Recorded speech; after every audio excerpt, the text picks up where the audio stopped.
Players, take your seats.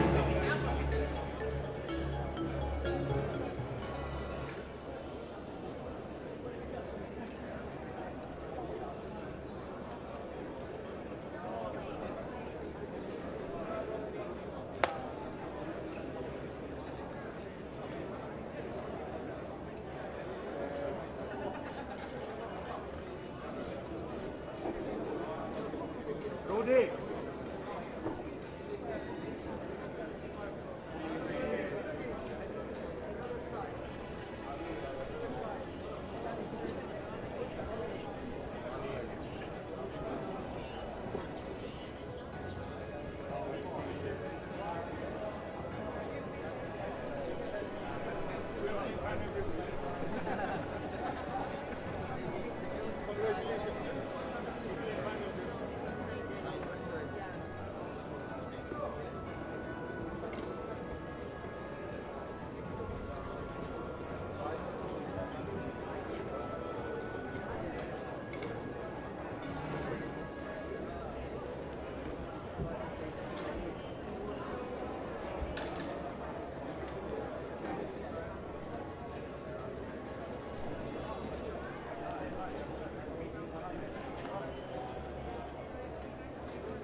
Okay,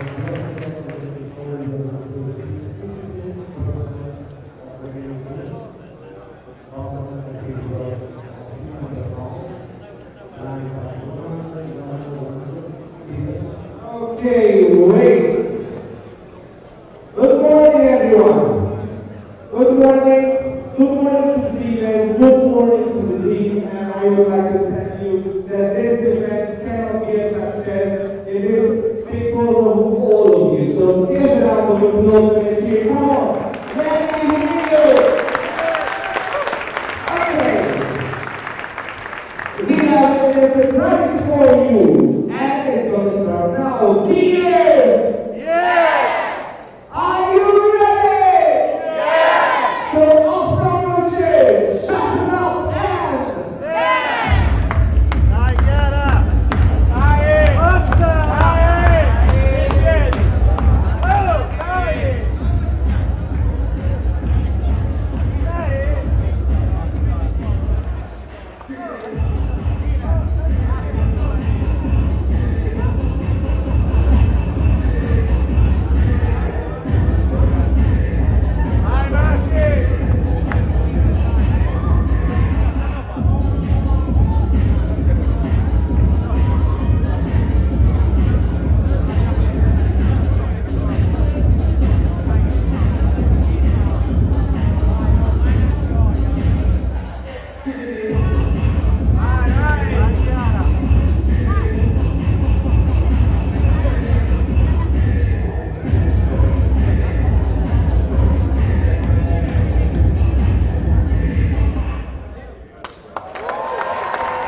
Leaders, take your seats, shuffle up and leave.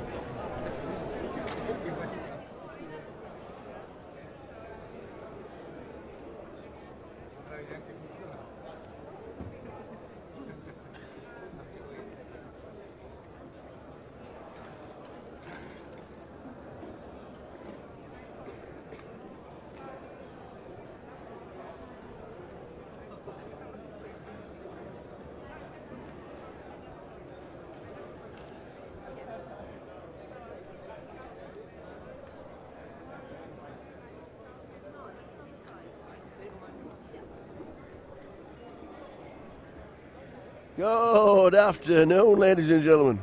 Hello, hello, hello. Welcome to day one. What is it? A, B, C, C. C. You're very good with the alphabet tower. Oh, what did we do? Shuffle up and dance? Did you? Was you there? I was there. I wasn't dancing, but I was watching. Oh, Most of the dealers were dancing. a little bit of respect from the dealers. It was like shuffle up and dance, which is exactly what they did. But welcome along to day 1C here in Malta. It is the Battle of Malta, and announced literally straight away that the million guarantee has already been hit, and we have 2 flights left. Amazing. And 900 people in just today, so the field size doubled. Yep. We have at the start of today. We have an enormous amount of players. It is so busy. The second half of the room is already being used. And there'll be 10 seated in most of the tables at some point today, as opposed to the 9 that we've seen. But the feature table will always be 9 seated, no matter what. And we will have some guests throughout the day. For those of you that can't recognize our voices, I am Jason Glatzer or Jackson Poker, here with the one and only, the legend, the tower, Phil Heald. Good afternoon, one and all. Mainly in the UK myself. You travel around a lot more than I do doing all this. Yeah, I can't stay still. You're the voice of Europe and beyond. I still think you do more commentating than I do, Tower. Yeah, well, UK's, it's pretty busy. We've been doing it a few years, you know. So good afternoon. If you do recognise the dulcet tones of Jackson and myself, enjoy the Battle of Malta. As they have just said, we have hit the guarantee, and all money now is heading towards that elusive €2 million prize pool that everybody thinks will be hit. And Tower, there was some promotion announced. Maybe you want to talk about that with 888 Poker? Anybody wants an iPhone 11 or iPhone goodies, there are 3 ways to get it. A royal flush in spades using both hole cards for an iPhone 11. Wow. We had a royal flush in clubs yesterday. That's right. We had a royal flush in clubs, not on the feature table, but we had a royal flush in clubs. Wrong suit. No iPhone for you. iPhone goodies and Apple goodies for quad 8s and full house using pocket 8s in the hole. Okay. Snowmen in the hole. We've seen that a lot on the feature table. We haven't seen a full house, though, with it. Until now, it's obviously easier to hit the full house, and we... Pocket full of 8s. We would like to see the pocket 8s. It was announced, so everybody should be aware. If they forget about it and it hits, especially on our feature table, I am sure they would tell us, and we will tell them. We will shout to the guys. And it looks like we're lucky so far. It looks like a 6-max affair, so we maybe will see some action with less players on the table here, Tower. I do not recognize any of the players. We will see if Tower does by face. Maybe seat 3 is familiar to Tower. Seat 2, I think, is a British player. Is he? Mohammed Sohail. Oh, Mohammed Sohail from Birmingham. Yes. So Tower recognizes one player. It's usually been me recognizing more than you, but on this table, you're one love on me. Yeah, these kind of events are definitely more up your street, but we get to know the players. We get to know them, and as you can see, first name terms with everybody. So just starting day 1C. The live stream runs for a full 12 levels, which will be around about midnight when the live stream finishes for day 1C, and then we return again with day 1D tomorrow, and we're expecting an even busier day tomorrow. It's an added flight. It's day 1D. There's also a turbo tomorrow evening. The flickaroo. Yeah, the flickaroo is exactly what it will be. So I'm not sure what's happening here. It looks like a new player sitting at the table, which is why there's a small delay. We'll have that.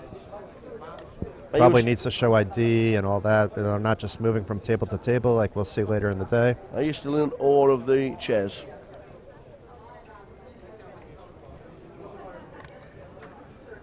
So I'll quickly run through the players who are sitting down for the first session. If you're just watching the live stream for the very first time, we have the same players in their seats for 2 hours, 3 levels of poker. They go on a break, and after the break we have a new table all the time. In seat number 1 we've got Adam Wojcicki. In 2, Mohammed Sohail. In 3, Ite Katz. Antele Zuev in seat number 4 when he arrives. Aiden Levy in seat number 5. Luca Bizzozero in 6. Giuliano Facchini in 7, and 8 is Marcin Zwala. And apologies if we mispronounce any of your names. That is the Yorkshire version. Yes. We'll try to stick to first names mostly on this table especially. That is the Yorkshire version. When we get to day 2, day 3, and beyond, we can maybe have a chance to meet some of the players, make sure we're pronouncing their names correctly, but it's hard on the start of day 1C. A lot more Brits in the field today. Indeed. Ludo's not playing today. Yeah, I heard Ludo was out. No surprise. He had a good time last night. So I can't imagine Ludo ever having a good time, Tower. well, you know. But is Hopefully we get him in here for a little while. Yeah, We'll see. I mean, he'll probably just late enter and then win the event, and we won't have a chance to get him in, but maybe we will. yeah, I think they wanted him on a feature with him being an ambassador. Yes. But today is a day off for Ludo. And never mind, it's just Ludo. If he wasn't an ambassador, it's Ludo. You know, he Absolutely. provides a lot of entertainment. He makes sick reads that other people don't Have typically you done make. comms with him before? I haven't done comms with His him before. level of thinking when he can see the cards is incredible, which is why he makes a living playing poker. His thinking is beyond just incredible. So, if he does manage to get into the comms box in the next few days, it will be something to listen to. Let's see what the standard raise sizing is, because we saw 300. Yesterday we saw 600 to start, which made it very entertaining. Yeah. But we're at 300. Ite Katz raising it up to 300 from under the gun. We could pronounce his names correctly at least. Absolutely. The blinds are 100, 100, and a big blind ante in play from the start. And Mohammed might defend here. I don't know much about him, but it's an under the gun raise. His range should be strong, but you are super deep. We have the poker tourist walking by. Yeah. He played the satellite and unfortunately bust out before the money. So he's playing the main event tomorrow. So we do have a defend here, and neither player hits the flop. But if Ite bets, it's going to be very tough for Mohammed to continue, and he'll win a small pot to start things off. It's always nice to win a little pot. That's a big bet, though. 700 into a pot of 800. Interesting. I wonder if he would have done that if he had ace-king, you know, or king-jack, you know, or something like that, or if he's just doing that when he misses, hoping to get a fold. There are such things as bet sizing tells. It's easier for us to recognize them because we see the whole cards, but players pick up on them too at times as well, especially if they're playing with each other all day or have played with each other in the past. Yeah, if you're taking notice at the table and you're making head notes, then that would be one of them. Dealer change already. Wow, we had that yesterday too, like 5 minutes in. Love. Starting stack, as you can see, is 25,000. Blinds are 111.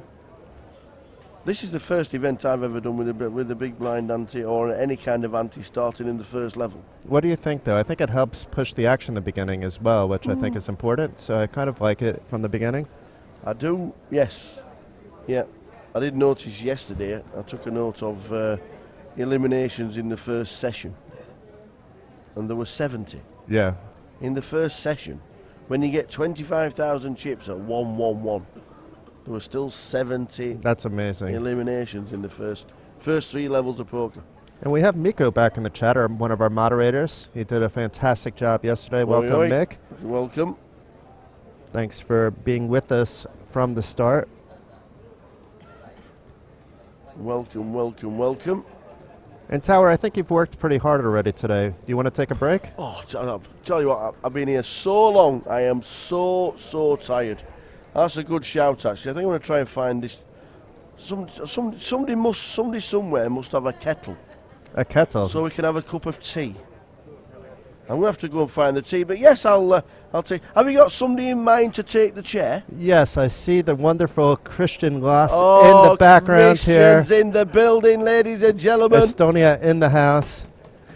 We do not have any Estonians on the table. Christian has done a lot of commentating in the past. He is known for the MPN PTs.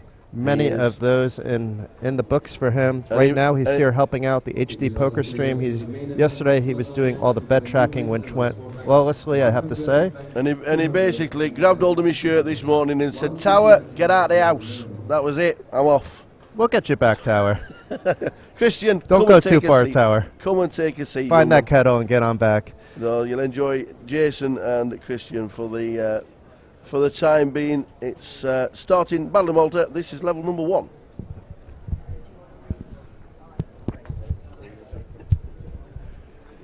Hello, Christian. What is going on? I'm so excited. I missed you, buddy. I barely missed got you to too. talk to you yesterday. Exactly, and it's a duo cast that could have been. I made up a name for ourselves. Wow. So my name is Christian Lars. Your name is Jason Glazier, right? Pretty much. So Close enough. I was thinking we could call each other the last glacier.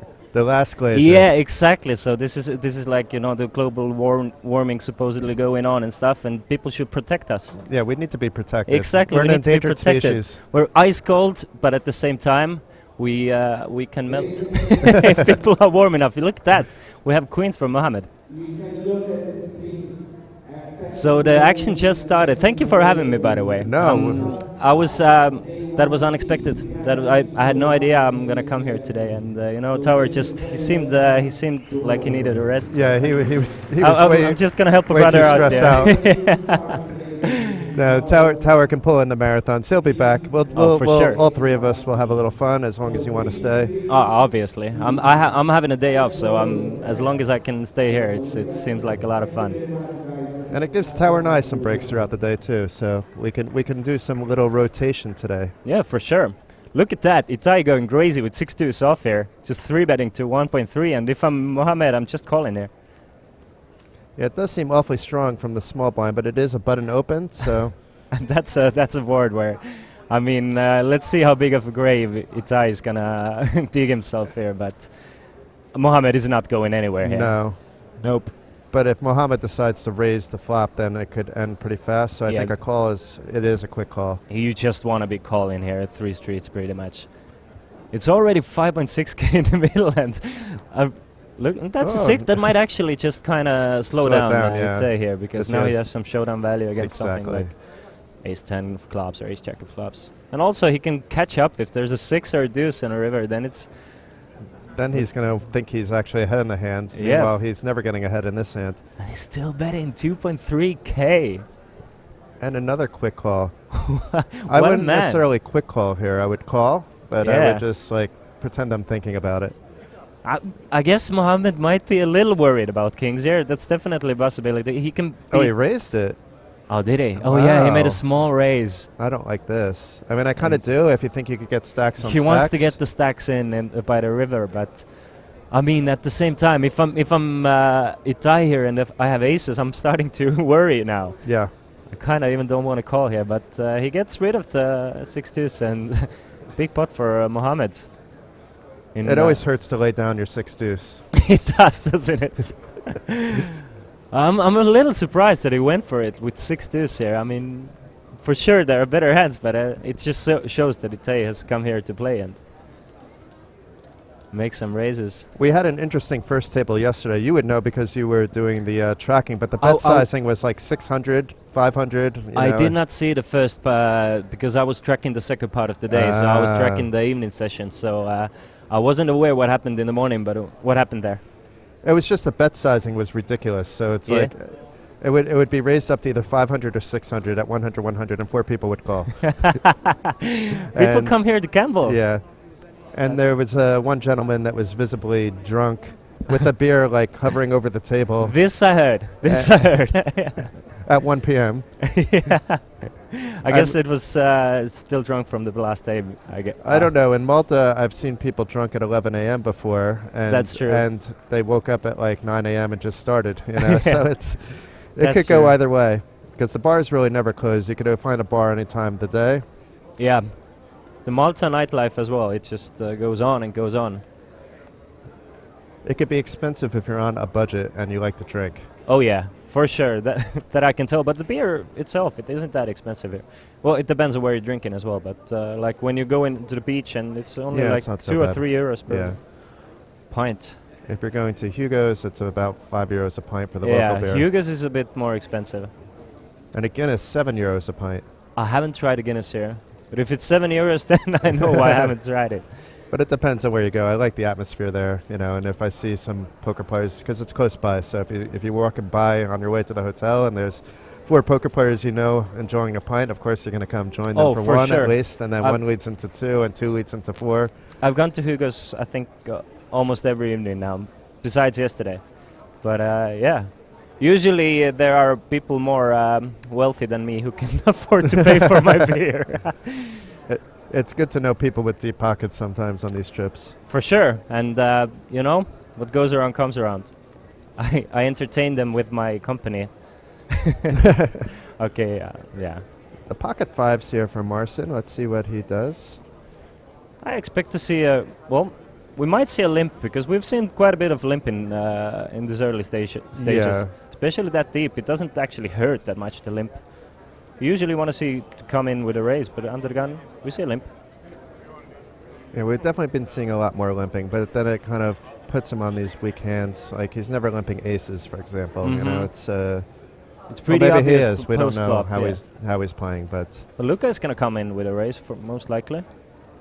a nice raise to 600. I like that. You want to punish the limper, although you are at a position with tens, which is a tricky hand to play post flop. But in this case, being up against fives, it shouldn't be that bad. And now he can rep that he has a lot of Broadway cards as well. He doesn't necessarily just have to rep that he has the tens. That's the merit of raising your hands, coming in with a raise. You can just represent all sorts of hands. Oh my! That's a flop and a half for Marcin here.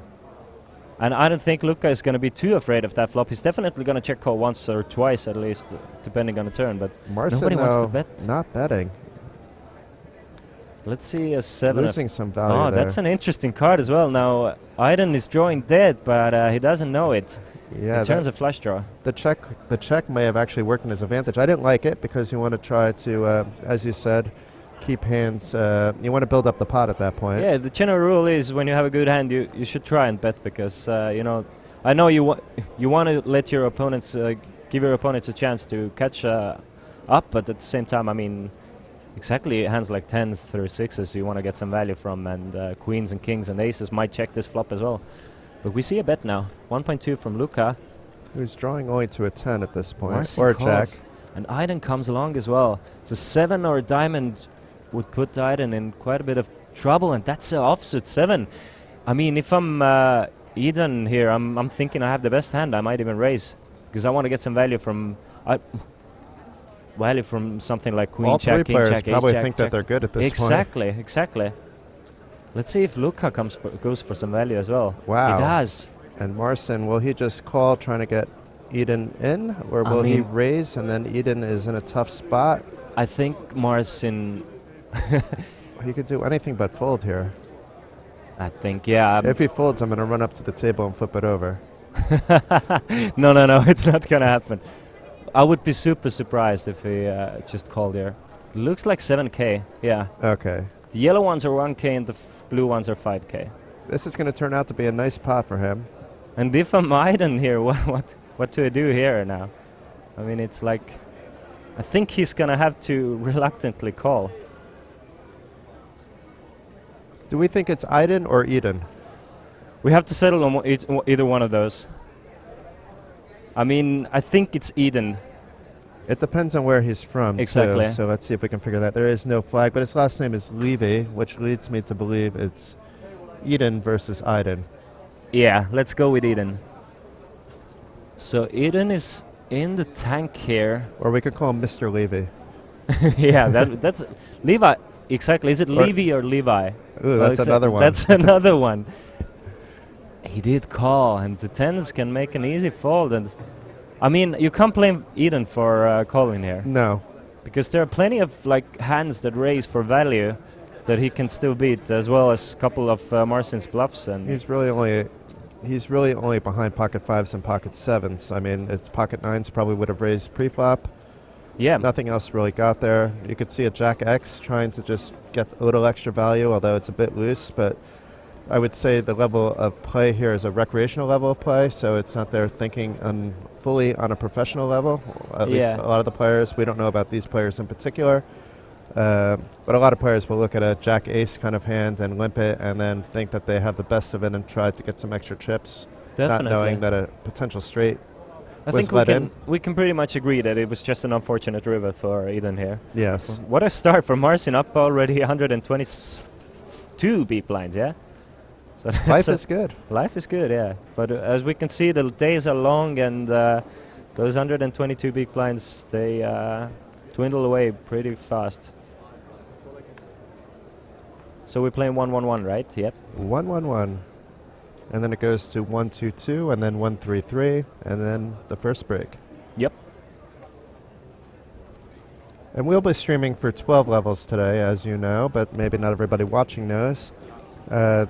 action will go on until 15% of the day 1C is remaining, at which case they will all be in the money, bag some chips into day 2.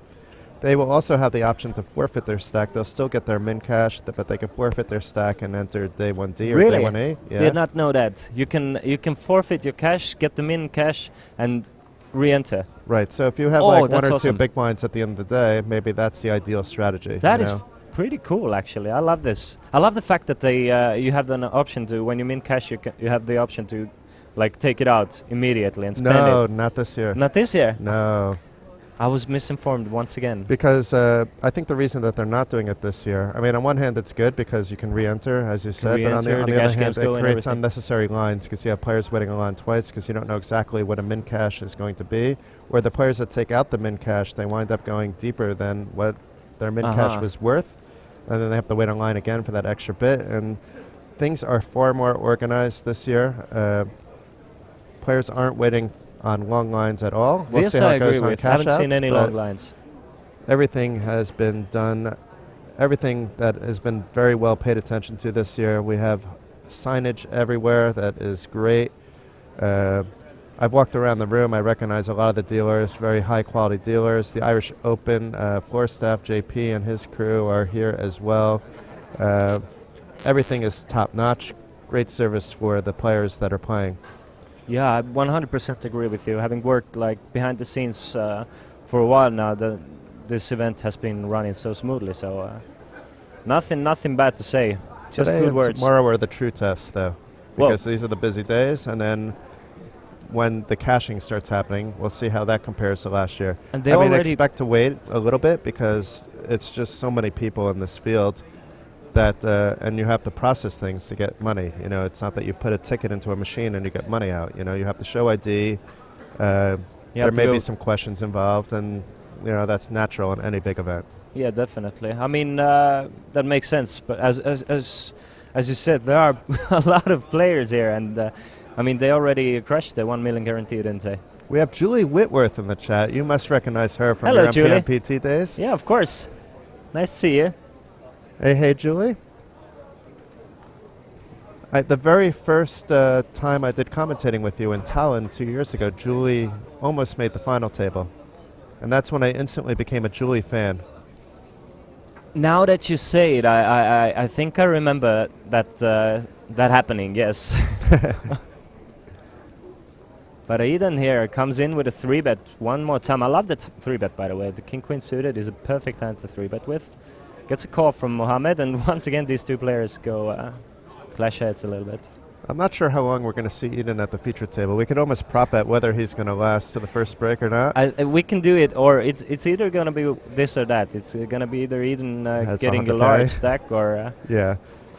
Which is you an know, interesting strategy. I mean, you want to have a nice stack going into day 2 if you're willing to re-enter a couple times. especially when you have a chance to re-enter and you want to put the pedal to the metal in regards of the variance, and just try to get a big stack here and make a move, because there's a 3,000 player or 4,000 player field you have to navigate. And that's a large c-bet. I mean, I'm not sure I love the sizing of that, but I mean, He gets a call, too. it does get a call. Mohammed does seeing right not through it. Exactly, does not believe him. Let's see a turn. Jack, king, queen, club, 9. King. Very interesting. That's a king. Given Mohammed a straight draw, but he can't feel super good about his ace queen now. A lot of the bluffs that he did beat on the flop now got there. How much is the bet here? 3? 3. So the bet sizing Goes is smaller exactly. when he hits it. We've noticed this with a few players early on, that when they don't have it, they're betting bigger than when they do have it, and you need to kind of keep that bet sizing close. You know, it doesn't have to be exact, but close. Maybe not at this stage of the game, but certainly if you've been playing with players for hours and hours, they will pick up on that. We're going to pick up on it faster because we see what everybody has, but a smart poker player will pick up on bet sizing tells. Especially now when they're not allowed to use the phones at the feature table whatsoever, so people pretty much they tend to recognize more of those things because they're not in their phones all the time. That is true. And let's say hi to some of the other people in the Twitch chat. We'll turn on the Facebook chat soon. We have Skinner in the chat. Hey, Skinner. David, who is probably here for the tower, but the tower will be back soon. But welcome, David. Hi, Hopefully David. we can entertain you in the meantime. Yeah, definitely. And Pete, good old Pete G. And Nice, Pete. good to see you again, Pete. And Carpet Catcher here, Graham in the chat. You know everybody. I mean, you are the most professional in that sense. You do know everybody. I do love my chat box. Yeah, that's true. That's true. And you get along with them super well. I envy that. And Pete back to his hello, just doing hello. Hello, everybody. I see there's 90 of you already here, so that's nice to see. Usually those day ones and early stages of the tournaments, they don't attract that many people, but you and Tower have been doing a good job getting people coming back. I think yesterday we had 300 combined. Oh, wow. Between the two, and then whatever MPN was also streaming it on the Thrill of Poker. Mm-hmm. We're doing the commentating for all the channels, but we're not paying attention to their chat because we can't do two Twitch chats. I can barely open up the Facebook. Phil usually does it every once in a while, but we'll take a quick look, see what's going on. There are quite a bit of different channels we're streaming to, so add another them all 45 together. on Facebook. So, and you just started. We have a few comments there. Let's see if anybody. I have volume on. None of the comments are in English. Are any? Usually on Facebook they aren't they? They're very locally streamed, so always the local crowds they come by at Facebook mostly.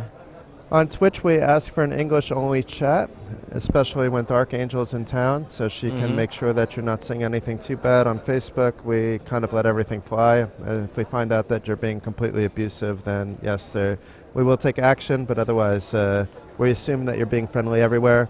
Luckily, those events usually gather the friendliest of crowds. I mean, you don't see that maliciousness too often. Yeah, we've had a great chat, actually. Not a single problem at all. And we have Sebastian walking by. Sebastian, I haven't seen you in a while. We'll do a fist pump. Sebastian, one of my favorite floormen from Barcelona. He had trouble getting over here because the Barcelona airport had some issues. Oh, yeah, there are some issues indeed. But he made it over. He's wearing a suit. I shared a hotel room once with him at the Irish Open 2 years ago. That was a good time. Oh, I wanted to ask you. Are you staying at the Intercontinental or are you staying somewhere nearby? No, I probably shouldn't be sharing where I'm staying, but let's just... Okay, anyway... Let's just put it this way, it's definitely not the Intercontinental. Okay, anyway, so I wanna ask you, I didn't Google it, but did you feel an earthquake yesterday? An earthquake? Yeah. No. Because every one of us staying here, we felt like the room, we're at the 9th floor, so the whole room or the floor completely just rumble. And we were thinking that, what is it? At first I thought that maybe I'm just tired or sleepy or what is it, whatever, you know. And then I was asking that, can you feel it as well? And we've all felt it, and I thought that there was like an earthquake or something going on. I had no idea what it ended up being. I didn't Google. Are you sure you didn't have your girlfriend in the room? Wow. I went there. I think you know better than I do then. I don't mean I went there. yeah, I get it. No girlfriends in my room. But and welcome Perk17. Dark Angel's back. Welcome Donna. So we have both our mods in the chat now. Hi Donna. Donna did a fantastic job yesterday. We have lots of commands set up now. I see Mick already changed the command. He got Tower out of the command and put you in the command. Yeah. But we'll have Tower back soon. Definitely. Tower can take as long a break as he wants. He worked hard today. He put in about 10 minutes. He deserves about a 30-minute break, I think. Yeah, for sure. I mean, if I had to work for 10 minutes, I would expect the rest of the day off. That's just human rights. Yeah, right of course. There. That's what we've... What is going on here now? It's 9-4 for Itai and A7 for Adam, and somehow they're on a flop with 1.8k in the middle. It looks like Itai check raised the flop. Just for posterity's sake. And now is leading out on the turn and takes down the hand. Wow. He does fold. Adam just feels that the only hand he can beat are bluffs. Itai just goes for it with his backdoor draws that are not too good.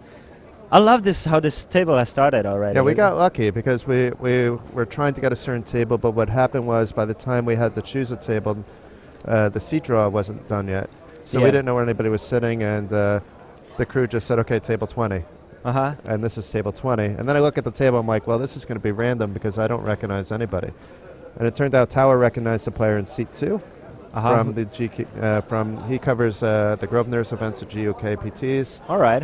He does all the commentating with that with Jay Harwood. Jay Harwood's actually playing today, and he recognized seat 2 from that. Okay, we've had on previous days. I think we had both of the chip race team join in as well. We had Doak and we had Yeah, we had Doak, we had Lappin. Lappin, exactly. Yeah. So they were a pleasure to watch. We'll have a little bit of their contributors involved too. We'll have Simpson, and we'll try to get Diva as well. Diva is a Betson pro now. Okay. The other 3 are with Team Unibet. Not a sponsor, but we don't hate Unibet, so we can mention where they're from. Of course, we don't have to make any secrets about anything here. Donna needs the gossip.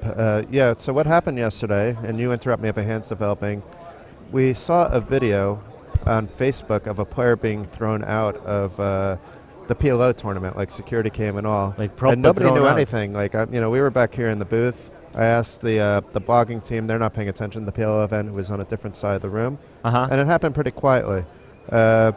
So we did investigative work. Jen Mason did some investigative work, and we found that it wasn't because he was drunk. He was like slightly abusive when checking in and has a reputation for doing that. But then he was more or less calm at the table, and then I think he used an Italian curse at one of the dealers, and then security came by and realized that this player is actually banned from the casino already. Oh, really? Yeah. So he was already banned? He was already banned, but being that we're not actually in the casino, maybe it's like different databases, so he was instantly removed. I don't think he was there for that long. I mean, you see that happen everywhere where a player is banned but maybe sneaks in with like their brother's ID or doing something really sketchy, which will not only get you banned but potentially in criminal problems as well. I get it. But I have no idea what he did. What's the expectations there? Like when you run deep in a tournament, you're gonna get caught anyway because people are gonna recognize who you are. If you win it, you're not gonna be able to collect the cash. So you just, So I think he knew that he was just coming in to cause problems, but it was handled very quietly once he was out in the hallway, and once I saw a picture of the guy. When I came back from one of the breaks, I actually passed the security talking to him, but it seemed like a nothing. It seemed like me talking to the security, asking how their day was. So they were very calm about it, and yeah, exactly. That's good to hear. I mean, there's no need to make any drama. And so the story wasn't too exciting. Guys asking for the password in the stream, we'll have that updated. Maybe we remove the pass command for now because that's yesterday's password for the MPN free roll. We're typically updating that on the first break. That free roll is actually for people here in Malta to play. It's a special treat for those playing in the Battle of Malta, but being that we feel like you guys are all here at the Battle of Malta with us because you're enjoying the experience, the same experience we're enjoying, we will definitely share that free roll password with you as well so you can win potentially any of the 500 euros in MPN PT. 500 euros they're giving out. Yeah, and it's flips and stuff like that. So MPN PT satellite tickets. So Carpet Catcher won a 200 euro ticket 2 days ago. Yeah. What? Wow, I want to play those now. Leald already cracked it. Leald, if you already cracked it, you can actually release it. I mean, if I actually had the time, I see where the sign is, but I don't want to get up and walk it. It's that purple sign that I can point there, but the print is too small for my eyesight to see without getting closer. Oh, Dark Angel's saying don't give it out. We'll wait till 2 o'clock. Dark Angel's taking control. Well, I would not know the password anyway, so yes. I'm gonna keep my mouth shut in that sense. No, it would be okay if we did it, but she doesn't want the chat to do it. But everybody should have it at the same time. I understand where Donna's coming from. But the free roll will be on any of the MPN sites, so whichever your favorite one is, it will likely be there. If they're not a partner of the MPN PT, maybe it won't be there, but then just try another. I personally have to play at 32 Red because I live in Lithuania, and that's the only site that's actually offering to Lithuanians right now, and it's available there. But I heard it's available at Betson, BetSafe, Nordic Bet. I believe Guts was confirmed. I'm not sure about Grosvenor. Well, most likely the main sponsor, Alibet, as well. Alibet should have it as well. But Grosvenor is one of the big sponsors, and it wasn't on there, so I'm not quite sure. Alibet, though, is a real big sponsor, though. You see it right there in the middle of the table. Exactly. Is that Svetlana? It's bad if I can recognize Svetlana from just her hair. You mean the dealer? Yeah. I mean, I have a really... I like a few of the... I live in Lithuania, and I think that is Svetlana from Lithuania, but I'm not quite sure. She was dealing cash the other day, and I haven't seen her in months. I can't remember her name, but I know she was dealing at the feature table last year as well at Battle of Malta. That might be Svetlana then, but she's the only one coming back this year. I'll have to say she was dealing cash games earlier. She hasn't been to the last couple events in Tallinn, which is sort of my local casino, even though it's pretty far away. Christian lives not too far away from there as well. And Svetlana used to come up for all the big events, but she has her own business as well, so she's a freelance dealer. Doesn't always make it up these days, but she's one of the best. Look at that. Itai is just playing every hand now. Like, he's coming in raising Jack 6, and he's definitely making this feature table interesting in that sense that it's going to be very tough to put Itai on a hand, but if he's going to continue on playing hands like Jack 6 off, then it's going to be tough for him because it's so hard to connect these types of hands. We got the tower back. I don't know if the tower's watching us. But we could Tower, do you still need a break, or you want to join us as well? Come and join us. What we can do is I'm gonna relieve my spot we have a third headset over here. Over to Tower, and I'm gonna switch over to the third seat. Okay. Let's do that. A threesome, but meanwhile, I mean, let's not lose focus of this freaking hand here. We have a 3-bet by Itai to 3.4K, and Luca jamming a 4-bet. Luca 4-betting with jacks, and normally you wouldn't be 5-betting with jacks, and normally you wouldn't be 5-betting with jacks, but the way Itai has been playing, you could 5-bet profitably with jacks, and gets a full from Itai. We don't see a 6-bet jam, in which case maybe Luca would start thinking, maybe this time he has it. Skinner saying Itai is mad. Itai is our action player. We need some action. Eden has shown some action as well. He's been losing a little bit. Oh, we need to turn on your mic, Christian. Okay. Can you hear me now? We can hear you now. And Tower's back. Welcome back, Tower. Yeah, do you know what I've been doing? I got myself a bottle of pop, and I was listening to Twitch. You were listening to the Battle of Malta. Wow. I was in the back, saw the guys. Somebody asked me how to watch the live stream. I told him how to watch the live stream, put it on for him. And then you saw that you had to rush back in. The dulcet tones of you guys were there. I just thought I'd watch it for 10 minutes. So yeah, very interesting break. Well, you deserved it. You put 10 minutes of hard work in. So much effort went into that first 10 minutes. But it's great to have you back. I don't think the two of you have officially met. So Tower, Christian Tower. Good evening, young man. Thank you. Good evening to you as well. Hey, Christian.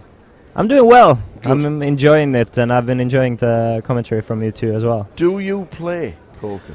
I do play poker, but I don't play. I don't play in the highest level for a long time now. Ah.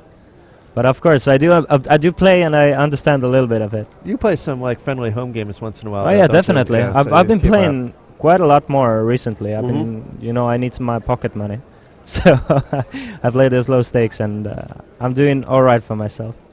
Good stuff. I think Christian would be a favorite in the field against the average player in this field. It's like listening to his commentating before, he's usually pretty spot on. Yep. He doesn't give his opinion as much as I do, in terms of how he would play it. Like, everything is okay, but you know what's going on. The thing is, you have a way with words. You know exactly what you want to say and how to say it, and I start grumbling. So I just sometimes I know, but look at that again, one more time.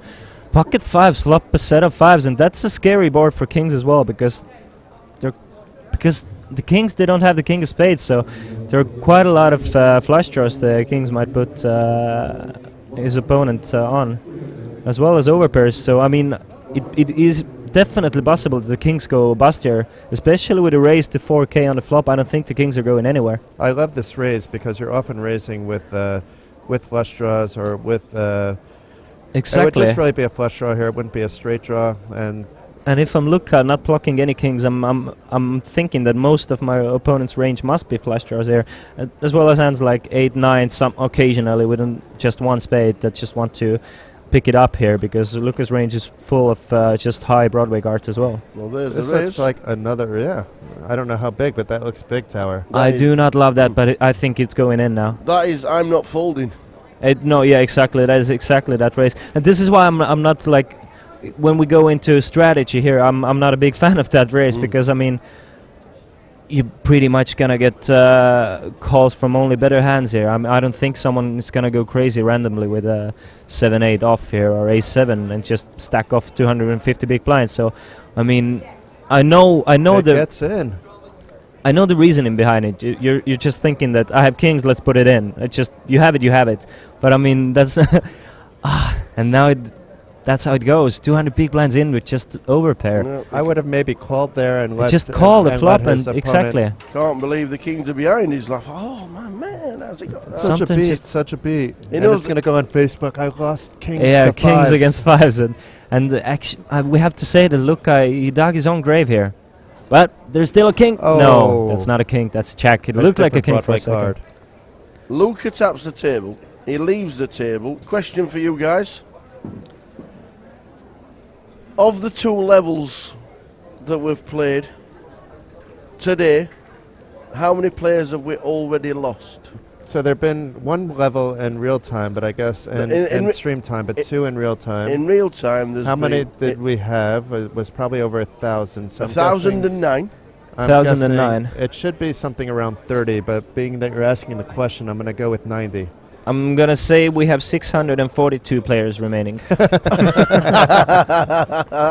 it is, I'll get you a beer.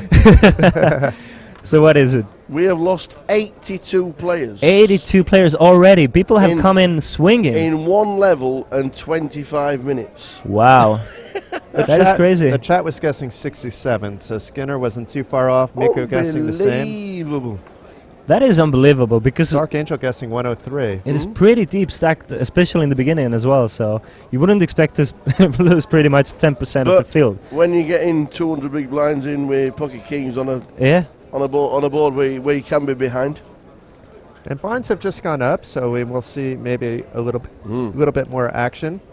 We do still have our 2 action players in Edon and Ite at the table. Marston now has over 60,000 in chips, so more than 300 big blinds as our table captain.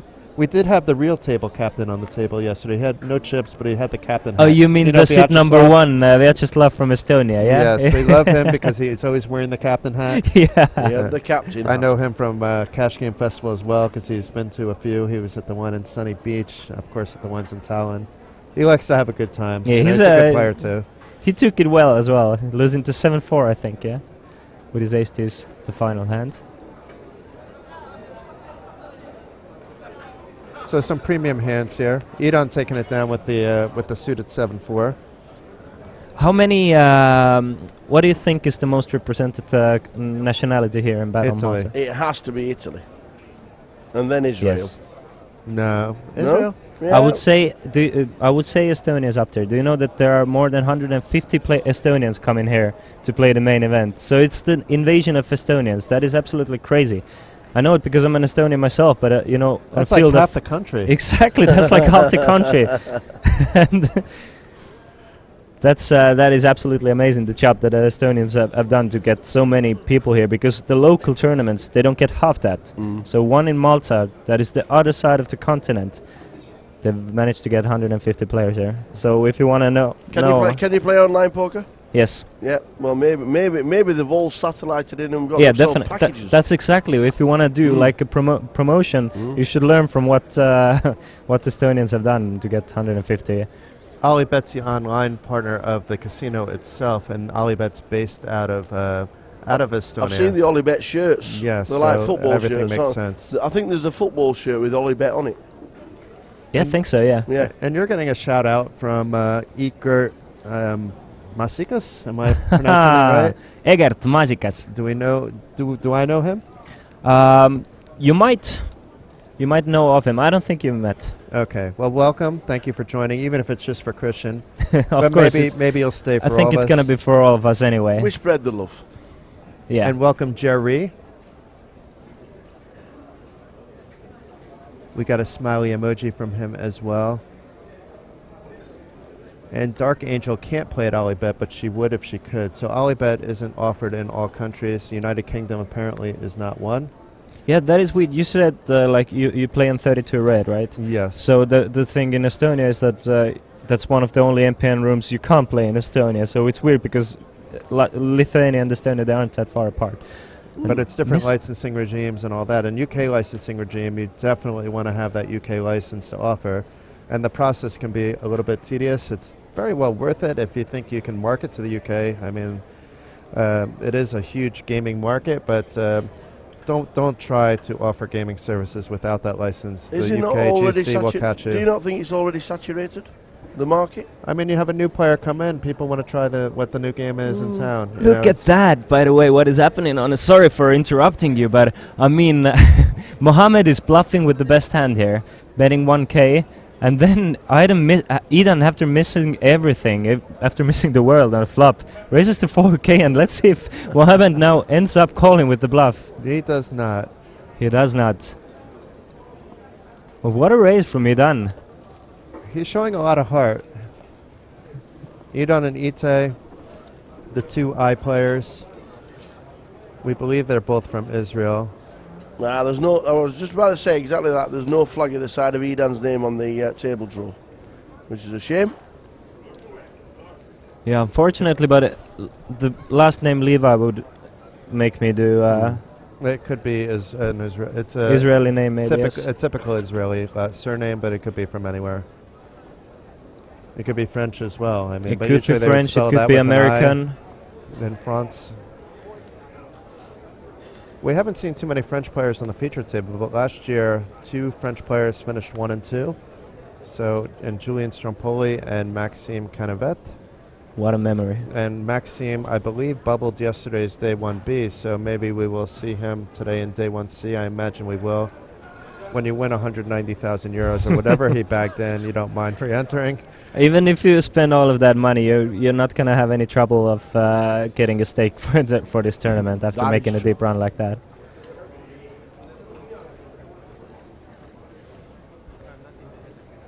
We have 1 player taking an unscheduled break. We have 2 players maybe taking an unscheduled break. Now it's And 3. And C5 wants to like. Well, maybe they were texting each other. We noticed that all like the names that we've had on the table, the recognizable players like Lapin, like Mateos, Dara was actually at his seat the whole time. You know, they like to get out of their seats because they want to be able to use their phones, whether it's to post something on Twitter or respond to a message, but they can't stay in their seats for more than 10 minutes at a time when they're on the feature table. So I like the no phones at the table rule for obvious reasons. We're not going to get into the whole Postal Gate scandal here, but you know, you could read up on that. I've written a little bit about it on Poker News. That's very difficult to actually take place in a tournament anyway. But the point is, pretty much impossible. Shouldn't be allowed on the feature table for obvious reasons, nor headsets. And that should always have been a rule everywhere, and typically it is a rule everywhere. It is even better for the viewers as well, because you know it gets boring to see 9 players sitting on their phone and just holding. Though, yeah, we have to agree that the table hasn't been super talkative today. This table in particular, but yesterday, the Lapin table, it was so interesting. I don't know if you can hear from the commentary booth the table talk, but it was I was tracking the action, and I was just glued in listening to what the players were talking about, and it was just constant batter and chant, and it was nice. I had a feeling like I was sitting at a table and was just a quiet bystander, and it was super interesting. And that, I actually think that's one of the reasons senior events have got more popular. Yep. And there's more of them wherever you go in a festival. People tend to talk more. Because the older people don't do too much technology like the young ones do. Yeah. And they like to talk. Exactly, and it's very interesting to hear. Especially, they were talking about all sorts of different subjects, and I was very much engaged. We can tell though when the players are chatting and having a good time. We just have no idea what they're talking about. The mics aren't able to pick that up. That's also a good point. I think on the final table we will be able to, because it's going to be a much different system on the final table. Yes. There's going to be multiple cameras and different, I think, It mics is going to going be in. 5 different camera angles, many different cameramen and girls coming in and working in. So it's going to be I may a even whole new dress up. production. I may even dress up. I may put a button-down shirt on. Oh, really? Yeah, Yeah. no t-shirt and hoodie that day maybe. We'll see. Are you planning on running around the table or something? Yes, of course. I actually went behind the table before this started, but it didn't get caught on the stream. I But did it the was same. more I to was see if hoping you can. recognize the players. Yeah. I'm gonna do it once I'm finished with the commentary. At some point, when you say the Christian, you way overstayed your welcome. Then I'm gonna go walk past there and just gonna wave to you. I don't think Stand we're going to behind say seat that to 5 Christian. and just turn away. Yeah. I think it's going to be Christian. I'm bored of you guys. You guys are... I've had enough. Never gonna happen. You need your second shower of the day, and I've been sitting next to you all day long. All these things are more likely than us saying, yeah, we're tired of you, Christian. I don't see that happening. Adam has been pretty quiet, but I think he's gonna make some noise with ace 10 here. He does raise it up to 600 over at least one limp. Or what? Oh no, just to raise the 600. Yeah. The blinds went up to 1 and 2. I think both the players are gonna come along. Yeah. I believe so. Call from the small blind, call from the big blind. That's That's an a great interesting flop for flop. Mohammed.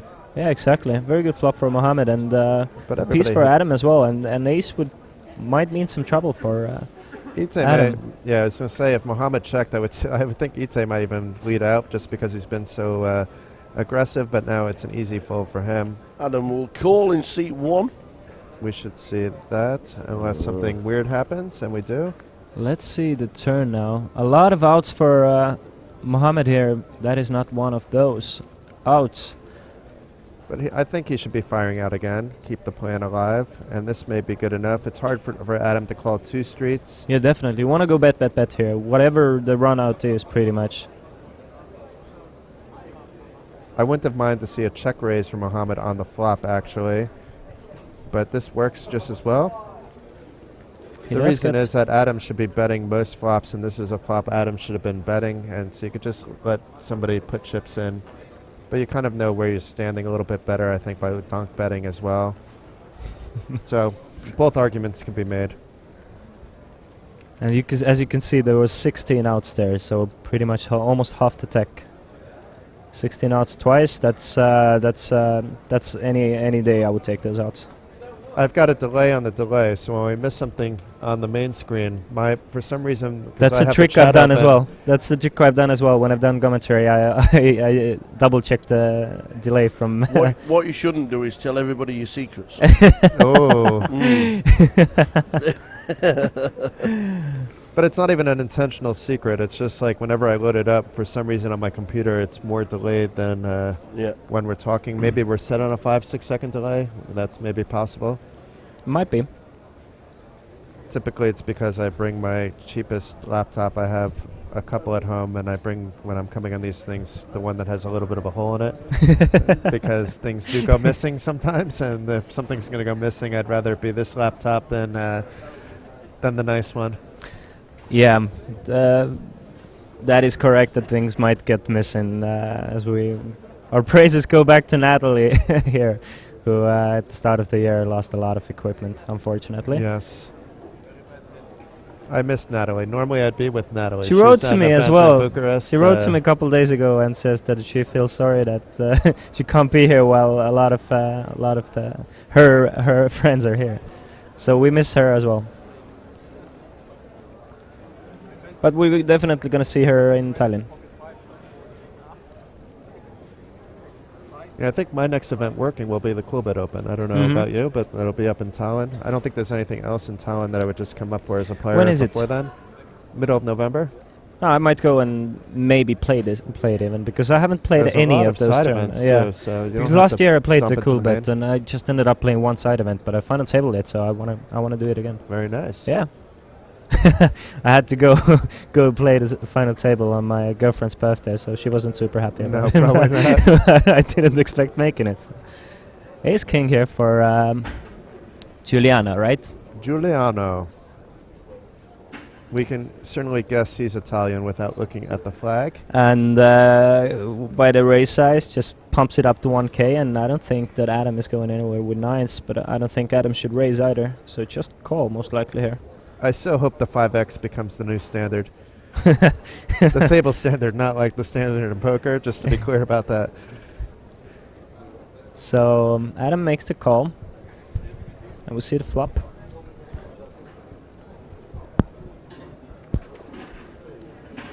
Should we see an ace-king-9 flop? No, none of those cards, in fact. None of those cards, but still an interesting board because, I mean, if I'm Giuliano, I still can make a c-bet here, but he does check, and if I'm Adam, let's see if he wants to protect bet his nines here.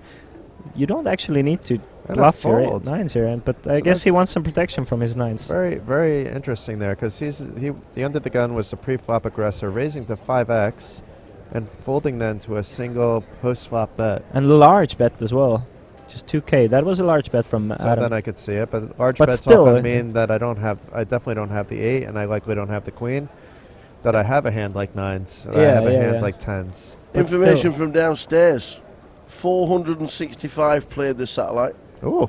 465, 27 seats. Ooh. And they are closing on the bubble. Wow. Wow. 465 for the That is satellite. like a separate huge tournament on the side here. Battle of Malta is gonna be massive this year. I mean, it might break 2 million guaranteed. No, well, not guaranteed, but 2 million prize pool. I made a guess today. Like originally, I have a bet with Tower would be under 4,000, but I let him choose the over/under. But the crew at Ollie Better were doing some kind of contest. They asked me to guess, and it was a GTO guess. I'm like, well, most people are going to guess anywhere from last year's 3,800. Nick Diaz in the house. Looking good We as ever. finally found him. Last year was 3,816, so we figured that's going to be like at least the minimum. And I think most people are going to guess between 3,800 and 4,300. So I went high. I went 4,802. You went 4,802. Yeah, just because if it gets that high, I'm going to be the only one in that area. Like That's true. You have no competition in that case. Where Yeah. if I guess 4,302, well, there's maybe somebody that chose 4,300, and maybe somebody chose 4,305. In which case, I have to be very precise. That's a strategy. How many do you think there will be in for the turbo? The turbo, that's a good question. You mean the last day? You Yeah, mean? day one, flight E. I would guess something like 400 maybe.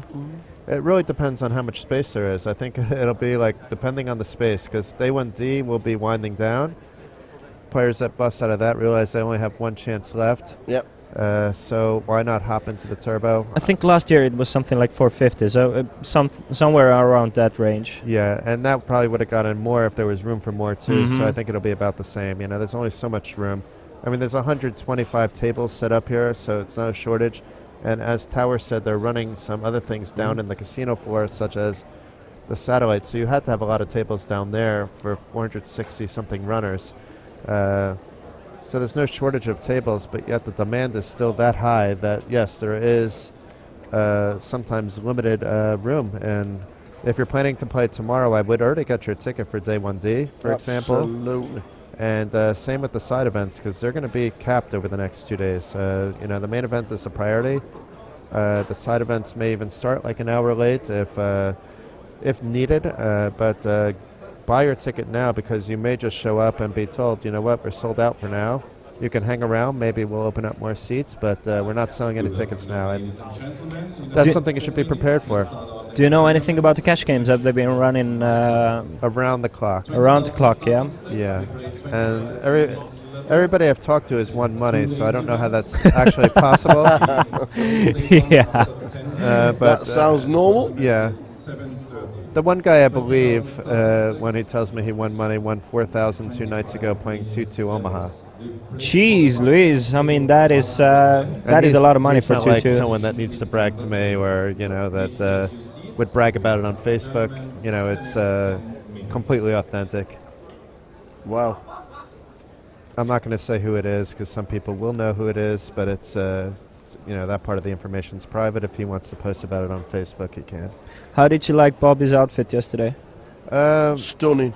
Yeah, we have, Just gorgeous. we have mixed opinions. I found the whole contest not to be of my particular Your taste? taste. You know, I have a I but think. when I saw him, but I lightened up quite a lot. It you know, looked- it's it looked like he I wasn't enjoyed looking it. forward. I wasn't looking forward to this whole shebang. But then when I saw him, I'm like, okay, this is a. You know, I I was- lightened up a bit. He's like, Jason, For you some look reason- scared to talk to me. It's like it's not that, Bobby. I was walking next to him for let's say 100 meters, and I did not recognize him. I had no idea it's Bobby down there. But I was for just some- wondering someone's having a good time. For some reason, he was a little bit perplexed. It was all over social media. I can't believe it. It's the best thing we've can't ever believe seen. it. It's the best thing we've ever seen. It's the most viral thing I've ever wanted to go viral. No, Bobby's all about promoting himself. So Oh, there's man. no there's Oh, yeah, no for sure. surprise. There's no surprise. There is by no Bobby surprise. There. There's 0% Bobby, that and he Bobby was stands surprised. out. I mean, Bobby's a big dude. He's Yeah, he's, quite a tall guy, and You're not telling me he actually meant to lose the heads up against Jamie Nicks, are you? You're not I'm not sure. telling me- I'm not sure it went that far, Tower. I think Jamie would have enjoyed doing it as well. You know, I met Jamie today, and he would have enjoyed it. But to me, it's not.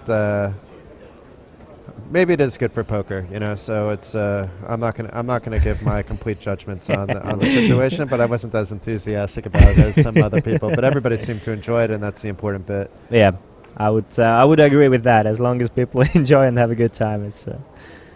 You don't have to love it yourself, but you can appreciate the fact that others do. I have a good friend that likes to dress in drag, but that's what makes him happy, right? So to me, it's kind of when I see people doing it as like a punishment.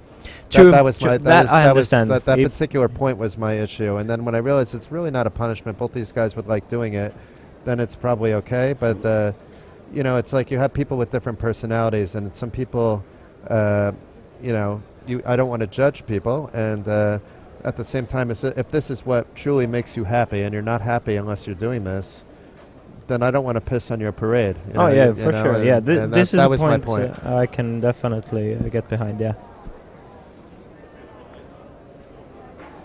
On the other hand, I know neither of those guys meant any malice, or nobody involved in the whole, you know, promotion. So it's once again, I'm not coming down on anybody at all. It's just Yeah, I get it. I think it was just for good laughs, and I don't think there was any like bad, No. as you said, reasoning behind it. Meanwhile, Adam, with his ace jack, is behind now with a pair of eights for can't see the name. no, we don't have a name all the Oh, time. Some that's of the a new players, player. sometimes we just call them 9-9 for a little while. Yeah. We try to figure it out through our K Hold'em system, but being that there's so many players, there's a good chance that we will not Especially, have that I know information. how it happens as well, because it's sometimes when players they buy in, they don't go through the tournament director, so directors cannot let the trackers know who's coming, so they're coming straight to the table, and then they figure it out as soon as possible. So we have a new player at seat 9, and already winning pots, which is good. And sometimes we recognize that player. That might happen as well. There are very many recognizable people and faces here. Yeah, some of the players that are playing today: Mantas Urbanus, A friend of mine. fourth last year; Yuri Gilboa, EPT champion in Sochi; Diver Byrne is playing; Guida Fang, Guy that we had on the feature table that's yesterday. right. Yeah, not for too long.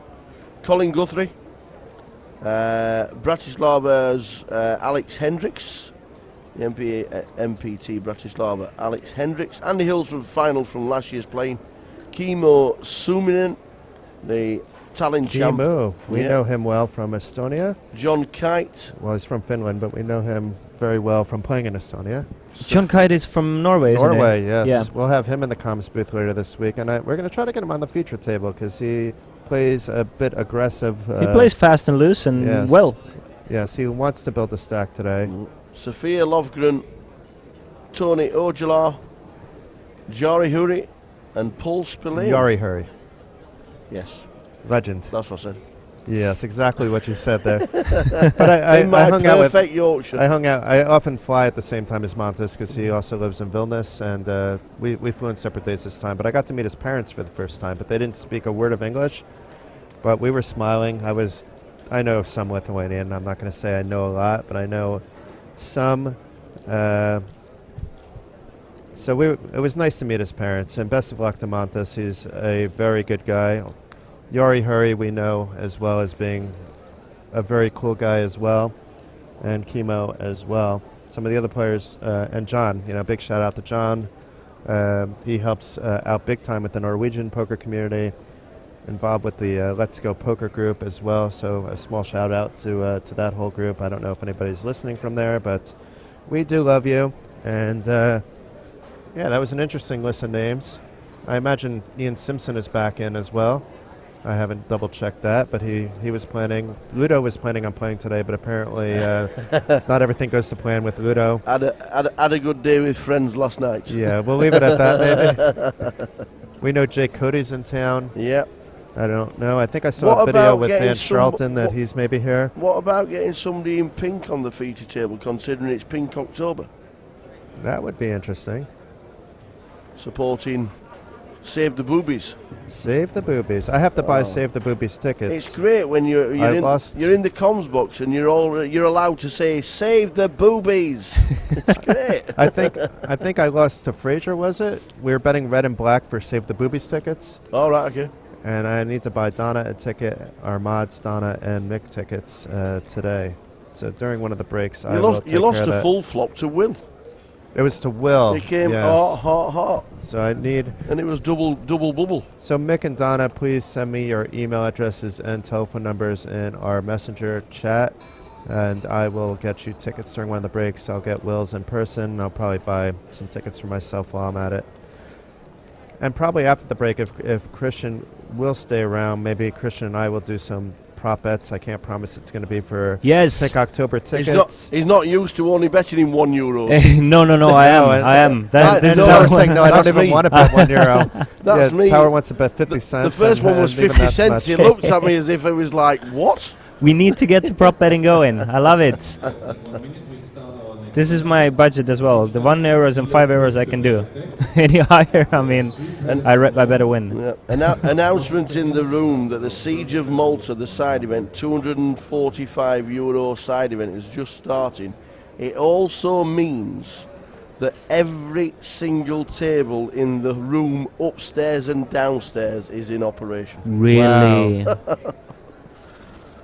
What an event. I mean, wow. And it looks like the player in seat 9, if this is correct, is Luca Bonacea. Luca Bonacea. So either welcome. Maltese or Italian or... We don't have a flag. Bonacera. There's only one Bonacera. Is it not that one? It may be. I think it is that one. Luca Bonacera. Yeah, there you go. There you go. And we will have somebody I know actually joining the table. So we have an empty seat in seat 6. So we'll give a small spoiler here. We have Arvydas Merfeldas. He is a Lithuanian, but he's been living in the UK for quite many years, maybe 10 or so years. So Tower may know him too. He at least at one time was, I don't know if he still is, an instructor at Tournament Poker Edge. Just a small fact from the top of my head. Wow. Very nice guy.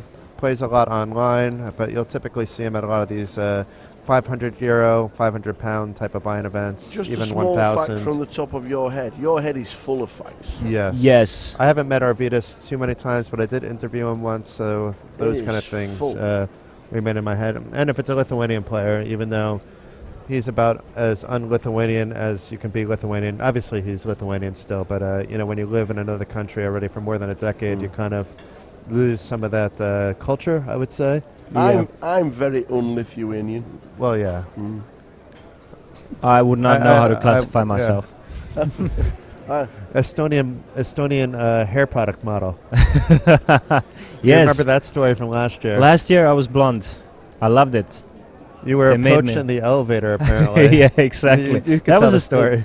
Pretty much last year I had pretty long hair. So I was in my elevator going to my hotel room when a lady walked up to me and asked, well, he mumbled to herself, yeah, he would do.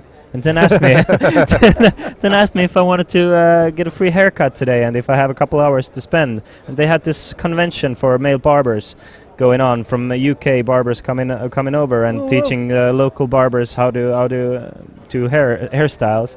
And they ended up giving me a whole new haircut, making me blonde, and look Ooh. at that flop. Meanwhile, I'm gonna shut up. We could have prizes galore. Yes. Oh wow! But look at the hands here, though. We have Straight a flush set. draw. No, just the straight and a flush draw, but still. If this pairs the board, we've got prizes to give away. Oh yes. Oh, that's a quad eights, right? We've got quad eights chances. And We've got- there's still we've chance. got full house chances.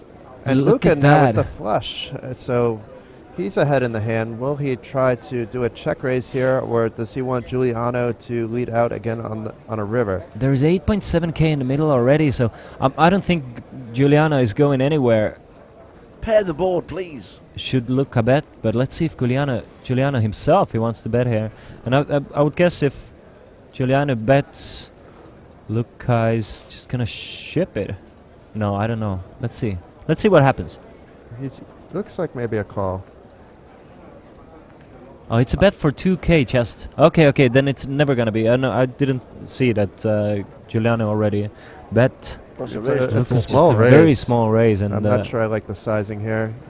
yeah, it's way too small. Pair the board. Pair the board. Let's see if another 8 comes here. Oh. Oh, Tower's disappointed. No Yeah. 888 goodies given out today. Or at least now. At some point today, yes. That's the first sweat we've had. And a quick check from Giuliano as well. Let's see how much Luca is trying to get here. I He mean, has about one SPR in his stack. He can almost just jam it in, especially with Giuliano having precisely. I think that's exactly 200 what he chips should off. do as well, especially if he wants to have any bluffs in his range. But what are his bluffs? I mean, he's not shoving with King Queen here. He's most likely just gonna check back King Queen. Let's see how much he bets.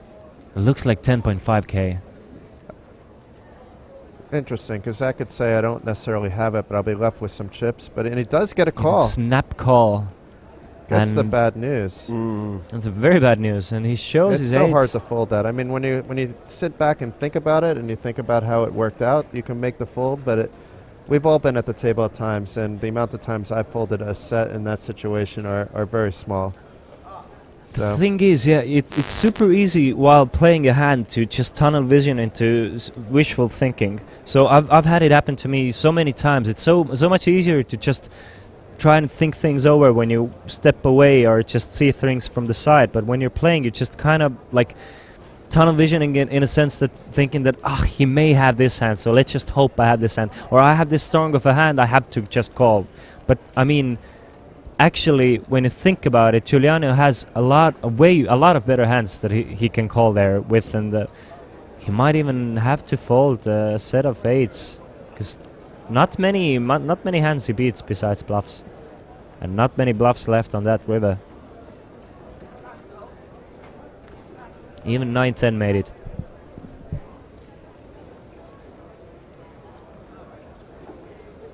Definitely an interesting hand, though. I mean, the chips, they're not afraid to go in. So that's at least fun to see. And we just learned that we're going to have Diva Byrne on our next feature table. We just An mentioned ambassador. Diva. Yeah, an ambassador. I'm just going to check into Facebook. The Battle of Malta. See if people are listening to us there Say as hello well. to the people who are watching on the Facebook. If you want to chat to me on Facebook right now, chat away. Yeah, definitely. Join us at twitch.tv/Battle of Malta, and we'll answer all your questions. Maybe you want to know some behind-the-scenes things. Jason is pretty much an open...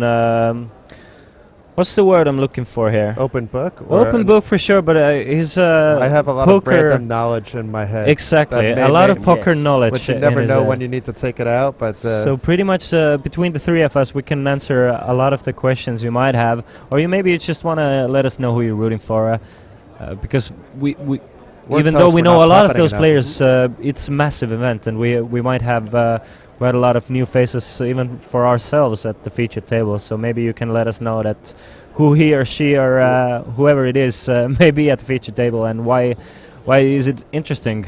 Christine on Facebook says, are there any Norwegians at this feature table at the moment? not at this feature It doesn't table, look like. but we're going to try to get John Kite at the feature table later today. Mr. Jon Schutte. We will see if that works out or not. I've already put the request in. I wanted to get him actually on the first table, but we needed to get a table up quickly, and John didn't have his table number yet because they did come up in time for him to get onto his table in time, but this needed to be set up about 30 minutes before we went live. As long as there are Finns, Norwegians, or Swedes at the final feature table, I'm super happy. It's gonna be it's gonna be a good time. And when there's Finns, there's mostly someone's gonna be drinking as well. That's the way we should play these events. Exactly. It really Should it be is. like a mandatory shot every 15 minutes if you're on the feature table? Well, if you want to die, maybe. But the shots they make here, it's crazy the deals they have. Yesterday I had a friend post in the group chat for me, and 100 shots of alcohol cost 39 euros. I mean, it is a recipe for what... That's a recipe to go to the hospital. Yeah. I saw one of those walking around this morning. 72 shots for 25 Exactly. euros. How is it even possible? And they told me that they make it proper. They don't like make it just water. It's half and half. We should buy that and then just bring it inside and How start can handing you it even out to the crew advertise here. that? Yeah, it's exactly. How can you do it? How is it responsible in any way? Why are we talking about it? Forget responsible drinking. Come and buy 72 shots. But I guess this is why people come to Basseville and Malta, and this, especially this area here, people just come to party Absolutely. and have a good time. Just to be clear, we don't recommend any of you to buy 72 shots if you're by Yes, yourself. we do. I think it's 2-1 on that one, Tower.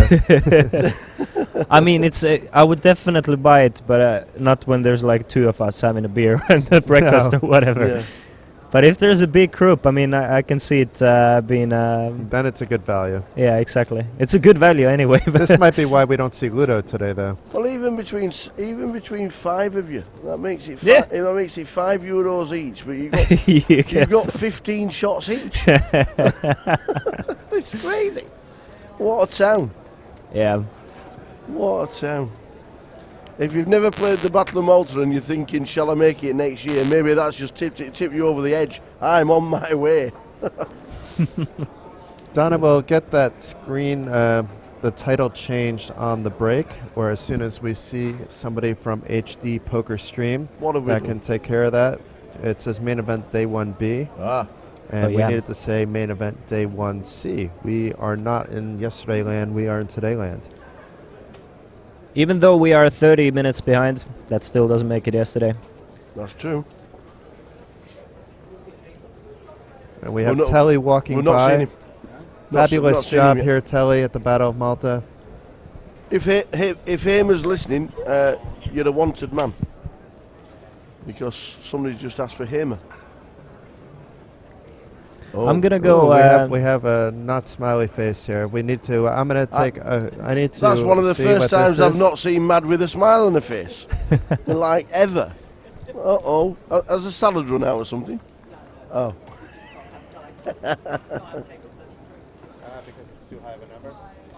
Meanwhile, Anatoly has found pocket nines here. Facing raise from Adam, and he's gonna come along, and let's see a flop here. John Kite, K-Y-T-E. And flop is an ace queen 7, an ugly board for nines, but they are actually ahead, like 86%. It's very difficult to know for Anatoly. And if Adam is going to bet at any point, most likely he's gonna take it down. No backdoors either for Anatoly here. Adam did check behind, and now I guess that 8 is the card where Anatoly is gonna just take this one down, because Adam now has a little bit of showdown value, so I think it's gonna go check on the flop, and if it's not the king 9 or an 8 on the river, then... And I am already wrong. Adam is betting his pair of 8s, 1.1k. And still, as you can see, Anatoly having that ace and a queen up there, just lets go of his 9s.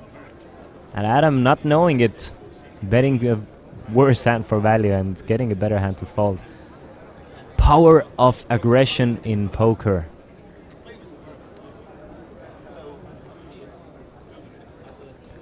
Welcome everybody, it's nice to see already 125 here at twitch.tv/Battle of Malta. If you're watching from Facebook or whichever stream you're watching from, then join us here at twitch.tv/Battle of Malta.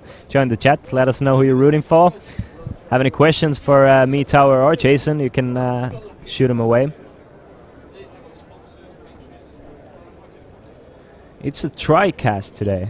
Even though I'm the only one left at the moment, it's still a tri-cast. I haven't done a tri-cast for a while.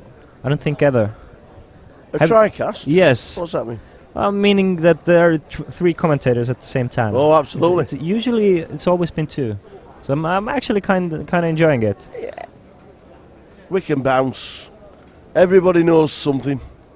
Yep. Information is good. Jason's going to try and find the players on the next feature table, I do believe. So hopefully the next one is going to be even more interesting and maybe a couple of more recognizable faces as well. So maybe Mr. Jon Schutte is joining us at the next. Be interesting to see the numbers at the break, considering we lost 82 players. Yeah. In the first. So how's it going to be after the first 3? Minutes. Yeah. Mohammed now has found aces and somehow he has he just called pre-flop? Cut off. No, he was the one raising and he cut Adam and Ethan to come with him, and Adam has flopped a straight draw, but it is a gut shot. Fairly safe board for Mohammed though. Already 5.7k in the middle. So he raises it to 2.5. Makes a large c-bet into 3.2. And Adam is... Oh, Adam is the one betting and Mohammed raised him, yeah. And Adam just calls. That's an 8, giving pair of 8s and a straight draw now for Adam. Let's see if Adam is gonna be sticky. That's a little bit of a scary card for Mohammed as well. Adam checked Zahil bet out 4k. And a call. Quick call from Adam as well. Pair and a gut shot. Does he get there? 15k in the middle. Let's see if he can find a 8, 9 or 6. That is not an 8, 9 or 6, but he still might think that... Now he might level himself into thinking that his 8s are good. Very good card for Mohammed though. Should Adam had something like 8-7 or Queen 8, now they are counterfeit. 5k, very small bet. So Adam gets 4-1 here on a call. Needs to be good about 25% of the time. Or 20% of the time even. He has made 2 very quick calls on flop and turn, and now he's in the tank. Yeah, he's got rid of it. Kind of shows the recreational players, they really like to draw. They really like to draw their pairs and their straight draws and their flush draws. And he said, Mo Sahil says, pick a card. And he turned over the other ace, and then Mo flicked over the other one. There they are. We've got 2 of those. Battle of Malta Day 1C heading towards the first break in play.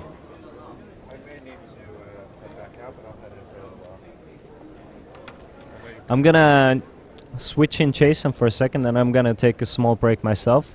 I'll be right back, guys. You can take as many breaks as you want. Thank you very much, Christian. See you guys around. Thank you very much indeed. Thanks for helping out.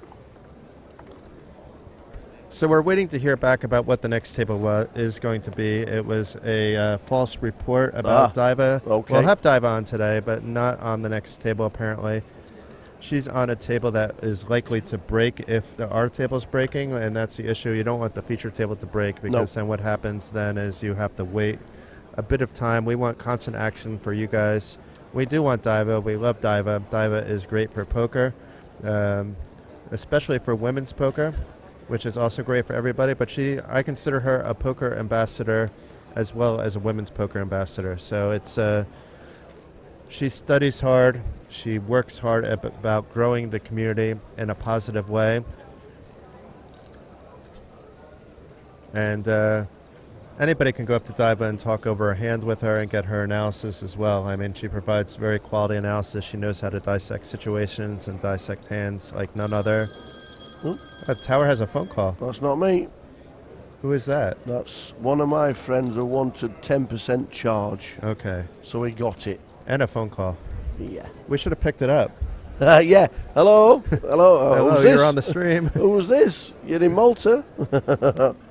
I think I think he's actually just put it down because it would have been an international dialing tone, wouldn't it? We have a limp fest mess here. Nobody really with quality hands to start. Anatoly, though, flopping 2 pair. Jack 10 was actually probably the best hand looking at the cards, maybe Ace 7 being the second best hand, depending on your perspective of how you like to play Ace Rags. But Jack 10 usually flops a bit better than Ace 7 in multi-way pots. And in this case, it flops the world. I don't like Anatoly, though, checking there, but he does get the check mark with the full house. But the reason why is it is still a draw-heavy board on the flop before the turn comes, and you want to thin out the field a little bit and also build up the pot a little bit. You can always get away later if you need to. Now Anatoly did get Ite to bet, but it's a tiny, tiny bet of 300, which puts Anatoly in a strange spot. If he was leading out, Anatoly could have made the bet bigger. Now, if he raises, it looks like he's super strong like he in fact is, but if he calls, he's not building up that pot very much. He does just call, and it doesn't really help get anybody else to stay in, but maybe it will help him get another bet out of Ite. Let's see what happens with the 10 of hearts completing the board on the turn. So he had a full house 2 different ways, with the double paired board and him having one of each of those cards, with the Jack, Jack, 10, 10, and him holding Jack 10, and a 1.1k bet. Anatoly, there's nothing that can beat him now. He needs to raise. He's not going to get a call, but he needs to think how much money can he get out of Ite if he has a hand. Just the issue is that he has blockers and a potential hand with his hand. Well, he's raised to 4. That's probably good. It's enough where Ite can try to bluff over the top if he had more chips, which he doesn't. But it gets a fold. Which full house would you like to see? Just walking past there with a thumbs up. Yes. Vic Meta, Ah, champion in Luton last week for £85,000. wow. That's pretty sick. Won the GUKPT we were streaming in Luton last week. So what's that, about 86,000 euro? 1.14 at the minute. Okay. I was got- we've teasing got- you, we've Tower. gone up I a was little. teasing. We've gone up a little. We've slightly increased. It was as low as 1.02 when the doom and gloom merchants were out. And Dark Angel is saying that Diva can handle it when men are coming on to her. I live in Lithuania and I see beautiful women all the time, and you just treat everybody the same. You know, it's. But yeah, I imagine that she does get hit on a lot. You know, she's here to play poker, though. You know, her partner John often travels with her as well, but she handles it with grace. You know, as long as somebody's not being completely crude about it, but just flirting and hitting on her. You know, it happens at the table. But I feel what happens at the table should always be kept friendly. You know, obviously if you see her at the bar, which may or may not happen, then it's a different situation. We have Jay Hardwood coming to visit. How many chips have you got, young man? Uh-oh. You're absolutely right with the guy. We got a phone call, Jay. We almost picked it up. No, that's a different phone. Oh, okay. 40. So you're charging 2 people's phones. Is that enough? 40. No, I've got a lot less. No, I mean that. Yeah, that's fine. That's fine. So Jay, How many have you actually got? I've got I was down to 9k. I've got 17k now. Oh, you've doubled. so the roller coaster ride for Jay Hardwood down to 9, up to 17. Got wrecked in an 80k pot. Oh. Wrecked in a 90k pot.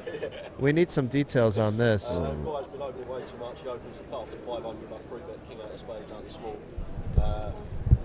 Coming in? Coming in. Jay Harwood, GUKPT analyzer, sits at the side of me on a regular basis. So what was the hand here, Jay? We heard you were involved with a 90k pot on the side 80, table. 80, but guy's been opening way too much. We 3-bet. He opens the 5. We 3-bet king out of spades, 1800 out the small.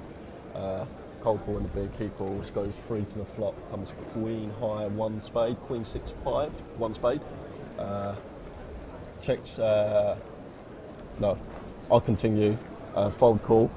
Turn gives us a gutter and a flush draw. Oh my! So we go big. We go like pot size. Mate, he calls and river comes an offsuit ace. So we overbet shove, and then he just finds the hero with queen 8. He cured you. Second pair. Yeah, he snapped me as well. He must have known. So you made the right read, but he he maybe read something with you. I don't know. We're on a 30-minute delay. He knew you were the famous Jay Harwood and wanted to see if he could hero We you. went like 1.5x pot on River as well because like he's pretty capped. Like he can't really have ace queen in that spot, I don't think. But it's one of them was sort of targeting the queen X, and that was the hand he had. But he just found the hero. But your table's probably not going to break anytime soon, so you now have some information on this player. Yeah, we've got a fun little table. How's the stream been anyway, guys? Good? It's been a fun table. Interesting. Yesterday was good when blinds are 1. See, is this the first game you've ever played when the blinds are 1-1-1? Yeah. A running ante to start with. Yes, yeah. We have Poker Mama. Hey, Poker Mama. Oh. I need to get a hug somehow. Oi. This is going to be tricky, but Yeah, 1-1-1. We was up to 600 at one bit. yes, we'll have a drink later. Playing now? First hand yesterday, 600. That'll do. Yeah. We'll make it 600. Boba Fett's in the building. How you doing, Paul? Nice to see you. Had to get up to hug Poker Mama. There's more than one Poker Mama. There's a Poker Mama in Scotland and a Poker Mama here in Malta. And the Malta Poker Mama is multi-mamas. absolutely amazing. Multi-mamas. So you've got Chris Hills in the chat as well. He's got a 1% free roll of my main event action. So he's Chris is in the chat box today. Good old Chris. Was that through a contest, or he just said, here's 1%? No. Basically, we had a live stream free roll for the GUKPT last leg, and whoever knocked me out got a 1% free roll for my main event action in Malta. So it was Chris. Jason, would you like to ask him how many hands he played? How many hands have you played? No, in the free roll. One, it was first hand, yeah. Okay. Yeah, it was first hand. Yeah, everyone wanted just Chris wanted the bounty for the things, but... Boba Fett is here? He is. Was that Boba Fett that walked by? Yes. So I know him from like an online name, but Absolutely. we've never actually met. Yep, that's Paul. Febers. Yes. Or Febers. So I recognize now. If he comes on by Tower, pull him on over. Certainly will. Vic Meta's just walked past as well. Oh, is Vic here? Yep. Oh, I didn't even He's know Vic was over here. there somewhere. He won £85,000, Yeah. which translates in today's day to about 85,500 euros. Yeah, exactly that. Right, guys, I'm going to quickly grab... Right, go, All right. go for your break. Thanks for popping in, All right, Jay. thanks, I'll pop in again later. So. Yeah, give us an update every once in a while. Cheers, Jay. Top man, off out for the fresh air on his break because he's still in the Battle of Malta. Back to my normal headset. Yes, back to your normal ones. But as every time somebody comes over, the Brits have made it over in force. Will they do a breakdown of countries and the players? I'm sure we'll get something, but the issue is that when I look into the system of K Hold'em, like half the Lithuanian players are listed with another country or no country at all, right? So it's going to be very difficult for them to do based off the K Hold'em system with any semblance of pure accuracy, but it should be close. I looked at some of the other countries and they were better, like the United Kingdom is pretty much spot on. Yeah. But they may be asking players what country you're from, and the Lithuanian players may not just want to say I'm from Lithuania. All right, okay. And then you have guys like Arvydas Metholdis, who I mentioned. He's listed with the Lithuanian flag. He is Lithuanian. Yeah. But he could easily have a UK flag, right? Because he's been living in the UK for so long, and Got you. I'm sure he has a UK ID now. So it's how do you handle these kind of things? You don't need a passport per se to check in. You just need some ID. Yeah.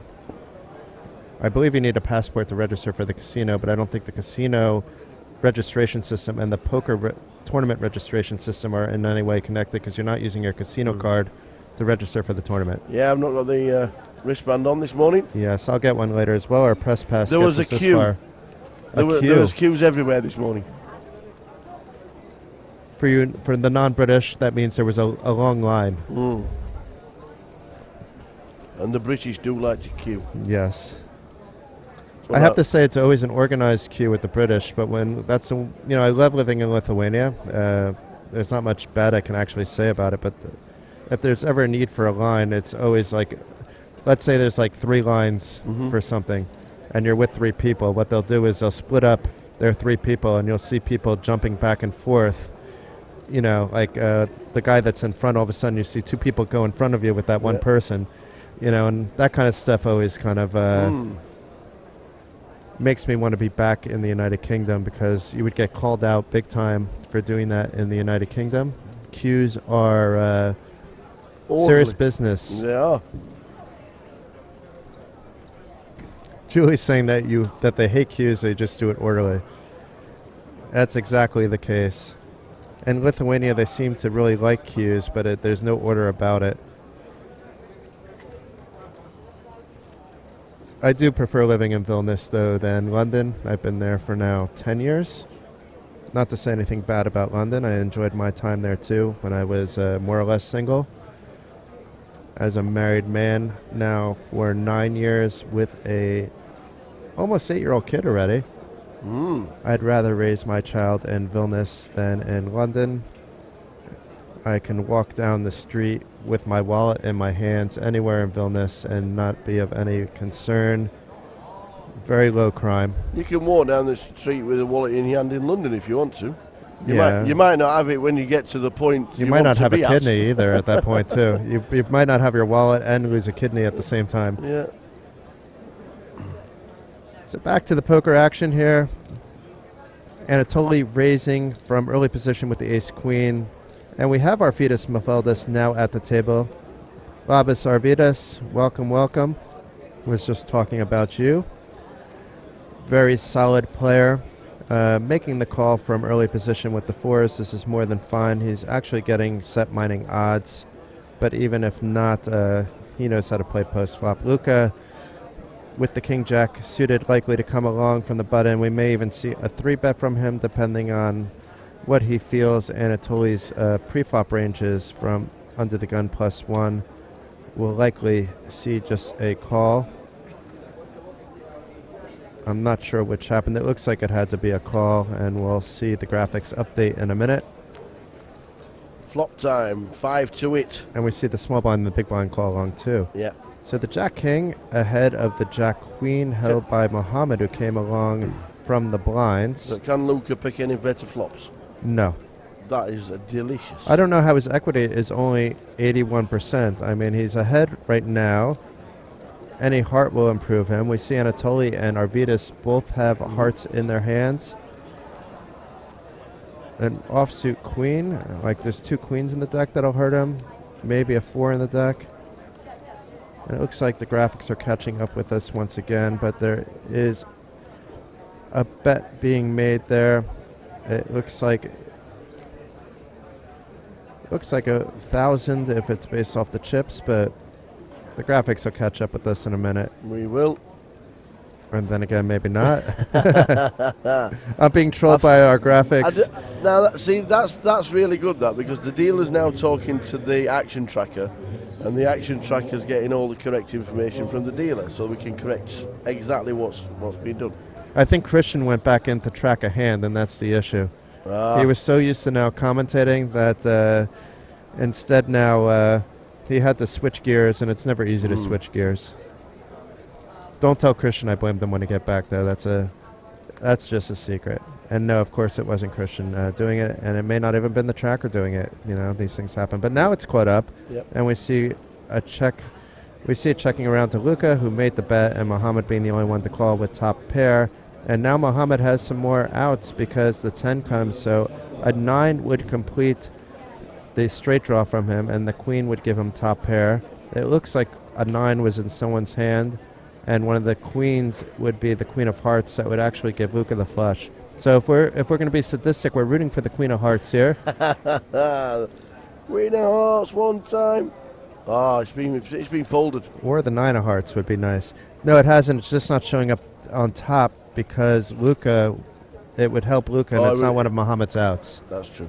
9 of diamonds. 9 of diamonds, giving Mohammed the upset, the check mark, but he's probably not going to get paid too much and should be donk betting here. 80% favorite on the flop, Luca. And that was against 4 opponents, not just Mohammed. 5.2K, I like the bet sizing. It may get a call out of Luca. It may not. You know, it's like, what are you beating here that would be betting out on the river?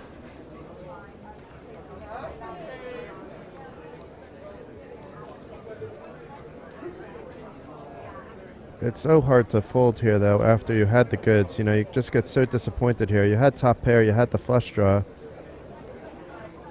And then you just look at the board. I mean, you're thinking, what can your opponent be calling with down the road here? And Jack Queen is one of those hands, but a Queen King kind of hand is not. And you have the blocker for the Queen King of Hearts, so that's never going to be one of those hands. It could be Ace Queen of Hearts, but that would be a very specific hand. Jack Queen would be a very good laydown. I think I would find the laydown there as well, but you wouldn't blame him for calling, depending on what he thinks his opponent could be betting with there. But well done. Nice hand for Sahil. Well done by both players there. So we are heading towards the first break in play, and the first session will be over. New table will be with us at the start of level number 4. We'll give you an update of the number of runners and how many were actually eliminated in the first session, which we saw was we're being told crazy by the tournament director that they may be keeping the same table, which is interesting. I would like to see a rotation, but I think things are just too chaotic on the floor that it's hard to move players around when every single table is busy. And by chaotic, I don't mean that in a bad way. Everything is very well organized, but you don't want to set the organization off when you are already organized and you it is a might get packed complaints house. from the players that we're spending too long on the Yesterday we table. definitely would have from one of the players, but he was actually out before the first break. He didn't even want to be on the feature table to start. You don't really have a choice, though. You sign an agreement when you play. I'm guessing with every single table in operation and 2 tournaments up here and 1 downstairs, that it's also stretching the floor staff as well to move the chips about and take them off one table, put them onto the other. Maybe that's the reason. Well, if we see these 9 beautiful looking poker players coming back to the table, then we will know why. But we'll try to get John Keite on the featured table. We'll try to get Dive on the featured table, and we'll take a look down. You know, we can't promise it'll be those two. You know, it depends on what their table numbers or their stack sizes are at the time. If John doesn't make day 2, I'm about 99.9% sure we'll see him in day 1D. Same with Diva as well. I think her percentage goes up to 100 because she already told me that would be the case when I spoke to her this morning. Christian is asking if we would like him to join again. I mean, I think the answer is already obvious on that tower, right? No doubt, Christian, we want you to come back. Christian is more than welcome back in the comms box. You were rolling off each other. You obviously known each other for years. My first long to each other comms tournament time was with Christian. Yeah, you just rolled off each other. I was listening in the back as I showed you, and it was excellent. No, more than welcome. Absolutely. If you want to do a duo, I'm more than happy to have a wander around and do a little bit of a Facebook. I want to see a tower. I want to see a tower Christian duo for a little while. We were in while you were having words. We were in together. And I think we were good, all three of us together. We get to rest our voice a little bit. Yeah. We will be talking non-stop for 7 days. And if I've got any friends around, you never know. And I might get somebody in the comms box where you can take 20 minutes. Yeah, like yesterday with Asif. I've got no friends. You have Asif. Well, we already had Asif in. Asif was in yesterday. I know some of the Grosvenor boys want to be in. Jamie Nixon... He's playing. Yes, but he said he'll join on one of the days. I think the thing with all the Brits is they're all playing. Yes. So that's why they're here. But we'll get Jamie in. We want to get some of the bogging team in as well. Will Schilber will definitely be joining us, if not today, another day. Oh, there's Prop City. And we want to get the lovely Jen Mason in with us. Donna Emanuel. Rod may be a little bit shy behind the mic, but I think he would do a fantastic job. They are all invited in, and Aaron McBride, who's Will's co-partner there on the Battle of Malta blog. And if you're wondering what's going on around the room, check out the Battle of Malta blog. Will Schilber, Aaron McBride providing updates throughout the day. There's pictures by our photographer, JP. If you're more interested on the MPN side, also check out their blog. They're covering different things. You know, go to the MPN blog. Rod, Donna, and Jen all teaming up, providing some amusing posts, some informative posts. Happy Snaps, who's fanning himself right now, is taking the photos for that. He's come prepared. I think I saw him with 3 or 4 lenses. Both these photographers are taking fantastic pics. And I see Fraser back there. He joined us yesterday. Maybe we'll get him back at some point in the comms room. We're not really in a room. I don't know why I say comms room. We're kind of out in the open. But the comms corner, I think we need to say.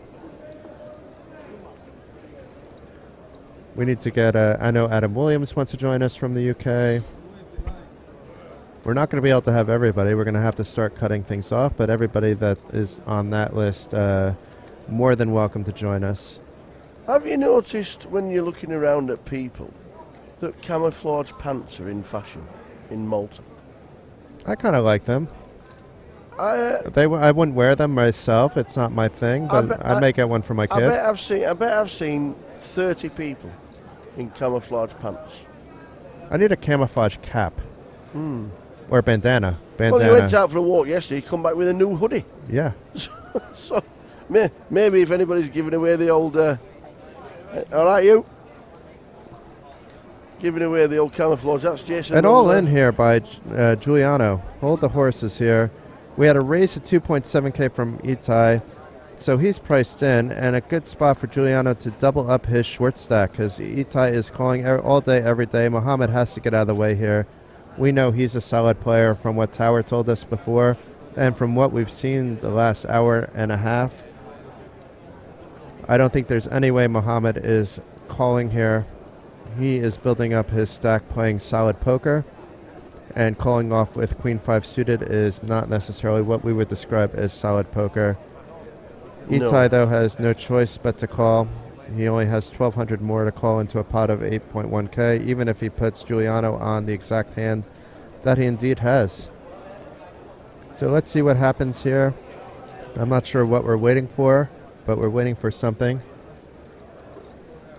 Maybe we're waiting for Nightbot to give us the update command, which it did. Thank you, Donna. And Donna will be enforcing the no spoiler room. It's okay if Tower and I give out a spoiler now and again. It won't be from the blog. It'll be more like when we find out what the final number of players that are in, or if a certain player that you guys are interested in was eliminated. We may do that without the half-hour delay at our discretion, but please do not use that discretion on your own. Dark Angel will not be happy with you, and if Dark Angel's not happy, Tower and I are not happy. Ace Queen against Ace Jack. So now we have the cards down, okay. Yeah, we were waiting for Mo to make a decision. That's why. Really? Yeah. Okay. Yeah. This isn't a bad flop for Itai. He now has more outs. The diamond does not change anything. A fourth diamond wouldn't matter. And the 5 of diamonds, so no diamonds by anyone. The ace-queen holds up with the board running all blanks. Giuliano up to near 10,000, has a 31 big blind stack, and when the blinds go up shortly, he will still have a decent enough stack. He will be sitting at around 24 big blinds. Plenty of maneuvering can be done there. Maybe not with Itai's style of play, where he wants to play as many hands as possible. You can't necessarily be doing that with 24 big blinds, but you do have room to maneuver. Here's an update of the chip stacks. Marcin, who did get over 60K a little bit earlier, has been playing solid poker, still at near 60,000. Nice to more than double your stack in the first session. It's showing Itai at 6.4K, but I thought we just saw him at 9.3K. So maybe that was mistaken. Maybe the bet sizings were a little bit off, but either way, he is the short stack on the table. And welcome everybody that has just joined us. We're up to nearly 180 viewers on Twitch. Good afternoon. Tower will check the Facebook shortly to see how many we have there and if anybody's chatting with us there. Shall we check it just before the break? This is Jason Glatzer, a.k.a. Jackson Poker, a.k.a. Wacky Jackson, in the house with the Tower, Phil Heald. Good afternoon. And we have had Christian Loss with us earlier. He has done commentating before with the MPN PT. He's now here in a different capacity. He is doing tracking work for the HD Poker Stream, which provides the entire TV table service. Today he has a day off. We asked him if he wanted to join us. He said, why not? He is on a break right now, but I believe he will be back with us after we take our break shortly. Awesome. I'm not sure how many hands we have left because I don't remember what time we started. 42, was it? 42. So we may just have one or two more hands up, but usually we have Hamar come in and tell us when we have a couple hands up. James McGeorge in the house wearing the Hot Tuna shirt. Hot tuna. It's all right on pasta. Is that Hot Tuna the band or Hot Tuna like something else? He's just calling himself Hot Tuna. So it's James, it's not luck. Hot Tuna McGeorge in the house. Are you playing now, James?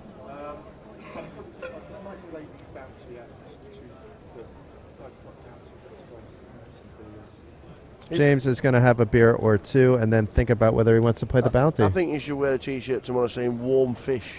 Warm fish. That's like hot tuna, isn't it? It's kind of like it. It may have a different message to it. Yes, and we explained to, because Donna asked if we found an outcome, and, we understand that this player isn't allowed in the casino.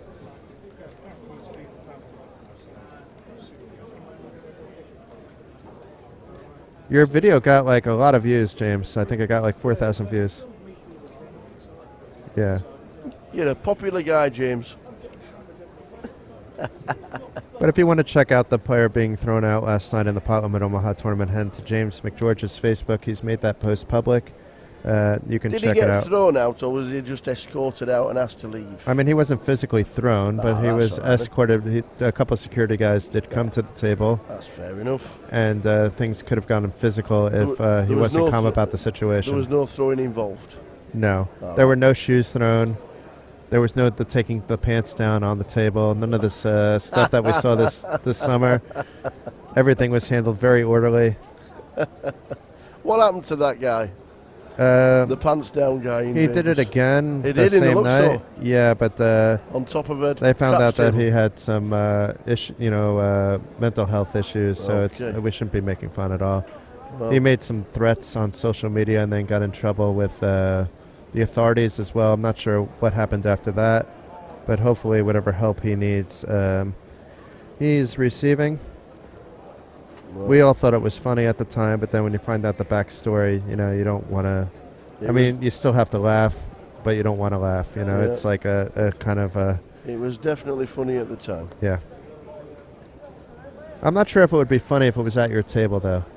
What? Because it's a $10,000 buy-in event, the biggest one of the year. You don't want that to be at your table. I don't think it's funny for the poker fans. Auto Chess Addict saying that Raymond is just loud and not physical. Actually a fun guy, and I believe that was the person that was thrown out of the PLO tournament yesterday. Okay. I heard different stories that maybe he was cursing at the dealer, though, which doesn't necessarily make it fun. Jerron Black last night in the PLO tournament, we learned breaking news because James posted a video of a player being thrown out of the PLO tournament. So Jen Mason did some investigative research for us after that happened, and we were already off the stream when we had all the facts, so we're just releasing the facts now. And James walked on by. This is how it came up again.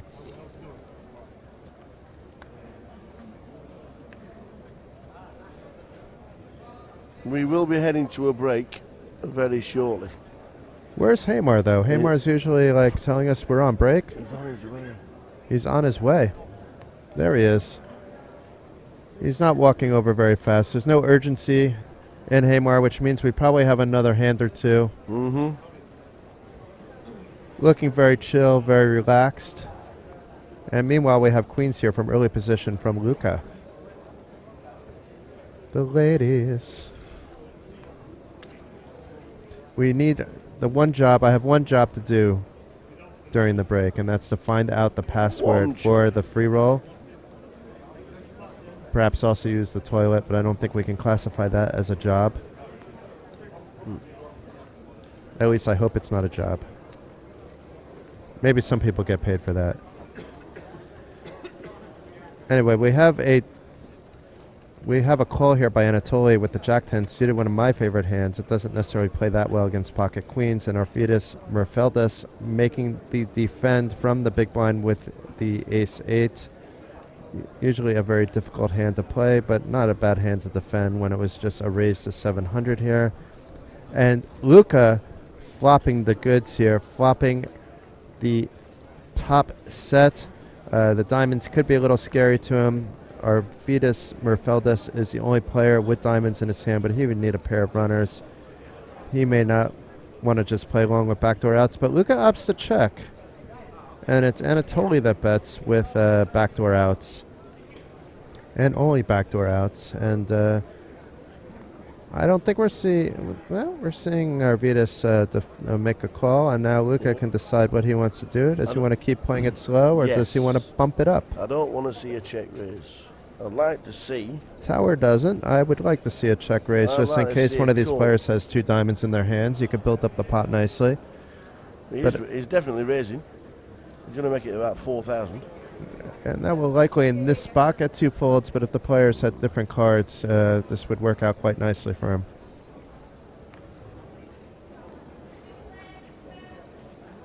It is a dryish board outside of the 2 diamonds, so the tower strategy does have a lot of merit, to be fair.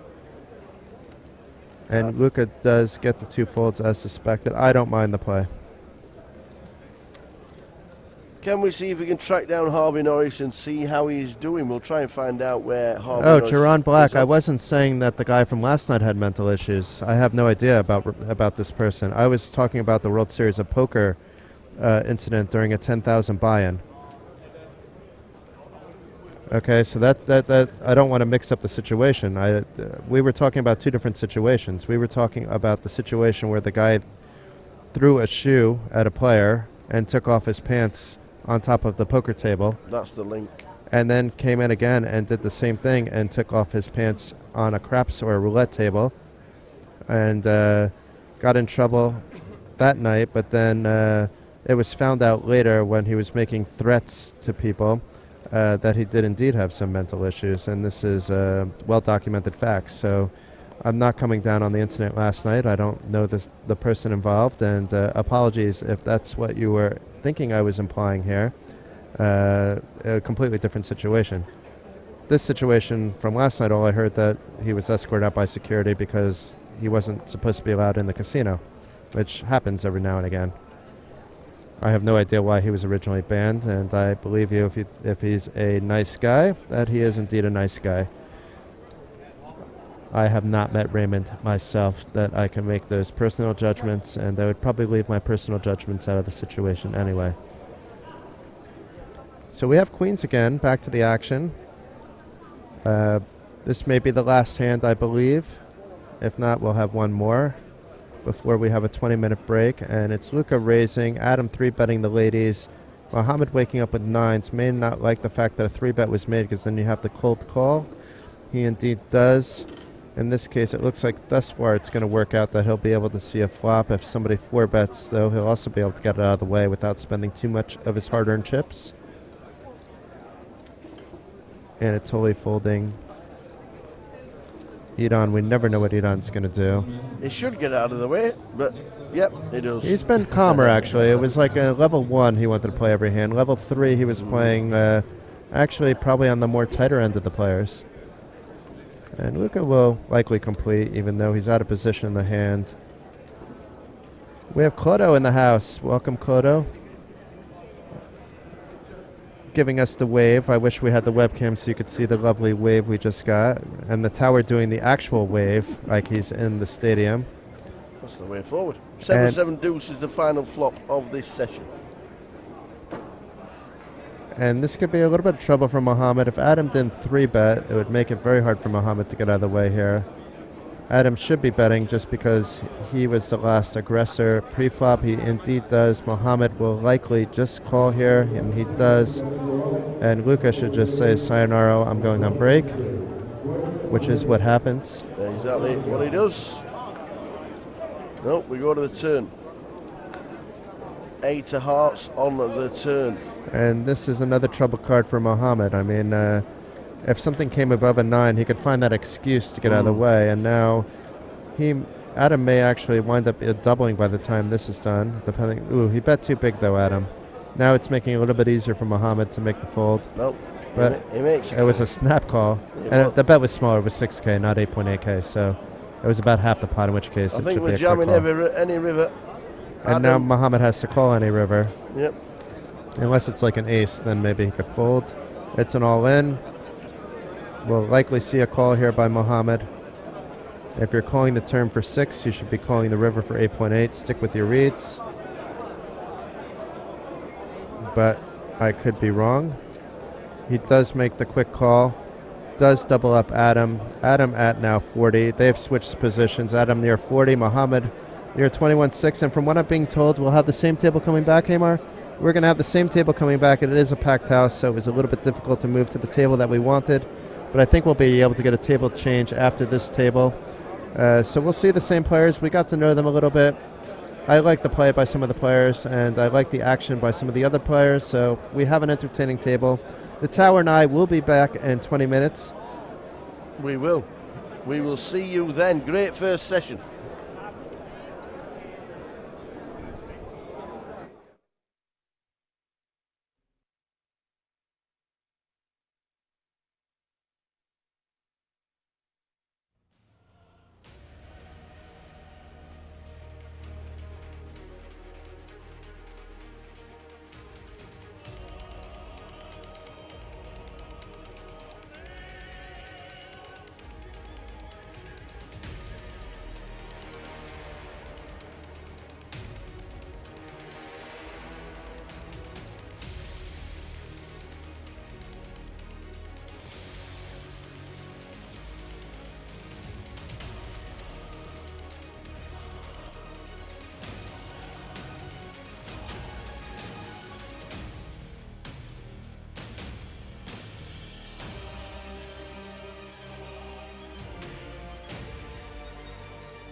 Are we on? We are on. Are we on? we are back? back. Whoop, whoop. Back again. Tower's back. He is back. Shady's back. Do. So it is the Tower alongside myself, Jason Glatzer, and we will have a special guest for you very shortly, but hold the horses on that. We already have an all-in on the very first hand by Ite, but it gets through. Now Who's we can. coming to join us? Alex Scott from MPN. Alex Scott. He's been with them for many, many years, and here he comes. Da, da, da, da, da, da, da. Do-do-do-do-do-do-do. Da, da, da, da, da, da. Alex Scott is coming to join us. Let's put his mic on. That's so everybody can hear him. And we have the same table as before, so these players should be familiar to you. Mohammed has not made his way back to his seat, but all the other players have. Did you find out the official reason why the table didn't change? Not the official reason, but I know that it's packed in there, and Yeah. we've been guaranteed a table change. There's never a guarantee, but I would say with 97% assurance we'll have a table change after this table, and we'll try to get John Kite on or Diva Byrne. It's going to be likely one of their two tables. John is here with Nordic Bet. He's not an official ambassador, but he's sometimes a sponsored player of theirs. And Diva is an ambassador for Betson and also an ambassador for ladies poker in general. So looking forward to having both of them on the feature table and both of them at some later point in the booth. But right now, welcome, Alex. How are you? Hi, I'm good, thank you. Pleased to be here. So can you tell me a little bit about the personalities at the table? Who's been up to what? We have a lot of solid play, but we have Idan and Ite both shown that they can make some unorthodox moves, that they like sometimes to jack up the pot with random holdings. It's worked out okay for Idan, not as well for Ite, who's down on chips. Our two Israeli players at the table. Okay. We have one of the best poker minds on the table in Arvydas Mefeldis over there in seat number 6, a Lithuanian player that lives in London for many years, probably about 10 years or so. He either is or used to be a coach at Tournament Poker Edge, a site run by Killingbird. I believe Casey Jarzabek was involved in that site as well. He may still be, who is one of the people in charge of One Time Poker, another site on the MPN network. But he's a very solid player. And then we have Mohammed, who's missing from seat number 2, who Tower knows well. That's my involvement. I know seat 2. He knows seat 2, which is empty. But he's played very solid. We've seen some good poker. We've seen some crazy plays as well. It's been an interesting mix. We don't have any, let's say, poker superstars at the table, but we could have the next poker superstar. All you have to do is win the Battle of Malta, and your name is on the map. That just takes winning a big tournament like this, and all of a sudden everybody will know who you are. Absolutely. It's been quite the event so far. I think we're up well above the 1 million guarantee so far, aren't we? Yes. It was announced within 10 minutes of play today that the guarantee had been hit within 10 minutes of play. So it's pretty amazing. Amazing. 2 flights to go as well. So do you think we'll hit the 2 million? 100%. Yeah, I guess 100%. 4,802 players today in a random thing held by Alibet, because it was a GTO play, though, because I really think it's going to be 4,300, 4,400, but I think a lot of people are going to guess in that range. So if it gets bigger, I don't think anybody else is guessing in that bigger range. I'll have a wider range of possibilities, but we'll see how that works out. Dark Angel's asking if that's Alex Henry. Is Henry your middle name? No, it's not. Okay, no. so it's Alex Scott. 2 first names, one is a last name, but Actually, all 3 of my names are first name. My middle name is David. So Alex David Scott. an abundance of first names here. And why don't you introduce what you do, Alex? I mean, I know what you do, but maybe introduce for the viewers. So I'm the managing director of poker at Microgaming, and so basically the running of poker at Microgaming, the buck stops with me. I've been with the company about 7 years. I've seen the evolution of the MPN Poker Tour from its very early stages, where we had events in London with 80 players and no guarantees, to today, where here we are with a major sponsor on Battle of Malta, with well above 1 million in the prize pool and 2 starting flights still to go. So yeah, one of the things we're really proud of is how that has evolved and has become something really special over the years, the last 5 years. I know Jason works all around Europe and everywhere else like that, but I'm predominantly like UK based. And this event is on the calendar for UK players from the beginning of the year. Oh yeah. They're already looking at when is the Battle of Malta dates coming out. Oh, they're in October. Right, we're on his way. And it's cemented in their calendar. This is a leg that they love. Yeah, Battle of Malta is a really, really special event. You don't really see events at this buy-in with this big a prize pool, this many people playing, and actually this, I don't want to be disrespectful, but this softer field as well.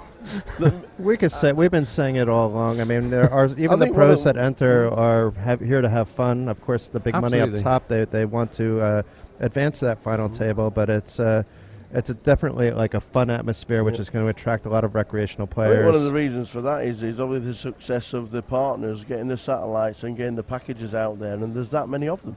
Yeah, absolutely. The MPN has brought around 250 players to this event this year, which is more than the number of players we had in total in our very first event. So yeah, something. We've got an interesting hand here, by the way.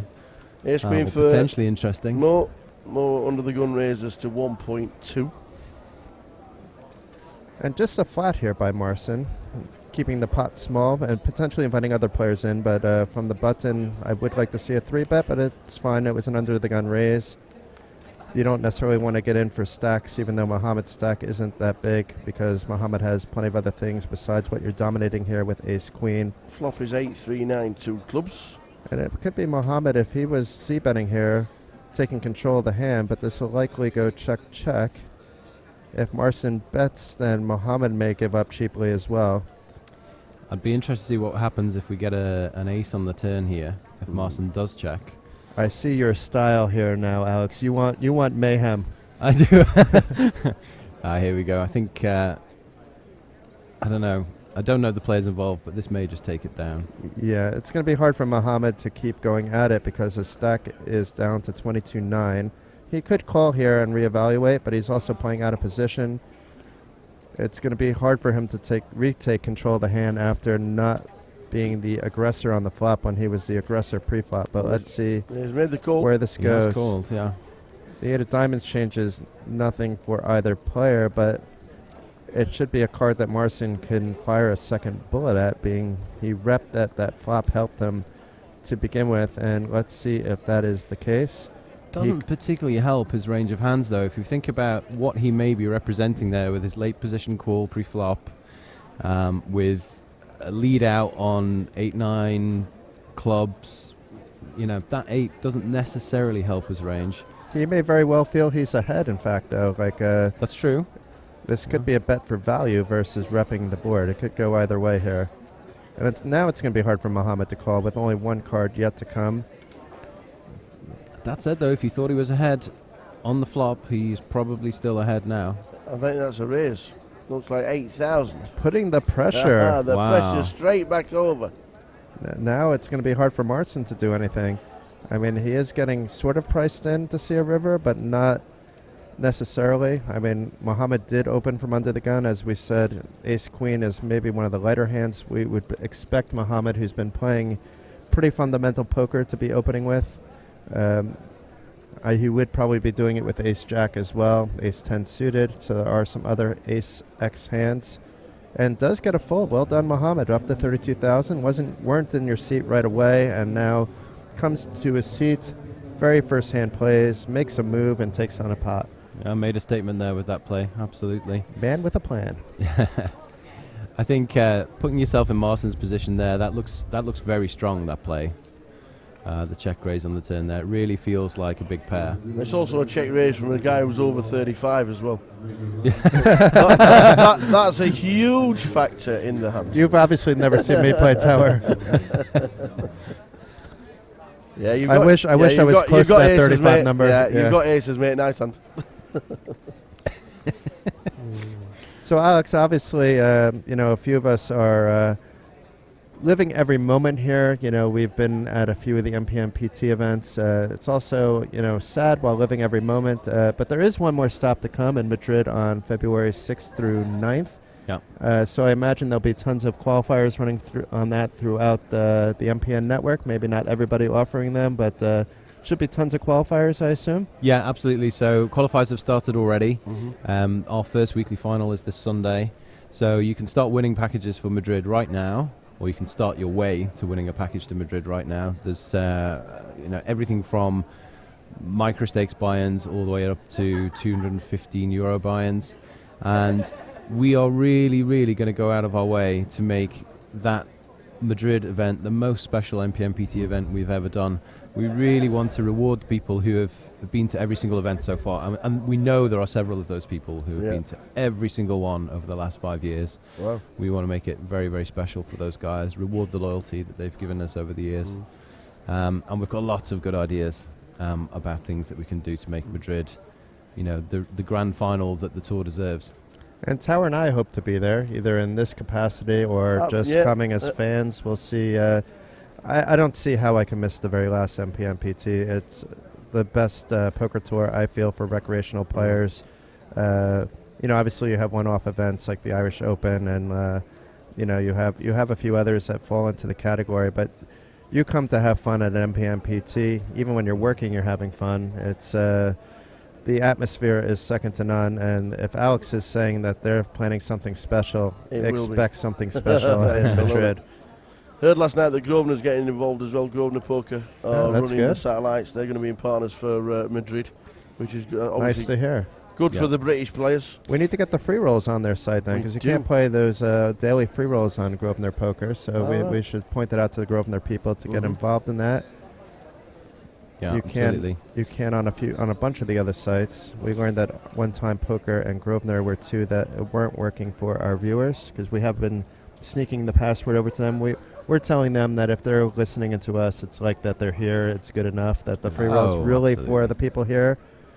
And we had one of our viewers win the first one. So Carpet Catcher, who has been a dedicated viewer both of the MPN PT and of the Battle of Malta, Graham, winning the €200 ticket, the top prize 2 nights ago. So we were very happy to hear about that.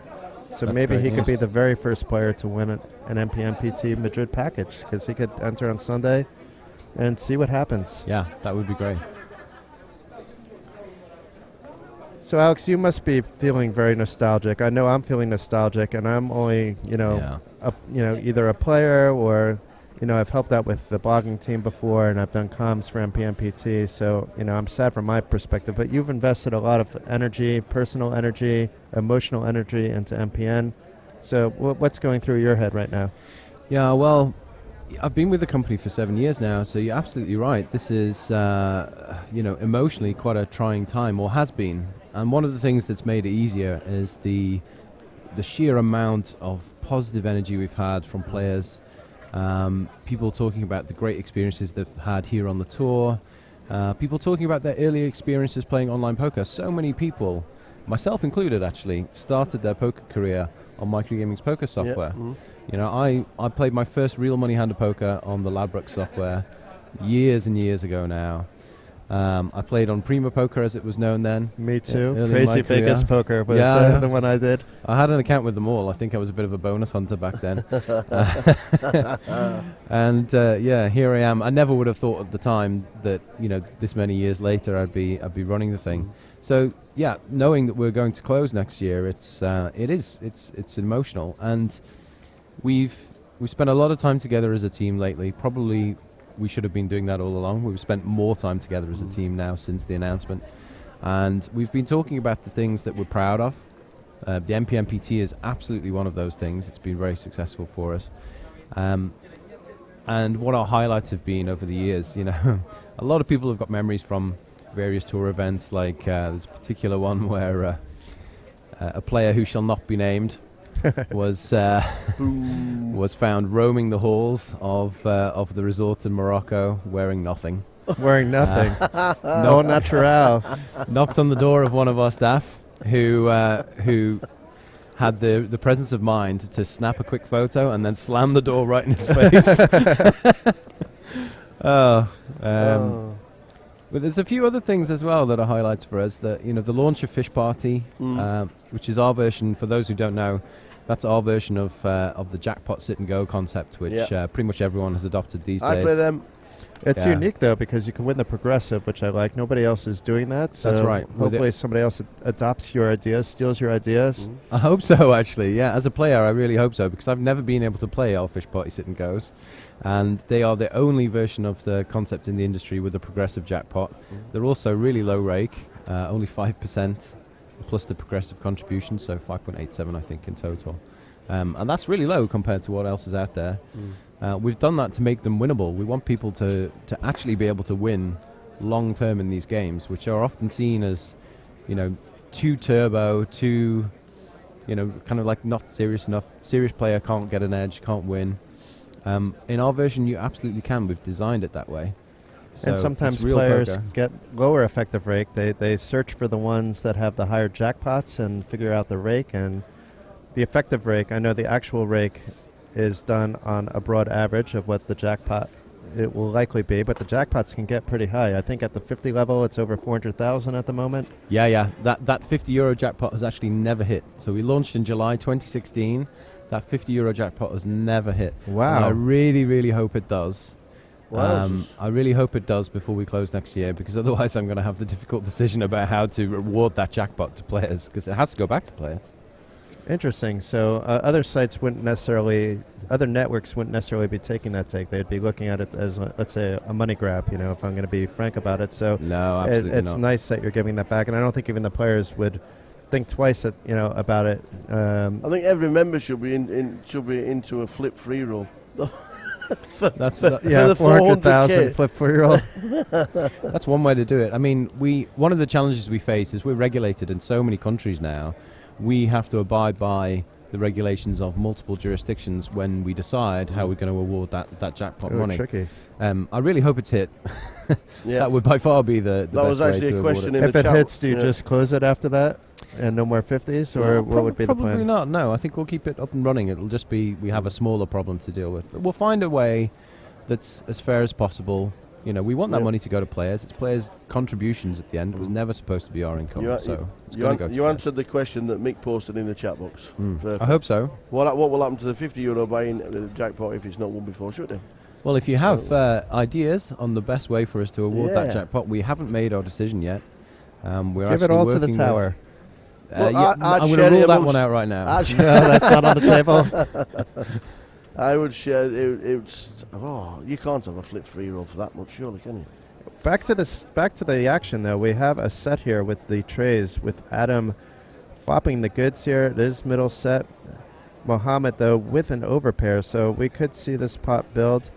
I'm not quite sure what Eden was doing in the hand to begin with. He was in the big blind though, so probably just defending. Now wanting to take a stab at bottom pair. Somehow it does have a minute amount of equity, and Luca making the fold with just the 2 overcards, an easy fold for him with 3 other players in the hand. Now That's the equity that he has. Is it Yeah. running twos? Must be. Yes. Not there anymore. no more equity, and he will hopefully get out of the hand. I want to see that from Eden. Adam will likely be the one continuing the action.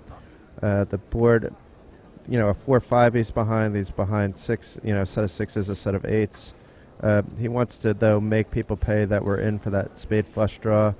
He doesn't want to leave it up to Mohammed to bet if he checks, so he does bet. Mohammed is in, once again, a silly spot. This is the second time he's had an overpair to the board, where he's been stuck in this spot, and he does make the call, and Eden gets out of the way, realizes that he is definitely beat, which he is. This is always a tough spot if you don't know who you're up against, because at a random table of random opponents, your pocket nines could easily be ahead here. Another low card, too, so it's going to be very difficult for him to get out of this, depending on what the bet sizing is. The spade flush draw didn't complete, and Adam can very well have been barreling with that spade flush draw. Yep. And it is a decent-sized bet, a little bit more than half the pot. It's a tough spot for Mohammed, because if he calls and he's wrong, he's down to 17-5. I mean, that's still a playable stack at this point. He does quickly call, so that answers our question. A 40K pot over to Adam. Very well played. Got value on every street.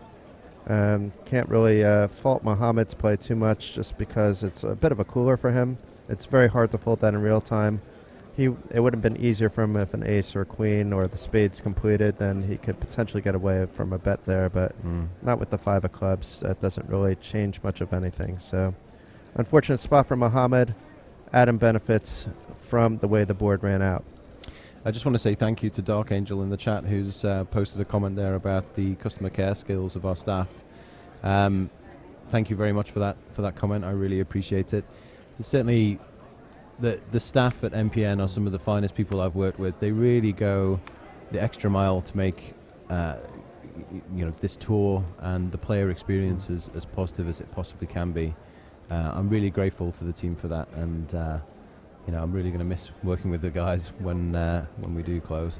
And to add to that, it's not just the MPN team, which is absolutely amazing. It's the fact that you have your poker room managers and support teams coming out in full force to a lot of the stops. I see Linda from PAF at every stop. I see Nick Diaz from 32 Red at every stop. Yep. The whole BetSafe team is here right now. They are obviously with MPN as well. But shout outs to Kat, Gianluca, and to Adam. And sorry if I'm missing anybody from that team. Grosvenor always has somebody out here as well. Yeah, Tom's here from Grosvenor. And we've had Alex here in the past and Kip as well. So I don't know if they're all still with Grosvenor, but they've been here over the years. Kat, when she was with Redbet, so I'm mentioning Kat twice. Redbet, though, shut down its poker recently, so that doesn't really apply. But that adds to the experience. You qualify on those sites, and they make a tailor-made experience for you as well. So not only do you have like the MPN party and sometimes parties and the hospitality that Richard Cunningham, who's standing in front of us, and Claudio and Beata and the entire team, Heather, George, Lee, Peter, I can keep going on and on with names at the MPN PT support team coming on, and then you have the blogging team of Rod, Donna, and Jen Mason, along with Happy Snaps taking the photos. They're always up to chat with the players. They're a friendly crew as well. It's just a completely fun atmosphere from so many different angles. Yeah, something we're really proud of. So what have we got here? We've got 2 players with ace queen. Being outflopped by Mo Sahil with 8-7. Yeah, well, I'd certainly rather have the 8-7 in a situation like that. Position as well on the other 2 players. You'd expect him to take it down pretty easily. Let's see what happens. Muhammad just calling, maybe because Eden has been the type of player to barrel, so he may get another bet out of him. He may not realize he's ahead, and the king will at least make Muhammad think twice if Eden fires another bet. So not the best card in the deck for Muhammad. He would have much preferred to see another 7 or an 8 or even like a 2 or a 3. Maybe even a 9 or a 10, so he would have a straight draw in there as well. In fact, though, Muhammad is still ahead in the hand, but I think Eden is in position to win this pot. Yeah, he asked Mo how many he's got, so he's trying to show a bit of strength. There we go. I think he's given up there. I think we might see check. Oh, not anymore. Muhammad has just been getting coolered left and right, especially considering his opponent, the third player in the hand, also had ace-queen. That's poker, folks, so that's how it goes. Muhammad, though, has half a starting stack, and blinds are still only 200, 400, so he's sitting on a stack of 32 bigs. That's plenty to get things going. The structure is great in this event with 40-minute blind levels, and also they're not skipping amounts like some tours you'll see go from 200, 400 to 300, 600. There is that 250, well, it's actually not 250, but 200, 500 level in between, which does help things out. It's not always about the amount of time you have in the levels, but what the levels actually are. And according to Tower, he is a solid player. We've seen good plays from him. We can't fault him for the call he made before with the 9s. Not at all. So we could see him get back into the mix fairly quickly. 1,202 runners so far. Wow. 1,202. I'm feeling better about that 4,800 number that I said. Just overall. Today. So what are we up to overall? Because we had 300 and something on day 1A. 333. 917 to start today. So we're at we're over 2,100 for sure. Yeah. 918 to 2120. Wow. 2,120 already. Alex, will you be going to Madrid as well for the final one? You can't really miss it, right? Oh, I can't miss it. Yeah, I'll be there for sure. Okay. The grand finale. I was there. Well, actually, I wasn't there in the very first event. That was Mark Spur was the only person to go from Microgaming to that event. Happy snaps. He looked after everything. Yeah, Happy Snaps as you I'm sure he loves that nickname that you've given to him. Funnily enough, he took the photos at that first event too. I think he took them on his probably on his cell phone. camera phone. Yeah. But now here he is today with a lot more professional equipment. And do you know what? He's come on as a photographer so much in the last 5 years. He has like 4 lenses now. He's for someone who's not a professional, for someone who's very much an amateur, he's a very talented photographer actually. He did get to meet with Thomas Stacha, who's one of the best poker photographers in the industry. I'll give a shout out to a friend. They did spend some time together during the MPN PT Prague because Thomas lives in Prague, so he was doing a little photography work for the casino. If you ever seen a big guy walking around with 3 cameras around his neck, that's Thomas. He's the only one that does that, and he parted off some of his advice about what lenses to use. Showed his equipment, showed some of the editing software that he's using and all that. Thomas is a nice guy. Well, it certainly did the trick. And since then, I've seen now at least 2 new lenses that Mark does have. Talking of the 1,202 in this event, there was 497 in the satellite. The satellite today? 46 seats. Wow. Did that end? Are those 46 players now in? 46 players have got themselves a seat locked up. Wow. 46 seats. Day 1D tomorrow. Yes. Day 1D last year was the largest day, if I remember correctly. Obviously, tomorrow being Saturday, we're going to have, people who wouldn't be able to play on a weekday. Absolutely, yep. But it's going to be like today. Every seat is full, right? So there's only so many. Now, probably if you want to sign up, you're going to have to wait a little while before you get in. You're going to have to wait for players to bust. So it's going to be like that tomorrow, and we've been cautioning players that are watching the stream all week long that if you're playing on Saturday, buy your ticket as early as possible. I would buy your ticket right now. One thing you might while there's no lines. One thing you might struggle with tomorrow is the side event at 3 p.m. Yeah, that may not take place at 3 p.m. Because I'm thinking every table will be full of main event players. What is the event at 3 p.m.? It's the Siege of Malta. Forget that. Is that day 2 of today's Siege of Malta event? Yeah. Forget that. They'll be sat somewhere. They might be sat where the satellite is. They'll figure that out. They do dedicate some tables to the side events. They just sometimes kick off a little late if not enough players get eliminated from the main. The first new event tomorrow is 5 p.m. and it's the bounty. That's 220 euros. It's a bounty at 5 p.m. Okay, so don't be surprised if you don't get into the bounty, or if the bounty doesn't run until 6 or 7 o'clock. It's certainly within the realm of possibility. The staff here is very organized, but the priority is going to be mostly the main event for obvious reasons. Have you ever played short deck? I have played short deck. I played short deck on a TV table recently. You. But in a cash game, not well, that's a on tournament. At 6. There's a short deck ante only. A 6 max. That's on at 6 p.m. Then there's we an need event that at 11 7 p.m. so I can play that, but no. Well, there's always something on late. 11, I think there's a turbo event every single night. Yeah, Have you played one yet? pop. No, not yet, but I'll have to pop into one. Oh, absolutely, yeah. There's so much going on. It's actually one of the great things about this festival. If you're unlucky enough to bust out the event and for whatever reason don't want to rebuy straight away, or re-enter straight away, I should say, then you have at least, I think, 3 side events per day. Tomorrow there are side events at 5 p.m, at 6 p.m, at 7 p.m, at 9 p.m, and 11 p.m. So, well, there you go. It's a smorgasbord of events.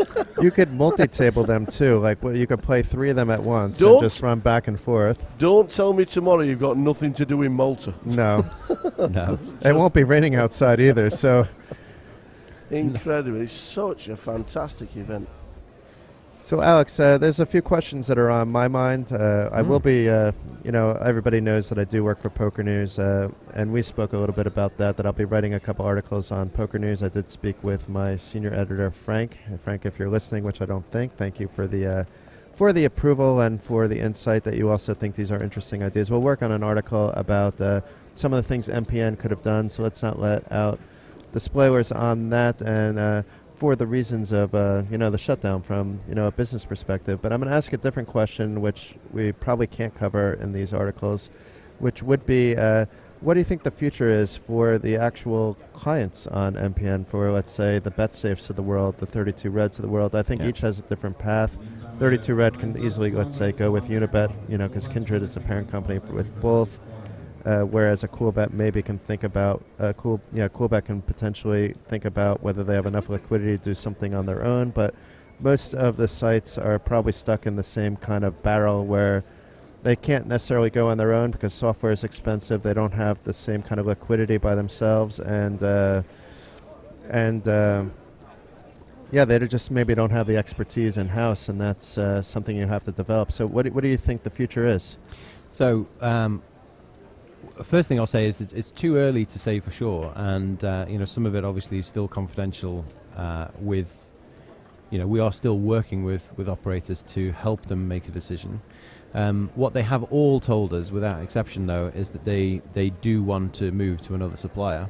So every single poker room on the MPN will still be around. It will just move to different software at some point in the future. That's great news, because that's maybe for the players, it's a flick of a switch, basically. I mean, Absolutely. Different software, some games will be different, obviously, different rake structure, but their account remains intact, and for them, it's just a software download. That's right. Yeah. So what we are doing is we're working with the poker rooms themselves.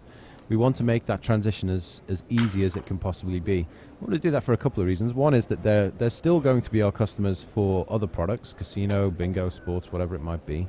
So we obviously want to maintain the best relationship we can with our customers.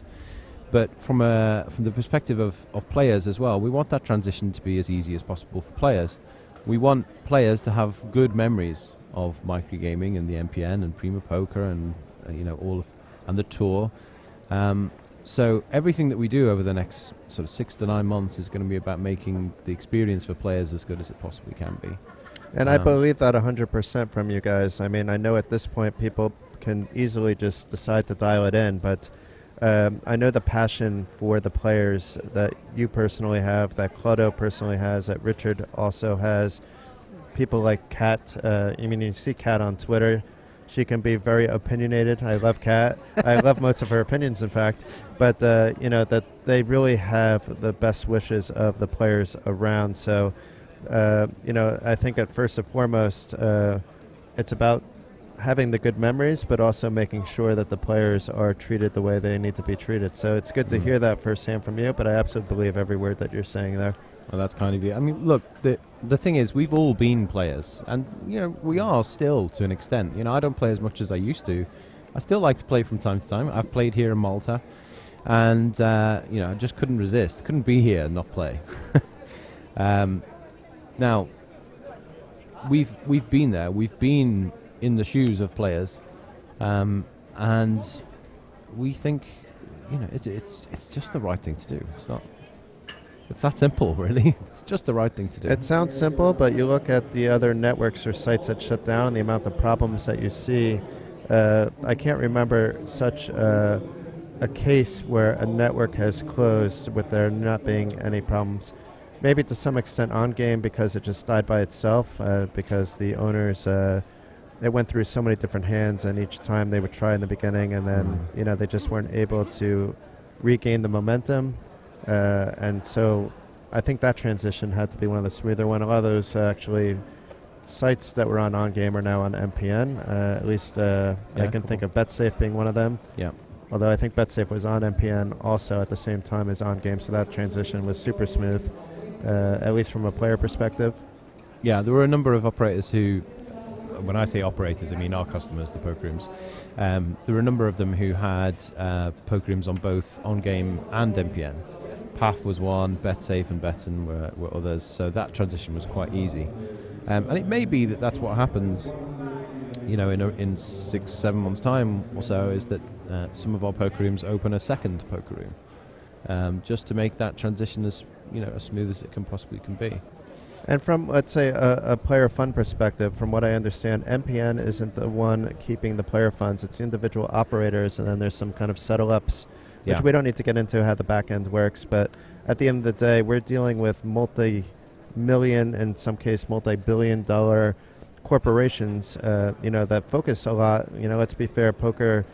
We love poker, and I'm glad that poker is around. But poker isn't, let's say, the money-making driver for a lot of these companies. It's sports and casino. Yeah. They want to make sure that their poker players, which sometimes also play those verticals, are treated okay.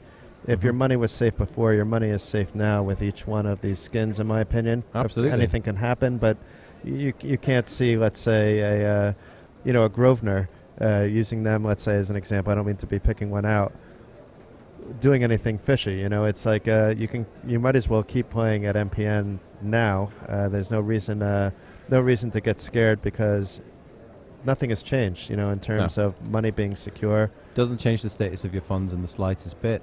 And like you said, a number of our operators are actually massive publicly traded companies. You mentioned Grosvenor.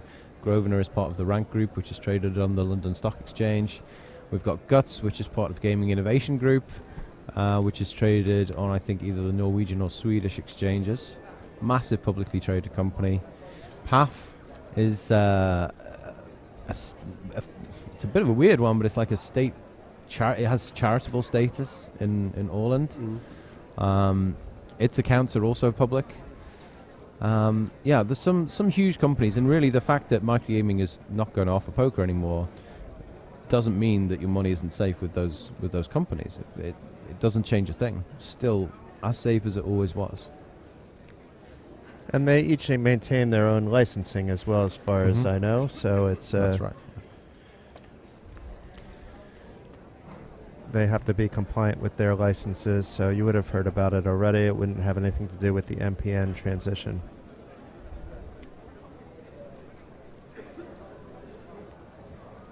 We haven't been announcing too many hands. No, Tower, have you been paying attention I've to the been action? paying attention, and if anything would have been really, really good, I would have let you know. But we've just not really any pots of significance and no hands that have collided. So we're Well, all it right. looks like this hand is potentially significant. We've got Mohammed Now here we've- taking a stab, now 1k into this pot.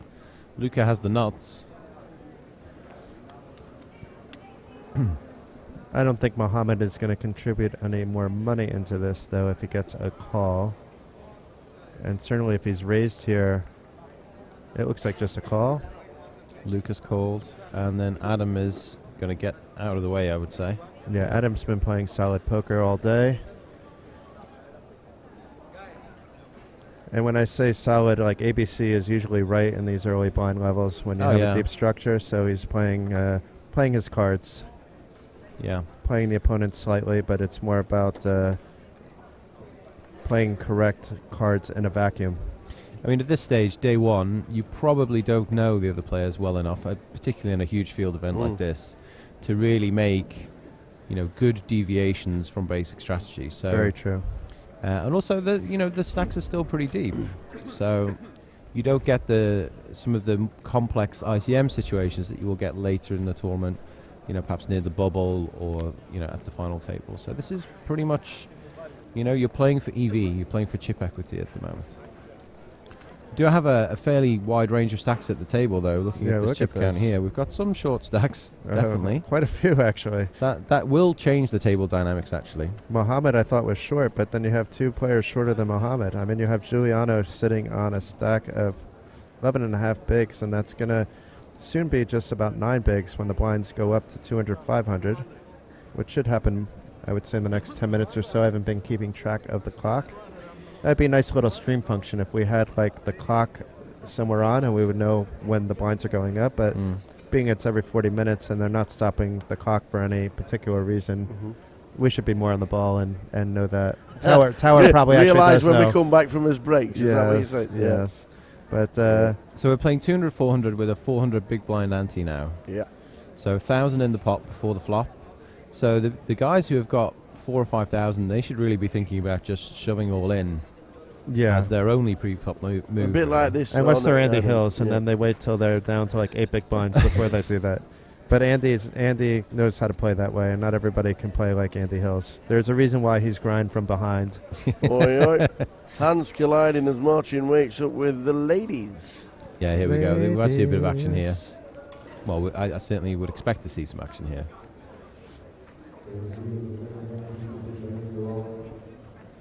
We do have the 3-bet for the ladies. So it's going to be an interesting decision for, is it Eden? We believe it's Eden. We've Snaps. gone with Eden. Okay. But the way Eden's playing, once he's opened, he's going to call here. Or he may even 4-bet, but I don't see that happening. Eden, like in blind level 1, was a different Eden than we saw after he had some chips.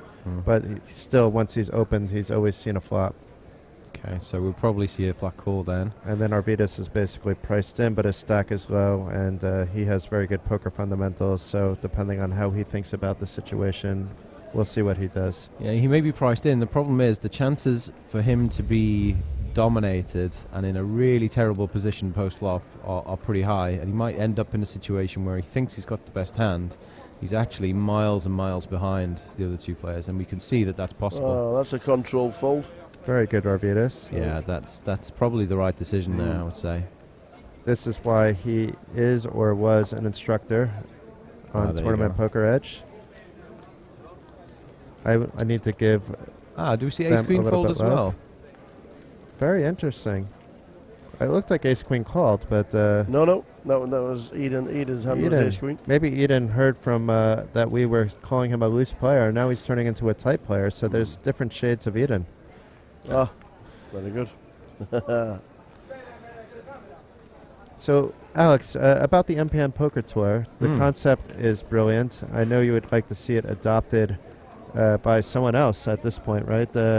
Absolutely. Has anybody been in touch with you about potentially bringing the tour onto their network? We are actually, yes, we are in discussions. It's a possibility. I'm not going to make any promises, but we're in discussions with not only our operators about the transition to another software provider, but we were also in touch with software providers about transitioning our network partners to them. And there is one particular software provider out there who's expressed an interest in potentially keeping the tour up and running. Now, obviously, it wouldn't make sense for it to be called MPN Poker Tour anymore. And in fact, if I'm completely honest, Microgaming Poker Network Poker Tour never was that great a name. No. So, But it's gotten legs now, you know. Yeah. But so hopefully, if that happens, and this wasn't a question that I knew the answer to. Like we did actually, for transparency's sake, I did talk to Alex a few nights ago over a beer or two. well, let's just pause that thought for a minute. Yeah. One of the Yes, shorties is all in. Giuliano in seat number 7 is all in. The It's going to triangles be in front of shorty on shorty crime here. It He's is. yeah. Well, he's found the right hand to do it with. I mean, that's what you're waiting for when you're in a situation like his. Unfortunately, he's up against Ace King, so he's not going to have. He's not going to be in a completely dominating position. Although I think he will be ahead given the dead cards. Probably, 57% if you don't take the dead cards into account. It's paused on Eden for quite a bit of time. I mean, he did fold that ace queen before. The jack 10 should then be a snap fold. Yes. Yeah. Especially with a 3-bet. But he's reaching for chips. Nice. This is the 3 to different 1 shades or of so. Eden I was talking about. I wouldn't mind it if it was actually 2 all-ins, but then he's going to be Yeah. folding quite a lot and not seeing a full board with the jack 10. And the jack 10 does flop well. But And it was Arvidas that did the first 3-bet. I'm not sure that this is the optimal play, but maybe it'll work out in this particular situation for him. In the olden days, we used to, oh, well, there we go. There's the ace. That's a bit unfortunate for Giuliano there, but Will likely he be will showers. almost certainly be out now. Yeah, hit the showers. Eden's in now a bit of a interesting position. Eden's picked up a good shot. He has checked. Does he have enough equity to call If he doesn't believe Arvidas the ace. shoves all And in? that's the rest But of his Arvidas stack. isn't shoving in most likely. I mean, some players will, just because they still think they're ahead of the range against the other all-in player. But typically in this spot, you have something when you're folding into. There was no real side pot, so into a main pot where another player is guaranteed to be in the hand. If Eden thinks this through, I think he can find a fold. His jack and 10 aren't as live as he thinks they are. Yeah. He would need runner with that, and then he's really then just drawing to a 9. And you don't want to be calling here if you're just drawing to a 9. Although somehow it lists him as 20% equity, which I can't quite figure out. Must be the dead cards. Yeah, but even Yeah. with the dead cards, I still can't figure out how it can get that high. He doesn't have any clubs in his hand. Running cards, running king queen. That does doesn't it? add big percentages. So he does get out of the way with a good shot. It was over a third of his stack to call. So there's That both the was- queens are live though. So 12% equity. Yeah. That does not help, and needs a queen and a queen only on the river.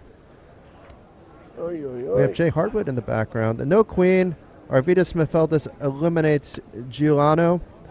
Mifeldis now at nearly 30,000 in chips after before being at around 12,000. So roller coaster ride for the Lithuanian. Very well done.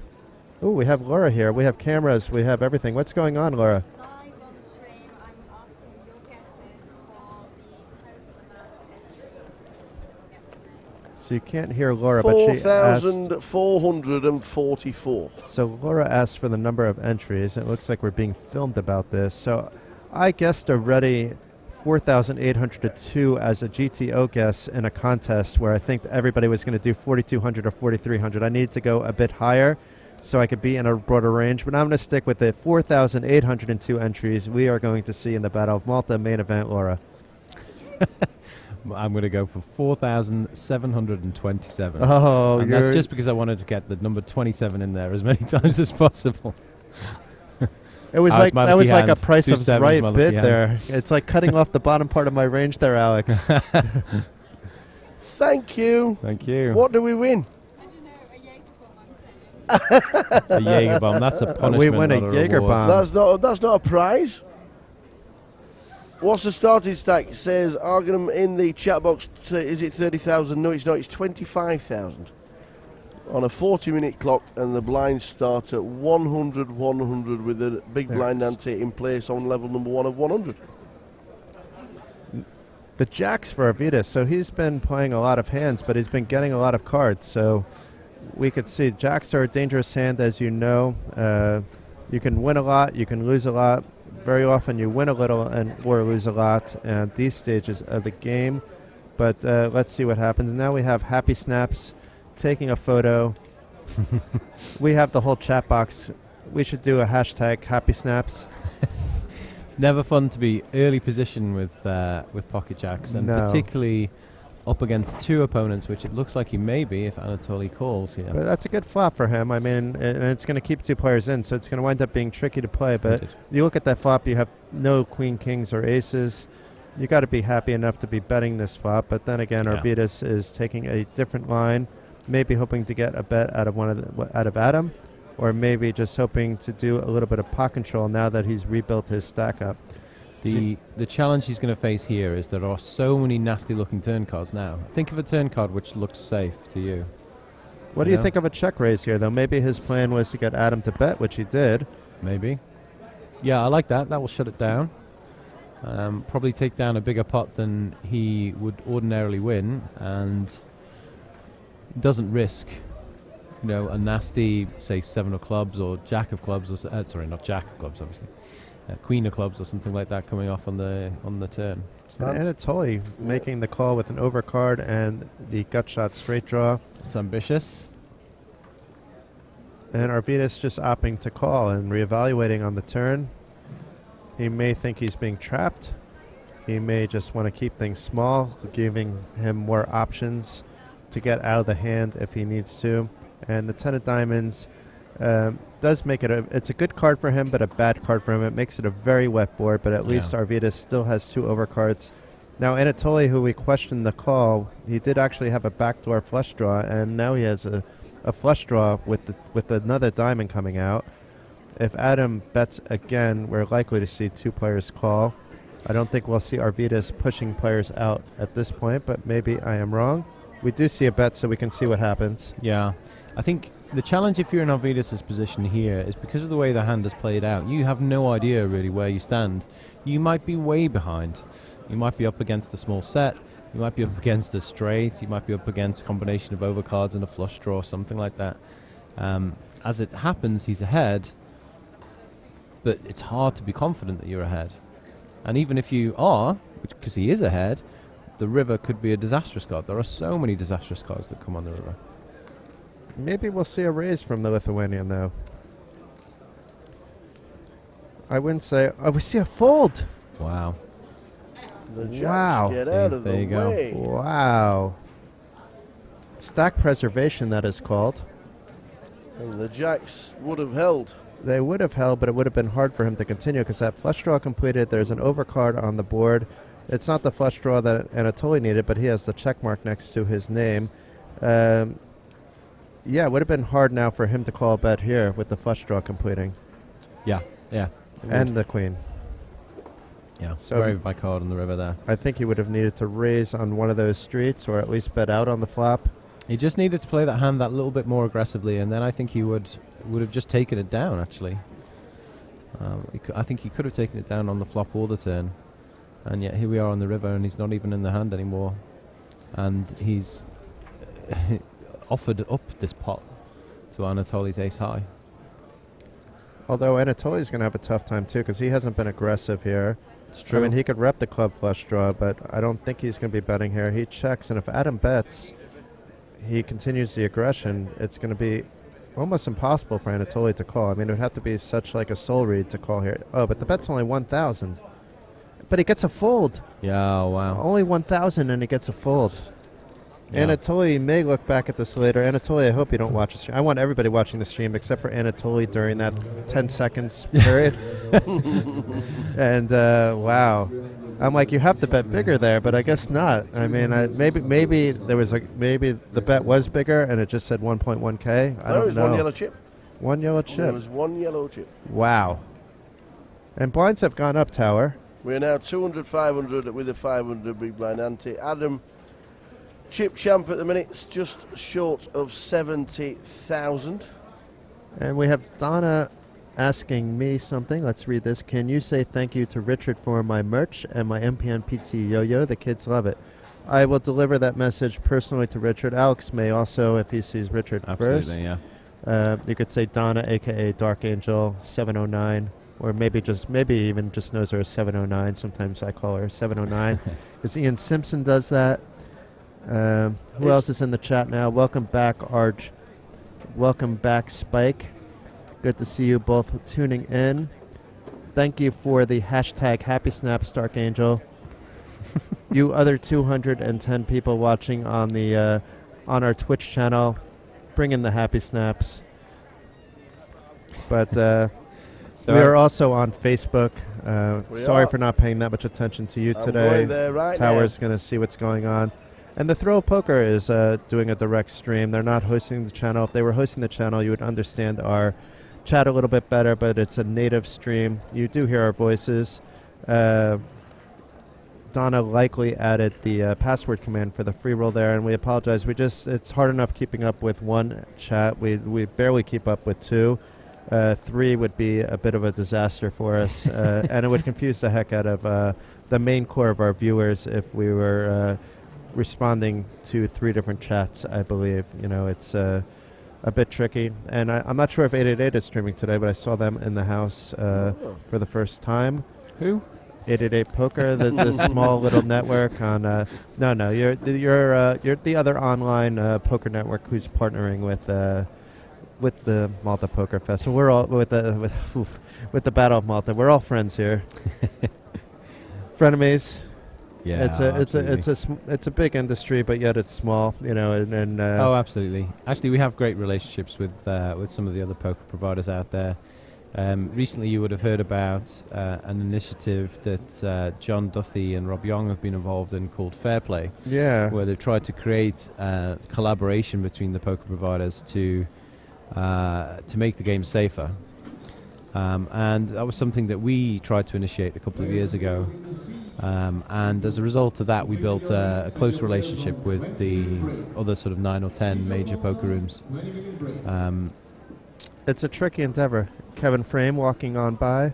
It's a tricky endeavor, as you pointed out to me when we talked privately, because of the whole GDPR and other data issues that you can't really share as much as you would like to share about the players. And I did message, actually, Rob, but I never heard back, saying if you're really looking to do this as independent, I'm opinionated at times, but and maybe I have my hands in a few different pots, but I'm pretty much as independent as you would get. I would be happy to be on the board, but I never heard back from him on that, so I don't know. At least tell me, that you have a board in mind or something like that, but not quite sure if it's something that they're really taking off with, or if it's just something that he had an idea and it's on the back burner. Well, my understanding is that it's faced the same major challenge that we faced a couple of years ago, which is that GDPR is an issue. GDPR basically says that a person's personal data belongs to them, and they get to decide what happens to it. So they have to give you permission to share their information with other providers for the purposes of improving game security. So a cheater is never going to give you permission to do that, right? Which is a problem if you're trying to create an anti-cheating initiative. I think, though, that GDPR can be dealt with. I don't think it's a... Can it be something like a condition on signing up, or the next time you log in, you have like these conditions that you need to accept in order to continue using the client? Yeah. Like signing up for like something on the iPhone. You're not reading all the conditions. You should be, but you just want to be able to use the app that just did an update. You don't want to. You don't want to spend 5 minutes reading. Absolutely, that will give us the ability to do that for anybody in the future.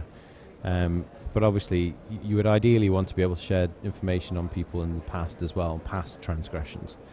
Anyway, I don't think it's an issue. I think it can be dealt with. I don't think GDPR will hold this back forever. The challenge, though, actually, is that the risk of breaching GDPR is a frankly massive fine. I think, if I remember correctly, it's potentially 4% of global turnover. And if you think about a company like GVC, which does billions in turnover, it would be 4% of GVC's turnover, or the Party Poker entity. GVC. Oof. So yeah, that would shut Party Poker down, I think, if there's a mistake. So, and maybe not, but you know what I mean. They would. People would get fired over that. A lot of people. Well, so most of the online poker providers out there, most of the big online poker providers are not standalone poker. They actually are part of big organizations that offer multiple gaming products. Microgaming is one of them. We have multiple gaming products. So does pretty much everyone else.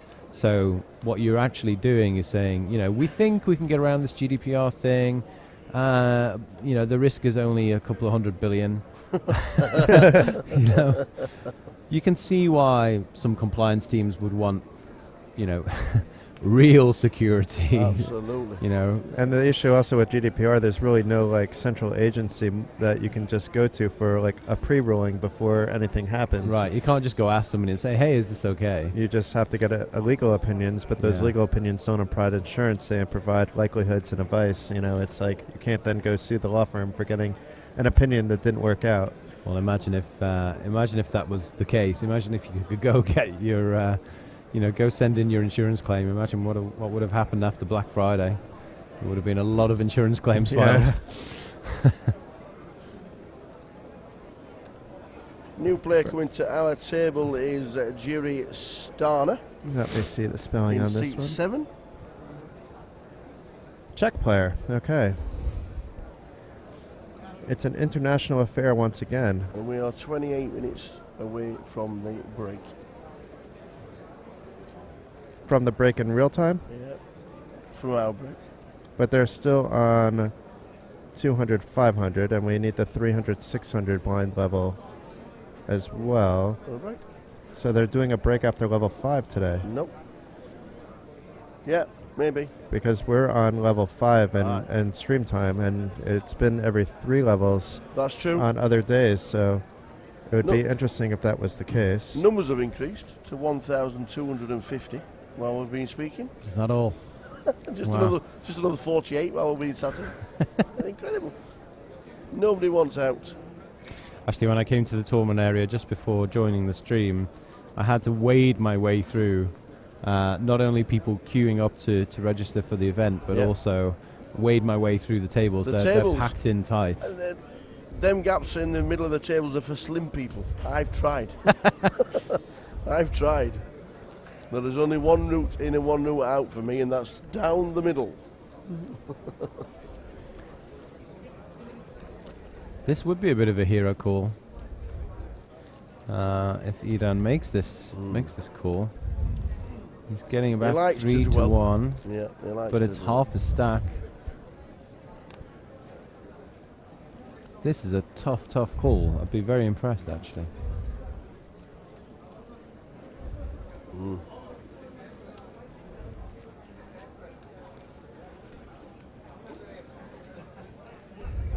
What do you think's going through his mind at the moment? We're not sure whatever is going through Inan or Ite's minds. He's done it. He's made the He's made the massive call. That's an excellent call. No, it was Inan that made the call. Yeah. Oh, sorry. Yeah. It was an excellent call. It's for not an excellent Arvidas. call. It was an excellent call for Arvidas. Yeah. He's moved up to 46 What am I That's why I'm talking asking. about? You're asking. I'm like, what's going through Eden's mind? We haven't been able to figure out what's going through Idan and Ite's mind as well. Not Eden's at all. played so many different gears of poker Mm-hmm. that he's either a poker genius or doesn't have a plan. You know, there's such a thin line between those two things that I don't want to say it's one or the other. We will see how it goes. I mean, he played very loose early on, then he calmed down, let's say, in levels 2, 3, and then in 4, in the beginning, he was playing, pretty solid poker, and then he got himself in a couple sticky situations, such as this one here. I mean, he would have looked like a genius here if, if he wasn't actually up against if Arvidas. Arvidas was bluffing. Yeah. If anyone's wondering how I can misread that situation so badly, I'd just like to mention that the player party last night was really good. And it's just one of the several player parties here this week at the Battle of Malta. It was actually the second. There's a third one on Sunday night, beach party. Very, very special. Right. One of the Manchester lads just come over to say hello. They finished first and fourth in the 888 Crazy Doodah thing last night. Yes, On the the winner sa- of that event was in our VIP lounge yesterday, celebrating his victory on the with sa- many a white wine. Yes, on the was it complimentary? It was. That's why. Well, First and fourth. I'm a northerner as well, Yeah. so what can I say? We do like a freebie. Oh, I've got short arms and ever so long pockets. Yes. Yeah, first and fourth we finished. They're on the same plane yesterday morning. Played the 888 and that was it, first and fourth. Very nice. Yeah, very nice indeed. So I just got news. I'm going to give a spoiler that Go on, give us a spoiler. Diva busted her first bullet. I'm not sure if she's getting back in today or not. Okay. But I did send out an invite for her to join us in the booth as well. Sweet. If Christian comes back, one of us will take a break and Well, let that Diva, won't be me, Christian, and since me. you two are best buddies. I mean, that won't be you. That could be me. It could be me. You gel with everybody, Oh, Taylor. you got on so well with Christian. Christian- I was sat Christian over I've there known for a while. listening to it, and I loved it. I thought it was great. No. Really we're good. we're friends on a different level. So Absolutely. it's like my first time doing and being introduced to the MPN PT. Claudio invited me up. I lived in Vilnius. There was an event in Tallinn. It was 2016 or 17, and just invited me up to check things out. Brought my family with me and all. Awesome. Spent a little time seeing what was going on, and then I said, why not? I'm not getting paid for anything, but I'll do whatever you want. You want me to do comms for a day? And they're like, yeah, we have Christian. I never met Christian before, and we instantly gelled in the booth, and I stayed there the entire day with him. I took like a 1 hour break to play the free buy, which lasted about an hour, and then came right back in. And ever since then we've worked on different projects together, even, and We got an all in here. Idan is all in. is all in. and Mohammed with a short stack may Cool. call, but More sales Yeah. go with He this is. jack. He has done so. So I'm not sure who we're rooting for here. You're rooting for Mohammed. I might be rooting for Eden just because. Well, I like Eden's play, to be fair. Yeah, exactly. He's He's been providing very some active. action on the table. Yeah, very active. Does he get there, or are we walking to the desk with a re-entry? Ooh, look at this flop here. Top pair That's for a bit of drama, Mohammed. isn't it? Yeah. Flush draw from Eden. Draw out the suspense, please, dealer, for us. Jack of diamonds on the turn. Open. It's an open end straight draw on top of that. How It's many look outs would you like? Lost almost no equity there with the street to go. Oh, there it is. the king of clubs. And Mo, as well, has been very unlucky. Lost a couple of hands, and Mo I see was Hamer just here. was just shorter than Edan.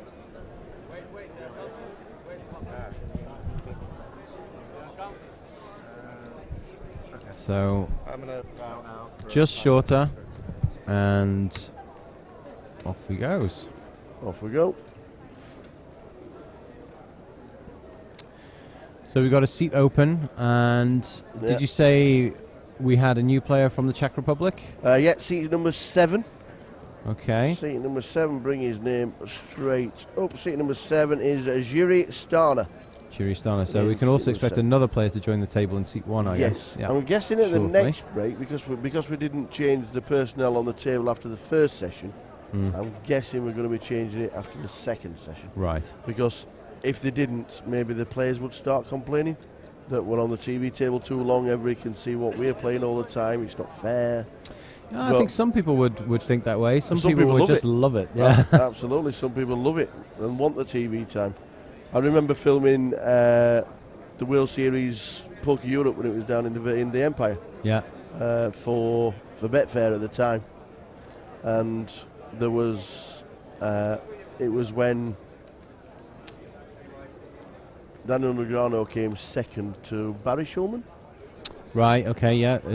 2005, maybe early on, wasn't it? There was 2000. I think they started in 2007 or 2008 down in the Empire, and they did 4 years. Might have been 2008, 2009, and they had 2 TV tables, and they had a TV table on the stage in Yeah. the Empire, and they had a TV table upstairs, which is now the bar area and the sports area in the Empire. If you've been in the Empire lately. And Daniel Negreanu finished second, and every single hand of the tournament he was on a TV table. Oh. He was either on the first one or the second one, but for every single hand of his entire tournament, he was on the TV table. Well, that would have been quite something to watch. I'd love to go back and find that broadcast actually and watch that. One of the best poker books out there. Wait, we have a big all in here. Oh, he's still, of course, he's still at the table. Mo got shouted back for his 200. Hey, chip in a chair. We've seen stranger things. Let's see it. And I have breaking news while we're waiting. All Sorry right. for interrupting the Negreanu conversation. No, but that's fine. we just learned that Ludovic Gaelic Yep. has joined the field, so it was a little bit premature saying that he wouldn't be playing today. Well, that was his He's words. feeling a bit better. No. Decided to get in, and we're seeing if we can get him on the next feature table after the break. Excellent. So hopefully it's an energized Ludo. We do love Ludo. We can mention that he is a fairly recent ambassador of Party Poker, but we won't mention it too loud because Party Poker is not involved with the Battle of Malta. But he does help spread, let's say, some love to the brand, I would say, in terms of, he's not overtly advertising them, but, just his approach to the game and MPN PT's approach to the game in some ways is very similar. Obviously, Ludo likes to play 25K high rollers and splash around the money sometimes, but he comes to events like this and the Irish Open to just have a good time. Obviously he wants to be on the final table of this event, but it's a poker vacation for him, and that's where I'm getting at, that the MPN PT is all about creating a good poker vacation for its players. There's a few other players like that here as well. I know that Patrick Antonius is here. Ran into him earlier in the hotel. Who else is here? There's a few familiar faces around for sure. In terms of really big names, I mean, Maya Geller, who's his girlfriend, is here. On Patrick's level, I don't think there's anybody on Patrick's level, but Patrick is on like that Daniel Negreanu level. He's on that really special god tier level, isn't he? Yes. There's some small event going on in Rosvadov right now that might be attracting some of those other big names. Yeah. So Mo has been eliminated. Unlucky, sir. We were rooting for the 5-4 chip in the was no chair good. comeback. I have a chip in the chair story from Micro Gaming, actually. So Okay. it was back in the early days. It was maybe 2002, 2003. And I didn't know what Primo Poker was, but there we go. Vegas, what was it? Crazy Vegas Poker offered me I a remember free that. $10 or $20 with no deposit. And it was either a $5 or $10 tournament, also on no deposit I enter. Very first hand, It might have been the second hand because I had 5 chips left after that hand. I don't remember the hand I got it all in, but the point of this story is that 5 chips ran up, and I won that tournament for close to $2,000. So Nice. it's always like a memory. It's by far not my biggest win or anything, but the chip in the chair story, that was Yeah. my first one. You do I'm not remember sure I those. ever came back from just one. It would have been 1 chip, but it was really 5, 5 Yeah. chips. But you get the idea. And back then you were starting with 1,500 chips. That was the structure just about everywhere. It was a different world. There was no such thing as re-entries or anything like that. Yeah. At That least is a different online. world. Can we just about remember those days? Oh yeah. I miss those days. I do as well in the sense like it was a lot easier back then. That's for sure. I started. I just miss the started at days. pot limit. I miss the days Oh, of wow, freeze yeah. outs. I miss the days, of pure freeze outs in terms of online. Live at an event like this, obviously it's much different. But online, I wish there would that's, let's say, if I was going to give a criticism to just about every site is there are players like me that would be willing to play for lower guarantees if there were no re-entries, and we would understand that. I know from a marketing perspective it's always nicer to put those guarantees, and I'm probably in the minority, but at the same case, just to have enough of those offerings to keep the other players happy as well. And Yeah. nobody's really doing that right now. I know Party Poker has tried it. They're maybe the only ones that have done it, and then they go back to the re-entries because they realize at the end of the day it's a business and they can make more money. That's why I miss the old days. I understand it's a business. I understand that's why the direction it went in. But from a pure poker perspective, I eliminate somebody. I don't want to see them back in. And I don't want to see the ability of people to re-enter with 10 big blinds, on an online tournament. Live events to me is fine, depending on what it is. I like that some events are freeze-outs, some are re-entries, but just being able to have those options, you don't have that option online anymore. But it's all about the money, that's at the end of the day, if the money wasn't there, then poker will die as well. So, from a big picture perspective, it has to be this way. I do think we'll see live poker in particular actually start to revert back to more freeze outs. An event like Battle of Malta has. Why do you think that? I think it's what players want, and I think ultimately that's what drives it. I mean, for years and years and years, we've had players want bigger and bigger prize pools, and prize pools has been the focus. It's been what has attracted people. But live poker has grown now to the point where you can have a massive prize pool without necessarily having to have all the re-entries all the time. Look, an event like Battle of Malta, particularly the main event, is something very special. You know, I do think we'll crack 2 million in this event, and that's in part due to giving the guys an re-entries. option to re-enter when you've travelled on an aeroplane to get to an event obviously makes a lot of sense. But you have a lot of side events. But That's that's what I think we'll see. I think we'll see more freeze outs, but probably a larger schedule of events. Well, maybe. Or maybe, I mean, what we've got here in the main event is you can re-enter during the day. You can also re-enter the next day. So you can potentially re-enter this main event. Last year we saw somebody 10 plus 12 times. Yeah. And Donna is saying I shouldn't use Antonius and D-Negs in the same sentence. She doesn't think more rake is better, apparently. Can I quickly ask you a last word about Patrick Antonius? Oh, yeah. Can you remember the last time you saw him? Well, yeah, it was today. Can I show you the last time I saw him? Oh, yeah, go on. And I know this is not for you on the stream, which is pretty, but I'm not being funny. There might be a laugh, but this was the last time I actually interviewed. Well, let me try and Patrick do the best to Antonius. describe this for the stream then, in that case. Okay. This was the last time I interviewed Patrick Antonius. Okay. Okay. So, what we're seeing, is that you on the left, Phil? what we're seeing is the Joker. Correct. The Joker interviewing, which is very, very topical. Yes. I haven't seen the film yet, but it's supposed to be brilliant. Can't wait to see it. I'm looking at the rear end of Patrick Antonius. Yeah, that's the only a shot from the rear. Luckily, that's the only picture I got. And we have the Joker on the left there. What was the event? What required you to dress as the Joker? One of the side events at the Goliath in Coventry was Joker's Wild. Oh, right. So an hour before the Joker's Wild side event started, they came up and they said, "Phil, you're not working tonight, but we need you to do something else.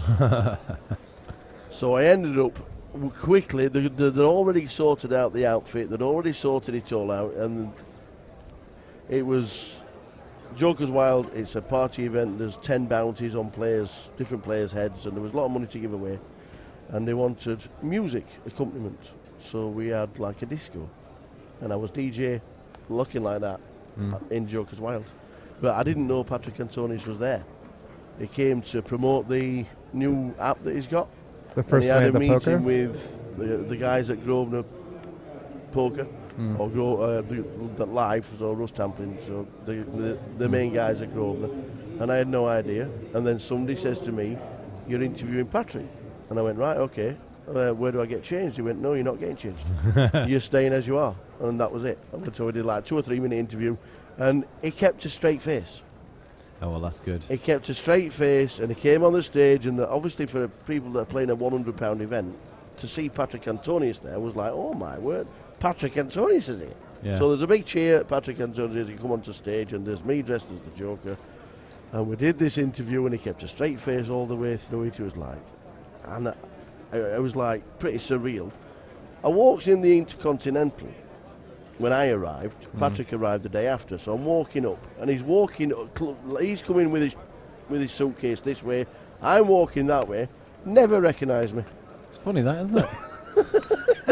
That's too funny. Without your Joker outfit. Never recognised me. You have to go around as a Joker from now on in front of Patrick Antonius. I'll have to reintroduce myself. So But yeah, we have that's- another quick update. Yes. Apparently they weren't able to get Ludo's table because I see John Kite Okay. in the chat saying he's on next. That was my choice to begin with until we found out that Ludo was coming in. I love John. John is one of my good friends.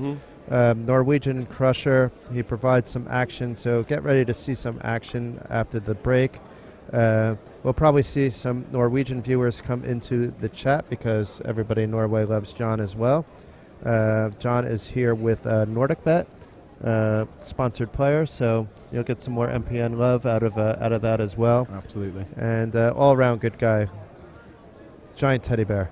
Giant. Like you. Not as giant as you, Tower, though, but still Thanks for that. lovable. There is a compliment in there somewhere. Yeah, I'm not quite sure who I'm insulting and who I'm complimenting, but I didn't mean any insults to anyone. And I'm sure John will be sharing that on the Let's Go Poker Facebook group. So if anybody's already listening from there, we'll give a shout out to another Facebook group. Shout out to Fiona if you're around, Oscar, Maria, all the crew there. I'm an honorary Norwegian at times. In fact, John Kai Poker has posted and he says Ludo is a beast. I'd rather see him instead of me. Yeah, well, we to be fair, John, you were my first choice until I heard Ludo was in, and then we swapped it around. But apparently we got our backup option in. But we were going to get you at some point today, John. Yeah. But we hope to get Ludo at some point today, and we were hoping to get Diva, but Diva was eliminated from the tournament. So we may get Diva in the booth later today. I think she's hanging out actually in the MPN lounge at the moment. She's the Betson ambassador, and also the a ladies poker ambassador as well. And we'll see. We'll see. We've had some great guests. I mean, it's made our jobs easy today, Tower. We had Christian earlier. Yes. We have Alex here now. Christian will likely come back later. Maybe we even get Alex to stick around as well after the break, depending on what his schedule is. I know you're going home today. We got the thumbs up from Alex. Poker Felix says, do you know if Dara or Ian is still in? Dara, I believe, advanced yesterday. I don't remember what his stack was. Okay. Ian, I believe, is getting back in today. I think both Dara O'Kearney and Dara Davey advanced yesterday, though. Gatling Gob says, good to hear the dulcet tones of the tower. It's Of the tower. It's great to be involved. Absolutely. We did proud together. Yes. Me and the Jackson Poker, we did proud together, and it's good to be back down in Malta doing the same thing. And we hope to do many more. Good to be on board, it really is. We could do some public campaigning with Alex in the booth to potentially see if they would be interested in the dynamic duo for Madrid. That's not a question. We won't put Alex on the spot, but just so he knows that we're interested. I don't want to hear no. And Alex isn't. I don't think Alex is making the final call on that anyway. To be fair, I think that's he leaves those decisions up to to the live poker crew. I don't like to micromanage. What can I say? Yes. Oh, And awesome. what did we get here? I've won a patch A patch. that says Battle of Malta on it. I will wear a patch that says Battle of Malta. Is it going to ruin my T-shirt? Most likely. Okay, excellent. It's on. There you go. The good news is that Alex knows where you can get free T-shirts. Do we? You did. That's true. We've got a few, a few spare, I think. After That'll this do. event. As long as we've got more X's than. I don't know if this means I'm supposed to cover up my Nordic Bet T-shirt that I'm wearing. I don't know. If you're looking for free merchandise and you're an MPN qualifier, then come down to the VIP lounge, which is on level 2. It's between the entrance to the casino and the entrance to the tournament area. Sorry, the main lobby of the hotel. And there you can play our live version of Fish Party, where you can win, caps, hoodies. You can win a €150 tournament ticket for online. You can also win a package to Madrid. Wow. What are the odds on that one? Slim. Is it the same as the progressive jackpot, or is it a little better than that? It's much better than that. Okay, because that would be, I think, 1 in 200,000. So it's better than slim. 1 in 200,000. But yeah, you have the opportunity to win a package for our grand finale in Madrid in February. Awesome. Come down to the VIP lounge. It's so much fun as well. It's so much fun. We were having a great time yesterday playing Fish Party. John is telling me I can't cover up the Nordic Bet shirt. It would only make sense because John is here on behalf of Nordic Bet. I do remember you yesterday. He is a Nordic Bet sponsored You did player. say to me yesterday, I'm just going to stretch my legs, and came back with a new hoodie. Yes. Oh, look what I got. They were trying to push the BetSafe hoodies on me because we can play on BetSafe Lithuania, but we can't play on any MPN skin besides 32 Red in Lithuania. And I'm like, well, I know where the BetSafe office is. All you have to do is, it was Edward, all you have to do is just have one waiting for me. It's right next to the iBus office. I'll drop in, and not only will I wear a BetSafe, but it'll be a properly branded one that's BetSafe LT, which is different than the normal BetSafe. And I said, and let's be fair about it, my wife also forced me to clean out my closet recently. And I have so many black hoodies. I don't have any with this nice blue color. I think you've seen the Nordic Bet hoodies. They're very nice color.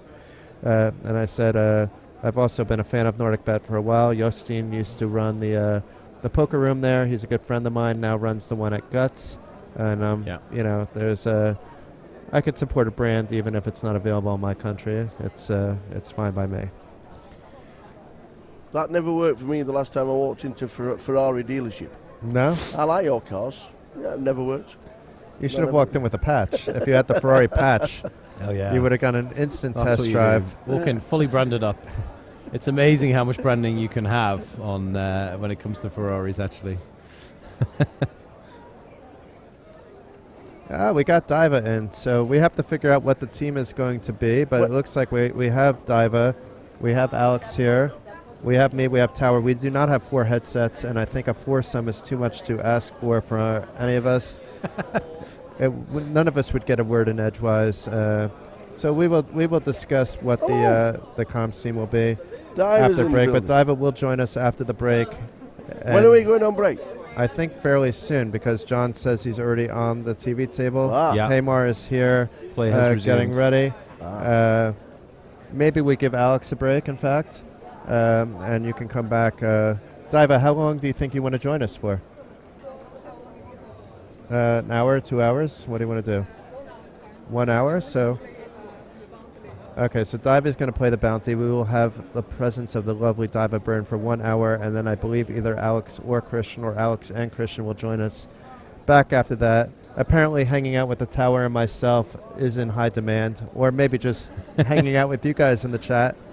But it's always a pleasure to have all of you in the chat with us. So we can't have many hands left before the break then, so let's see if there's any drama. We want drama. We certainly do.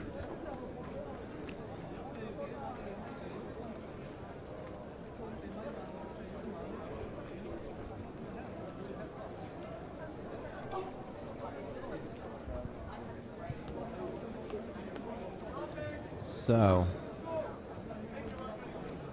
Donna, 20 minutes should work out well, in fact, because we're going to be on a break soon, and that break is exactly 20 minutes. So if you time things right, you may not miss any of the action. Yep. That's absolutely right.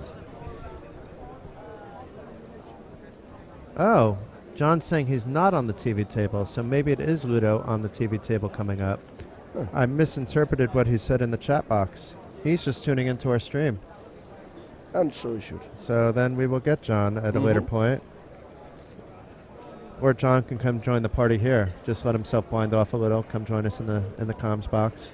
So we have Probably got a bit of drama here. We've got Ooh. E-Time Move all in for 4.9. We've got Ida now with Ace Queen with a fairly, I would say, fairly easy call. A couple of players behind him, obviously. Yeah.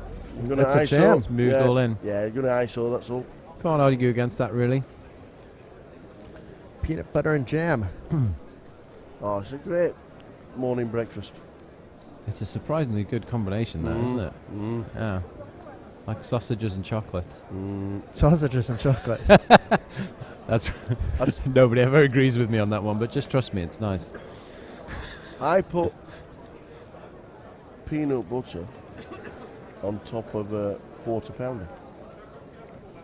And it's delicious. Do you know what? I've had stranger burgers in my time. I can imagine that being alright, like Hold a satay burger. because we've seen a flop now. And it's a Chop double it pair up. board. It's Chop it up. likely to be a Oh, chop it is. unless an 8 or a queen Survival. come on the river. Or an ace, for that matter.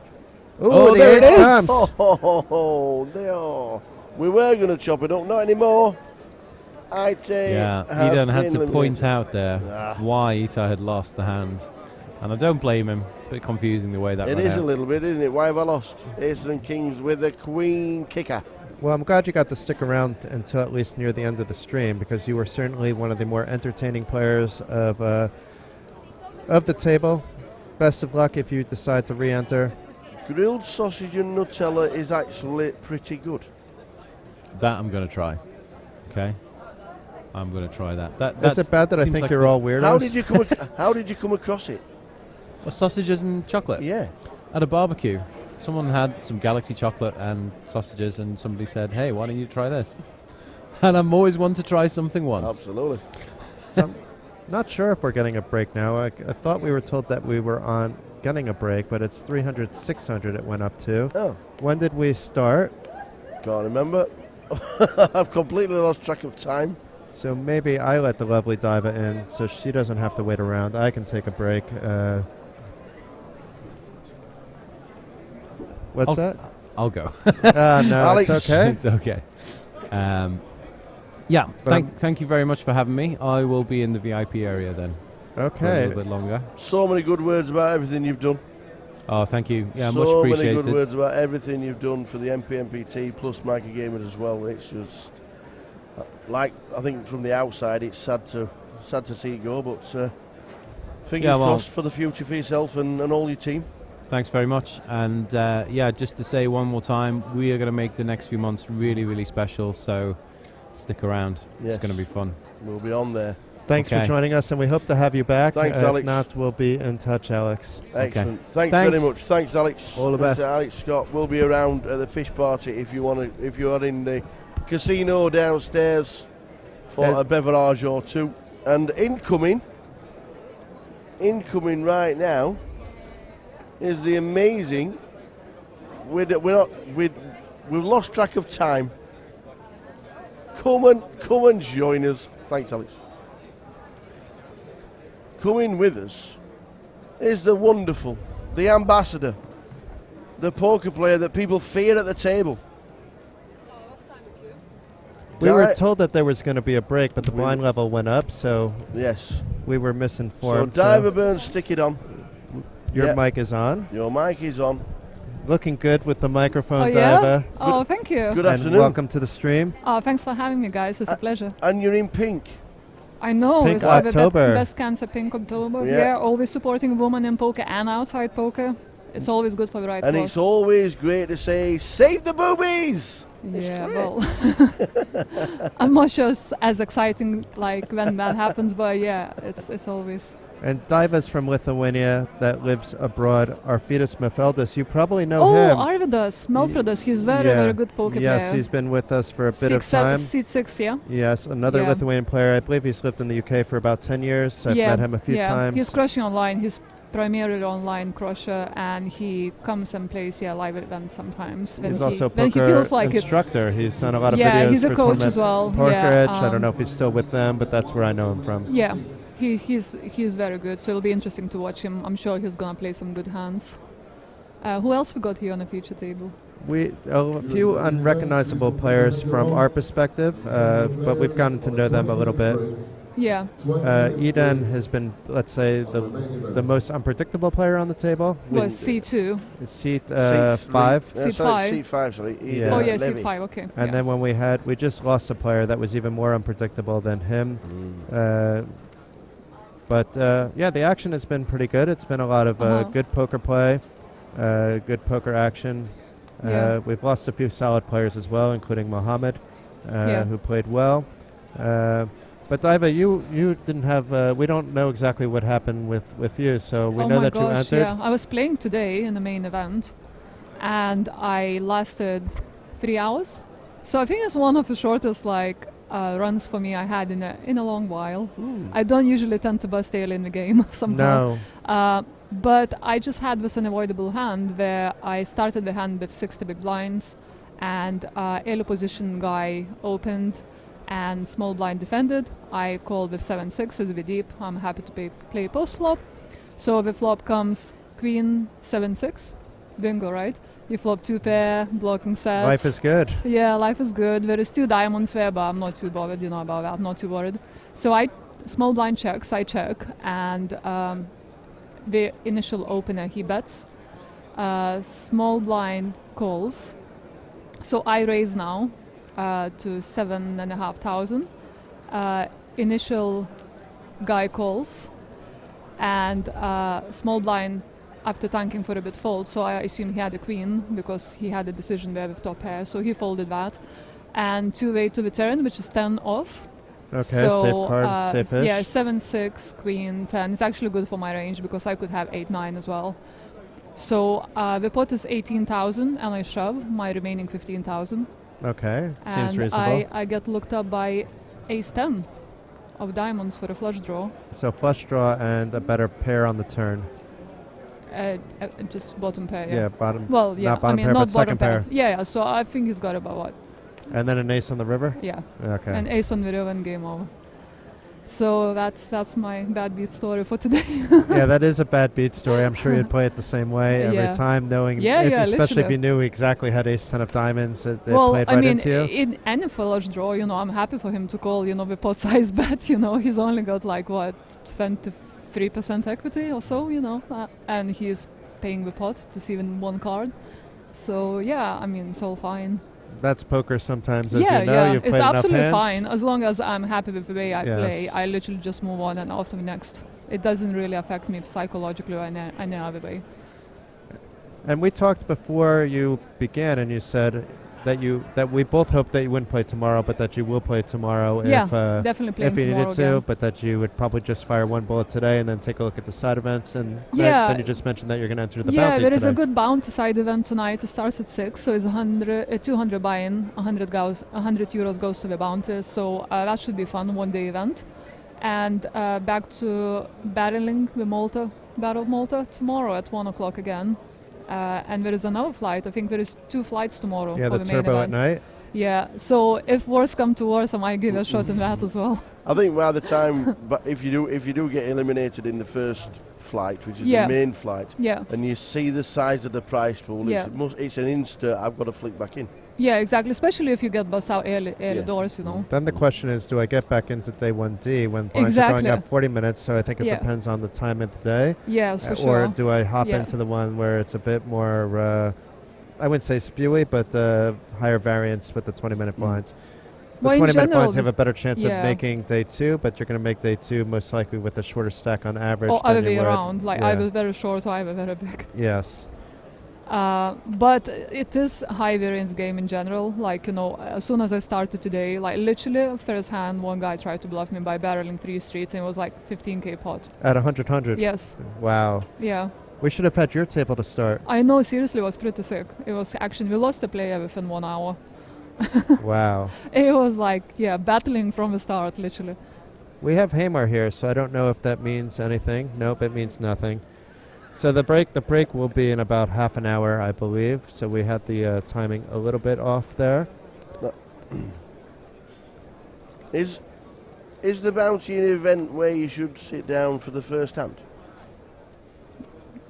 Do you think? Say it again. Is the bounty an event where you should or try to sit down for the first hand? So you're not going to be, if you come in late, you can't really knock anybody out straight away. If you come late, well, as long as you cover someone at the table, there's surely someone's going to be already lost some chips, so you're covering him with a starting stack, so that's what you should be looking at. You know, like basically play the hands versus people who you cover, because then you can get the bounty. Like the strategy.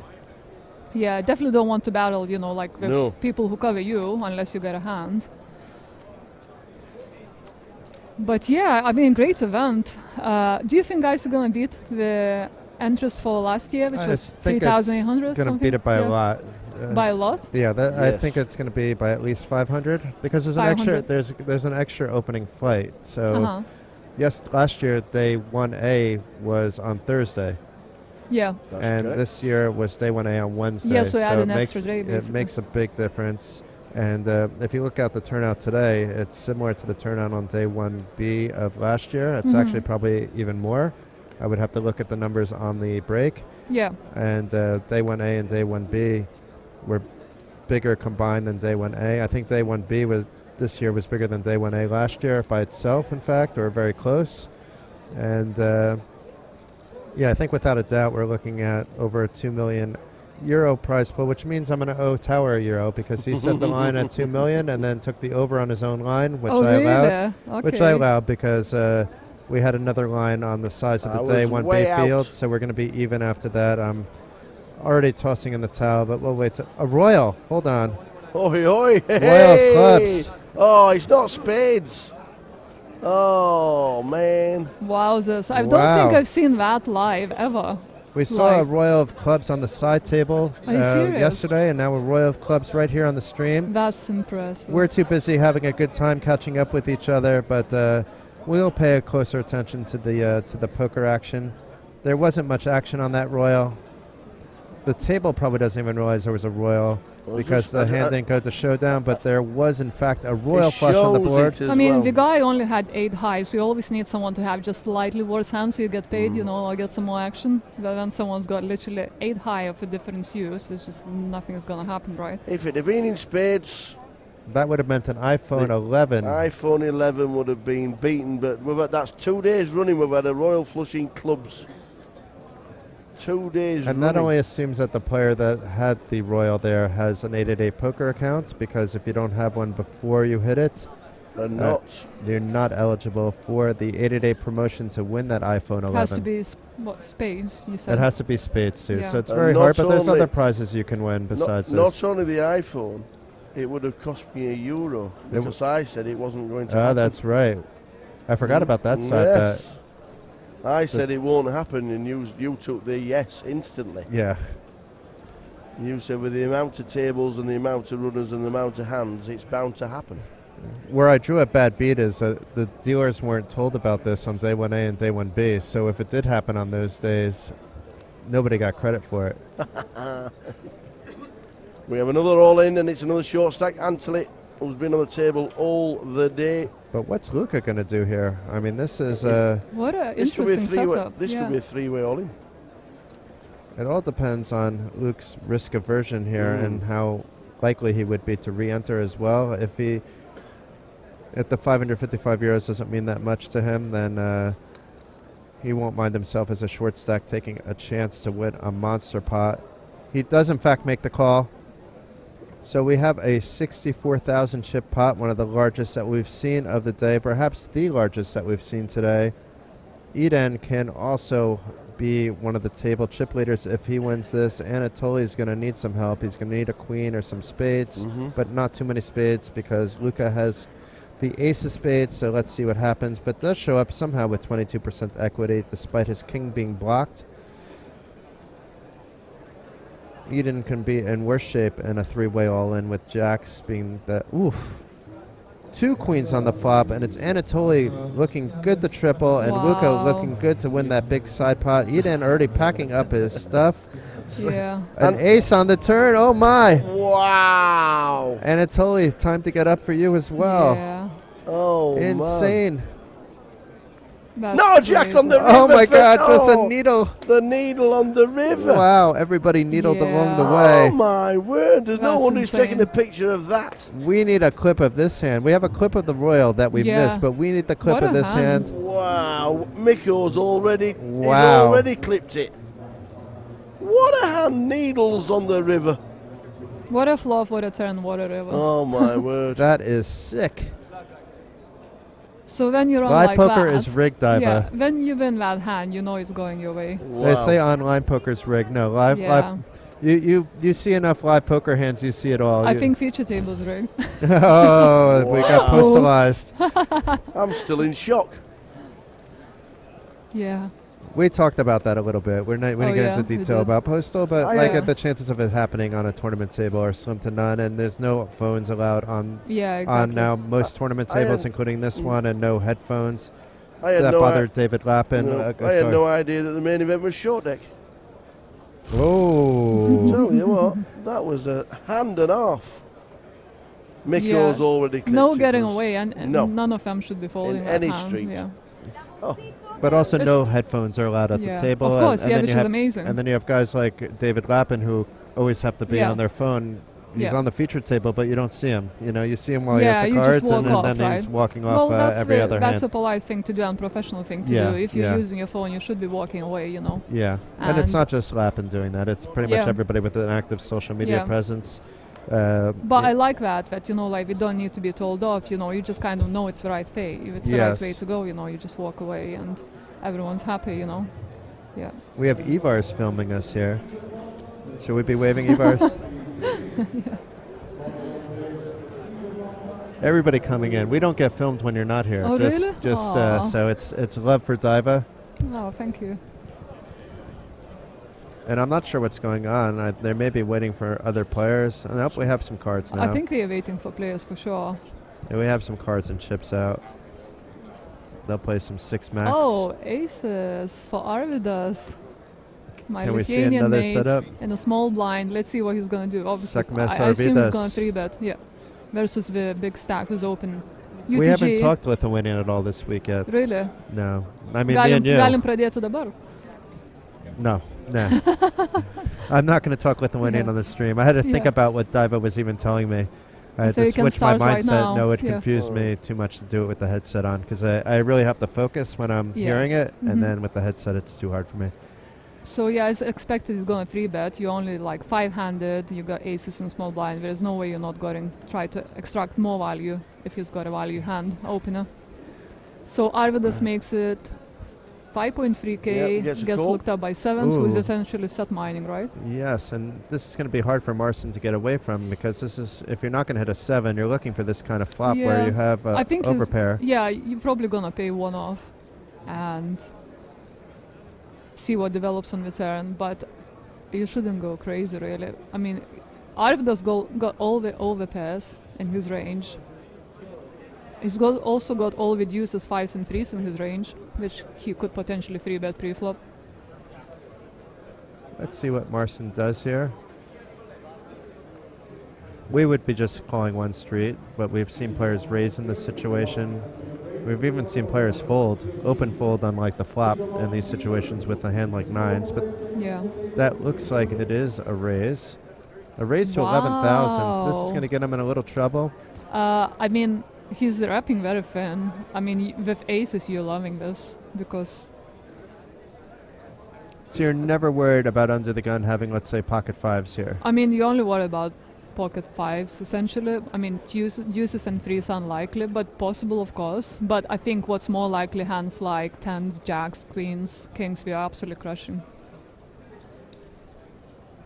We have Blue 1958 saying hi to you and Tower, but no hi to me. Ah, that's because Kev lives in Stoke in the United Kingdom and probably doesn't know Jax. Yeah, that's a shame. Don't Oh, panic. hello. Come out to Don't Malta. panic. Bloods. You'll know Kevin Jules. Kevin Jules. Kevin Jules from Stoke. You'll know Oh, yeah, I will know. them. Yeah. Yeah. Always on the scene. And Ted Bent's a week back in the chat. Welcome back. We have Adam Guido back in the chat. Welcome, welcome. So you see, Arvido just continued. He's But very he happy. checked on the turn. It's fine because he wants the guy to keep on barreling. But Will Marson tried to get some value on the river. I mean, we know he has no value, but in terms of now Yeah, the he 10 wants to pairing up, induce like some hands to bet, like, you know, queens and kings and jacks potentially. Because if he doesn't have anything, you want him to bluff, but if he's got something has value, he's gonna probably bet anyway. So what's Arvidas's bet sizing going to be here? So Probably what's about half the pot. 33, so I think like 12, something like that. Looks a little bit more, but you're in the ballpark. It looks like maybe 14 and change. Let's see what it comes up as.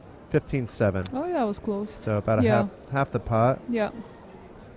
No, a little bit less. Yeah. About 40%. Yeah. Tortula in the chat as well. I mean, he should be folding now. I mean, it's easy fold. Yeah. The pocket sevens, you're literally just beating ace king, and ace king's not playing like that. Gets a fold. Yeah. Disciplined fold by Marson. Yeah. I mean, it's a very good fold. No, Lost a Martin, lot of chips at hand, but Yeah. still has enough playability. Yeah. He Oh, called. Ah. Oh, it showed as a fold. It- Ah. I mean, I understand why he called, but I think it should be a disciplined fold, personally. It's just, I can't think of any bluffs unless it's like ace-king blocking some flushes. So we got Alex Scott thanking us on Skype. Alex, you're more than welcome to come back. Diva will be here with us for about 45 minutes, maybe an hour. We do have a break, though, coming in about 30 minutes, and maybe that'll be when Diva wants to cut back. But Diva's invited to stay as long as she would Oh, like. thank you. That's really fun being here. I really enjoy actually watching the feature table and hanging out with you guys. and you're on about playing the bounty? Well, it starts at 6, but you don't Oh. have to be there from the No. start. No, not at all. Yeah. With the bounty, though, it's always good to be there as close to the start as possible, especially at an event like the Battle of Malta, where you see people kind of doing weird things Yeah. on the opening blind levels. 6x is the norm. Yeah, yesterday our first table, the opening bet size standard was just 600. It was 100, 100 Oh, blinds, really? and then you'd get 4 callers. So it'd be like 5-way to the flop with already 3,000 in the pot. Thank you, Miko, for the clip there. Who did we have the aces yesterday and got called in 6 spots? Yeah. It was 7-way to the flop and a guy had ace. Oh, Dave Hudson. And he had aces. Yeah. Oh, wow. He just folded them on the flop, You're and never rightfully in so. front. You're never in front. Oh. Aces needed a specific flop. Yeah, needed an ace, basically, and even that may have not been good enough. No, I've never seen that. So Luca opening from the hijack. Actually, it's Adam that was opening from under the gun +1. Luca facing the bet. Goes all in for 9.9K. He may get... Oh, Arvidis with the tight button fold with ace-10, but the all-in, I guess, was a little bit on the bigger side. It was still like a What are the blinds? 16 big blind, 300, 600 with a big blind ante Okay. of 600. And Adam is obviously going to have to fold here. Well, I mean, He's not priced in with Yeah, 3-2 no. suited. definitely not. And he's been playing solid. He's Exactly. So it's all play dependent. You know, like if we tighter, the opening range is much tighter, and if we lose, you know, ace-10 looking good. But at the same time, you got a couple of players stacked behind as well, so you have to take that into account. I'm surprised he opened with 3-2 suited. I mean, maybe it's just he hasn't seen a hand in a while Yeah. and wanted to play a hand. You know, that happens to players sometimes. But Well, sometimes you got a lucky hand, and I Yeah. see players literally playing a hand because it's their lucky hand, because we remember like hitting full houses and quarters with that hand, and you just like remember that one time and just keep on playing. he did have a quad draw pre-flop.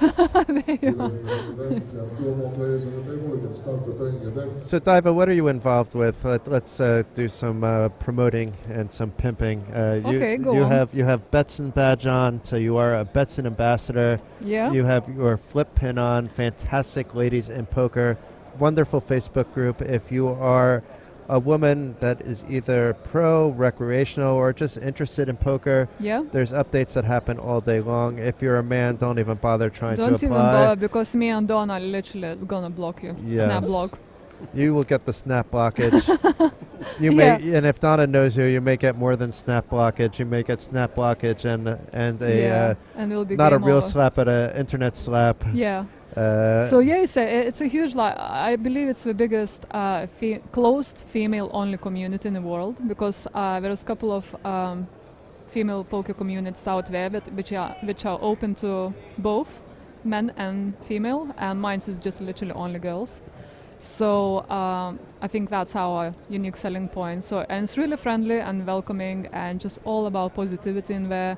We celebrate each other's success, we promote upcoming events, festivals and ladies events, and run loads of free rolls and satellites on Best on Poker.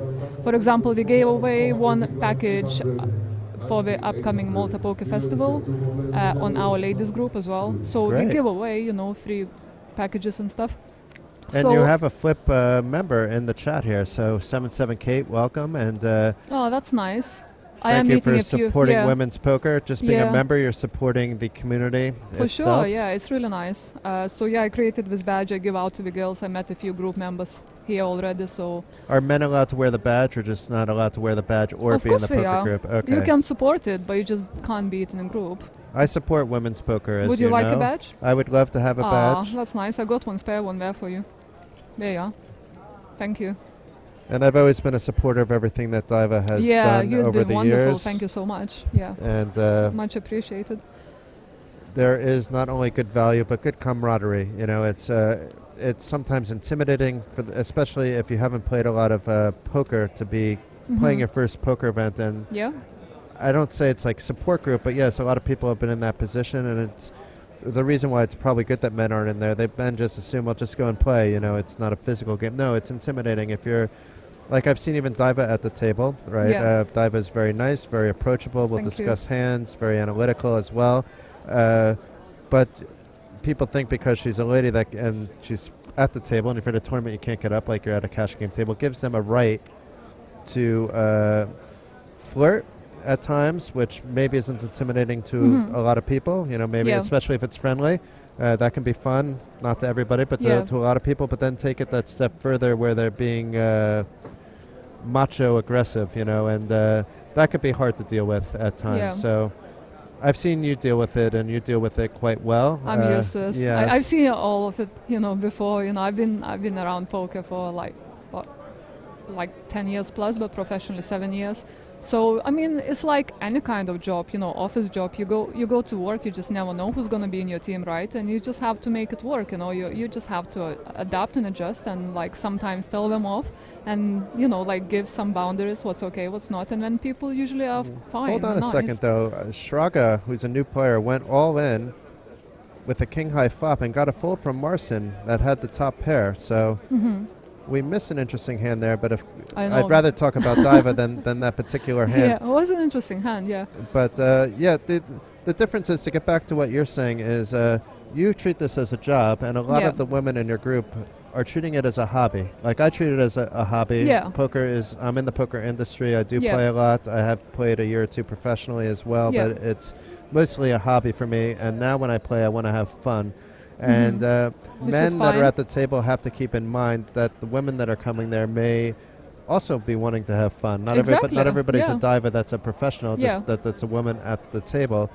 And being fun just means being friendly or just being yourself, but just not being polite. Yeah. I mean, like being friendly and polite, it doesn't require anything, and it just like goes with anything. So it's Right. fine. but not treating this as your local pickup joint, right? It's like if Yeah. you see that player that was at your table at the bar, yeah, then maybe that's your time to Yeah. see if there's any interest, and certainly not. Sounds and like s- you're talking and from certainly- experience. And certainly not to go, You and were certainly not to go working that extra every step. week I am to married, say for the the record, cocktail but certainly bar. not to go that extra step and be insulting, Yeah. and be hurling insults. And there's no reason for that at the table. And if you witness that kind of thing at the table as a man, I don't say you have to be white knighting, but But just step you, in, you yeah. could you could step in and politely And make defuse it the right. situation, or Yeah. even call over the floor if it's gone way too far.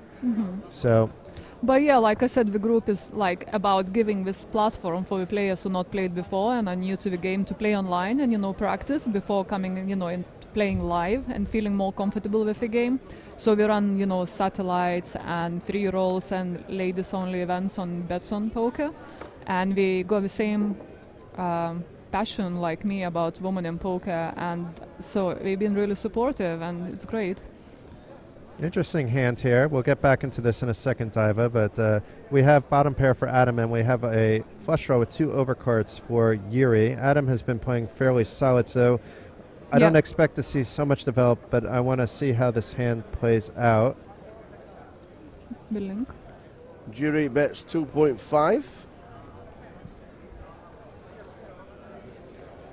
Bottom pair and a gut shot calls. So we don't know anything about Yuri yet. Turns a 2 of hearts. Doesn't change anything for either player, but it may change Adam from firing out again when he was called on the flop, but he still has that gut shot tower. He still has third pair. He does check, though, as predicted, and now Yuri it's not necessarily turning your hand on the bluff, but it's basically trying to take a stab at it now, and if you're called knowing you have a good amount of equity to still improve your hand on the river. I think that was a bet 5,000. I like this bet. Let's see if Diva likes this bet on the turn. But so I like the guy this. with 10-7 bet? No, the guy with ace-queen bet. Ace-queen bet. After basically it went 10-7 bet on the flop and then a call and then check. So he's trying to fold out, a 7, 1 pair kind of hand. And it worked. Yeah, exactly. But I think you're not folding out a jack. No, but if he's called, he still has equity on the river, Of which course. is why I like it. It's fine. And if he's jammed, it was a mistake. So he bet the flop and got called? Yes. Okay, and then he barreled again? No, he called the bet on the flop, and then because he was in position. Okay. So it went bet, call, and then check, bet, fold. Okay, yeah, interesting. That's interesting lead on the flop, for guy. Yes. Yeah, that's unusual. I thought it would have been like check call. Yeah, he check had bottom fold. pair and a gut shot straight draw. Yeah. It looks like Hamar's here, and I think this time we're really going on break in about 2-3 minutes. So we have a few more hands with Diva. We hope to have Diva back, though. We want to see her do well in the bounty. Diva, can you give us updates on how you're doing in the bounty? It seems like you have some fans here in the chat. So in the bounty, I've not started that yet. No, but when you play the bounty. Oh, of course, yeah, we'll be here for a few hours, yeah, and then I'll we send can you update. messages. Then we can update people how you're doing. Yeah, for sure. Yeah, I look forward. I think it's gonna get pretty good numbers because we had one yesterday, the bounty as well, and we got like 450 runners. No. Yeah, seriously, it was insane. One of my friends played, and he said he came 6th, Lithuanian guy, and it finished like 4:15. Wow, so you could be in for a late night. I know, but that's what I'm thinking. It's a little bit dangerous. If I go, maybe you want to stay with us. We can use this to our benefit. Maybe you don't need to play the bounty time, but you can just do comms for the rest of the day. Yeah, no, I am really enjoying this for sure. Yeah, it's a tough one. Imagine you finish 6 in the morning and then you jump into Battle of Malta and then you play for another like 13 hours and then jump into day 2 and then 3 and then you win it. You need a shower. Yeah. Well, then you could decide also to play the turbo flight or a late enter. I know I've always seen you enter on time, but it could be the one circumstance where, okay, I'm going to enter when it's 200, 400 and get a few extra hours of rest. What's the ruling on multi-tabling the high roller and the main event final tables because they start at the same time on Tuesday? Seriously, that would be a good problem to have. It would be very hard to pull off, actually, because at the high roller, to get to the final rooms, table is right? at the same time as the main event. Oh, the day all right. Yeah, so you can't do both. You could, but to make the final table, you would be an absolute hero. Like it would be very hard. It would be very hard to pull off, almost impossible, but not impossible. Would they let you do it? Seen that? Like that one? Look at this picture that Diva just posted picture on Twitter. I'm going to be retweeting that pretty soon on break, even though we're not sure if Diva will decide to join us or to join the bounty. So if anyone wants to come and say hi and follow me on Twitter, I'm at Baltic_blonde. There you could be a man and follow Diva. Yeah, and no there is rules to some this women's one. news in there. Some stuff about what's going on with the chip race when Diva guests over there sometimes as well with her friends, her study buddy Darrow Kearney and our friend David Lappin. Yeah, This we're doing a this great is one of job. the reasons why- Chip Races, yeah, we won a podcast award last year as the best poker podcast in the world.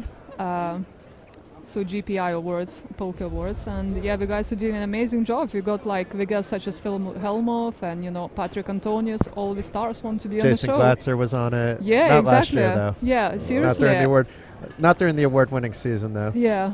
So this looks like the last hand of the session, ladies and gentlemen. If you're watching on Twitch, Facebook, or the Battle of Malta website, Diver's come to join us. And we have Thank the you for poker having me, tourist guys. taking a selfie. Not a selfie, but a photo.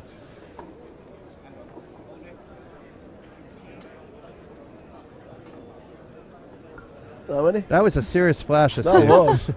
So this looks like the last hand of the session. We- Thanks to Diver. I'm not sure if you're Thank you, flicking it guys. into the bounty straight away. If you do, good luck. Yeah, And if you thank don't, come on back in 20 minutes. Let us Yeah. know, though, if you want to come back. Otherwise, we'll find another time for you on another day. Yeah, because that this was sounds an good. absolute pleasure. Thank you so much for having me. It's been great. This is the final hand. Do we get any action? Action, action. We want action. We have an ace Well, queen. well, the Jack 3 decides to raise. Because Arvidas. pocket force just limped, right, UTG, and But still, it's early So position. we are going to see a flop. This is Yeah. the first time I've seen Arvidas really do something pre-flop that I I mean, so don't far know. so good. You can limp Yeah. with pocket pairs, like small pocket pairs, because you don't want to inflate the pot. You want to see Yeah. a cheap, Mhm. as little money to invest to see the flop. I'm just not sure about the Jack 3 raise, but look at this. He flops I the thought best his of it. queen raised. No, Oh, Jack 3 wow. under the. I don't think plus Oh, it, 2. it was. Yeah, It yeah. was. It was probably. I can see it now. Yeah. I think it was under the gun. Wowzers! And what a flop! Because And he's a he- very solid player, so Yeah. he must be thinking I can the last hand outplay these basically, plays and people want to post-flop. go. Yeah. I see that a lot. Good players pick up on that. That people actually literally itching to leave a table, so you can actually raise and get it through most of the Interesting. time. I never thought of that dynamic. Yeah. So the fours lead out. So I think that's what he's done. And and he just jumps into lead on the flop. And the turn, his equity got even better, and he's Yeah. getting some action from Shraga. That's really interesting. Force is not believable. There's so many bad cards for him. He can get counterfeited. And you see all the flushes and straights gets there, so it just has to check Yeah. fold now. Check it, check. So the Jack takes it. Arvidas Shraga takes getting a the little last laugh hand. there. There you are. Arvidas, he literally picked up on the fact that everyone was running away, and he just won a nice spot. Well, we're going on break. Thank you very much for joining us, Diva. The Tower and I will be back. Maybe Diva, Yeah. we don't know yet. Okay, I think I'll jump into the bounty, and hopefully I'll see you later, and we can talk about the final table. Very good. So we'll get some updates from Diva Yeah, along for the sure. way. Yeah, thank you for having me. It's been a pleasure. Thank you, Diva, and check her out on Flip. Fantastic ladies in poker.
the earth in the greatest strides.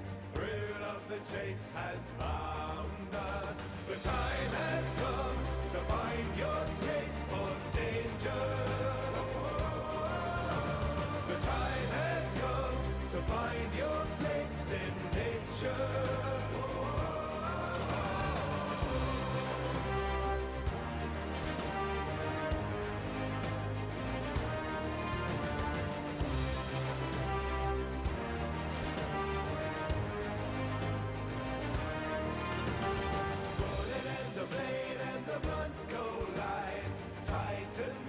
Preserve us, calling out the face so the rest survive.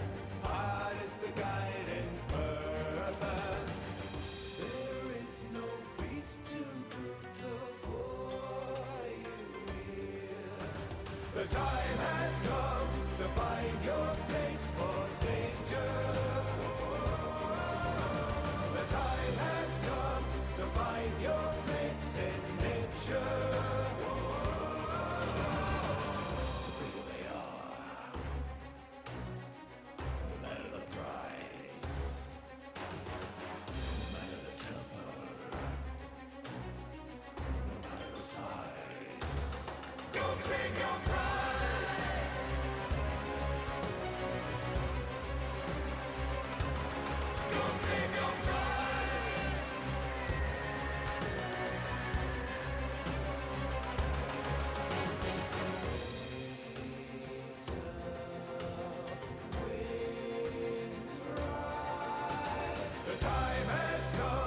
Find your taste for danger.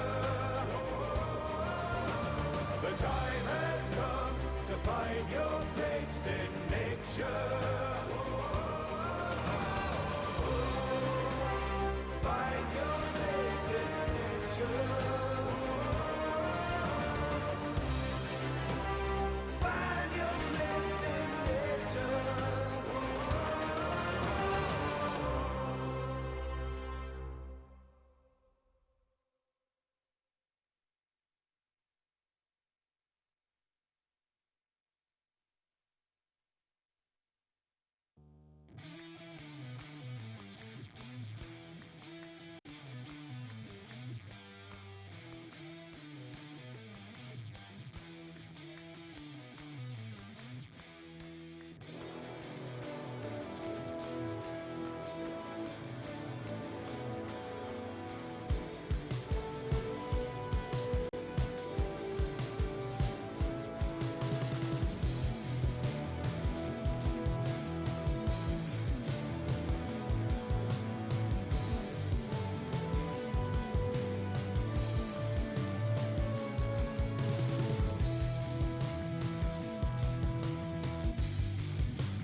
empty meadows I wind and wander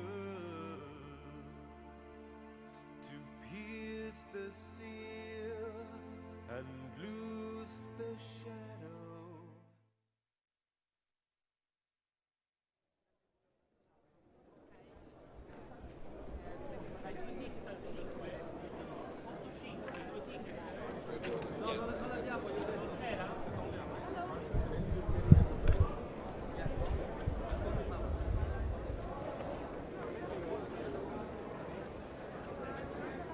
Hello, hello, hello. We are back. The Jackson Poker is back. The man himself. And look at this table here. We have Ludovic Gaelic over there. Straight off, he's on his phone, but the cards aren't in his air. Over there in seat number 6, and we have one of my favorite people in the world, Carmen Elena Vist, Alibet Team Pro. Alibet is one of the names you will see directly on the table. They are one of the premier partners of the Battle of Malta. Both her and her lovely sister, Kadi. I don't know if Kadi is tuning in, but much love to both of them. I will be rooting openly for Carmen. I can't help myself. And I believe we have Christian about to walk over here. So we're going to have Here Christian he Ross is. back. Here he is, straight into the box and the The booze. star. He's coming this round. Is it a twosome or is it a threesome? We could do a threesome unless you want a break, Teller. I mean, I think we're both energized right now. I think we had good chemistry as a threesome. Hello, gentlemen. Christian is back. It's good to be back. I got a nice little nap, nice little meal. Was it a nap on the beach or a nap in the bed? It was nap on the bed. Ooh. Haven't been to real the nap. beach once yet. And notice who's on the table. I mean, we have Ludo in seat 6. You probably know Ludo. He's an Yes. absolute baller. But in seat number 4, we have a mutual friend I over there. recognize her. This is one player I can recognize. Carmen Elena Vist. I'm very surprised you recognise the lady. Very surprised you The two Estonian lady. recognise the lady. The thing is, she won't recognize me, but I know who she is. No, you guys have to know each other. Come on. Yeah, we get along well. I'm kidding around. I mean, she's Alibet ambassador, and at least 2-time Estonian female champion. What number table was it? Table 73, Tower. Wow. I can't scroll that far down. And yeah, I saw her sister Kadi for the first time in about a year because she moved from Estonia to Malta. She came by for the players' party. She was in another room. We both looked across the room, and we instantly ran to each other. I'm like, I was speaking even with important people, and I'm like, no, this is a moment, and sorry guys. Carmen and Kadi are both absolutely wonderful characters, and I expect to see a lot of fans showing up at some point behind Carmen here with Estonian flags and so on, because she has a lot of fans. So quickly run through the whole table. Dan Persson in seat number 1. Do you know Dan? I don't. Dan is Swedish. Okay. So for our Swedish fans in the Twitch live stream, we have Swedish on the table. We have in seat number 2, who's not in this seat at the moment, is Hussein Semnani. In seat number 4, we have Carmen Elena Vist, as you've been saying. Yes. Not that I already know who she is. And we have Gediminas. We have a Lithuanian here coming too. There's Gediminas Sisauskas, if that's right. Sorry That's about the pretty close. Yeah, that was not bad. Then we've got in seat number 6, we've got Ludo Gaelic. We've got Gregor Nachtigal in 7 from Germany. In 8 is Stephen van Zadloff. Now, what do we know about Stephen? Wow, Stephen. That isn't Stephen, though. He might be on his way then. Yes. It might have been a bit of a spoiler. Yeah, I think you gave a spoiler. Yeah, there, Tyler. just rewind that bit. And Silvano Hauser in seat number 9 is Swiss. Because we all know what Stephen looks like, and he's an absolute baller. Yeah. We could have 2 ballers on the table, but Well- Ludo looks short, so I don't know how long he will Yep. last. He only has 5,200, and the blinds went up to 400, 800. So not too many big blinds in his stack. And we have another shorty all in. And look at that, seat number 8 going all in. Who would have guessed? Likely another Lithuanian player. So the spoiler doesn't really matter too much, Tower, although we have a good feeling he's not going to last this hand based on what information you just gave to us. But seat 8 is all in. he's going to be facing Dan's queens and maybe the king 10 of Gregor. So we'll see. 3 ways. 2 callers for the all-in. So Stefanos must hit an ace, right? Or a couple Or of a 9s. 10. Or a 10 now. Or a 5. 5. Or running spades. He has outs. Yeah, he is live. More live than Gregor, but Gregor's listed at 21% equity because the 9 can help him as well. The 9 or the king. That's an ugly board for queens, though, isn't it? But Dan betting out 5K gets the king 10 out of the way, so now it's heads up. It's a 60-40 proposition. So quite good equity for Stefanos. He may double up here and go Triple out up later. even. Yeah, it would be a triple, that's right. Let's see. Jack of hearts does not help him at all. No, indeed. We saw one of the players fold a 10 as well with the king 10. And a That's 4. Well, Short-lived at the table. yes. Maybe we kind of guessed that one. Well, Maybe. we had some idea. I wonder who's going to be coming into seat 8. It's a surprise. It's a surprise. You for never them. know who they're gonna bring. Absolutely not. But I hope we see him soon. I mean, this would be the absolute baller table of the tournament, I think, if we see Mr. Van Zadelhoff. I'd like here to see. soon. I'd like to see somebody on the floor tell table 2 to sit behind his box so seat 1 can do exactly the same and not be completely where he shouldn't be. Yes, It's absolutely. been annoying me for 3 days now. It's easy to tilt the tower. It's 3 days now. Sit in front of your own box, not on his lap. I was wondering what's the deal C3 with does have earplugs. Somebody needs to get those earplugs out of his No. ears. If you're listening to the live stream, take them out. Good eyes there. Who was that? That was LV75. Very good eyes. Good evening, Gary Sue. Good evening, Marvies, as well. Welcome, everybody.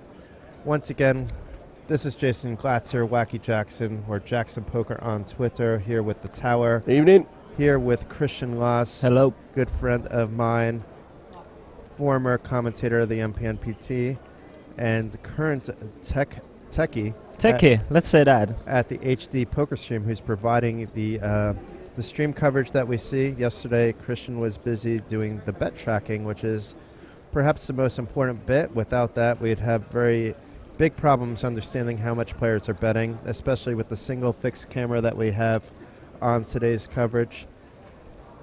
It would be almost impossible to know what players are betting and who's doing what without Christian. I believe Siri Sar is also handling some of that, and probably Mary-Lise as well. Marie-Lise, Siri, and me, yeah. Yeah, so 3 friends of mine. I'll try not to play any favorites, Christian, but I think you have to be my favorite. No offense to the 2 of them, because I do love both of them. That. Yesterday, when the dealers were told that I'm not tracking, and it's only going to be two girls, the male dealer went just like, yes! So they don't care how accurate it is, but all 3 of you do like a spot-on job. Yeah, from a job perspective, I have no preference. But from a hangout, let's have a beer perspective, I think we would be able to hang out the longest and still be entertained by each other. Whereas I like actually sometimes doing blogging with Mary-Lise because she does some blogging for the Estonian outlets while I'm doing blogging for Poker News, and we help each other out. And I have to say the time flies by fast with her. And Siri, I have to say, gives the best hugs of the 3 and absolute delight, and probably the best poker player of the 3 as well. Most likely. She's a really good poker player. She probably wishes she was playing this event, in fact. I think she played it last year. She's going to play the women's event, though. Ah, very good. We organized so she had some free time during that time, so she can at least play a little bit. So I think we already know who's going to win that trophy. Most likely, yes. She tends to do that and win those female or women events. Although Diva will be playing too, so it's not without It's going to be a tough competition. one.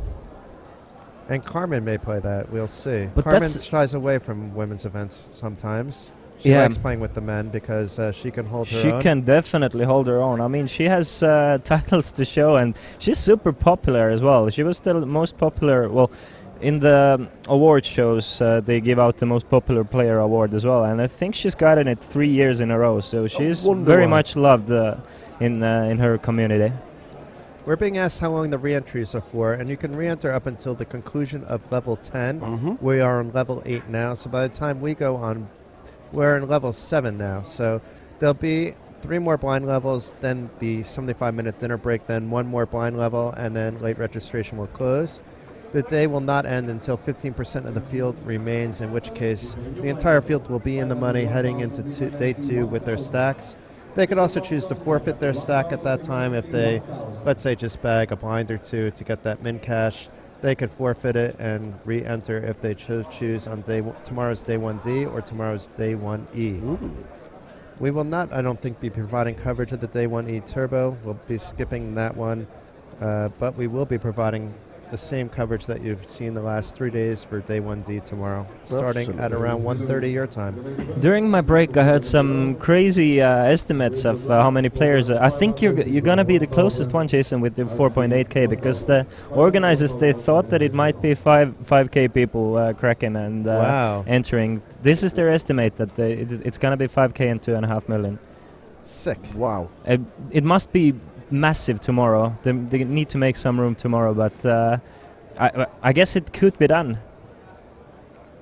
So that's what they're estimating. It's going to be 5k. So looking at the numbers and knowing I think who's we need going to play break down tomorrow. some walls overnight so that there's more room for tables, or kick the dealers out of their break room, because we can fit about 10 tables in their break room. Sorry, dealers. We do love the job that you're doing. It is an excellent group of dealers. And no, nobody will be taking your break room. Ludo's all in here with the ace-6, though. Come on, Ludo. Let's see if he can find any callers. I don't think he necessarily wants any callers, but still. Not with ace-6. Well, king-5 call. This could be a call here. Ludo's Ludo getting should pretty be good odds. jamming pretty wide here from the hijack. You see, he doesn't only have has that much fold equity. 29% because a couple of his outs are folded. But still, I mean, you're getting 2-1 with king 5. I would make the call, but at the same time, yeah, especially with his stack as well, he doesn't have to worry about it too much, and he can make mathematically correct decisions without being too much afraid of losing, like fold equity, future streets or wherever. But as you said, I don't think Ludo wants a call here. Even No. maybe he would by a king 5, but usually when a player calls, he's going to be behind, and this is about the best equity you can get with ace-6. It's showing 71.29. It is a call. Luigi does call. He likes to gamble. One more player might Ludo. lose. No, we want to keep Ludo, though. We do indeed. Well, he's in good shape. But is it short-lived on the feature table? So who is Ludo? Oh, we've got a flop cam. 6, 7, and a 9. Beautiful.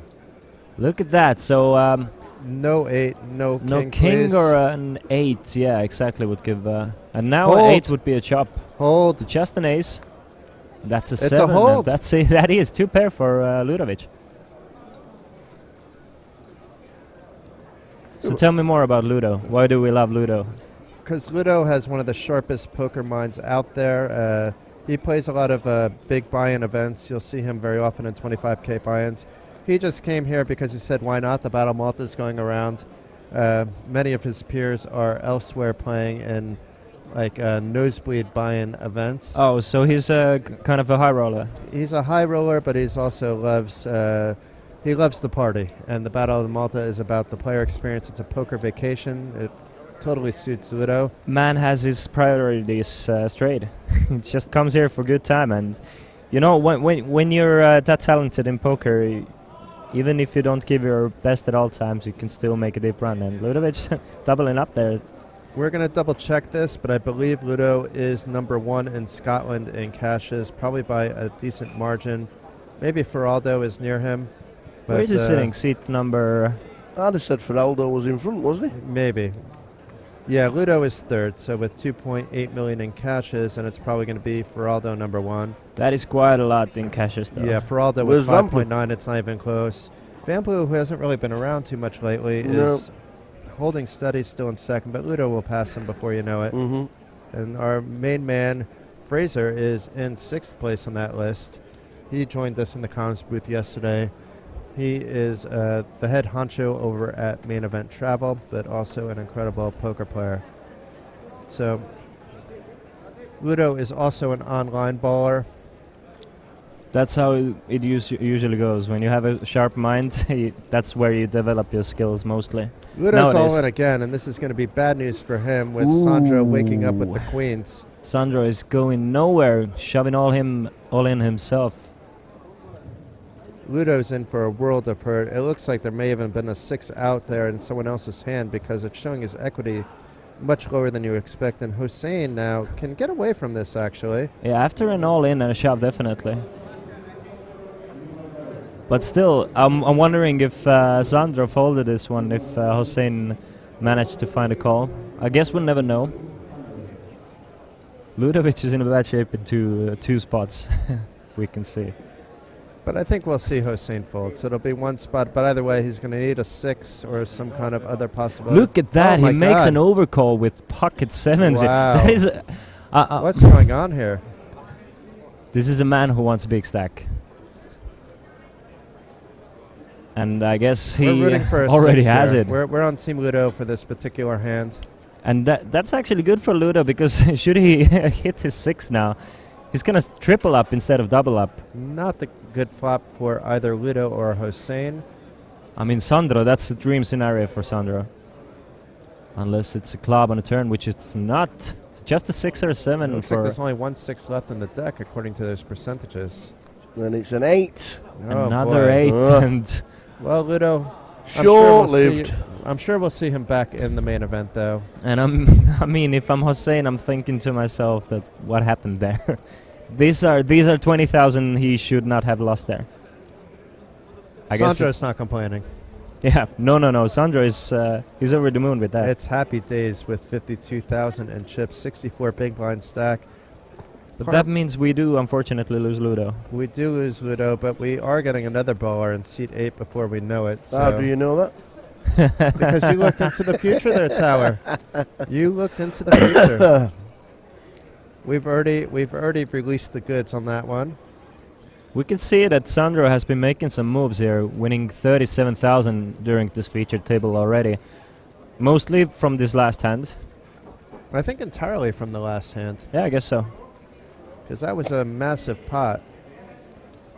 I mean, not necessarily from Ludo, but he got like he got 11K from Ludo alone. Yeah, and he then got a another double up. and- 20K. Yeah. Would you like to hazard a guess of the number of entries so far today?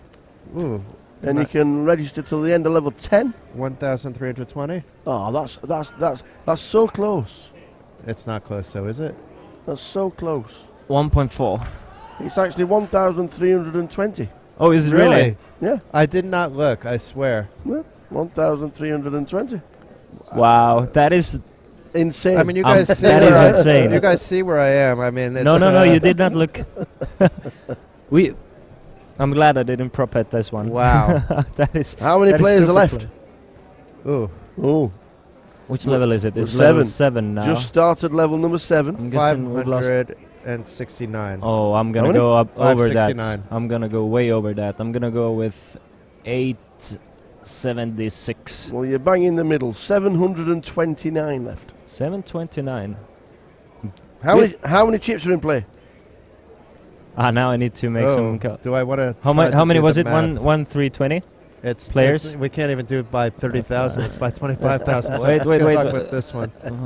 1.3 million, 2.64 30 million. something 33 million chips. 33 million chips. Yeah. Yep, good. Respect. And at total, as it stands right now, how much is in the prize pool?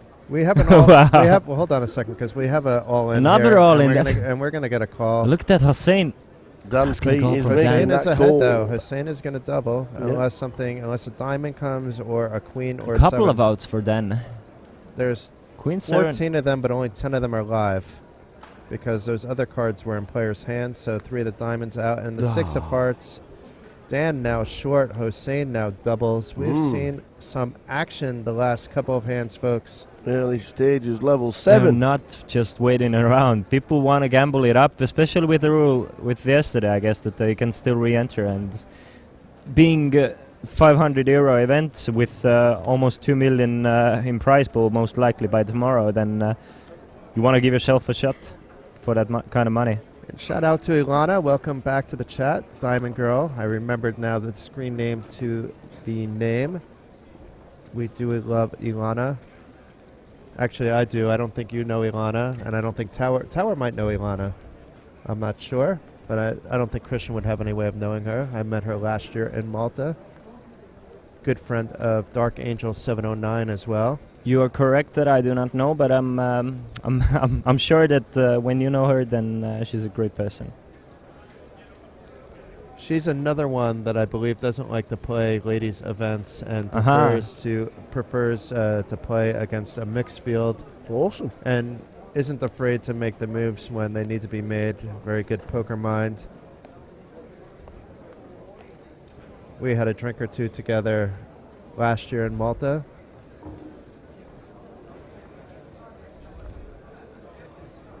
And who do we have coming here? This isn't who I was expecting. This isn't Steven. Oh, yeah. That looks like It's the jacket. The jacket from Bridlington. We have John Hess, folks, on the table. Imagine that. We had him yesterday on the feature table to start things off, and We're he gonna- made things a little bit fun. Oh, was he yesterday as well? Yes, to start this. Was it yesterday or the day before? I'm very much It interested may have how been 2 he's days doing. ago. We will find out what his stack is pretty shortly. I saw John 2 nights ago at the bar near the casino, and he was with Will Shilber, and he pulled me over. As Lappin said, he gave me a very strong handshake, and then he wanted me to wear his jacket. He wanted to swap hats, and then we took a picture. Oh, I have that's the great. picture on my phone. I haven't posted it to the social media. I probably should. Everybody's got to be a fan of John. He was everybody's hero at Oh, the yeah. Series a couple years ago. What year was it? Was it 16? Anybody recognise seat number 8 coming in? We have Van Zettelhoff, This is turning out the to be Viking. a very interesting featured table here. He is a baller, and he is very fit. He's very into his working out. I believe he owns a gym as well. So tell me a little bit about him as well, because I'm not super familiar with this player. He plays a lot of EPTs and whatnot, but online he has about 9 million in cash. You know, just a small number like 9 million. Oh, well, just 9. Yeah, and that's an estimate. He lives locally here in Malta, so it's not. We were expecting him just to drop on by. He likes to have a good time as well. He's a very friendly chap. I haven't spent any time interviewing him, and I think I've just introduced myself one time. He may not even know who I am, but I certainly know who he is. When you're a poker player and you live in Malta, you made it. When you live in Monaco, you really made it. But Yeah. when you live in Malta, you made it. I mean, then you know you really have a reason to move. Yeah, most Your income is up there. most people living in Malta that are in poker are here because they're working in the industry. You That's have true. some that are players. I mean, the poker action is pretty good here, even when there is no monster festival like the Battle of Malta. Cash games are running here locally every night, and there's always smaller buy-in tournaments. They were giving away Battle of Malta seats through promotions here at Casino Malta all year long. So if you like to play live, there is action for you, but I would say it's more of a recreational feel even during the year, similar to what we're seeing here at the Battle of Malta. And online, you can play just about on any site. I'm not sure if Alibet's allowed in Malta, but we can ask the Alibet people. But just about any network, I would say. You know, there's certainly some MPN skin offering. 888, of course, you can play from Malta. Yeah, Ana Marquez moved to Malta as well, didn't she? Yes, Anna Marquez, and we saw her the other day on the feature table. And I missed it all. I missed the best parts. we don't know how Anna's getting on. If she re-entered yesterday, I didn't see her in the players that bagged yesterday. I don't think she bagged on day one. Yeah, I guess she's coming back still if she hasn't had a chance to get to day 2. We know Anna's not afraid to go for a couple bullets, and I think some of the other 888 ambassadors are in town, but I haven't gone into to see them. There's a rumor that Sophia Lovegren might be around. Yeah, Sophia is here. Antonius made it here. Not being 888 ambassador though, but still. There's an event downstairs, isn't there? Patrick is playing. Mm-hmm. Yeah, he has his own event going on. So the PC pop-up has started, the €300 event. And look Best at of luck, everybody playing that. Meanwhile, Dan has shoved all in, and Jerry Minas is thinking about it with ace jack, and should he call, he's going to be a big favorite here. Let's go, Gediminas. Make the call. And second assumes. And that means is a good large luck. shove. Look at that. Like 14 but 8k from under the gun plus 3. So 20 big blind shove. Just and get him in as folds. Well, it's a safer play. You know, the range of an early position jammer of that size. Yeah, but Maybe ace jack isn't holding so good, but in this case, it would have been happy days, assuming the board held. in 30 minutes, these players are gonna get to the information, and I don't think Dan is gonna get away with shoves like that anymore.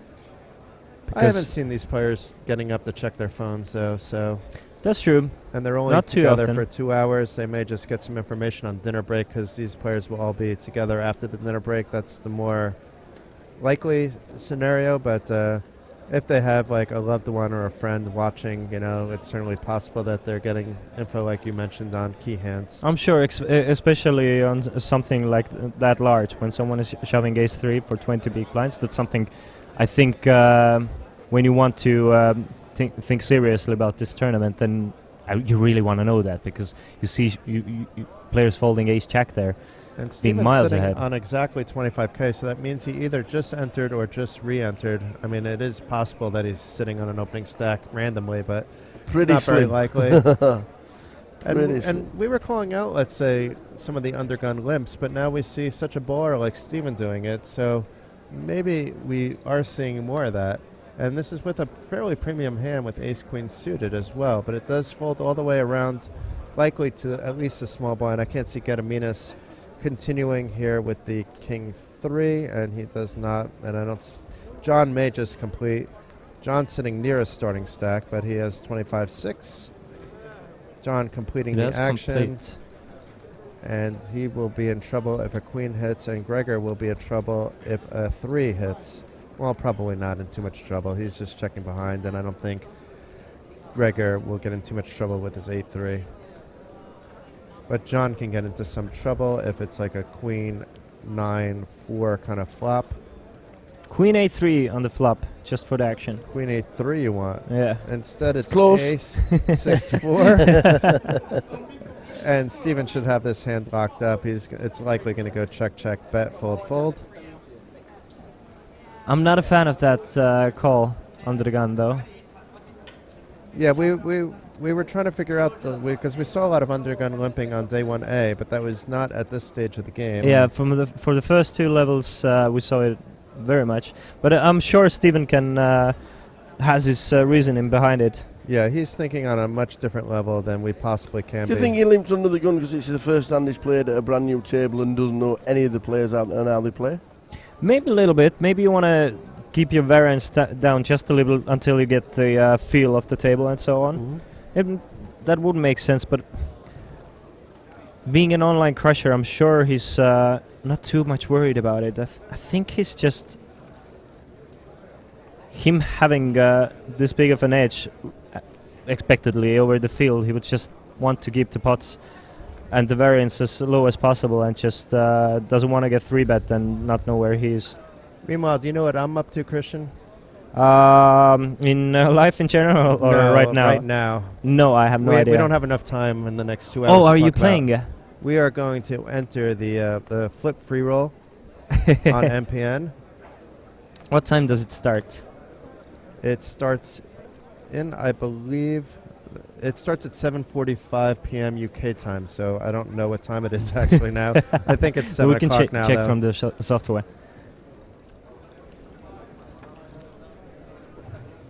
I think Christian just installed a keylogger on my computer to get the 100 euros I have on my 32 Red 100 account. euros and your RuneScape password. That's what I want. That's what Ooh. I'm after. It didn't work, apparently. Christian's already changed my password. It's already done, mate. That's pocket checks for Carmen. Carmen, Let's yeah. go, Carmen. First hand she's playing. Let's see if John is a customer. It looks like he is. From the button comes along for 2k. And a king 4-5. Carmen, as much as I've seen, has been very careful in these spots. Would like to see a small c-bet here. Pretty dry board. Just a king to worry about. Something like 1.8k. Let's see if she's going for it. That's quite... 3.2. Yeah, 3.2. Yeah, and she's gonna get 2 falls. And Yay, good job, Carmen, taking down the first pot of this featured table. What's your opinion? Is it bad for a commentator to be openly rooting for a particular player No. when it's a good friend of yours? No, I don't think so. Okay.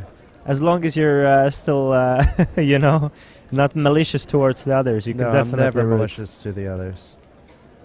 Even if I This- don't agree with the play, I say, it's fair dues It when sucks. It's your money. You can do whatever. you win. Exactly. But the play is awful, and you should leave the table. So it looks like we have like an hour and 45 minutes. Hour and 45 minutes. So I'm not sure what that really equates to. Please enter the password below. What's the local time? Comino. Is it 6 or is 7 it p.m.? 7 p.m.? Exactly 7 p.m. right now. I'm getting. So 8:45 is the live stream free roll or flip roll or Let me see the what's prizes. it called? €500 flip. Battle Malta We have- 500 euro We have flip. 26 players in. I'm number 27. We just saw the counter go up. 200 euro ticket up front. 75 seconds. Wow, that's some value here. Awesome. Yeah, I believe Donna won the 75 ticket last night, and that Well done, carpet Donna. catcher, Graham, won the 200 euro ticket the first Fantastic. night. So we have our viewers winning some value here. And the top 16 at least get a 550 euro ticket. So There's only Who doesn't 27 like free players money? at the moment. at the moment, and the sign is up in the middle of the poker room, and I'm surprised not everybody's not entering. I mean, maybe people don't realize you can actually probably enter on your phone, Yeah. and it's a flip. You don't have to sit there and play. All you need is an MPN account. Not all the clients are supporting the free roll, though, we have discovered. So we're going to speak to those that we've noticed that aren't. We don't Yes. have a one-time poker representative here, but we do have a Grosvenor representative. So we will chat with them. They are an MPN PT partner, so why not be part of this free roll as well? We'll see what's up with that for the future days, because it looks like there's going to be a free roll every single day. Fantastic. And the best part is I can play because you don't actually have to click any buttons. You Yeah, just have to figure out exactly. how to register. Just register and hope there's some money in it for you. Hossein actually flops the best hand. Hard for him to know it though. Yeah, but Gregor has a double gutter and some overcards to Hussein. So actually with more equity, Gregor. Yeah. Ugly board for Carmen though. Gregor is the one betting. This will 2.5. probably work. Oh, Hussein making the snap call. What do I know? And Carmen will easily get out of the way at this point. Let's see if a 7 or an 8 or a spade comes off on the turn to make it interesting.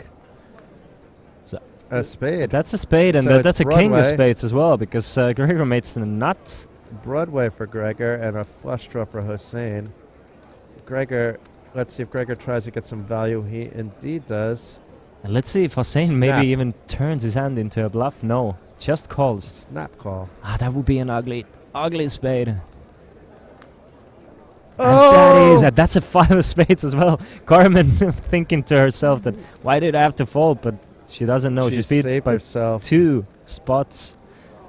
Checked. She's No gonna be way. happy. Why is it checked? Celebration No, time that's for a Carmen. 16,000. Wow. 16,000 lead and snap call from Gregor, who is not happy. He must have No. announced call and then flipped his cards over first. I guess so. Yeah, that's exactly what he did. I don't blame him for calling there. It's very No, hard I to don't blame him fold for Broadway straight there. Obviously, when your opponent leads out, sometimes he does have the flush, but sometimes he is just representing that flush. Though with the Broadway straight, you're only beating a bluff at that point. You don't feel good about the call. You still you know that you can very well be beat, but you have to make the call. That's pretty much the best hand you can have in this spot. So Marvy's listing some of the rooms that you can play at. 32 red, Betsim, bet safe, offer all the new player free rolls, and offer the 500 free roll. I imagine a Betsim and bet safe do, so does Nordic Bet, being that they're part of that whole family. I don't think that those are the only places, but those 3 do. We know for sure those have been confirmed. Yeah, I think Coolbet, Olibet, and I think most of the MPN skins offer it.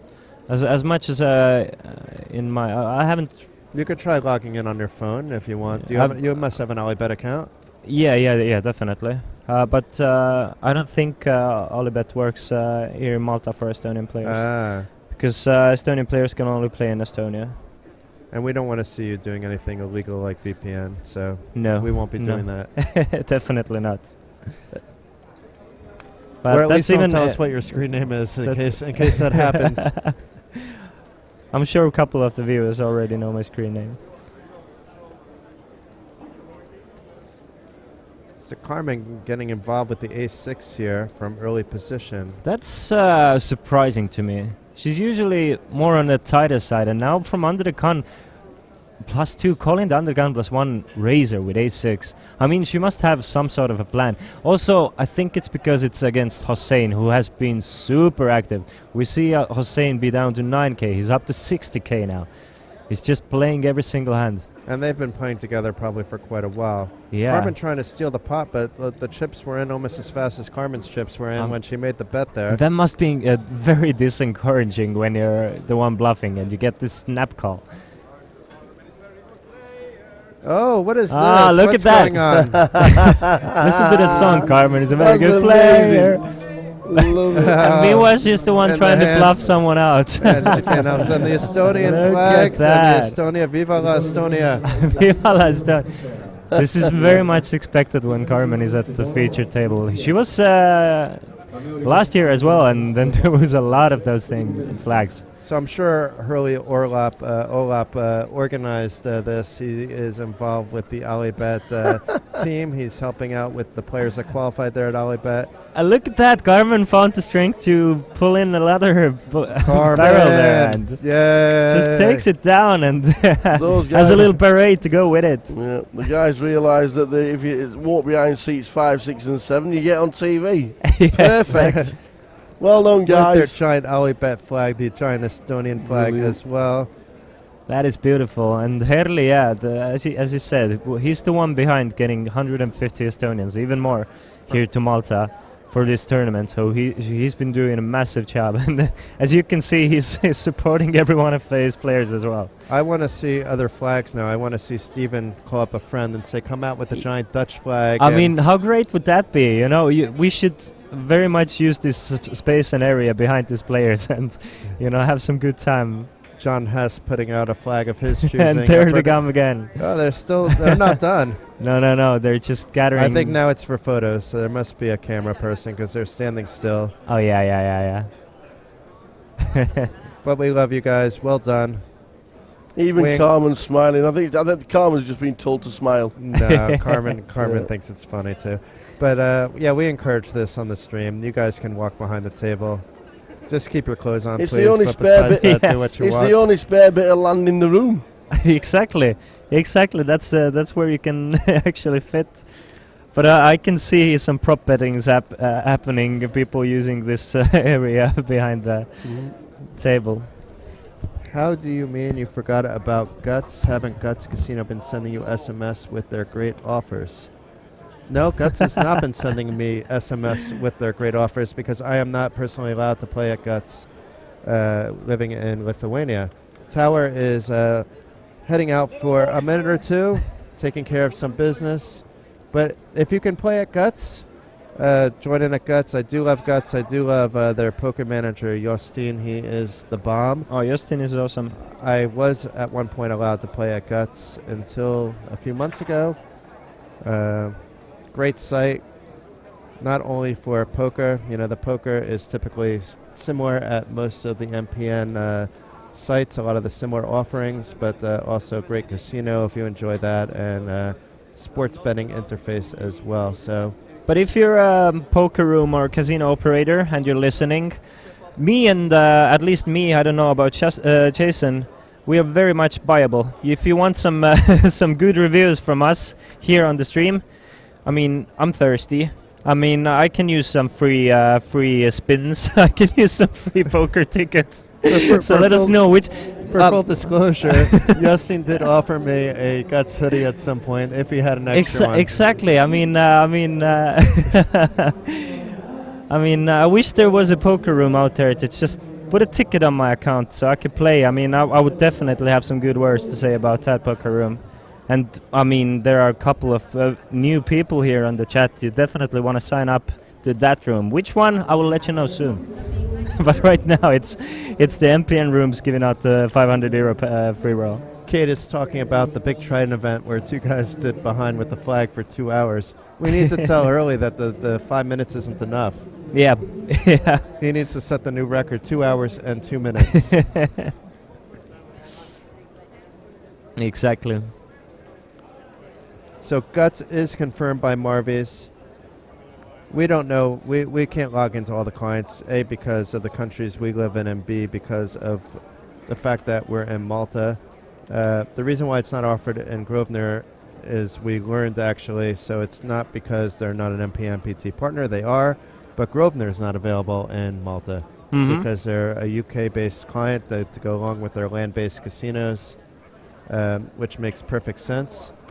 This free roll is mostly for the players here at the Battle of Malta, but if you're watching the stream, you're here with us. Good luck, get in, join Carpet Catcher and Dark Angel in winning some big item tickets. And look at that, Hossein in the mix again, and a lot of outs for Hossein. Ace High still good for Sandro, but Hossein's stack has been going 70k, 20k, 50k. It's been going up and down. Yeah, we have Carmen, we have John Hesp, and we have Van Zedelhoff, but the entertainment's been fully coming from Hossein. Yeah, for sure. He's not afraid to play any cards, and he's the one betting, and gets Sandro to fold Ace High there, and another 12k pot for Hossein. The man with AirPods. Well done. I noticed you guys have been asking players to take out their headphones and their phones, but maybe this one's not noticeable.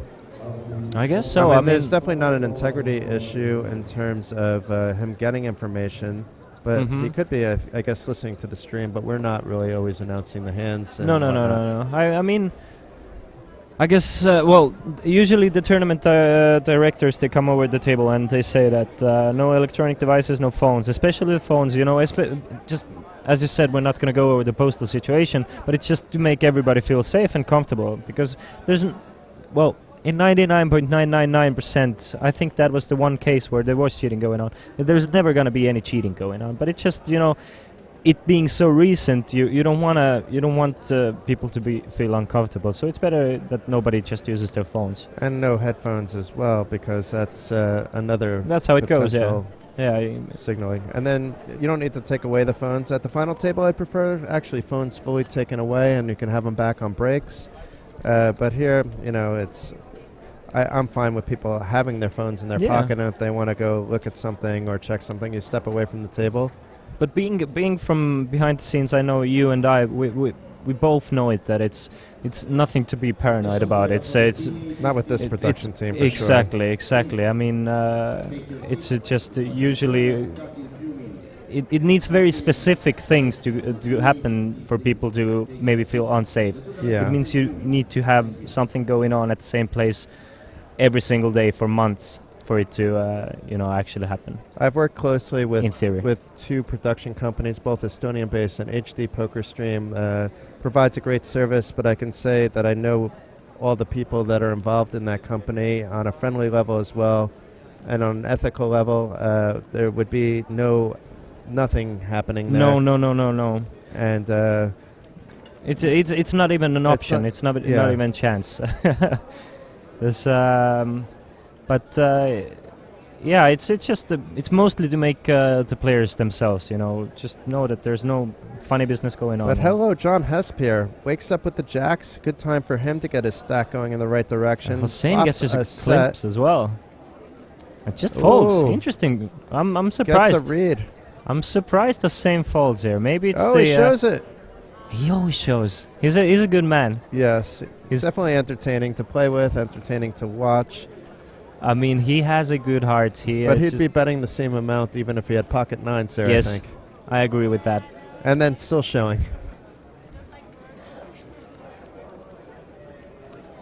I think video slots and Leo Vegas get most of the games. I don't know what we're talking about. I think here. the chat has gone over to slots now. Okay. Because those are slot sites or online. Are they talking about Van Helsing? Because I only want to know about Van Helsing. What's Van Helsing? The slot in Estonia that you can play. It's a colossal wheels. It's slot. How does it work? It has a main set of wheels and then the colossal wheels. Okay. And then if you get like a bunch of Van Helsings, you get paid a lot. But if you get like or even a bunch of the Draculas, it's pretty good. But I don't think I've played or seen that one. Maybe I've seen it, but it doesn't ring a bell to me. Or the Mars Attacks, I like. It's just because of the noise, and you can get like a ridiculous amount of free spins. Moo. Like you could get 400 free spins if the unicorn. What do they call it? A unicow.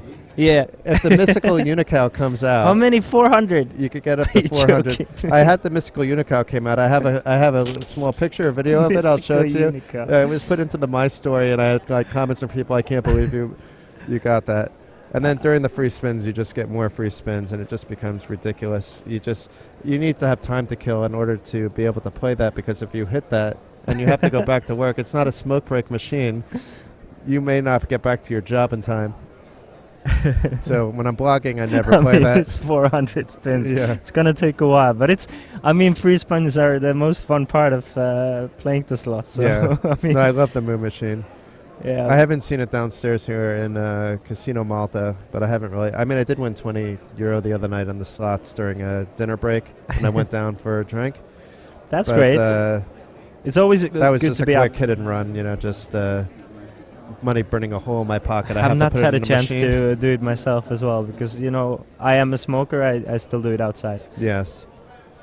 No, I knew there were some people I wanted to say hi to in the casino during the dinner break, and it's a 75-minute break, so I popped down there, and then you can only smoke in a room that has gaming tables and slot Another machines. action flop here between Carmen and Gregor.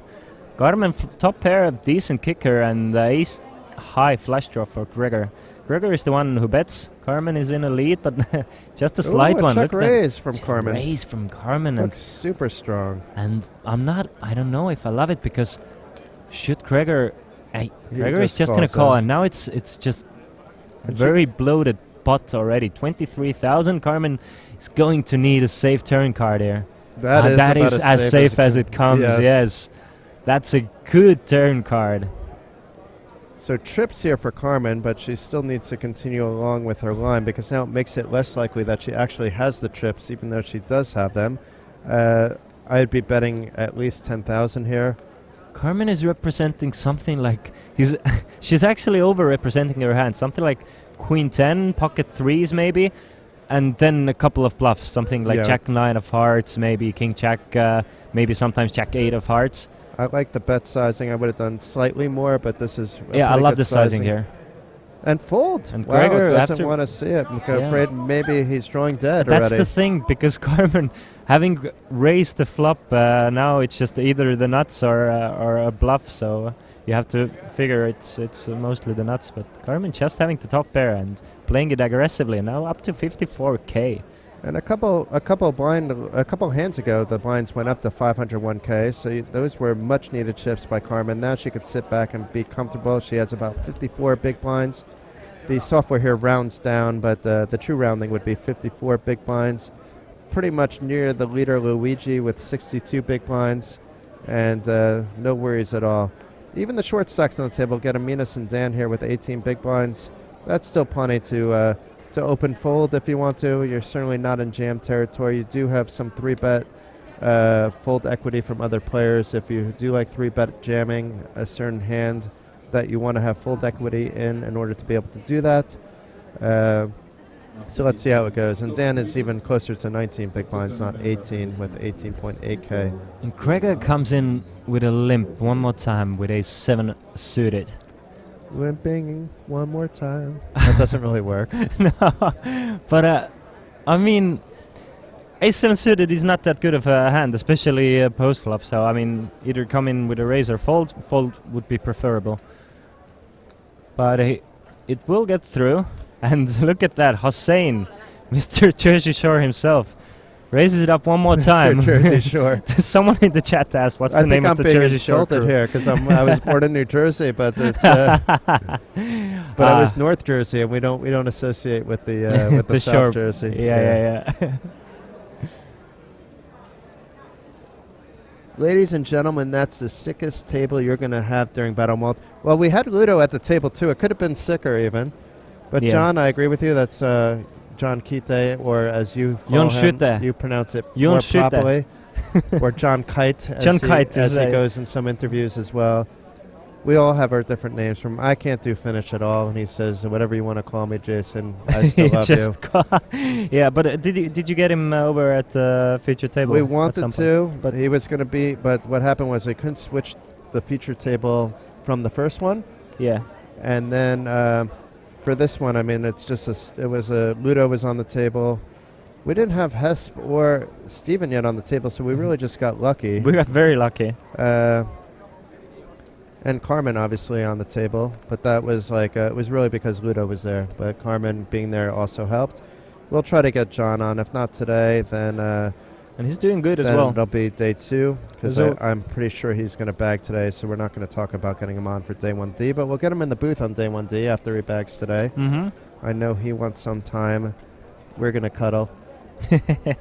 We may play open face Chinese while we're doing commentating. Are you 'cause good at it? We play hands every day against each other. John was a lot better than me. I'm getting very lucky against John. He's winning in the current game, but now I feel it's closer to even. John is a little bit better than me. Are you playing for points or money? We're playing on a play money app, Uh-huh. the Pineapple app, but we settle up with some money when we see each other. That is awesome. Man, I haven't played I would only Open recommend face in a doing long somebody time. that you're super trust and super close with, and don't bother with it for a lot of money. You want to keep it friendly. John and I rip each other when one of us has like a good hand. Mm-hmm. I also play against Metalface 85 Ryan Davey, but with him I play the low version of it, and we play for even smaller stakes where it's 2-7 in the middle Mm-hmm. versus the normal Pineapple Chinese. So you've been winning Chun at the Open. I'm up on him. He owes me a little bit of money, but it's not enough John, to really pay worry up. about it. Pay up. You I'm better gonna you send- better I'm win gonna this send one. Christian, I'm going to send Christian after you to collect my money. Exactly. I've been gaining a couple of pounds. I've been getting my beer belly on, so I'm more I'm more of a threat now. $2. Give me my $2. Te point. We don't see what Hossein had. That sometimes happens. Mystery hands are fun once in a while, as long as it's not every hand. Yeah. So Donna's asking where Ryan is. I'm not sure if Ryan is playing today. I should look it up on the list. I mean, there's so many people that I didn't see Ryan today. I saw Ryan I haven't seen yesterday him. when he first arrived. He was with Faye, his lovely wife, and then I think they went out to have a few drinks with Nick Diaz. And there was a Nick Diaz sighting finally today. I've seen it. I've seen him every day.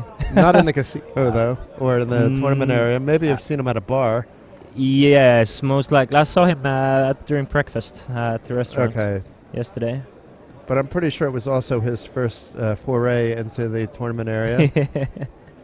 The poker manager over at 32 Oh, Red, he's a good where, dude, where I man. play at MPN, because Absolutely to be love fair, it's the only love place this I'm guy. allowed to play at MPN, but I do love Nick, and Yeah, that would be a consideration. it is very hard to not love Nick. You would have to try very hard. So, one of the best out there. Why isn't John allowed in the booth after he's bagged up? No, until tomorrow. Okay, that's fair. I agree with this, Donna. John is not allowed in the booth today. We have another guest lined up for after dinner, in fact, and Christian may stay as well, depending on. I am going What Tower out wants at to some do? point with my long-lost friend who moved to Malta because he's working at the poker industry now, and I have a chance to finally meet him. But Will Insane. Schilber, expert blogger, he's blogging alongside Aaron McBride on the Battle of Malta website. These two guys are so good. They're going to go from 2 bloggers to 1 blogger for the very final stretch. Will and I will be doing a lot of prop bets. We'll also be doing it for some charity tickets for the drawing that will take place on Saturday and Sunday, and just have a little bit of fun, get some of his expert analysis as well. Tower will probably be back for that as well if Christian is leaving us, and we will have a little bit of 3-way action, Yeah. and it'll be a good time. Tower will probably be back soon too. That's an awfully long trip to the bathroom for Yes. Tower. I mean, something with the food, I guess. hope everything's okay. I hope he's not stuck there or something. No, I imagine he bumped into somebody he knew and is having a little chat. He knows he's in good hands with us back here. Luigi has turned 2 pair. Gregor is the one betting, though, with the cut shot to the nuts. Only an 8 would help Gregor.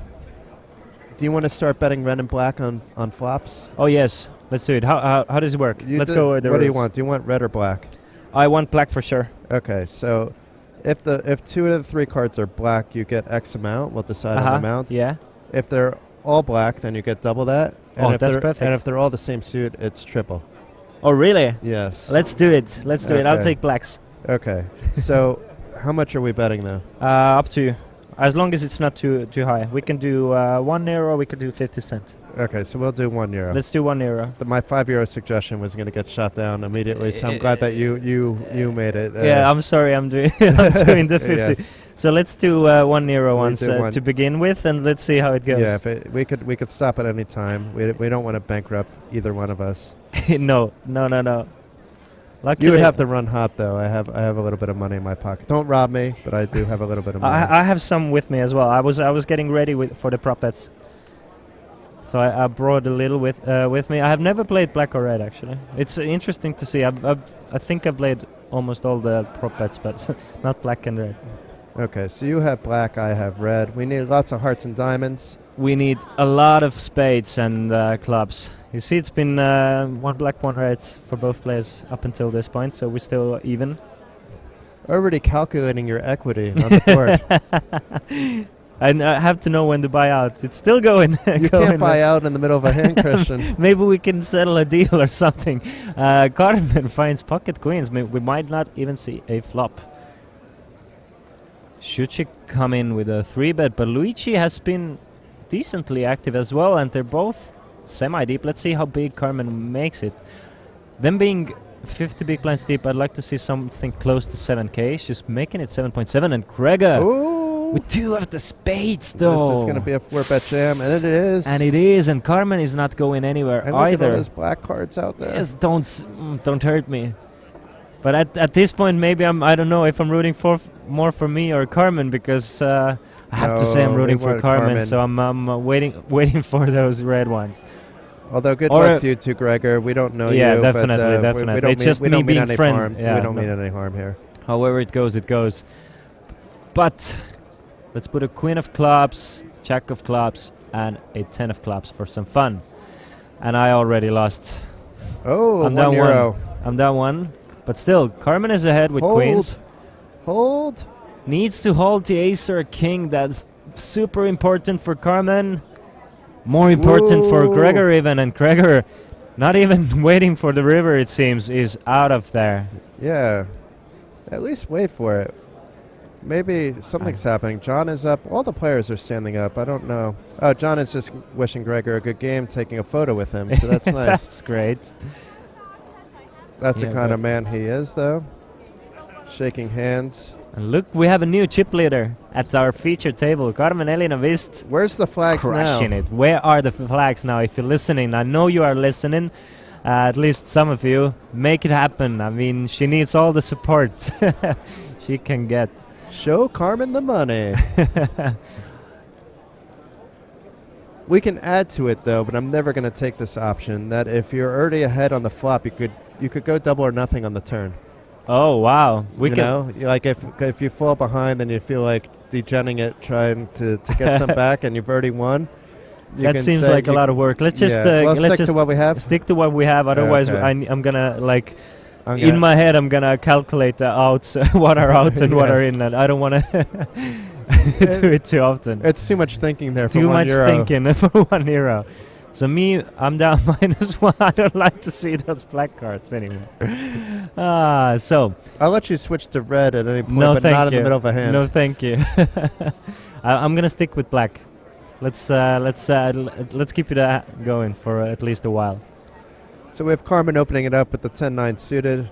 Early position, I but like the raise. This is nice. She's now table captain. Vyacheslav, bring your hat to the table along with the Estonian flag. Give it over to Carmen.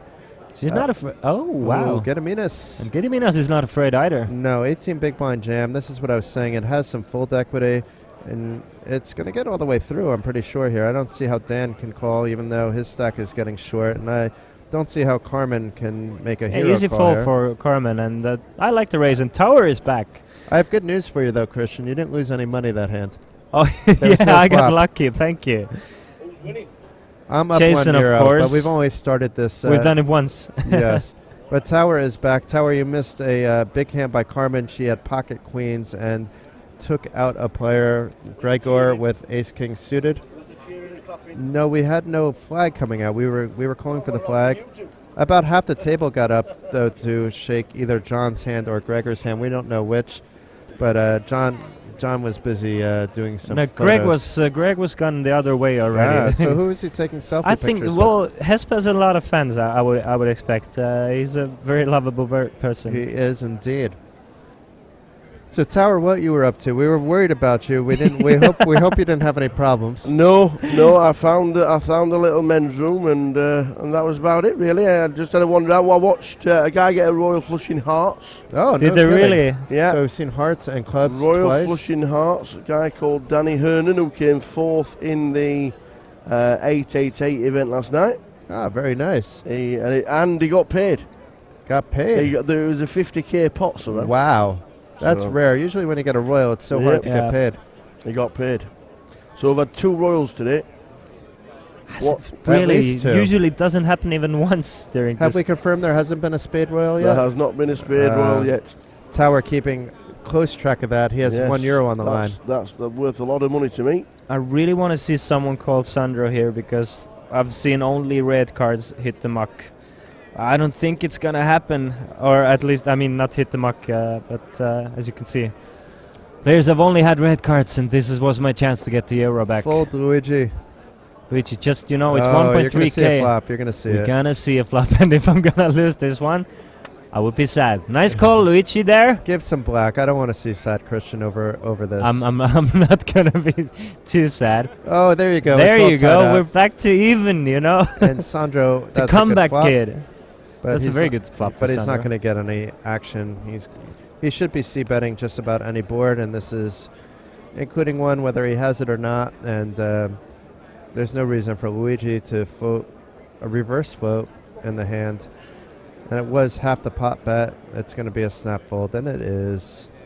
But I really don't mind to call from Luigi there. Actually, as we can see, he was actually ahead with the queen high, and also he's getting like 3.5 to 1 pre-flop. You can no, peel. it's fine to defend with most cards. What there. we've seen in this tournament as well, and in tournament poker in general, players who defend the most big blinds with when there's antis in play tend to have the biggest stacks because you know that's the biggest mistake players usually do. They fold too much. Well, the other mistake is not necessarily that, but calling and then not knowing how to play it post. That's true. That's true. But Like when you have a hand good like sense, Queen 4, you need to, even if you flop top pair, then you need to gauge the action a little bit, know your opponent, try to get some reads. Obviously, if it's a 4-4 on the flop, then it's happy days. But otherwise, just a 4 typically isn't going to help you at all. And then a queen, you could be getting in a dangerous situation if you're not paying attention to what's happening. and we see the movers and the makers of this feature table. Carmen Elin up 45,000 and Hussein up 25, and I guess it was Gregor. No, Gregor is gone. Sandro, sorry. Sandro up 26k. So Hussein, Sandro, and Carmen up to most. And Carmen is up almost 2 buy-ins. Well, it's not a cash game, but 2 starting stacks, let's say. Yeah, Already. can she cash out her chips? I wish. Well, she can, And apparently, at the end of the day. Yeah, that's different though. You can only cash in for a min cash. That's true. So ace 4 of clubs for Sandro here. Expect him to come in with a raise from the cutoff.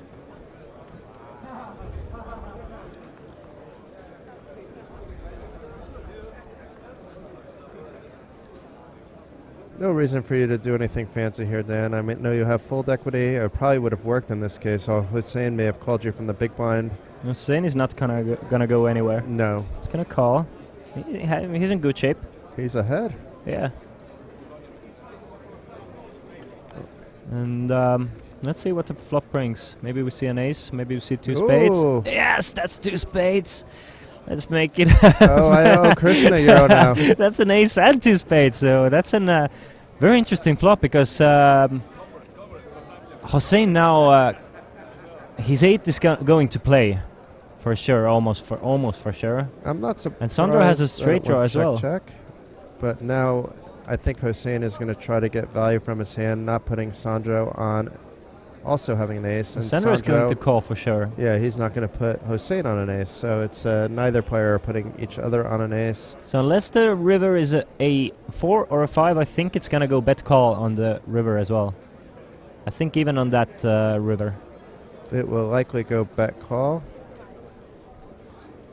Because Sandro has played this hand something like jacks or queens or tens even, and Hossein can definitely bet for value here.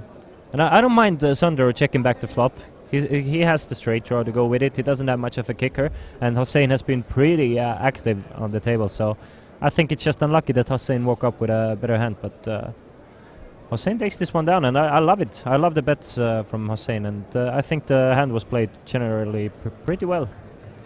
I love the fact that Sandro has an ace as a check-back range, and I think ace-4 and ace-5 are exactly those aces that you can check back some of the time. You mostly want to be c-betting those boards, ace and 2 rack boards, but I mean, if you check back, if you have a check back, then you need to have a couple of aces there as well.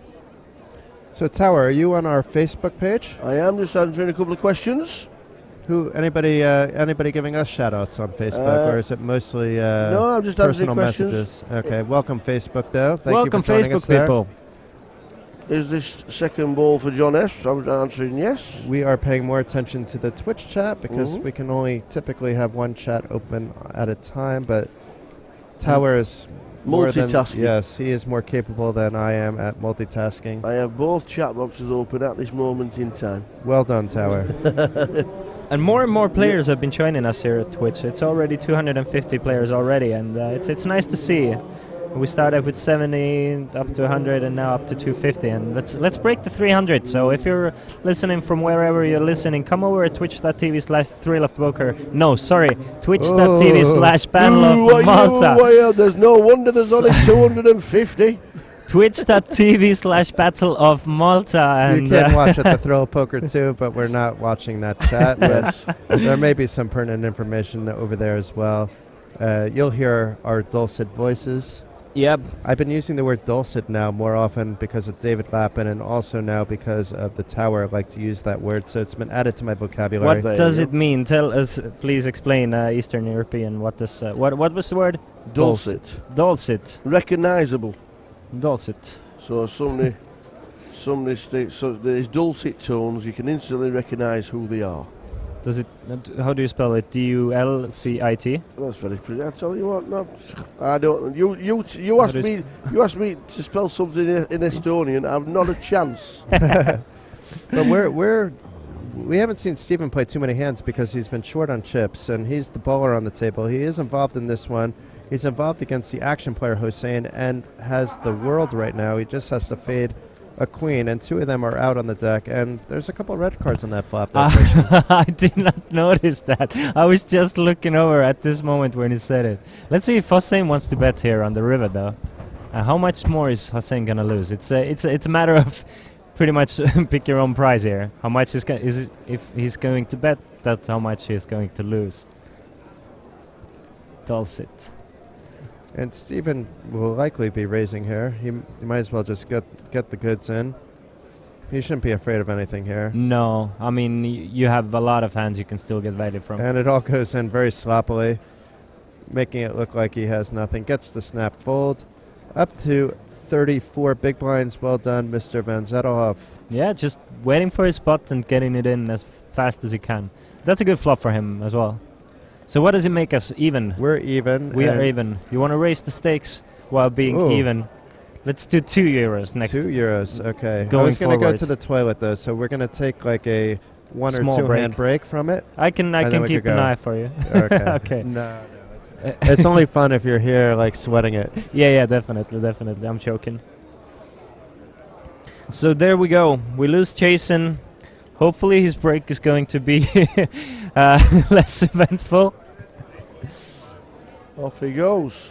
Off he goes as we see Cloda here hanging around. Hello, Cloda.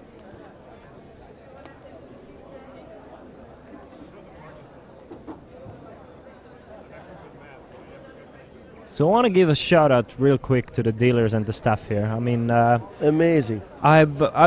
I've been traveling this circuit for 3 years now. Yeah. Not too long, but still long enough to know what events have the greatest dealers, and this is up there. I think this has been the smoothest running tournament, considering the field especially, and it's great. Absolutely. Dealers are doing a good job. The staff They is are. doing a good job. They do. Production team is doing a good job. Everyone's doing a good job. The commentators are doing a good job. I tell you what, the amount of staff. When you've got 1,300 people in this event, you've got the side event, you've got the satellite downstairs, you've got the Patrick Antonius event. Mhm. There's staff everywhere. Oh yeah. So Luigi coming in with a raise with ace-6 suited. Hossein, well, not surprisingly, makes the call with ace-5 off. I'm not gonna comment if it's good in my opinion or not, but Hossein loves to play hands, and he has position. That will bring along Sediminas as well with 6-5 and a very interesting flop with 6-7-8. Two players with a straight draw. Sediminas with a pair of 6s and Luigi with a pair of 6s and ace kicker. Let's see if anybody even wants to bet this one, and it is the player with the worst hand at the moment, Hossein. With the position, he bets 4k. I don't think Sediminas is going to go anywhere, though. I think Luigi might fold his ace-6. Given there is no clubs on the board as well, nothing really to fall back on. Ah.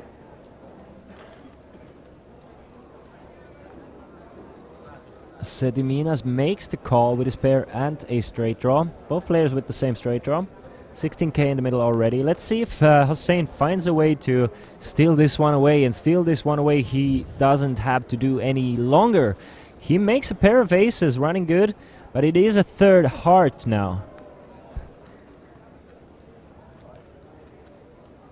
Going check on a turn, and a fourth heart hits the river, meaning that now Sediminas is the one who takes the lead. What a roller coaster of a hand. Sediminas, Hossein, and Sediminas one more time. And I'm so happy Jason left us for this hand. There was a lot of red cards out there. Oh my god, I picked the wrong time to go to the toilet, and you were going to raise the stakes and everything. I'm on prop bet tilt now, Tower. And it goes check on the river as well, so whole bunch of action on flop and pre-flop, not much on the turn or river. And nice little pot over to Sediminas here. Hossein loses a small one. Information from the room. The short deck tournament has been cancelled. Oh no. Yes. Well, that means that I get to stay here, because that would be the one that I would want to play today. I was wondering, like, is it? It's not that popular over here in Europe, isn't it? I don't know whether it's been cancelled because of lack of interest or Probably lack of space. I mean, I every think table it's is full. I think it's a mixture of both. It's a lack of space, and most likely it's not the most popular tournament out there. But it's It sad would have to been see a good still. chance to win a trophy if Yeah, it wasn't yeah, getting a lot of definitely. players. I could have won my second trophy in as many months. I won a trophy at the Swedish Championship. Did you you know really? that? No, I did not. Congratulations. Thank you. I'm not Swedish, yet somehow I was given an honorary trophy for dominating an event. So what was the trophy? Basically, what happened was I had a day off, and I was doing comms for the Swedish for the Poker SM for the Swedish Masters, and I did commentating for the Sviten Special, and then I had a few days off before doing commentating for the main event. And in between that, let's say I decided to drink a lot one day. It happens.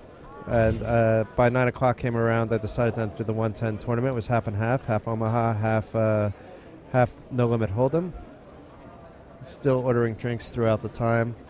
Got lucky, doubled up queens against kings pretty early. And in the Hold'em part, I had the chip lead, and then the break came. And I went over to Jesper over at Seed Open, who, the media partner of the Poker SM, and said, I know there's no trophy for this event because it's an open event, not a Swedish event. But it's... Wait. I'm going to interrupt you for a second. Hossein has called with ace-jack suited there. There's too many red cards. Why did you call?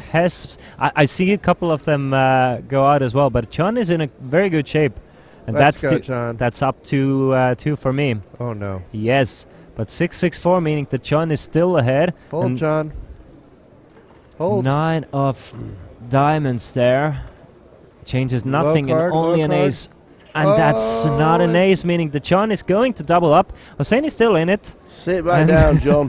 Woo, he says. I mean, I mean, John means no harm with it. No, but of course you not. really don't want a fist bump after doubling up somebody. Yeah, you fist bump so soon. Good job. Ah. But yes, I had the chip lead like right away, and then there was a break after an hour because it was only 3 levels of late reg. So I went over to Jesper and joked with him, and he saw how drunk I was. If I win this, are you going to get me a trophy? He's like, yeah, of course. Not expecting anything. I'm not expecting anything. I held the chip lead throughout the rest of the way. Like, it was like 5 a.m., and there's 4 players left. I didn't even know how many chips I'd left. I literally took out 20 of, like, the last 27 players, and there's 4 players left, and those guys looked tired, and I was drunk. I'm like, why don't we make a deal? I'll take a little bit off first. It was like quite a bit off first, actually, just to end it there. And they said, okay, and we'll figure it out. And then for some reason, the tournament director, maybe seeing how drunk I was, somebody I know came over and started counting my chips. Which is maybe not completely orthodox, but it happened. And everybody at the table is like, yeah, you have a lot more than what you think you had. I had like 80% of the chips in place. Yeah. So everybody at the table understood that I could have, like they said, you could have asked for first place money. I'm not gonna do that. So I took like a couple hundred off first. They figured out the rest, and it was c'est la vie. Good on you. Nice. Good job, indeed. So you have a Swedish poker championship trophy.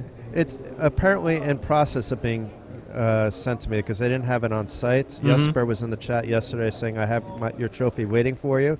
Awesome. So, and he asked if I was coming up to Tallinn for the Cool Bet. I confirmed I will. So during the Cool Bet Open, I will get my trophy. Absolutely awesome. And then it goes Are you to doing Lucas. comps for the Cool Bet Open? No, I'm going to be working, covering it for Poker News as usual.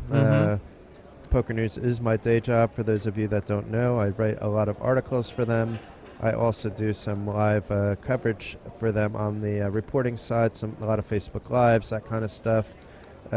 Most of the events in Tallinn, the big events I'm up there for doing that, including Cool Bet Open, Kings of Tallinn, which there was a package awarded to that earlier during the Roads of Kings of Tallinn event. Ooh, another black That's spot. 4 euros for me, Oh, isn't no, it? I'm That's gonna be broke. three. That's up 6 now. I know when to double up. Yeah. You know when I'm going to go to the toilet, too, when it's going to be red. Like, double up. I should go to the toilet first before we double up. That's a lot of flags. I love it. But a double gutter now for Gediminas. yeah, exactly. Actually, that's an interesting turn because Steven ahead with bare faces, obviously, but 7 or a check would give Gediminas a better hand. Let's see who wants to start betting, though. Steven has checked one more time. I think Gediminas should check back this time just because he could be pushed off his double gutter pretty easily, and they should figure that if Steven is calling the flop, he hit a piece of the flop and likely to do something on the turn. But let's see. Steven is a tricky player. He has the most experience out of anybody on the table by far. By far. Both online and live.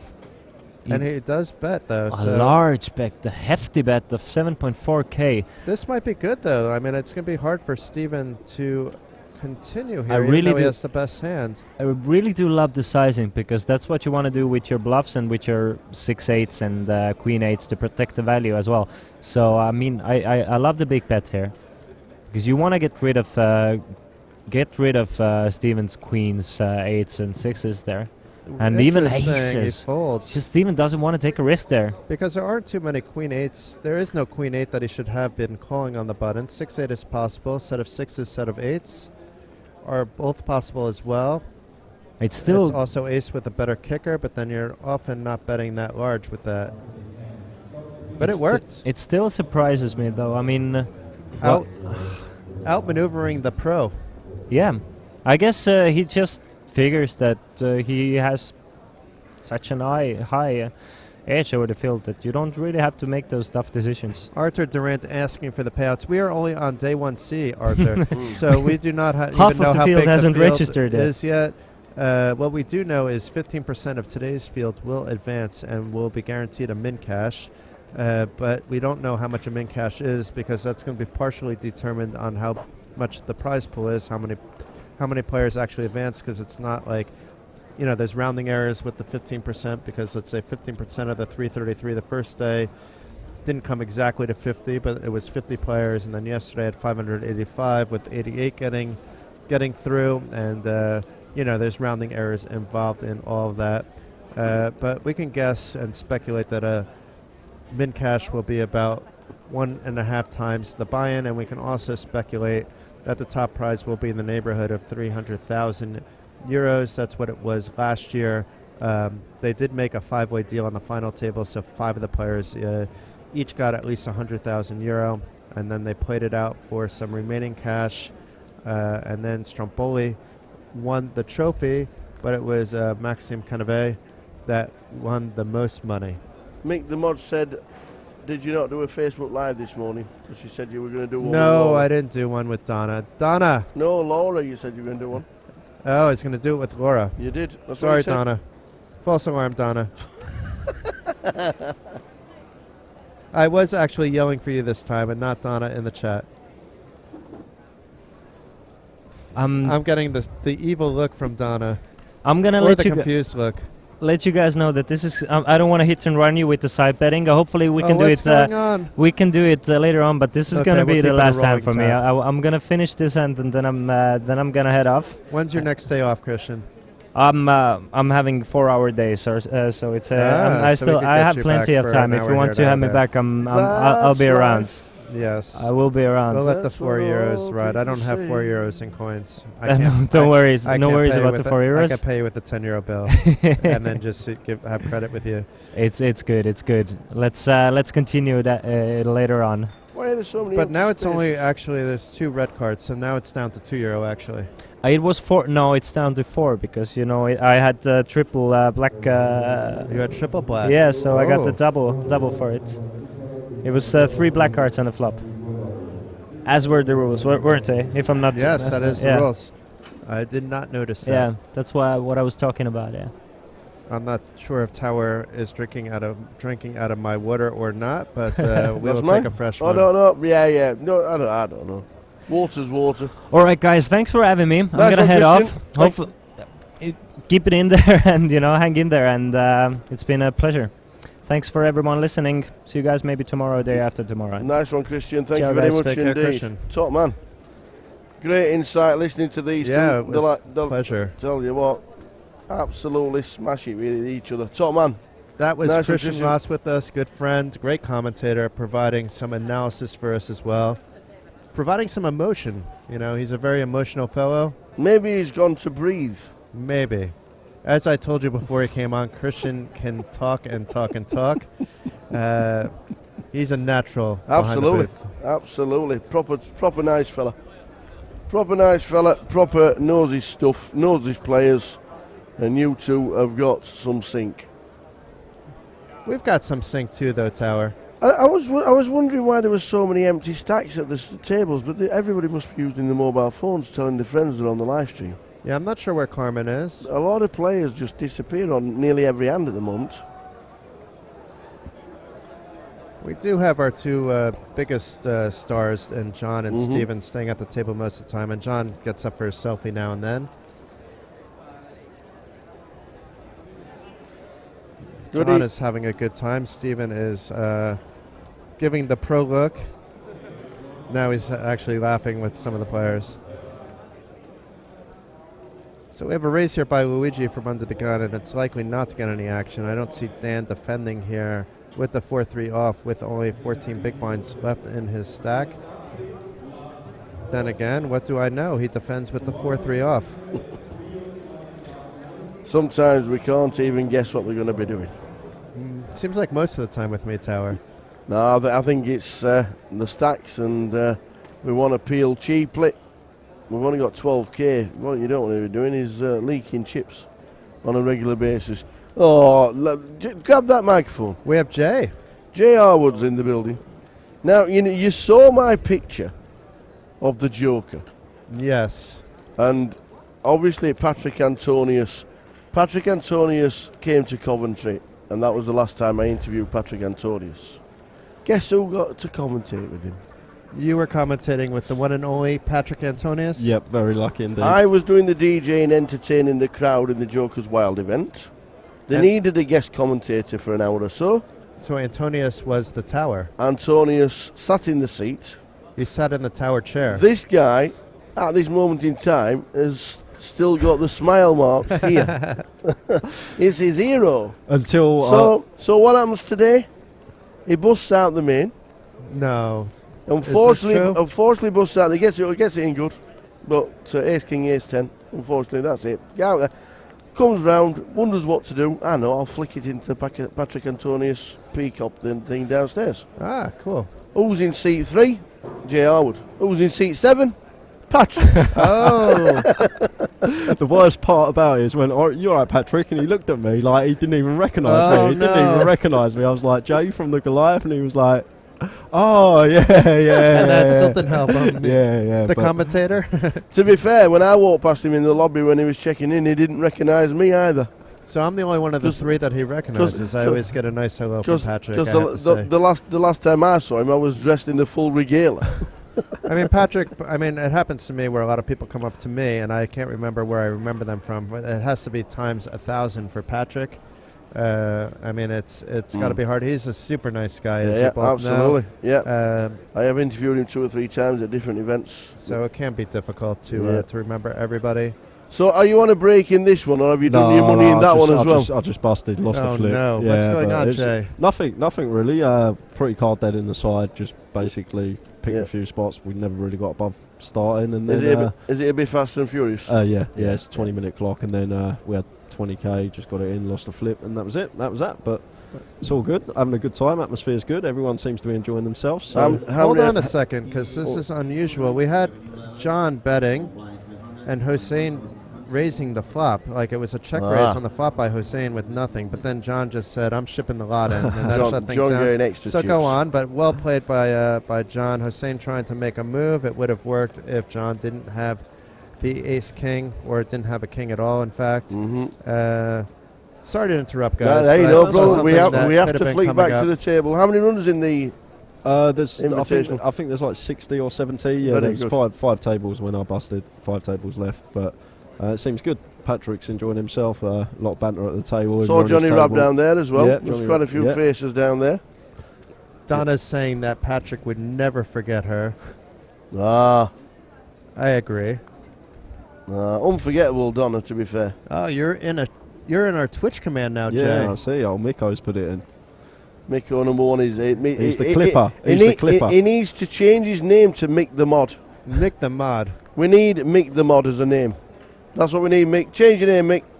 I have to say Mick the Mod. I have to say Mick and Donna is like the dream scenario for us. You know, like we don't need anybody else. Absolutely you know, it's not. like They look after the chats. They have the commands going. Mick will might be doing that for us. How do I go? How do I go about getting on this lovely feature table I'll tomorrow tell you what. for the main event? Hopefully get a random draw at the beginning. That would be nice. If you sit next to Ludo or somebody like that, you might have a chance. Yeah. Or anybody else. There'll be some massive names tomorrow, won't they, playing the... there will be. Ludo will definitely be back in. I imagine some of the 888 players at I the heard advance will be Chris in. Bowman's coming, is he not? I haven't seen Chris, but maybe he's around. I haven't seen Sophia, and I heard she's around too. So we got a thumbs up from Will on Sophia that she has 120,000 in chips as well. So she's doing quite well. Maybe we get her on the feature table after dinner break. I think what I'm going to do here, though, you guys have so much chemistry together. I do want to do some commentating with Jay, but I've kicked Tower out of the booth a little bit with Christian, who I have very good chemistry with. I'm going to let the Dream Team, the Goliath Dream Team, here, the GUK PT Dream Team, go on a little bit without me, and we could do a 3-way a little bit, but I'll give you 20 minutes of fun by yourself, swap some stories, have a good time, and be back with you guys soon. Nice one. So, a well-earned walk for Jackson Poker, a well-earned wander around the room, and we will see him later. We have a break coming up at around 8:30. So there's plenty of action to get involved with in that. They're keeping the same table after the break. Well, there you go. That's a bit of information coming straight through the door. We are keeping the same table as this one. But the amount of runners we've still got in the room, There's an all in here. it makes sense. We have an all-in and a call. Off to Flipsville. Sandro. Who's at risk? I believe Hussein. Sandro Hussein. King Jack of Clubs at risk. Against the old sixes. Yeah, no Mickey Blacks. Let's see. That doesn't happen in Malta. Still 2 cards to come out. Doesn't. Here we go. No. So needs the fade of 6, and he will double up. And does. It's like short deck poker, some of these flops. Oh my God, they got a short deck tournament tomorrow. They haven't. Oh, they haven't. They've cancelled it. Oh, they've cancelled it. Due to cap space. Right. Okay. With all the pre-regged for tomorrow, they know that there's going to be a shortage of space, so they've cancelled the short deck. So it isn't on, but everything else is going along as normal. There were 479 in the satellite this morning at 11 a.m. 46 seats.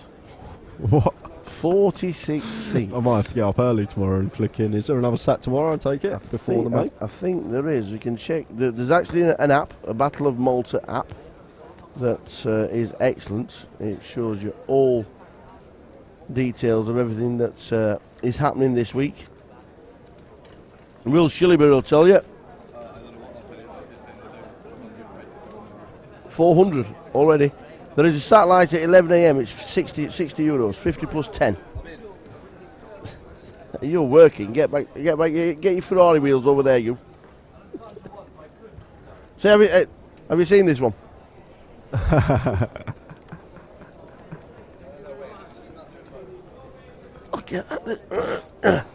Why don't we get chairs like this? I'm looking at the chairs we got here. Why know don't we got- get chairs like this? What about the Ferrari chairs around the table? Yeah, they're nice. So tomorrow's Last Chance Saloon Satellite, Saturday the 19th of October at 11 a.m. It's 60 euros to flick in. Jay might be well downstairs tomorrow morning. It's a satellite for day 1D, so it'll have to finish pretty sharpish. I guess it depends how tonight goes, Tower. If Yeah. it's a late one or not. Uh-oh, you're not doing credit card roulette, are you? Oh, could be. Very well be doing it later. We're doing it on the cash table yesterday. But Have you made arrangements? Have you seen many Brits out there that fancy a little sherbet tonight? No? Just going to wander around and see Yeah. what happens? yeah, there's. I've got a few pals, but they're still left in the main event. Ah. But that's the problem. It's just me Yeah. here by myself. So tomorrow's schedule, while the dealer's dealing the cards, a satellite at 11 o'clock, 60 euros. At 1 o'clock the main event starts. They're expecting it to be absolutely chock-a-block tomorrow. At 3 p.m. is the Siege of Malta, the final day, which is that's going on right now. That's 225 euro. There's a bounty at 5, 220, so it's 100 plus 100. Every time you knock somebody out, it's 100 euros. The short deck has been cancelled. That's just due to cap space because they're just expecting it to be so busy. There is a super satellite for the turbo leg, and the turbo leg of the main event is at 9 p.m. It's 555 euros in, but it's a turbo, and that is at 9 p.m. And then the final event is at 11. Survive your day. Don't get very many tournaments in the UK starting at 11 p.m. No, I remember back in the day the UK IPT Day 2 used to start at 10 in the morning. And that used to be a killer, but yeah, nowadays it's like midday latest. Yeah, and there's an event starting at 11 p.m. tonight if you fancy flicking in. It's amazing. We've got Hamburg in here. Ace 7 for Michelle Hussein with the Ace King. 3 bets to 5,000. We see a flop of 7, 10, 4. Yeah, Michelle spiking the 3 outer.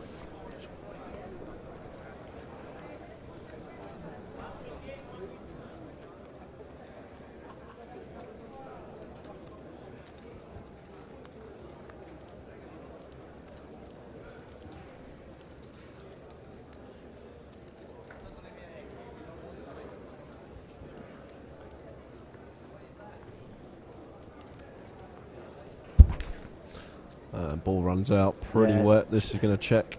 Check it, check it, check. Michelle takes it down with the roll reversals with the ace-7 against the ace-king. So this is Jay Harwood in the box, GUKPT Goliath, co-commentator and analyst on the British poker scene, and myself, the anchorman on the GUKPT as well, the tower.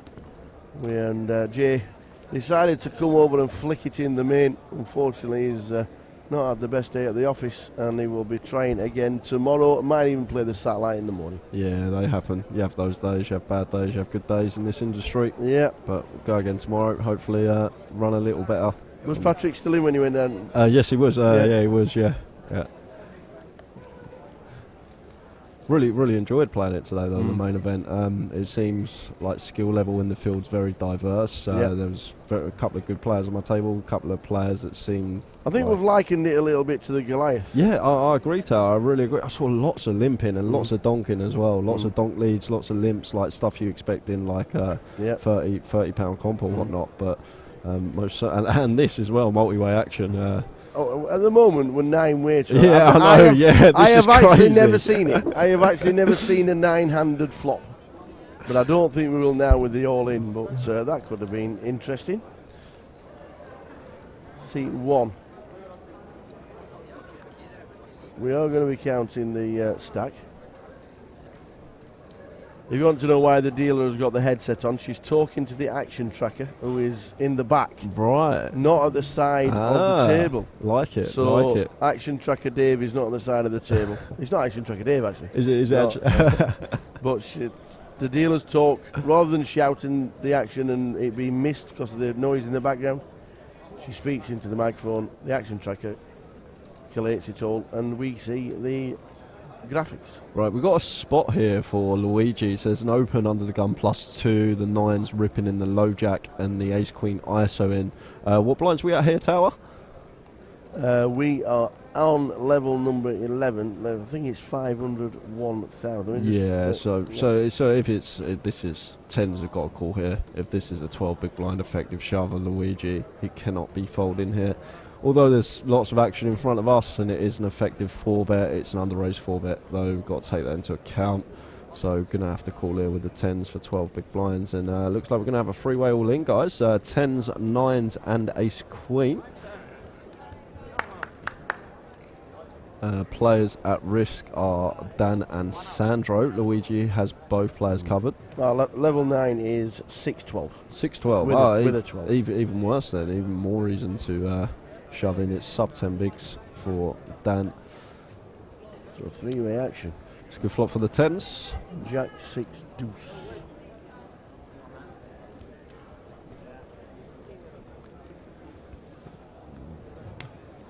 And an ace on the turn. Going to give Dan the best hand. Just fading a 10 and a 9 now. And it's another ace on the river. Bit of overkill, but Dan going to near triple up there. And we're going to lose one. Even though John Espy's not in the hand, he shakes the hand of the players who he's got to know around the room. He's such a gentleman, isn't he? He's such a lad.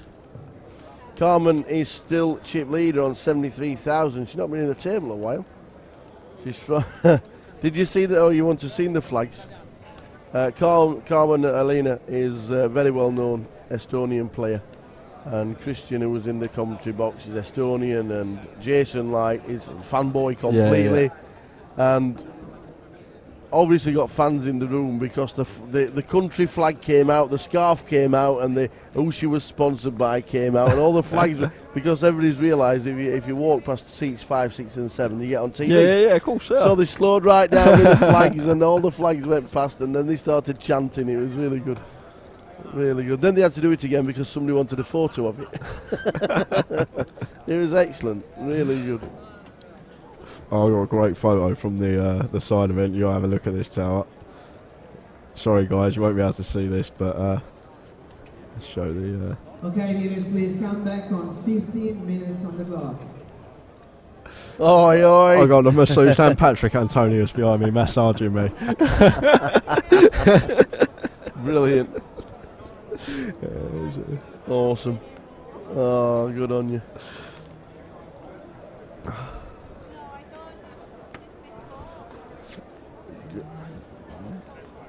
There she is, there's Carmen. Stephen as well. Stephen Valkloff. Just 9 million in online earnings. And Steve number 8. I think he's got 2 million live as well. It's not a bad resume.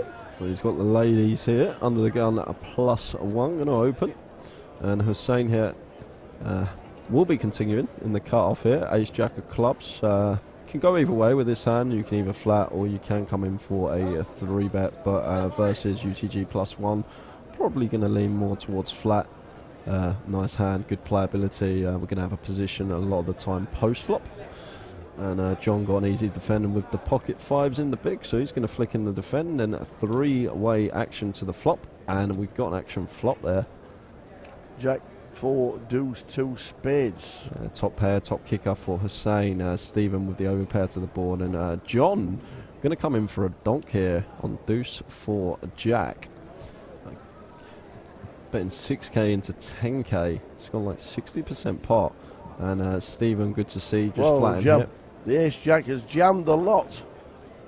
Yeah. Now this could be curtains. Well, John going to have to get out of the way here, John has to especially with a player behind here. You think about Stephen's calling range once we donk flop. A lot of the time he's just going to fold his ace high holdings. So it's like Jack X plus and flush draws, and a lot of the time opening UTG +1, they're going to be nut flush draws. King Queen suited in there as well. Is that a call? Yes, it is. He's going to call with the queens, and we talk about this a lot on the GUKPT, don't we, Tar? The old raise with top pair, and a lot of the time you only get an action from better hands. Like maybe we can get a call from King Jack, Queen Jack there, but should just be flattened and taking a turn 3-way in position. 8 of diamonds rolls off on the turn, and we're going to see the river. Needs an ace or a jack, and it's a 6, so Stephen going to get a double up there.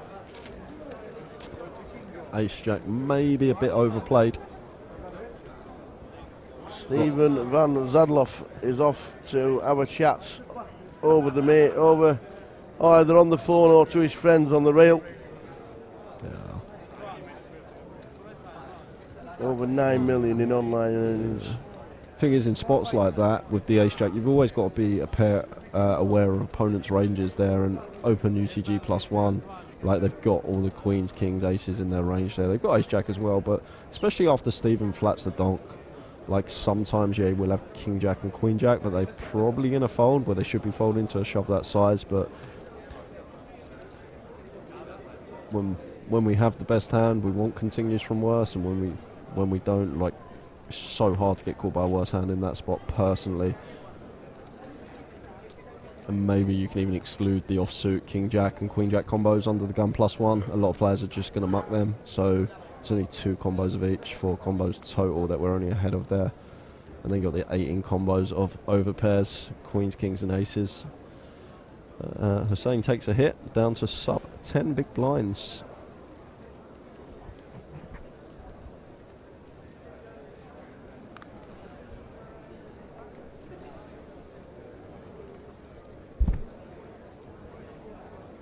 Oh, he doesn't have 9. That's what I thought. I thought Jackson Poker told me he got 9 million. Sorry about that. Do apologise about that. That's what I got. That's what I got told. Major apologies. It's got Stephen opening under the gun, raise and take with the 6s. No action from him.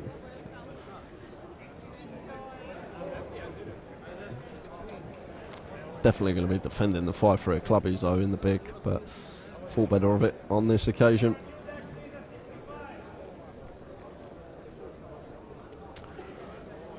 When you here till Tower, you doing the whole lot? You here till Wednesday? Wednesday morning. Yeah, Wednesday morning.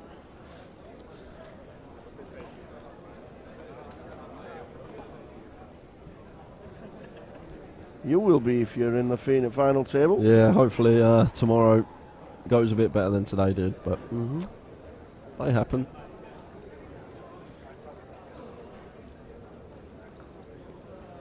I've enjoyed myself, that's the main thing. Good lad. So Luigi here, King Jack. under the gun +1.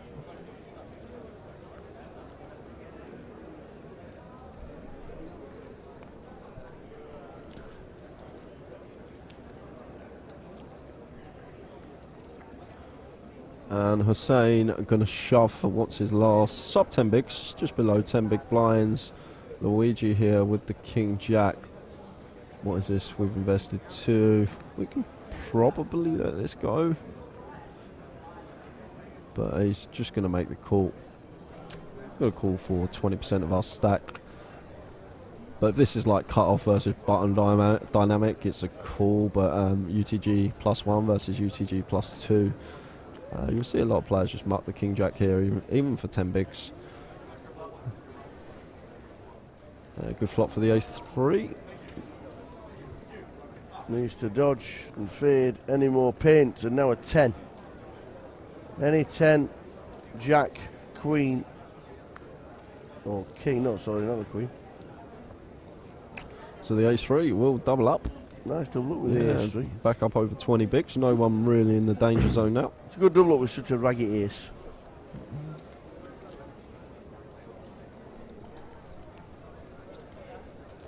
Well, there you go.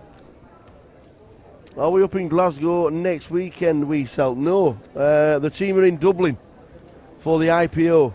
The IPO will be next on the agenda for us. We're going over to Dublin to work with JP McCann and also working with Nick O'Hara. Finton Gavin, I think, is doing some as well. So yes. I wanted to make it a threesome, so I came back. Bless you. Bless you. I hope you guys had fun. No, we had fun. We had fun. Yeah. A couple of good hands. Yeah. A couple of notable hands. We just had a double up as well. Who doubled up? Steven, it looks like, because he's up to 62k. So yes. Queens against Ace Jack the pro on, on the Jack Eye table. flop. And I assume you informed everybody that we're keeping the table the same after the dinner break, because this is probably the best table that we have. Have you checked your messages? Oh, it's changed now. No, my internet goes in and out. So it's not going to be the same table? We have had word, Ooh. and Madeleine says we need to choose another table. There will be a break or one, and then we need to do a feature. So I thought that's what you were doing. While you were wandering, I thought that's I was exactly chatting what you were doing. with Sander van Westmill, aka the Weasel, a good friend of mine from the Netherlands, who I see every once in a while in Tallinn. He took second place in the first ever Coolbet Open main event, and then came back on the free package that was part of that. The whole final table got a free package to the next Coolbet Open, and he bombed out of that one.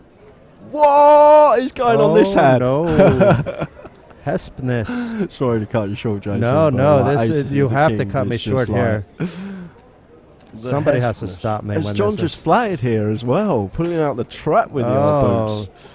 If he 3-bet, it was going to be his stack likely up unless a king hits this board or some other messiness. I was literally just about to leave you guys, but I think I'm going to stay for one more hand. Oh, you should stay to the dinner break. We got another 20 minutes, unless you're busy. Oh, so the king's here. Yeah, but that should kill the action, Yeah. too. If it needed to get that in pre-flop, John. But maybe something happens. If John checks, maybe something still happens. Maybe we see a king. No. Or a club, backdoor nut flush Oh, draw. He's yes. got the nut flush draw for the King of Hearts. Jedimnas. Oh my word. Gediminas. A Gediminas. nice Lithuanian name. I live in Lithuania, by the way. Chad. Yeah, in Yorkshire. You could tell by my accent that I'm Yeah, Lithuanian. yeah. No, I'm not Lithuanian. What part of no. Lithuania? New Jersey. No, but I live in Vilnius. But I do actually live in Lithuania the last 10 years, but I am from New Jersey originally. Now then, John, we've got the boots. So it's Dan firing out, thinking maybe his jack is good. That has to be like some kind of value bet. Nothing else I can really think of on this kind of wet board. Gediminas making the call with the flush draw. Now John has to jack this up. He does. Looks like the 15. Indeed it is. And Dan will likely now say, what the heck? I have to get out of the way. I still have 30k. That's a nice enough stack. I don't need to be doing anything fancy here. You don't mind him trying to steal the pot or bet for value, whichever he was doing originally, and makes the wise fold, and Gediminas now in a tough spot because this is for half his stack left. Yeah, he's probably... He's going to have to fold. Yeah, let this go. You just pretty simple maths problem. We've got 9 out, so we've got 20%. We're getting just under 3 to 1 on a call here, so we need 25% equity. We're not actually getting a break-even price, so it's going to be a losing call if we make the call. But he has to think he has 11 outs, but it's still the same deal. And the main factor here is, because we've got the king of clubs in our hand, what are John's bluffs? Like, you think, come up with some bluffs that John's supposed to have in this spot, like... Basically, they all should contain the king of clubs, and because we got that in our hand, John just always has value in this spot. Like, he's always got a value hand here, so just because of the price we're getting, and one card to come out of position as well, we don't get to dictate the action on the river. I think Gedimus would just get out of the way here. On the other hand, I think you may be thinking on a different level than some of the players are thinking, so we'll see what happens, but I think for the reasons you said, they'll fold. Because we've seen some crazy play. Oh, I've seen it as well myself, saying that today. So yeah, I understand it. It comes down to opponents as well. And we've seen John on the original feature on the feature table, the first feature table I think we had of the Battle of Malta, make some crazy plays himself. So I think that's probably why John actually elected to flat the aces here, because it's always important to be aware of your image at the table, and I think John probably knows that he's perceived to be one of the tighter players, so he thinks his free bet's just going to get too many folds, and that's probably why he flatted. But good fold there with the kings from Gedimus. Did John show? Very, very He will do. He'll ask if you want to show, do you want to see one, and then he'll turn them over. So Carmen is encouraging him to see. He's going to show both of them. He always there does. they go, there they go. Spins them Oh, over. now he's got to be happy.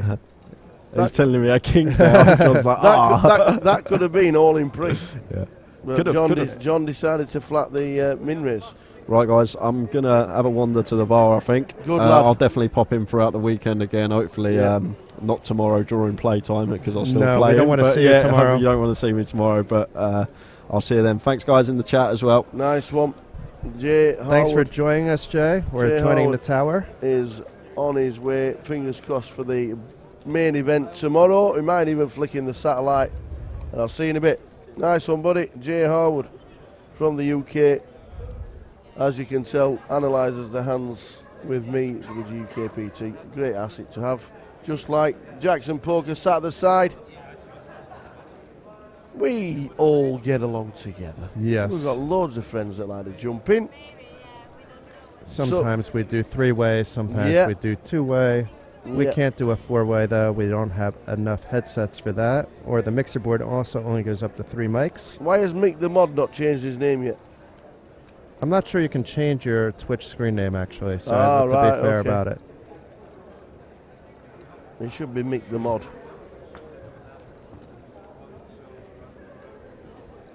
So probably about another 15 minutes left for until the dinner break, give or take. I don't know the exact time. Is it the 75-minute dinner break? I think I will head over to Hugo Burger. Do you know what they have at the... Yes.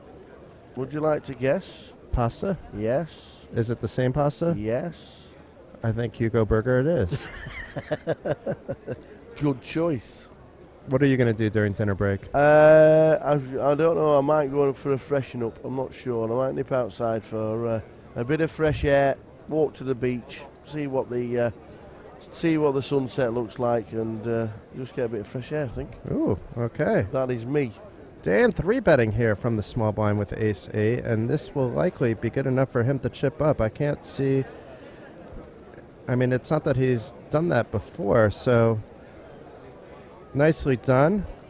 Wins a smallish pot, but every pot counts at this point. Carmen talking to one of her friends over there. I'm trying to see who that is. It looks like Kelly, actually. But I need to see her get closer. If that could be Kelly Luminova, though. I also love Kelly. I haven't seen Kelly this week, though. It is Kelly, because I could hear her accent in the background there. Kelly is an action player. She often has big stacks going into day 2. And then plays those big stacks fairly well. Good to Another know. Estonian player, but she lives in Barcelona. So you'll more often see her in Barcelona than Estonia. Very nice girl, though. Or lady. Let's quickly head over to the...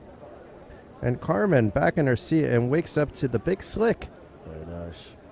Under the gun, it will get a raise. It looks like a fairly sizable raise. Nope, it's 3,100.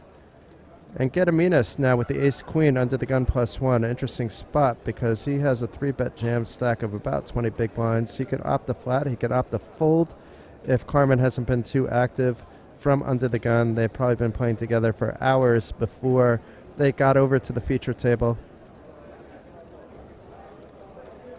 It is confirmed to be Kelly. I'm not sure if I know Egert or not, but thank you for the confirmation. Christian said I wasn't sure if I know you. Gediminas making the flat with the ace-queen, the safer play, while still seeing the hand. You could be in trouble this hand, though, if an ace comes on the board. But there's still some more players to act. Maybe we will see someone wake up with something else or just decide to be playing fancy play syndrome and 3-betting with something random. Dan calls from the button with the mystery cards. Luigi folds with the ace-8, so there's only one ace left in the deck. And Hossein completes the action from the big blind with king 10. He's been on a roller coaster ride and is on the downswing of that roller coaster now with just 22,000. And flops an open-ender with the queen for jack flop and Gediminas with the top pair, Dan with middle pair top kicker. Carmen actually... That's a bit of an action flop. Yeah, because I don't think Carmen would be going anywhere either if the betting isn't too big. So let's keep an eye on this one. No banter right now, Tower.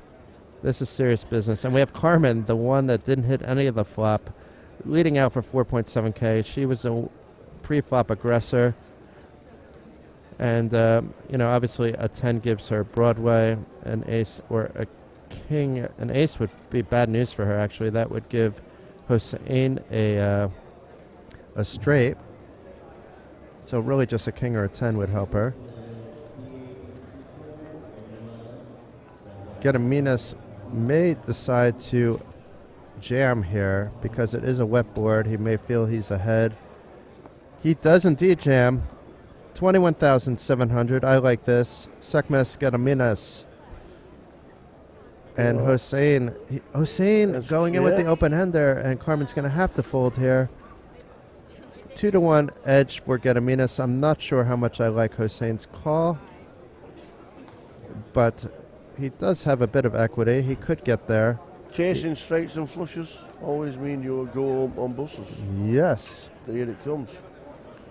There could be. Yeah. That's a safe card for Gediminas. The 4 pairing up and no ace, king, or 10, and Gediminas doubles. And indeed he does. Hossein down to just 400 in chips. Hossein is off home on the bus. And it looks like we are about to head on dinner break soon. I don't think quite yet because we see 3 players sitting at the table. I don't know what everybody else is doing. They're texting. But having I see a chat to the friends. 3 or 4 minutes to go until the end of the session. And Haymar's here. Yeah. So that definitely means that's the case. We're on the 3-minute countdown to the end of the shift. You can't be doing this on the side tables, folks, because there's very little room to be just standing around talking to people. I have tried to get through. The tower can't fit? It's a little bit tough for a big lad like me. A little bit tough. It is. On the same time, we like to see players at the table. Mm-hmm. Who's Michelle D? I don't recognize this player. And Hossein picked up another 100 chips somehow because he had 400 before. Now it's saying 500. Round up. Yeah, it could be a rounding. Will he last until the next session? After the clock strikes 0 in just over 2 minutes' time, we'll be on a 75-minute dinner break. Time to get some fresh air and a wander round. Jason's going to get some food. We'll be refreshed for levels 10, 11, and 12. The official numbers will be with us during level 11 for the day. 1,347, I think it is, or the last time we checked. We're going to try to get John Kite on the next feature table if possible, if he's still in. You've said that for a while. I have. We need him. We need him because we do have to switch the feature table. We just got note of that.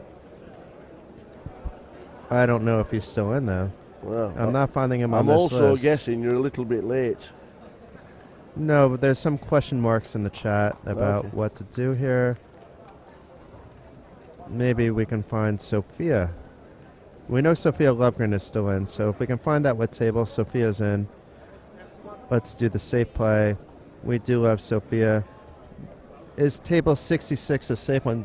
She's at table 66, seat 6. Oh. That doesn't sound very lucky at all. No, that doesn't sound lucky. Table 6, seat 6. We have an all-in and a call heading towards the dinner break, and Hussein is short stack, the 500 chips. But he's in front, and he's still in front. Oh, no, the 2 on the river. So Hussein He's doubled. surviving. Yep, Tripled. survived. Quadrupled, actually. Quadrupled. So that was an instance where what goes in first. Yeah, so what was it? Because I was looking for players. So the blind. It had to be on the blind if the- he quadrupled. The blind on the ace quadrupled to 2.2. And it looks like we're going to get one more hand, folks. Yep. There was a fist pump from Carmen as well. Very nice.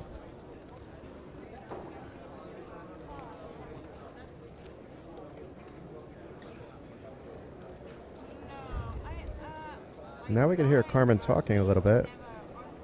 I've done comms with Carmen before. That's fun. All right, okay. 'Cause she has a beautiful accent.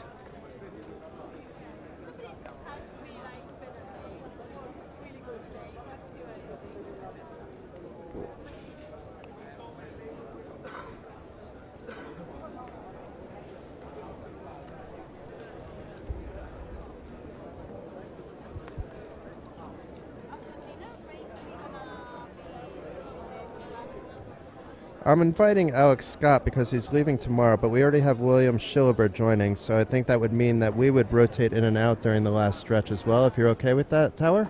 Absolutely. Okay. I thought we'd done Alex. Yeah, but he said he had so much fun that he wouldn't mind coming back. Amazing. Apparently I wasn't Come tough on. enough with my questions with Alex Come on because he had back, fun. guys. Get them questions ready, Jay. Get them ready. Get them questions ready. Jackson Poker's on list as long as he's on. So players leaving now as they head towards a 75-minute dinner break. This will be the final hand, and the short stack's all in again. Hussein is all in for 2.2. He's going to need to get lucky because at least we know that Gediminas will be calling. The one gappers, they're in. He's not in the worst shape in the world. And he could still re-enter if he wants as well, because late registration will be open for another level after dinner break if things do not work out for Hossein.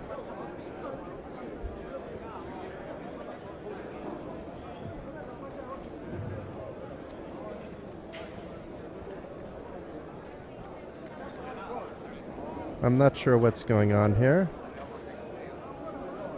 but it did go to a flop, so we have to assume both players called. We've got a flush draw. We've got a straight flush draw. Yeah, there's a lot of outs here for Hossein. Come on, the jack of clubs. And Gediminas and Michelle both flopping top pair, so we could see a side pot developing here. Because Gediminas leading out for 2.5k. Michelle is likely not going anywhere. And I hope I'm pronouncing your name correctly. It might be Michael. Michelle French. There it is. Tick, tick, tick, baby. Wow, so Hossein going from 500 chips to 10k right before dinner break. Good man. We'll keep an eye on him during the rest of the tournament. If he manages to cash. We want him on day 2. Extraordinary. Showed a lot of heart. And this will likely go check on the river as well. Maybe Gediminas will try to seek out a little bit of value still, but it would be such thin value. So many things hit there.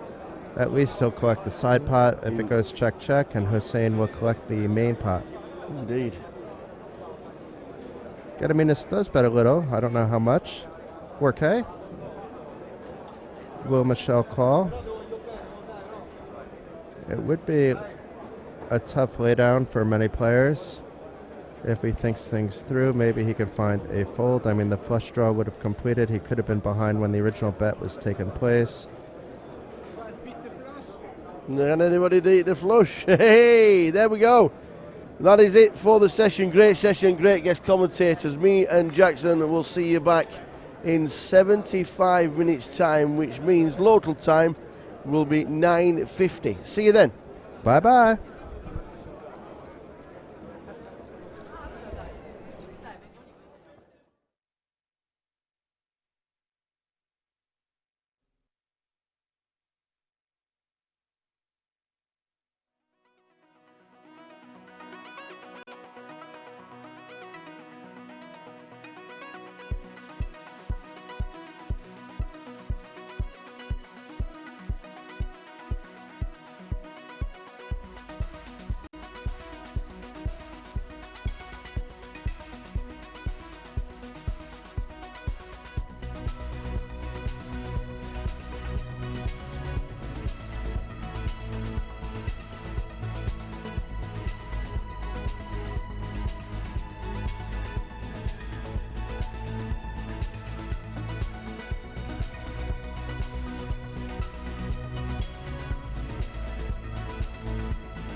walls of the blocks and run, overcoming the confines.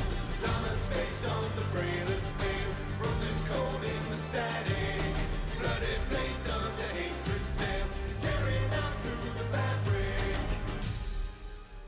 The shimmer of white skies, I spin to and fro, a flicker of wild eyes, gives I can't control. The shimmer of white skies, the legacy leashed in my cries, shall rain off a bitter white sky.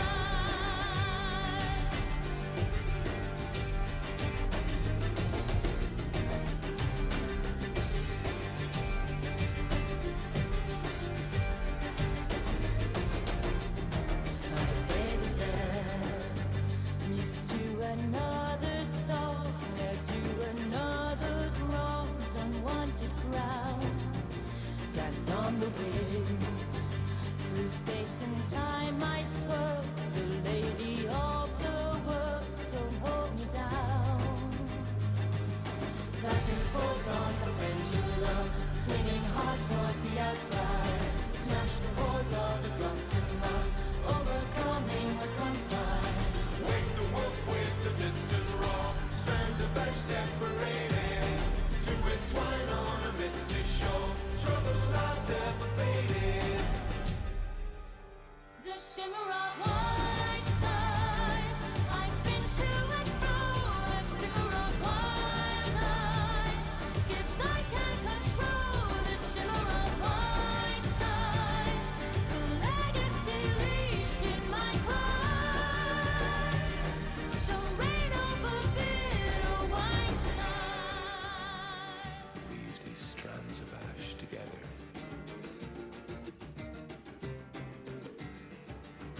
Warm our hands on the embers of time.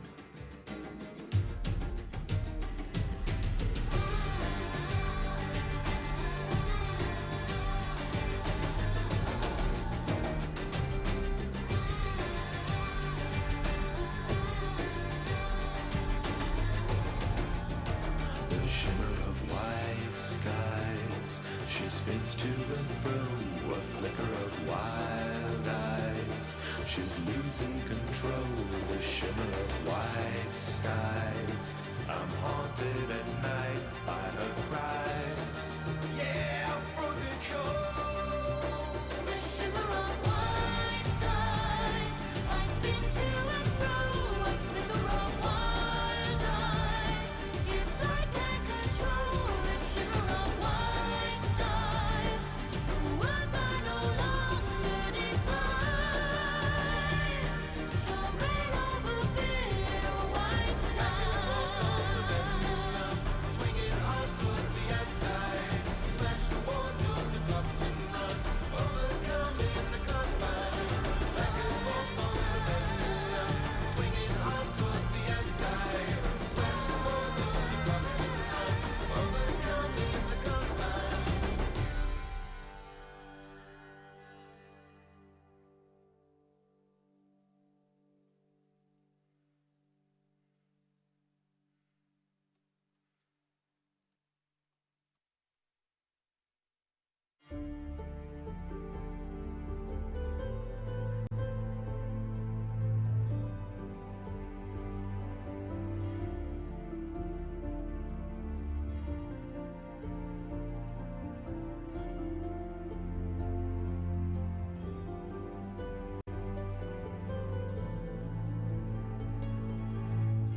Echoes from the west, great hammers will fall. Under high rocks, all will answer the call. Bring us your arms, pariahs of yore.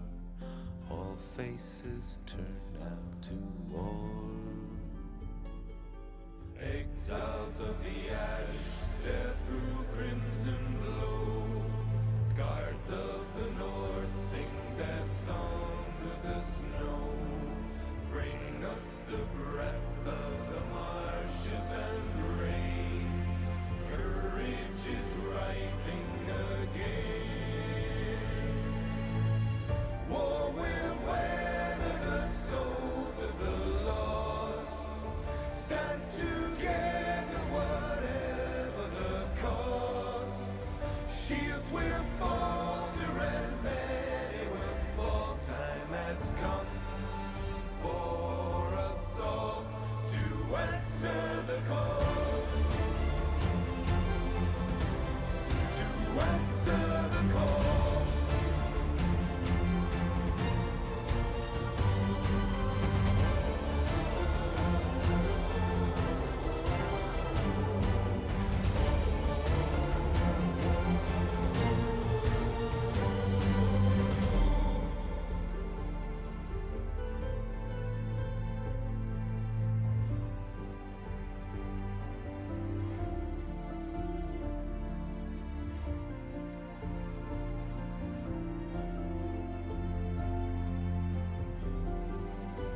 of summer shores guide the voices of kings. Children of bark, they will tighten their strings. Bring us the wits of the warm southern sands. Clouds over all of the land. War will weather the souls of the lost. Stand together, whatever the cost. Shields will falter and many will fall. Time has come for us all to answer the call.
underneath the eyes, under every guise, hold on to my name.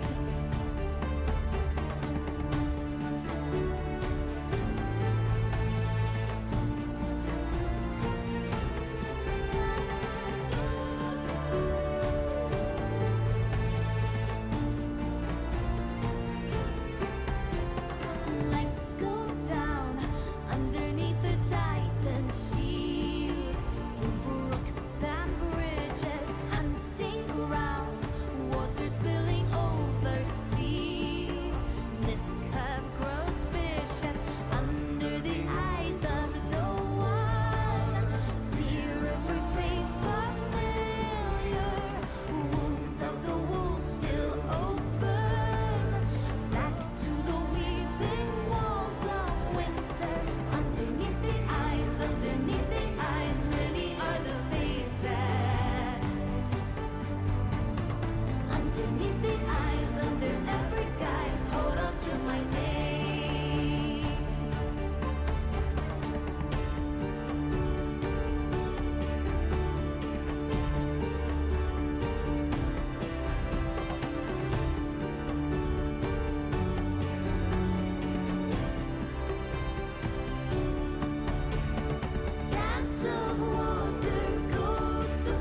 it will carry me, my odyssey.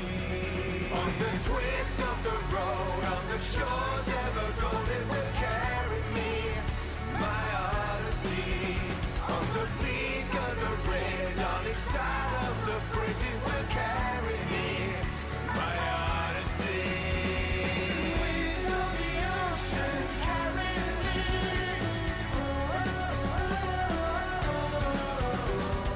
Winds of the ocean set me free. Winds of the ocean carry me in the fading dawn of time. Winds of the ocean set me free. We'll flow across the line.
city, a kingdom to behold, where the bluest skies they float on by, the streets all paved in gold, where under the smiles fair and pretty, our teeth so very white, into the bones of our burdened necks they bite. Baptized in the water, you train in the way, you built up your heaven on the back of hell. Divine is the daughter, the dream that you sail. You built up your heaven on the back of hell.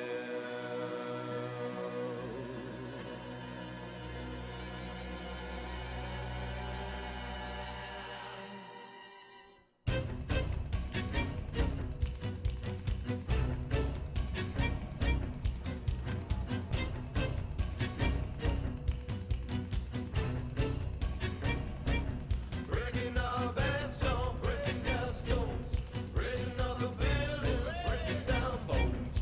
Work all the night, work all the day. Don't get a choice, man, don't get a say. Well, there's a storm cloud stirring now. Remote. Well, there's a storm cloud stirring now. Remote. Tear it down.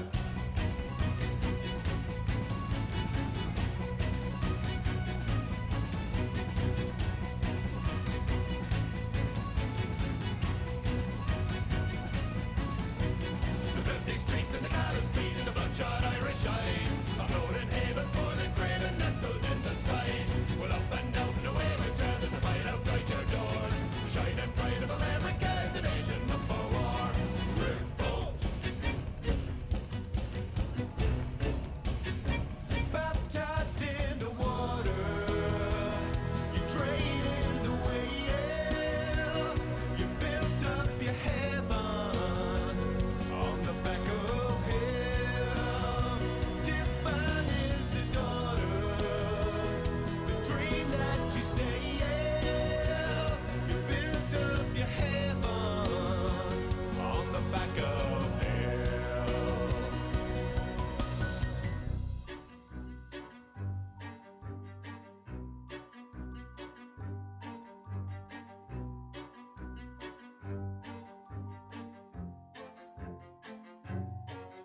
The hybrid face of time and space and all that's in between. Dimensions twist and turn amidst the whims of one foreseen.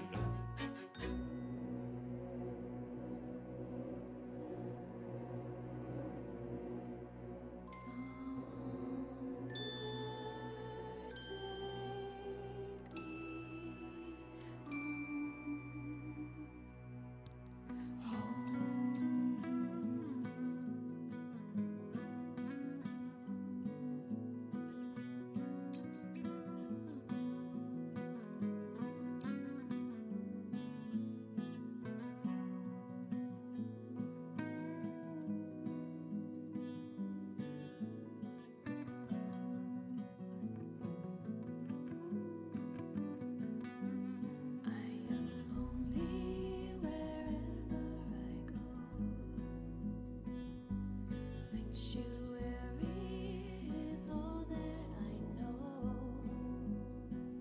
and I dream of the sky, broken clouds drifting by, and I dream of the sky, my utopian life, and I dream of the sky, broken clouds drifting by, and I dream of the sky, my utopian life.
Hello, everybody. We are back. Thank you for waiting for us throughout that long break. It was slightly longer than the 75-minute dinner break, but a table was breaking. We wanted to get Ludo back on the feature table, and there he is on seat number 5. He has re-entered, and he looks like he has some chips. And we have the captain back, but he's not wearing his famous captain hat that he wore yesterday in seat number 2. Vyacheslav Kovalev. Those Well, are we the need two him to players get I it know. back. Yeah, where's your captain hat, buddy? Go on, captain. We can't call you captain without a hat. No, Ludovic is maybe now the captain. But he also doesn't have a captain hat. Do you guys want to fill me in on this captain thing? Oi, Because I oi. missed that. Yes. Well, Yeah. let's introduce ourselves first. I am Jason Glatzer. I'm with the Tower. You Evening. guys know us by now, but with us once again is Alex Scott from MPN, in charge of all the poker operations there. Welcome back, Alex. Thanks very much. Nice to be here. And what happened was in C2, Vyacheslav Kovalev, I know him from before, from Cash Game Festivals and other events in Tallinn. And he typically likes to come to the TV table wearing a captain hat. And sometimes he indeed is the captain. He's won a Cash Game Festival trophy before. So he's shown that he at least has been a captain in the Cash Games. It didn't work out as well for him wearing the captain hat yesterday on the TV table. He was eliminated there, but he didn't have a big stack either. Let's see how he does without So the he's captain hat. binned the hat. He's maybe binned it He's now. binned it. It's cost me 555 euros. I'm binning the hat. It was a nice hat. I hope he didn't bin it. We would be wearing that captain hat in the booth We've got an all-in and a call here. quite early. Straight to the action. Yeah. Alan versus Alex. The Tower will give us the lineup pretty soon, which it maybe will change after this hand. Looks like Alan raised pre, and Alex shoved from the button. Alex already Ace getting 10. up. Alex thinks he's done. A set of Oh, jacks he's on the close. turn. Needs a offsuit queen and does not get it. So we The lost. quick elimination there. So in seat number 1, we've got Stephen Spiteri. In seat number 2, we're going to get a pronunciation here because That's the captain. yeah, is that it? Yeah, Vyacheslav Kovalev. I can help you with that one. Well done. The captain, Lucas. Oh, sorry, it's seat number. We have no Lucas on Well, C3, so you're giving another spoiler there. Do you reckon? Yeah. Oh, we're good at that. We're good at that. Unless C3 is empty at the moment, which I don't think it is. Alessandro Campidelli in seat number 4. Ludo in seat number 5. In seat number 6 is Salvatore Spadola. In 7 is Giuseppe Benieri. In 8 is Alan Koppus. And in 9 is Martin Klinchenman. Ah, you didn't give a spoiler in C3 because that's where Alex was eliminated. So who will be coming in C3? Coming into seat 3, as soon as we get a player in, will be Lucas Stankiewicz. Okay. And we have Alan here who just won the last hand with Jacks, picking up the pocket rockets right away. He's going to want to be on the feature table all the time if he's running this good. I'm glad you're pronouncing it as Alan, because if every time we pronounce his name as All In, we'll get very confused. Yeah, it would be confusing. No, it's a Romanian spelling of Alan. Excellent. You travel around Europe enough, you see the different spellings, and you can figure out what country they're from without even seeing their surnames. There you go. Like you already probably knew Salvatore is from Italy. That's one I would have guessed at. Yeah, that's a safe Watch guess, him I be would from the say. United Kingdom and just have an Italian name. Just don't know, do you? So Alan shouldn't be too concerned here, but let's see what he does. It is checked over to him. He might as well try to see if he can get some value from maybe Salvatore hit a 10. He did Yeah. bet, and you have to do that because if you're going to be betting when you don't have it, you should be betting when you have it. Mhm. And they've probably been playing long enough on this table together where he's bet where he hasn't had it before, so maybe he doesn't get credit for a bet there, but takes it down. Just been Easy asked for- peasy. Yeah, absolutely. What's the average stack at this moment in time? It's just shy of 70,000. That's in future time, though. In 20 minutes' time. No, you went back in time? Tower went back in time. I'm used to working in I'm used to working in when everybody else has finished. So Wow. Very impressive. Yeah, Way to go, Tower. there you go. We The get used to it. time-traveling tower. We get used to it. And thank you, Dark Angel, for updating the comms command there. Alex has now been added as our guest commentator. And thank you to Will Schilleber for giving up his seat today. He will join us later today. Alex will be heading back to the United Kingdom, right? To the Isle of Man. Isle of Man, I'm Isle of sorry. Man. He'll be heading back to the Used to be able warm to, Isle used to of be able Man. to get the flight from Blackpool Airport to the Isle of Man took 30 minutes. I think you still can, yeah. They don't do a drink service because by the time you're up in the air, you're on your way down again. There's no airport in Blackpool anymore. Is there not? Oh. Gone. It's flattened. Wow. It's now a solar-powered college. Wow. True story. That's a bit of trivia. So where do you go? Do you go Manchester or Liverpool, somewhere like that? Manchester is the only place. How far is that from you? It's an extra, well, probably only an extra 20 minutes in the air. Okay. But to get there. But to be fair, from where I live, Blackpool Airport was 1.3 miles. Yeah, that And how far is Manchester Airport's 60. Yeah, that's what I was asking. So it's an extra hour. Yes. Yeah, I've got the hell on earth that is Manchester Airport to look forward to tomorrow. So Terminal 3, no less. Miko has corrected you, Tower. He said it was 56K at break, not 70K. Oh, well, we were close. We were close. We were getting there. 1,352 entries. That's a final number, That's I believe. today, We're right? close to a final number. That is today. Overall, that means we are close to 2,400? Yeah, 918, isn't it? Yeah, First- something like that. First 2 days. And I guess 220 something will get paid, 228, 222. I don't know, I have to do the math on that. I'm sure there'll be an announcement at the start of level 11. They made an announcement that registration was closed in real time. So Ludovic picking up a suited ace here from the cutoff. We'll see where this takes him. He has a bit more chips than the 5,000 chips we saw him with last time, which went into the bin pretty quickly. And Alan may opt to defend, and does. 10-8 isn't the worst hand to be defending with when you have a big stack. And good flop for Ludo. He shouldn't be too concerned his opponent has an ace, and he probably wants his opponent to have an ace because he has 2 pair there. Let's see if Alan decides to get a bit creative, because I do think that Ludo's going to bet this one. Like you said earlier, if you're going to bet when you don't have it, you should bet when you do. So here he goes, 3K. And Alan does have at least a gutter. 2 of those outs were in other people's hands, though, but Alan does not know that. He feels he should have at least 7 and maybe more outs. That's probably not good enough to float, but maybe he'll try to bluff Ludo off the pot. And I stand corrected. Apparently it is enough to float. Well, let's see what comes on the turn. There are a few scary cards. If you were bluffing the flop, there's a few bad cards that would come on the turn. That's not one of them, though. I'd still feel pretty confident if I was Ludo in this position. I think it's just a matter of how big his bet sizing is. He's going to try to extract as much value as possible without getting his opponent to fold. And that looks like something like 8,000 and change. Let's see what it comes up as. 8,700. I guess my eyes aren't failing me as much as I thought they were.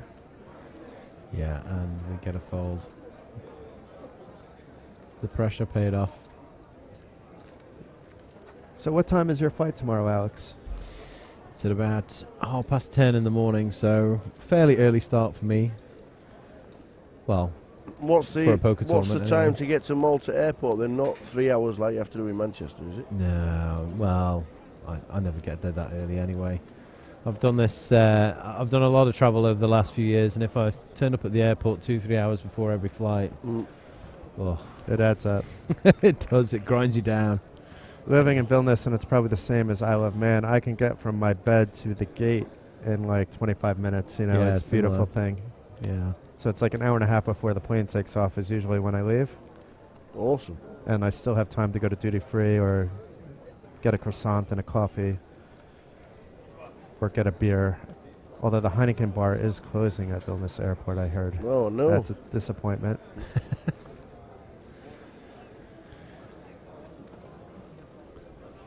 So what have we got here? We've got a little bit of action by the looks of it. We've got Alessandro raising to 3.5.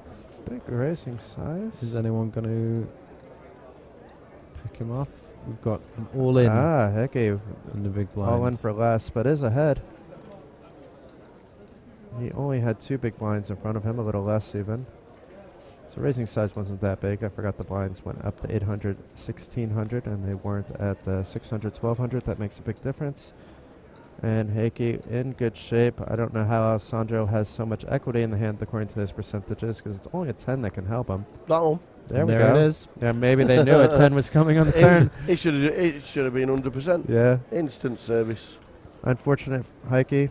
You were ahead, but you weren't that big on chips.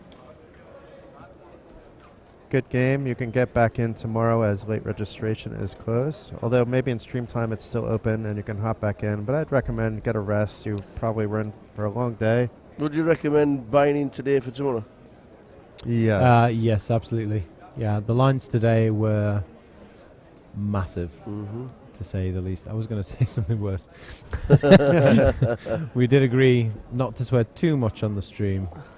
But I nearly violated We could have it. started right there. If you swear more than I do, then it's a problem. Although I've been pretty good, I have to say. But yeah, there's if you're around at the moment, then go buy in for day 1. Is it 1D tomorrow? Yeah, 1D. 1D and 1E is the turbo, Yeah. the last flight. Go do that now. Get that done before tomorrow, because the lines tomorrow morning are going to be horrendous. Absolutely horrendous. The prize pool currently stands at €1,353,000. The other issue is by waiting, you may not even get in tomorrow. I have a feeling tomorrow will eventually be sold out. Probably, yeah. You may eventually get in anyway, but it might not be till like lines are 300, 600, depending on how long you wait. And do you really want to do that on your first build of the day? Maybe you do, maybe you don't, but you want to have that option to do it versus being forced to do it.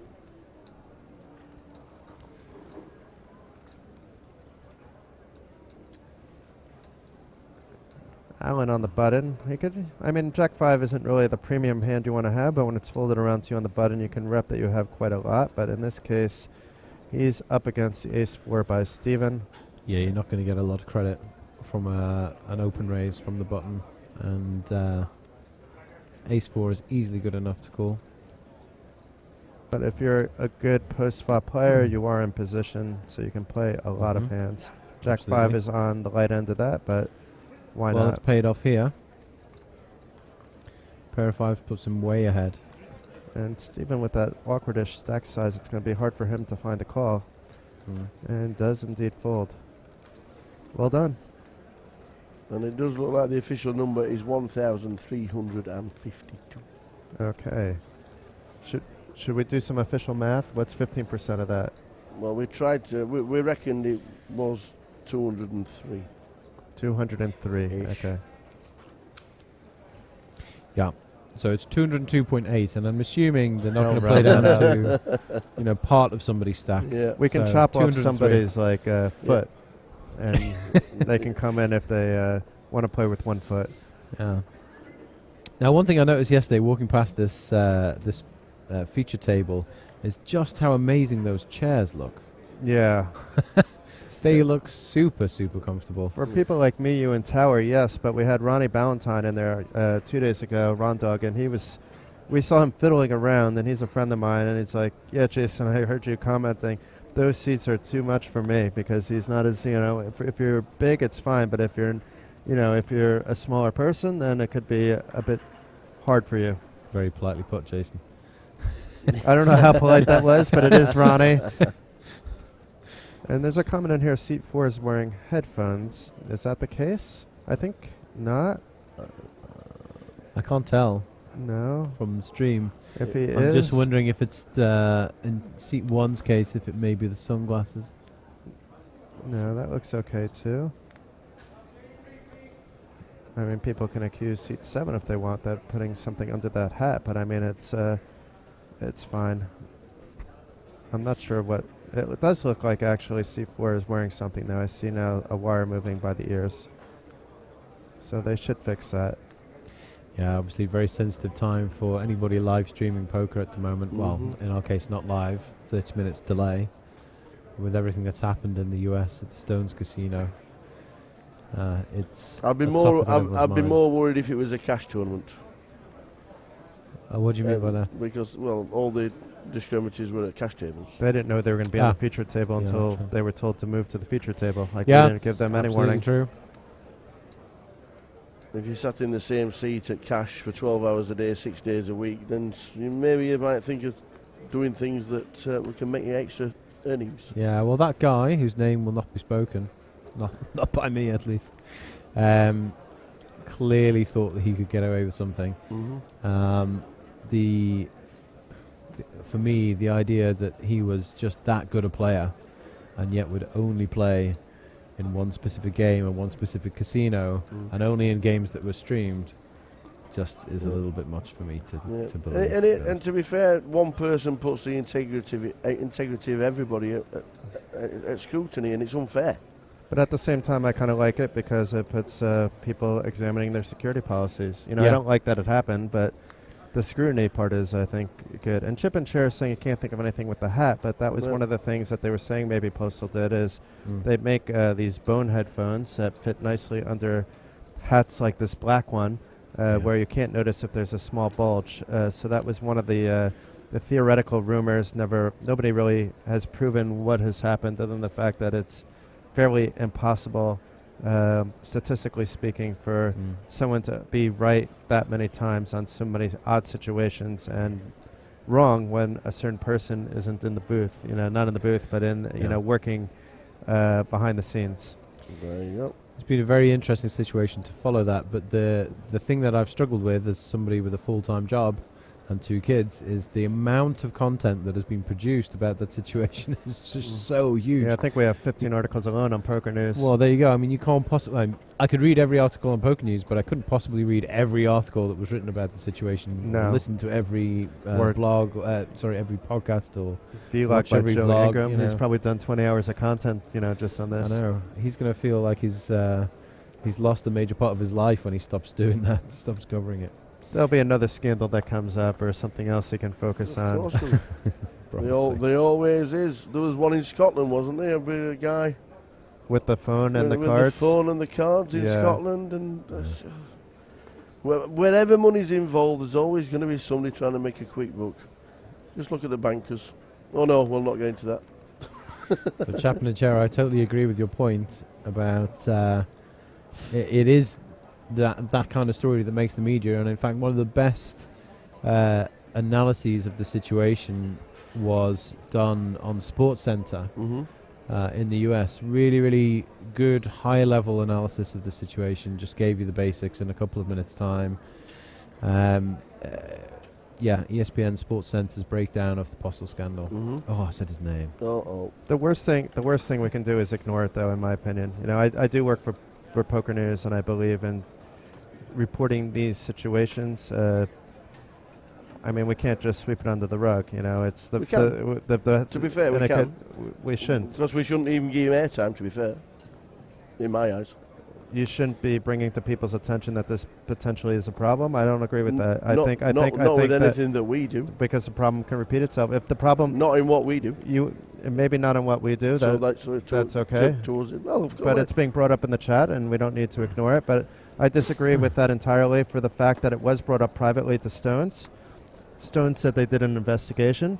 Obviously, they didn't really do an investigation, or whatever they did was bogus. That maybe the insider that was involved even did the investigation. So it had to be outed, and now maybe there's other companies that will look at their procedures, tighten things up if they see that there may be a loophole somewhere. It might not even be in this specific situation, because it sounds like it would be hard to replicate, but maybe something else. I think scrutiny in many likes is important, the same way that I like the fact that when bot scandals are caught, that it's publicly spoken about, that there's transparency. Of course, it may turn off a new player from playing online. At the same time, it's nice to see that something is being done about it, right? So at the end of the day, that's what this is going to lead to. Yeah, it's a topic we've discussed a lot actually over the years, is how transparent should we be when it comes to things like bots? And there's a line that you have to draw between revealing information that is going to help people who want to use bots, or people who want to collude or cheat in whatever way. Revealing information that will help them get away with it is never a good thing. But at the same time, talking about what you're doing to protect the games, being transparent, being authentic, and thinking about the best interests of players, that's a very positive thing. So it is a fine line to draw, and sometimes you really want to talk about something that you're doing, which you think is is great for the game, and you can't. And I have to say, I've dealt with it from both sides. I've dealt with it. I've had people write to us accusing players of being a bot, and I've had to explain why that player isn't a bot when we know that it's not a bot. Yeah.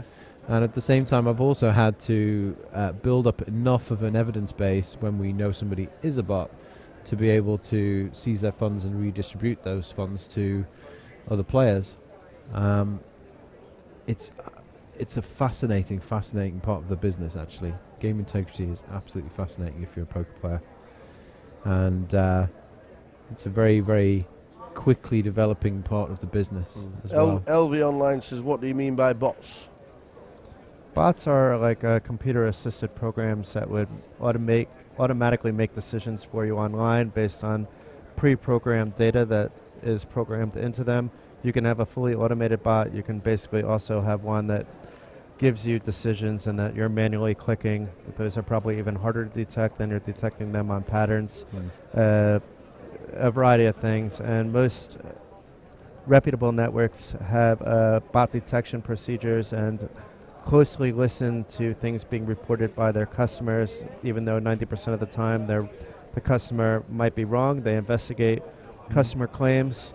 Some of the less reputable ones, I'm not calling anybody up, but typically the ones that are unlicensed kind of ignore the fact that there are bots, and I'm not saying all unlicensed gray market sites are doing that, but there are certainly two that come to mind, but it's not my place to be mentioning which ones aren't. Maybe that could even be considered to be slanderous because there's, it's it's very I can't difficult in my to know. position as a poker news reporter, to do that. Well, one of the things about bots is it's very, very difficult for somebody who could only see the player view of the table to really distinguish between a human player and a bot player. If you're lucky and you catch the bot doing something which just doesn't make sense, maybe it's malfunctioned or something like that, then, under rare circumstances you can spot something which is suspicious enough to kick off a formal bot investigation. But typically players don't have the information that you would need to be conclusive. Most of that information comes from a detailed analysis of the way that the player is playing and the way that they're interacting with their device and many other factors. Used to be a lot easier back in the day. About 5 or 10 years ago, you could simply ask the operating system for a list of all the things that were running on the computer. All right, okay. You could just say, but your poker software could say to Windows, hey, tell me all the things that are running on this computer. Yep. And sometimes the bot would be right there. Wow. And you could say, right, I know this guy's running a bot because it literally says botsoftware.exe. Would you know is they're running on watching his porn as computer. well? Or it doesn't go that in detail? No, not that much detail. Okay, but you I'm could- safe then. These days, it's much more difficult than that. Things have moved on. You don't get the same level of access to an operating system as you used to back in the day. And another interesting question is being asked, where do you draw the line between poker stat programs and bots? And we may have a difference of opinion here as well. I'm not, let's say, I did used to work for poker software. I'm not completely against HUDs. I'd prefer to see like the online gaming site actually have pre-built-in HUDs, so everybody had access to them. But I think a HUD, like a simple HUD, that showed basic information, allows people to multi-table more, which is not only good for the site because they're generating more rake, but good for the overall liquidity because it adds games and gives even recreational players more options. And then the players that are playing more tables aren't playing each table as optimally as they could even with these programs. But what I am against is, let's say, the more advanced programs that dig into every little nuance, including timing tells and other things. I'm fine with ones that just say how often did this person open, how often did this person 3-bet, how often did this person steal, stuff that if you're paying attention to one table you're going to get anyway, but not stuff that if you're not paying attention to one table you would have no way to know. I don't know how you feel about this so personally, Alex. I have no moral crusade against HUDs or anything like that. My major objection to HUDs and software of that type, well, I have a couple of objections. One is one that I rarely hear from anyone, I've spent a lot of my career working on designing poker software, and we spend a huge amount of time making sure the interface works in all potential situations. And it really annoys me when someone then slaps a HUD on top of that, makes it look terrible. That's something I don't hear very often. So from a cosmetic point, it yeah, tells you. purely cosmetic. Like, we spent so long. We spent, 30, 40, 50 hours. What about as just on this? What about as a particular player, screen. though? Did you use a HUD back when you were playing a lot? I did, and from my perspective as a player, I used it because I felt like I had to. I felt like I had to. I felt like everyone else was using, and I felt like I would lose an edge if I didn't. And if I'm completely honest, I enjoyed the game less when I was playing with a HUD, and when I was dependent on it, than I do when I'm just focused on a smaller number of tables not using a HUD. And I think that for me is the major issue with them, is they've made the game less fun. And I think that there are enough people out there who want to play without the assistance of third-party software, and they should have an option. So on MPN for many years we've had anonymous tables, and that was our option for people who didn't want to play with HUDs. For people who did want to play with HUDs, then we allowed them at regular tables. Now we've taken other different stances against different types of software over the years. We did make changes to our hand histories a couple of years ago, and they were designed to limit the effectiveness of third-party software. So what we did is we took information out of the hand histories when you had not contributed to the pot. So you only got the full information about hands that you played if you actually properly involved in that hand. And then if you hadn't contributed anything to the pot, you would just get a limited version of the hand history with your own cards and your own results. We have a new player at the table, and it's a familiar face here, Tower. Kevin Frame, it looks like, if I'm looking at the face correctly, in seat 9. Can you verify that that's Kevin? I saw him sitting down, so it looked like Kevin sitting down. It does look like Kevin very much. And we had his friend Rondog on the table a couple days ago. Yeah. If we can verify that do you still have the ability to pull up the table data? It's not working on my computer at the moment, but Tower has more power. Table number 20, is that right? No? 28. 28. Yeah. It may not be him. It looks like him. It does indeed. I mean, we could have it verified pretty quickly anyway when he actually plays a hand. It's not coming up as him, though. So let's see what happens in a minute.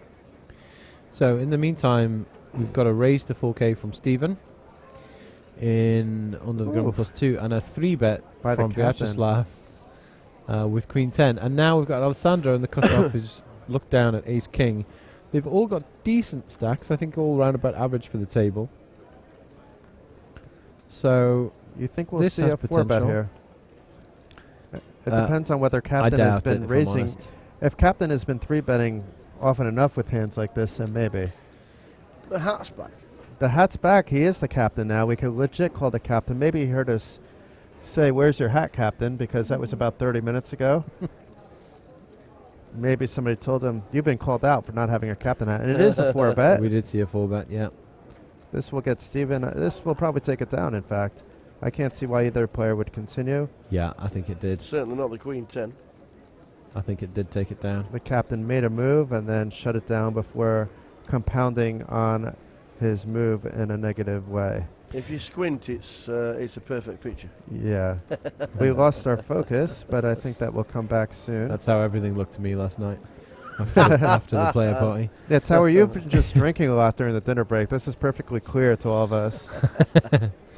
We've got a couple of other interesting questions in the chat, actually, around the bot issue. So one of the questions is, Dark Angel says, you'd rather have someone report someone who claimed a button was wrong than ignore the reports.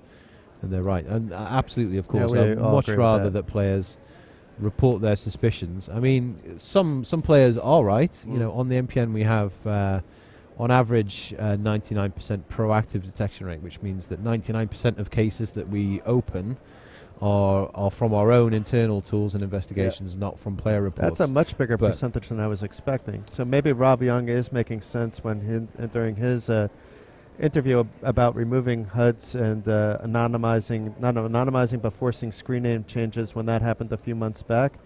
I was kind of like skeptical about all that, saying how many players were pointing out things. But if you're saying from your end it's 99%, It that's wasn't much always. bigger. We've worked really, really hard on our tools and processes. And if I look back to when I first joined the company 6-7 years ago, it definitely wasn't 99%. And I remember a couple of years ago we were at 97. But we've made real headway, and I'm proud of that statistic. I'm really proud of the game integrity team that we have. They're really fine individuals, and but 1% are still correct. We need that 1%. We need people to report their suspicions. I wouldn't change that in the world. Someone has also said. A chap in a chair has said, are you impeded when trying to hunt down bots by paranoid players making complaints because they're convinced that absolutely everything That is rigged? could be hard to deal with, actually, with the rig tarts. Yeah, well, truth is, we are kind of shielded from that as a network operator. So we don't really get the bad beat emails and the rigged complaints and things like that. We get the game integrity stuff, and we're very, very happy to get that and to investigate those cases. So, yeah, not too much of an issue for us. I do think that some of the first-line customer support teams, they take one for the team there. They do deal with some rather interesting bad beat complaints and so on. And 10 bets a week, you can ask all the tough questions that you want. We're not shying away from anything. There may be things from a confidentiality standpoint or other standpoint that we can't answer, but anything we can, we will. And Skinner, I agree with you. I do not like when players berate other players, for not even necessarily from the bullying standpoint, which I also don't like.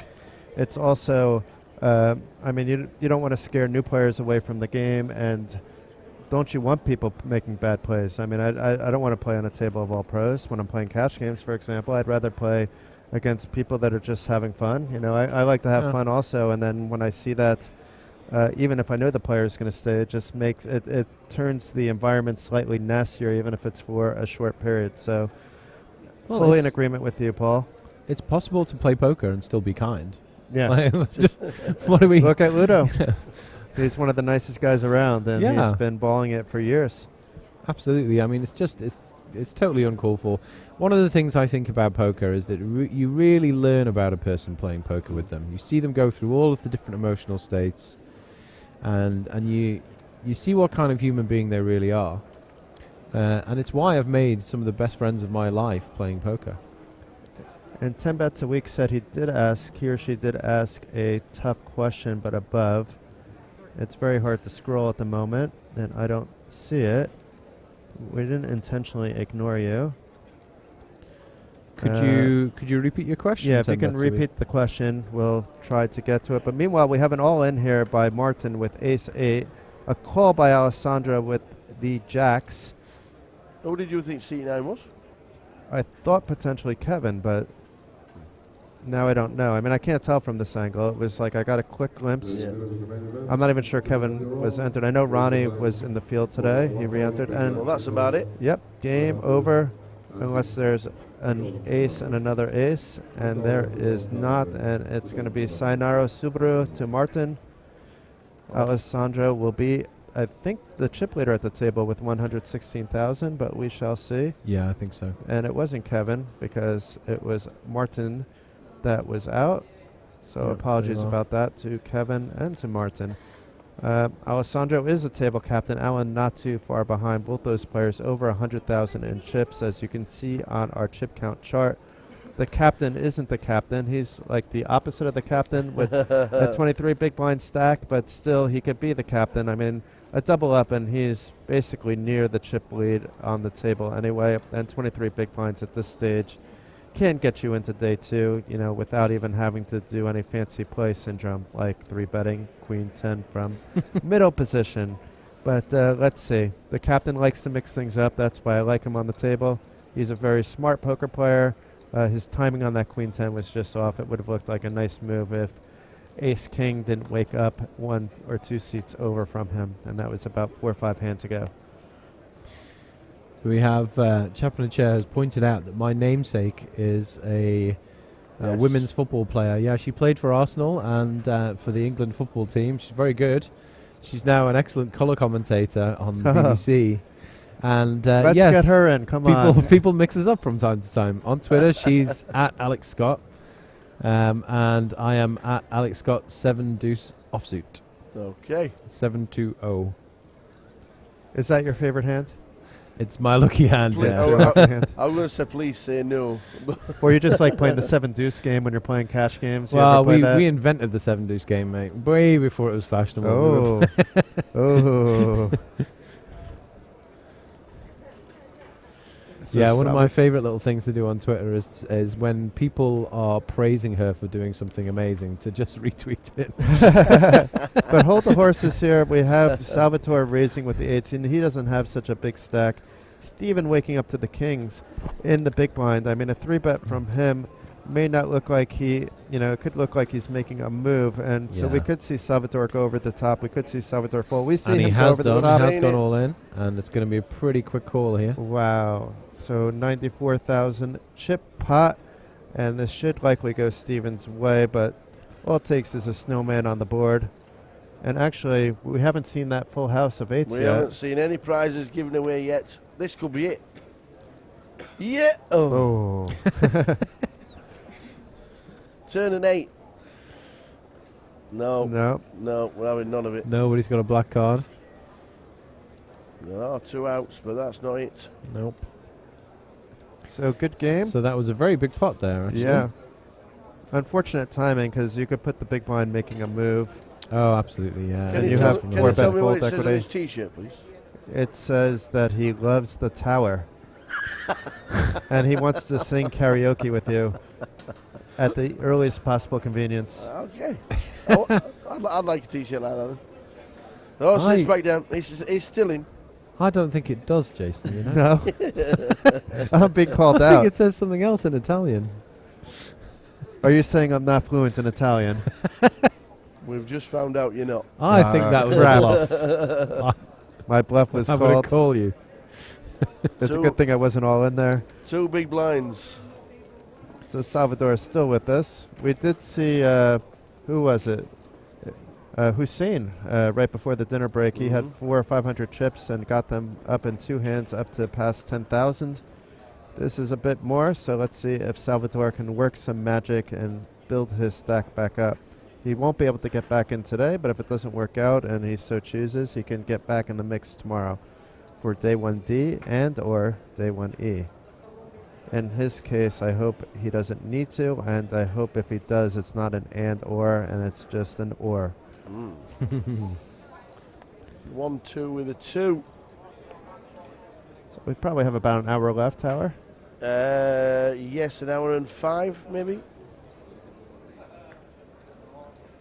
We should end around 11:40, so it's 10:45 Oh, right, okay. now. Okay. So I think 55 I was to just trying to pull up the 1 hour. just trying to An pull- all in here by Salvatore, a huge all in for the 2 big blinds. Giuseppe it's, waking up with the 5s. Yeah, he's going to find a call here, I think. Be shocked if he didn't. Amazing, he found the call. No, he 3-bet to AK, so it's an isolation bet, which will actually help Salvador to some degree, but it was a wise move by Giuseppe to get the other hands out of the way. And it'll be heads up for Salvatore's tournament life. And he could easily go from 4.4K to 13.8K. He has about a 1-3 chance to do that. And look at this, an ace on the flop, and we know one of the 5s is out, so I don't even know how Giuseppe's odds are at 12%. Maybe Yeah, because not of the anymore. spades. Yeah. So well done, Salvatore. That big jam of 2.2 big blinds. Yeah, more than doubled up. And this is what I said earlier about chip in a chair. I think we both told chip and chair stories as well, like a few hours ago. Yes. I had my big one at Prima Network, the old I thought MPN. you meant we were on our feature table Yes, when and we we had that as well. 500 chips to 10K at the break. Do you know the MPN PT chip in a chair story from Sunny Beach? I don't. Go Okay, on. so Please tell me. the first ever MPN PT female championing, Eva Lazarova. Yeah, and Very nice still girl. the only main The event champion only- who's female. So it was a 24-hand bubble. 24-hand bubble. And in round hand 12, she had 4,000 chips and the blinds were 4,000, 8,000. So it was literally half a blind. And she got it in, I think it was with ace 7, and she was called by ace 9 or ace 10. And, got up to like 2 big blinds or something like that, maybe a little bit more, because she sucked out, and then survived through the bubble somehow. Then I was covering this event with Rod and walked away for a little while from her table, came back 20 minutes later, and she just had a mountain of chips. She was in a top 5 stack, and then at one point she had the chip lead, literally, like the dinner break came and then came back. She had the chip lead, and then I think she ended the day like 8th in chips. Headed to the final table near, middle to the bottom of the pack, and shipped the tournament. So beautiful. A chip and a chair. It sometimes does happen, folks, in live tournaments as well. I think that's as good as it gets. Yes. Oh yeah. Can't really beat that And one. you couldn't have seen somebody more excited about winning as well. Yeah. She was rocking the purple hair that summer. I've seen her since. She's now playing full-time at Cyprus, but I've seen her a couple times since, and the purple dye is gone. I call her out every time. And she wanted to tip me, and I'm like, I respect people that want to tip dealers and whatnot, And it's, hey, Dara Davey walking by. Doesn't look too happy, but hey, Dara. When we're working an event and we're employed by, we're either employed by a media company or in this case we're employed directly by MPN PT. We're not gonna, it's not right for us to take a tip. And she said she respected that, and she said, okay, every time I see you, you're not going to ask for a beer. You're just going to I'm going to see you before you see me, and a beer is going to be in her hand. I'm like, I can live with that if you can get away with it, but if I see you first, then beer's on me. But she's always beat me to it. True to her word. Very good. And I'm typically not having a beer while I'm blogging earlier in the day, but if she gives me one, then I'll have that soul beer just out of respect for her. If anyone wants to read her chip and a chair story, the original blogs from Sunny Beach are still available on our website, and pictures of the event and everything. So if you're wondering who this person is and what her story is, go to mpn.poker and go to blog, and you can find live updates from the Sunny Beach event. I think it was 2017? No, 2018. August 2018. Awesome. Very good. News on the outer tables about the prizes from the giveaways. We have had a full house with pocket 8s from Negrile Dragos, and he's won himself 2 iPods. iPods. That's what it says. Oh, I've not heard of. Not seen an iPod in a long time. Or AirPods. AirPods. Oh, AirPods. Yeah. Apologies. Very fashionable. It's not Tower's fault we don't understand the Scottish. AirPods. Well, it says Dragos snags a pair of iPods I think this is the as the story. title, and then in the article it says he snagged a pair of Apple AirPods. Yeah, you wouldn't be strapping a couple of iPods to your head. That's for sure. It'd fall right off. Dangling them round your ears. Awesome. Yeah, he had a full house with pocket 8s. Well done to him, and nobody's hit nobody's hit the royal flush in spades just yet, so that is still up for grabs. Thanks for the information from the team. And he rivered the Yeah, 8s. here it is. Here's the story. I linked it in the chat. Down to a half a big blind on the bubble of the tournament. She turned this around to parlay her stack into a tournament using guile and skill. That is indeed the case. But Yep. you can read about some of her hands if you go into the blog into further detail. But that gives you the link to We the summary. believed every word you said. That is probably the best chip in a chair story I've heard. And couldn't have happened to a nicer person. And I get a free beer every once in a while out of it. There you life go. is Could be good. worse. Yeah. So interesting here because there's a bet of 11.5k from Ludo, and actually Alessandro has the 2 pair here, but it's a bit scary to call. I mean, it is Ludo, but then also it's Ludo that is going to put you to the test likely on the river if you call here. Yeah. And very often, Ludo is the under the gun raiser. He has an ace in his hand almost more than half the time. In this case, he had just king 5 suited. And well done, Ludo. Yeah, I really like how he played the hand. A lot of pressure. Absolutely justified. I can't see the ace in seat 4. You're absolutely right. Eventually, Alex and I are going to talk about the things that MPN would have liked to have done over the years or over the past, like in an article on Poker News. But one of the things that I suggested back when I started first coming to the MPN PTs was to have, let's say, live betting odds on some of the players, especially like some of the key players that you could do earlier in the tournament. And then certainly you'll have a bit of time on the final day. They could do something off chip stacks. They don't have to be dynamic because then you need like a true trader to be managing it. But you could do it on a crude enough level. People don't mind paying an extra rake in order to be able to, or an extra fee, however you call it in sports betting, in order to bet on who you think will win. Will we just be on a final table Tuesday? We will just be on the final table. It'll play down to a final So they table. could actually put a book up the Monday night? They could in theory. In so theory? Yes. If somebody's dedicated. But the enough issue with that is it won't be just an MPN players. Last year we got lucky and there were 3 MPN players when I was covering the tournament for MPN. But that still shouldn't prevent MPN from putting up odds if they so choose. But I know it takes time to plan that out. You need some kind of thought process to it, somebody that's good with that kind of thing. I'd say just moving on to the ideas, just for One a bit of second, context. though, I'm sorry. We have jacks and aces Oh yeah, over okay, here. right. We'll come back Aces to that. 3-bet to 11,000. That's Alan in C8. The hooks have initially raised Giuseppe in 7. Giuseppe, though, should probably just call here. It is kind of an interesting spot because the 3 bets from 1 seat over. If Alan was like on the button or something, then you could think about doing a 4 bet. Either way, you'd be out of position, but you would be able to put Alan on a smaller range of hands. So we've got an under the gun raise and then a re-raise from second position immediately afterwards. This looks really, really strong on Alan's part. But what might be in Giuseppe's mind is a statistic that we saw maybe 5 minutes ago, which showed that Alan was actually the most aggressive pre-flop raiser at the table. He was top and Ludo was second in terms of who had raised pre-flop the most. So I don't know if that's running through Giuseppe's mind at this point. I mean, it's also a small sample size because it's just in the last hour versus the hours you guys have played, and we haven't seen Alan 3-bet late at all yet either. Although we did see Vyacheslav 3-bet late from early position. Oh my God! Roll reversals. So if he just jammed it, he would have doubled up. But I like the call better than the jam here. Oh, it's checked it as well. Delicious. Alan should be betting 100% of the time here.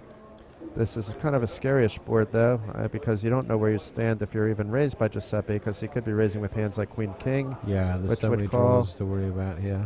He could even have a Jack 10, which would be a bit loose-ish, but in theory could have. And obviously hands like Jacks and 10s, very rarely 2s. But a small bet of 8K. And Giuseppe just calls, so no information given to Alan other than he wants to see a turn. And the 4 of spades does not change anything, does not connect to the 10 and Jack at all. And we should see Giuseppe check again. And then Alan, it depends on whether he wants to do some pot control. It's over 43,000, or to try to extract more value. In this case, he doesn't have any value, but he might think he has some value. Normally you would in this case. Oh, nice check back from the aces. Yes, very disciplined there. And Giuseppe's going to have to bet now, but he may be now afraid of the Queen King that Alan potentially can have. But 3 spades on board as well now. There's no reason to believe that anybody has 3 spades. But it just makes the board that little bit more scary. There are now just a few more options out there. I like the bet sizing to beat here, your jacks. because Alan would be calling with a wide range of things with here, and aces is certainly going to be one of them. Yeah. Unfortunate, Alan. You didn't play that wrong at all, but you minimized, I think, the damage. Yeah. I'd say So that's sometimes half the game right there, is not losing as much as you potentially could lose, and winning as much as you can possibly win are the two ways to do well in poker tournaments.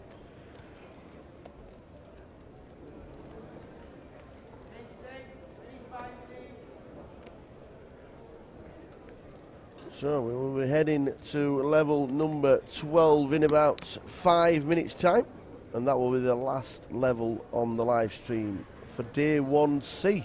Does that mean we get to sing Final Countdown again soon? Oh, da-da-da-da. Do-do-do-do-do. Absolutely. We could put Alex. We could put Alex to the What's test. We asked the Donna chat got? the other day. Donna's got wheels. No, wait, no, The you're tower my does Donna. get distracted by food very often. You're my Donna. I can say Donna, and not Donna. Oh, wheels are the best crisps in the world. Now we've got hundreds Can of you- people around the world are about to hear the crunch. No, we're of the gonna salt turn. and We're gonna pepper have to. combo We're mix. gonna have to lower Tower's I microphone. don't think you should. I think you should let everybody embrace Okay, wheels. we will see, but because we have they to hear it are. through our headphones as But- well. Keep that in mind. If they were salt and vinegar, then it would be le creme de la creme. Yeah, I have to agree. Those are amazing crisps. But we put the chat to the test yesterday, and I don't think anybody got it. Tower thought he had it, but can you name another song besides Final Countdown by Europe? Oh. Sorry. Nobody was able to do it, including myself, and I used to be a radio DJ back in the early 90s. This song obviously predates that even. No, as does I Europe. can't. Nope. No, They're very think of another difficult. one. That could be an Neither could- interesting trivia question, though, for neither back at home when you're playing like Yeah. one up on somebody. Did you look it up? No. Would you like to? I'm not sure, but we did look up Tower suggestion, but it was by Survivor and not by Europe. He was correct that it was in Rocky IV, though.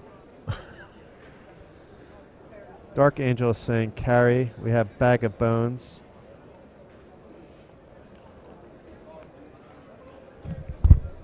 Will the chip counts be updated at the end of the live feed? The chip counts will be updated on a limited source at the end of the live feed. We do have two blogs going. Our main blog for the Battle of Malta is headed by Will Schilber, who is gracious enough. We did promise him a seat in the comms booth, but we wanted to give Alex a final farewell. He is leaving tomorrow morning, so he has joined us. But Will and Aaron McBride are working on the Battle of Malta blog, doing a fantastic job. I read some of what they wrote yesterday. This morning I don't have usually the time to do it while I am in the comms booth. And you should also check out what Donna, Rod, and Jen are writing on the MPN poker blog as well. It's a different flavor, some humor involved in there, and it's focused a little bit more on MPN players, but on day ones it's also focused on some of the big names as well. So I would recommend reading a little bit of each, and then between the two you should get a bunch of different chip counts. Certainly at the end of the day all the chip counts will be updated. Unfortunately we don't have access to that information. There is a K-Hold'em system going, but the dealers aren't updating the K-Hold'em after every break with the chip counts. It would just be too much with the amount of people that are in the event. It's something that they may do on, let's say, day 3, day 4, in which case we can give random chip updates of some of the other players that are around the room. Yeah, so I think my understanding is that the final chip counts today, final verified chip counts will be available something like 2 or 3 a.m. local time. So that's you about may right. be- yeah, you may be waiting a while. But before play starts tomorrow, you should know. We can maybe ask if anybody knows the chip leader at the moment. So we are publishing on the blogs who is eliminated. We're publishing in batches. So yeah, check out the blogs. The links are in the chat for the stream. Espen on camera. I'm not sure which Espen we're referring to. I haven't seen my friend Espen here. Nope. He might be around. And Unibet ambassador try- Espen. Sorry for plugging the Unibet ambassador, but he is a good guy, Espen. try and find out how John Hesp is getting on as well, because Raquel's watching on the Facebook, his daughter. We will try and find out. We did have John on the feature table today. We did. He was on, shaking the hands of everybody that got knocked Yeah. out. And when Sure, he knocked them gentlemen. out, we'd fist pump them, and when they were in a pot, we'd have a high five and all sorts. It was great. He's a gent, isn't he? Rod I have a is. I selfie enjoyed with his having a jacket drink with on. him yesterday. Rodney. Rod. So Ace King suited versus Ace King suited. This is going to be, well, potentially interesting, but most likely just a split pot, isn't it? Let's face it. Yeah, we don't want no dramas. No drama? No dramas, We usually please. like a little drama. Yeah, it's going to come 5, 6, 7 of spades. Drama pajama. And We have a place called Drama Burger in Vilnius, and my son, until he was like 6 years old, we'd only go for the vegetarian burgers. We'd call it Pajama Burger. Oh, we nearly got the 5, 6, 7 flop. We do have some back doors for both players. Mm, We no longer have any back doors. The back door is closed, the front door is open, absolutely. and it's Chop City. News of John Hesp. He is still in, but we don't have a chip stack. So we'll try and get you to that, Raquel, when we can. If not, check the details overnight when all the chip counts are in. We reckon around, what, level 16 when it finishes today? Give or take, yeah. But then it takes a little time to get all the chip counts Of and all course. that, There'll so be hundreds. the play should be over between 1:30 and 2, and then give it another hour after that, and you Yeah. should have Yeah. everything that you need. Over 200 players making it through today when we get down to 15% of the field. We're only going to be with you for another 40 minutes or so, so if you have any more questions for Alex, now is your time. He will not be in town after today. Once again, I'm Jason Glatzer. I'm with The Tower, Evening. and Alex Scott has joined us as a guest, and he has run the poker area, the poker variant, the poker segment. we call it a vertical. Poker actually. vertical, that's the word I was looking for, the poker vertical of micro gaming. So if you have any questions about the shutdown, anything at all actually about Alex's life, about he's a pretty open book. If he doesn't want to answer something, he will let you know, but we're not going to ignore the question. When can you start qualifying for Madrid?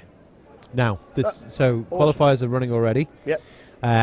They start at, I think, €1, Mm-hmm. and the first weekly final will be this Sunday, which is a Awesome. 2:15 final. So Tower's we'll, maybe going to we'll play. have our first qualifiers for Madrid very soon. You Excellent. can also, if you're here in Malta, and if you're able to go to our VIP booth, Mm-hmm.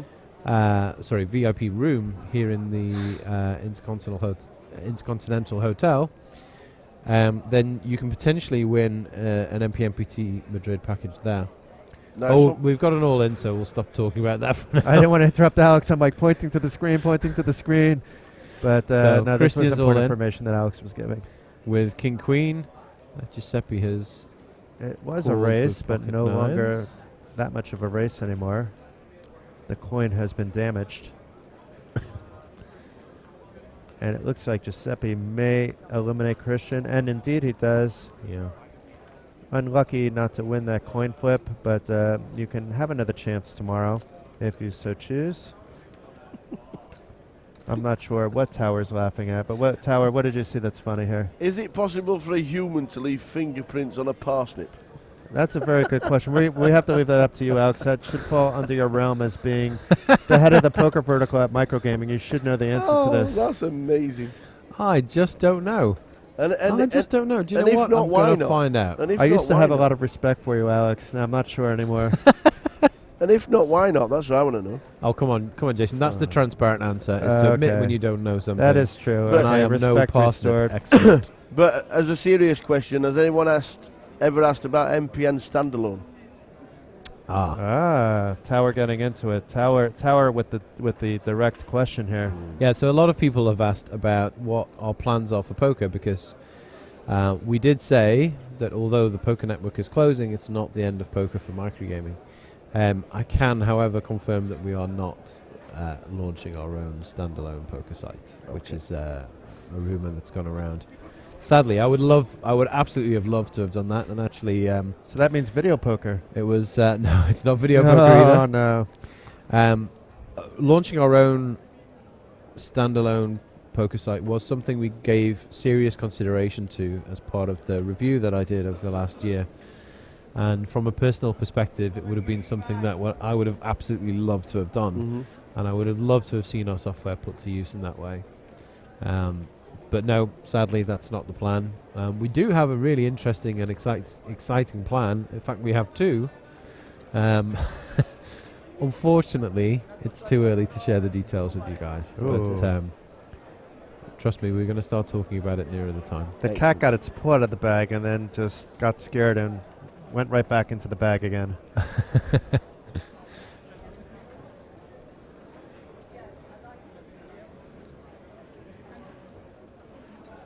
Julie's asking about a free roll for a package for the next MPN when the tourney is on.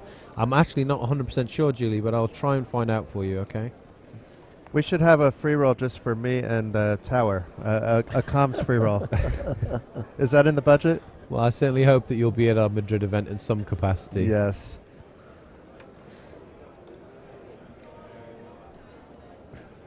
I'm guessing the side event's on a bit of a break.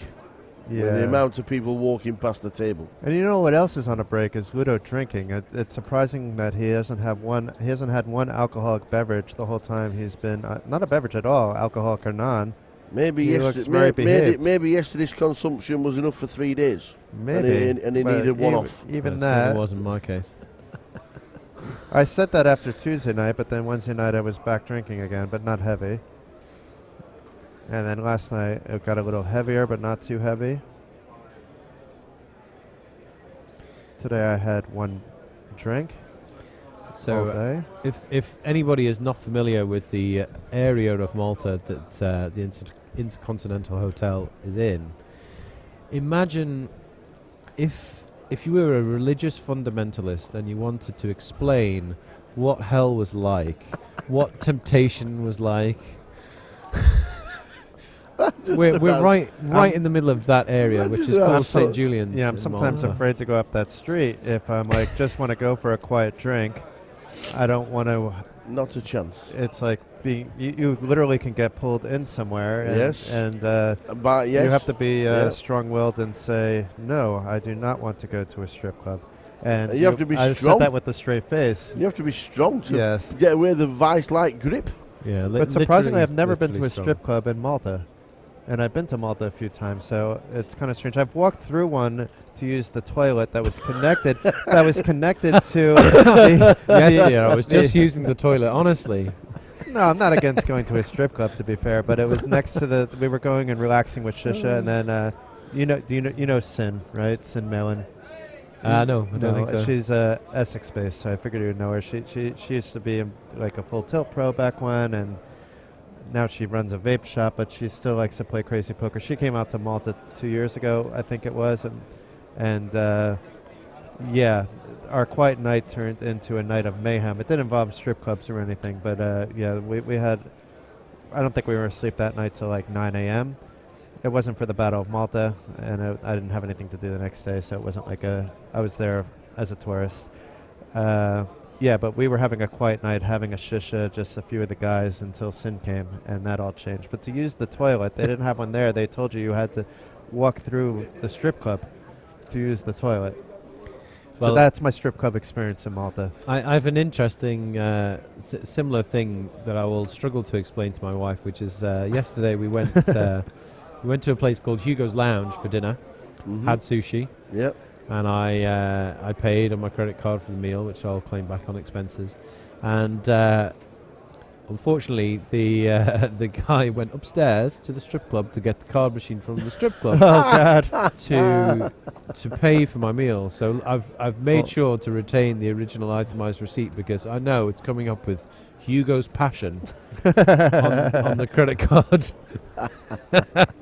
If you didn't get the itemized receipt, you should have gone into Hugo's Passion and gotten your money's worth. Yeah. Hugo's Passion, 120 euros. Aye, yes. My wife isn't against me going to a strip club if I'm with the guys or whatever. You know, it's happened.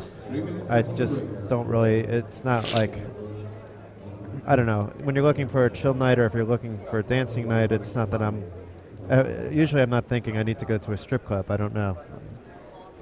I don't mind being at one. I'll have fun if I'm there and I'm in the mood for one, but it's not like an every trip occurrence for me like it could be for some people. There is no faster way for me to burn money, well, other than perhaps playing poker, I suppose. What about, okay, so there's this, I haven't been there, there's this club in Vilnius.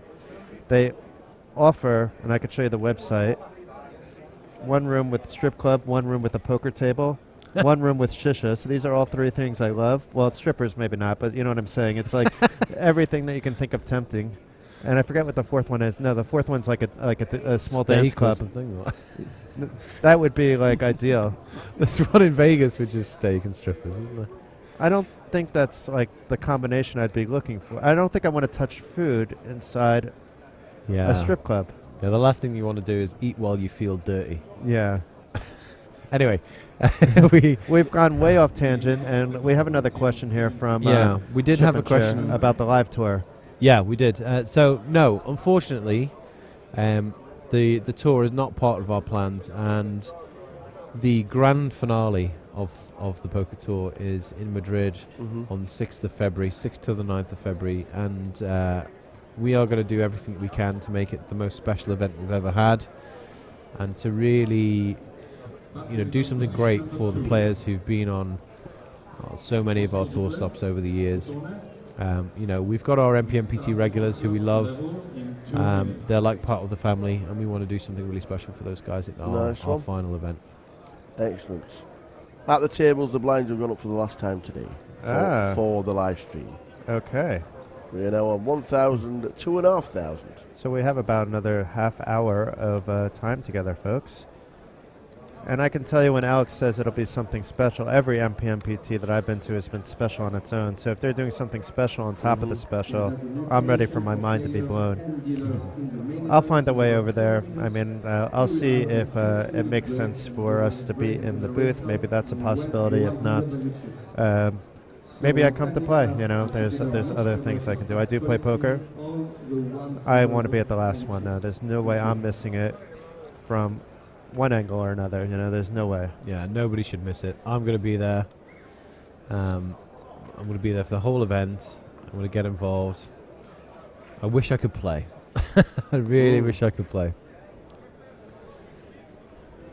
So I'm just trying to see if we have other questions. Indiana Jones and the Strip Club of Indignity. That's not a question. That's just maybe a statement of fact. Shepard is also on his way to Lithuania right now. Yes.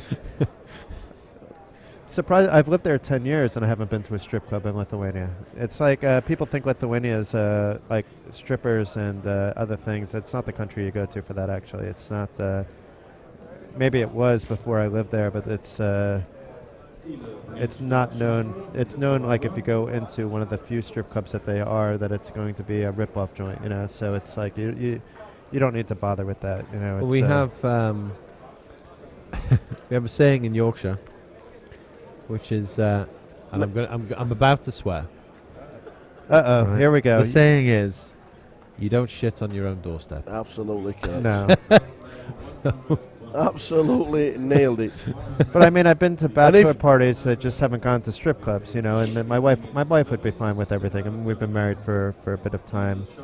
I wouldn't be able to go on all these trips if she didn't trust me. There is, of course, once in a while some temptation, but I've been actually very well behaved in all the years I've been on the road.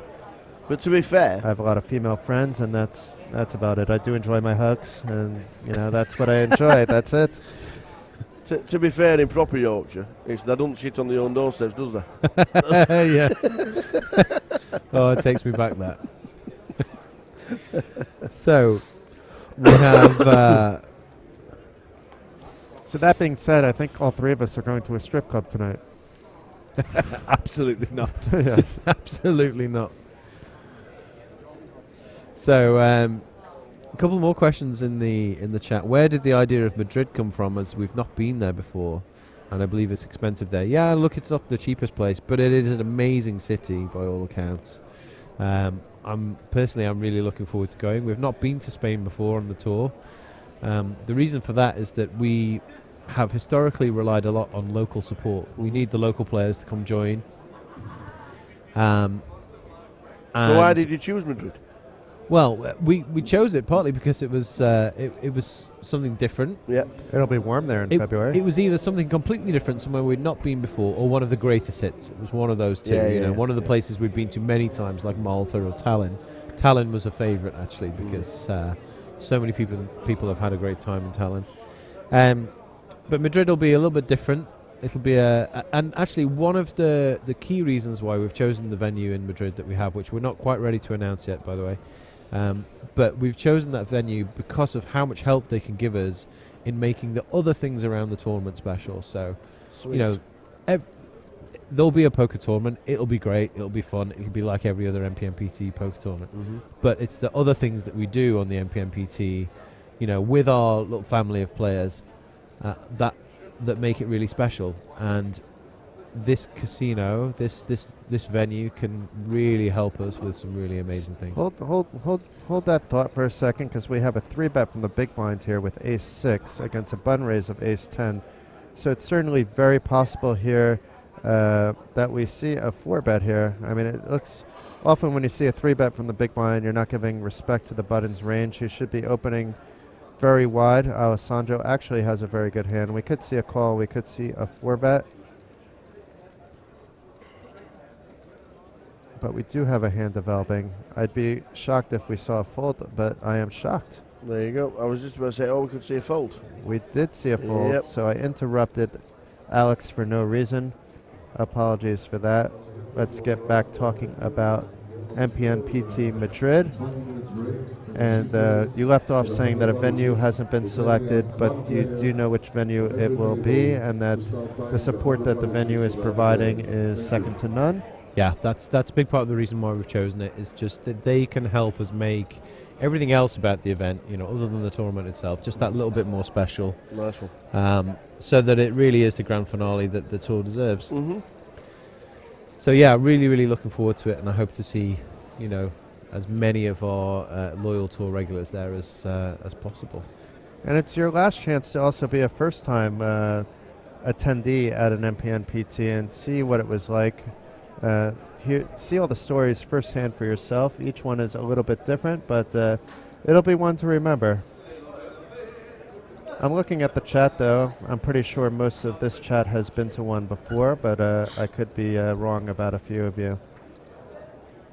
If the last leg is Madrid, can we all get the players to wear red boiler suits and Dali masks while singing Bell Ciao? Bella ciao, bella ciao, bella ciao, ciao, ciao. You don't know that?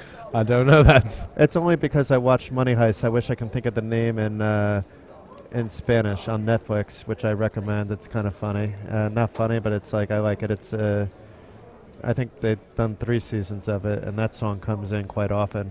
Maybe we can get the dealers to it when they shout "shuffle up and dance." Oh. And the red boiler suits and the Dali, yeah, that's what I missed the first part. The red boiler suits and Dali masks were how they robbed the, how they broke in. They broke in with the Dali masks. Ah, I see. Papela de casa. So chip in the chair. I'm with you. I had that. Your reference would have flown by Alex and the Tower, I believe, but it's, if you're looking for something new to watch on Netflix, I think it's actually in Spanish. With English subtitles. I've watched a lot of Spanish stuff with English subtitles. This one may actually have an English translation to it, but I think I watched it in Spanish anyway. I can understand some Spanish. I can't speak it as well as I can understand it, sort of like my Lithuanian. My Spanish goes as far as Dos San Miguel, por favor. That's pretty good. That's all you're going to need. And you should also know La Cuenta, por favor, which means the bill, please, because you need to eventually pay before you leave Tower. Damn. You have the universal sign of the check, though. Yes, that's yeah, you like that? Yeah. That's it. Now, it's going to be difficult to explain that for the people listening in. Well, yes. You can have your hand in the air and you squiggle your right hand. That's it. Like a pen. Red boiler suit sounds like Slipknot. Now you're talking. Get a bit of thrash on it. Slipknot are back together. They played Download last year. Oh yeah, man. Brilliant set it was. Here's the greatest hits. I have the worst taste in music. You would not believe the rubbish I listen to. Oh. So Chip in the chair says he has not qualified for an MPT event. Well, you can start but now. We'll be going to Madrid event, so we get to meet Chip and Chair. And Chip and Chair has been in the MPN and the Thrill Poker chat before when I've covered events, watching a lot of the events. So it'll be good to get one of the fans over. Yeah, it'd be great to see you there. I'll shake your hand. A drink or two with you, and if you don't drink, then I'll drink a beer while you drink a water. By the sounds of it, everybody will have a drink with everybody. Yes. Because it's going to be one party. Oh, yeah. We're all going to be hungover playing poker, put it that way. Tower getting a high five. Everybody. We do have an interesting hand developing here. Look at this. We've got a raise in another grand plus 2, 3-bet from the same hand, Jack 10 suited, in the small blind. And then we have Alan in the big blind with pocket queens, with a cold 3-bet to call, which I think he will. I think queens is good enough. I think it's going to be, at the very least, a call here. I wouldn't be surprised to see a 4-bet either. No, I wouldn't. What I would be surprised is to see a fold, but I've been surprised numerous times today, Tower, as seen. Whenever I say I'll be surprised by something, that's usually what actually happens. Well, he's just called. Okay, I'm not surprised by that. And Donna, Dark Angel, is saying that she's never been to an MPN either. We have to get Donna over somehow. Absolutely, absolutely. She is Be the great to power meet you. mod. I don't know if you know of Dark Angel 709, but she's modding our channel here, but she's also your main mod on the Thrill of Poker Twitch channel and Twitch channels all around. So I know Donna from Twitter. There you go. So yeah, it would be great, absolutely great to see you at the event. And Julie as well, I really hope you can make it. 13th event. That's a lucky number. It's my lucky number, actually. Like, 13 is unlucky for some people, but 13 for me is a lucky number. Lucas, still in the tank, decides to get rid of the Jack 10. And wisely so. So we are heads up to the flop. And it's going to be tough to see more Jacks and 10s, but let's see what happens here. 5-8 deuce. A very good flop for queens. Giuseppe, though, has got to lead out if he has to do 3-bet. He's not going to win this by Jack and put it that way. No, but he's got to give it a try. I mean, we can see the cards, so obviously if he gives it a try, it's not a good idea if you know what your opponent has. But being that your opponent just called, I don't mind the check either, though I'm thinking it over, because the flat from the big blind on a cold, on the cold 3-bet, it was a cold call on a 3-bet. You look pretty strong doing that as well. Yeah, you do, yeah. So I don't mind giving up on the hand here either once you're called and missing the flop and preserving your stack. So I take back what I said. Giuseppe just deciding that Alan must have something, and he had a good read and went with it and was correct. So actually very well played, Giuseppe. I like to always continue when I'm the aggressor, and sometimes that's a mistake, and in this case it would have been. Round about 20 minutes to go on the live stream. Get your questions in to Alex before he departs, and to Jason. I'm not departing. No, you're not. Well, we are in 20 minutes' time, but you'll be back tomorrow morning. Yes. We'll be back from 1:30 on the stream. Another full day. We're expecting every table in use tomorrow from the start of the day. It will be manic tomorrow, and I'm looking forward to it. So we have a question in the chat about the wheelchair access for the Madrid event. Well, we can't answer that. No, I can't answer that either. I don't have that information right now. But if you want to drop us a line at info@mpnpokertour.com, we'll be happy to find out for you. It would be difficult here in Malta, that much I have to say, just because the streets are kind of steppy. Yeah, steppy. Inside the hotel, maybe not that bad. I don't know. Actually, I think once you get into the Intercontinental, you're fine, but you wouldn't be able to really explore Malta that much. That's the main issue, just because it's not a wheelchair accessible area that the hotel is located in. Very rocky streets, uneven cobblestone on the streets and the pavement. But probably Madrid is different. I mean, it's, yeah, I believe so. Yeah.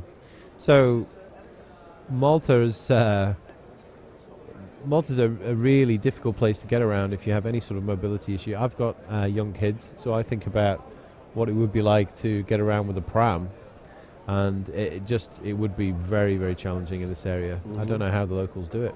It's different, let's say, in St. George's Bay or somewhere else. This particular area, Patchville and St. Julian's, I wouldn't recommend it per se if you're in a wheelchair.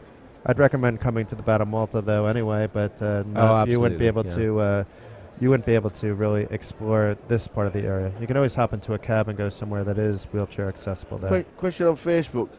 One of the players, I don't know if Jason's actually here or is back in the UK. He's just been told this is the last year they're doing the Battle of Malta.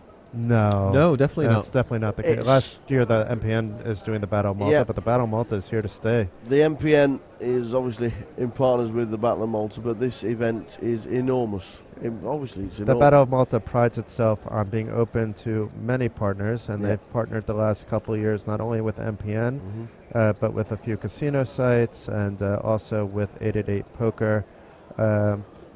Who we know that there's a lot of qualifiers, but and we will give them some love later on in the week when we find out who we can bring in, from their ambassadors, or maybe Doran will come in himself. I don't know, but it won't be MPN, but it'll be somebody else.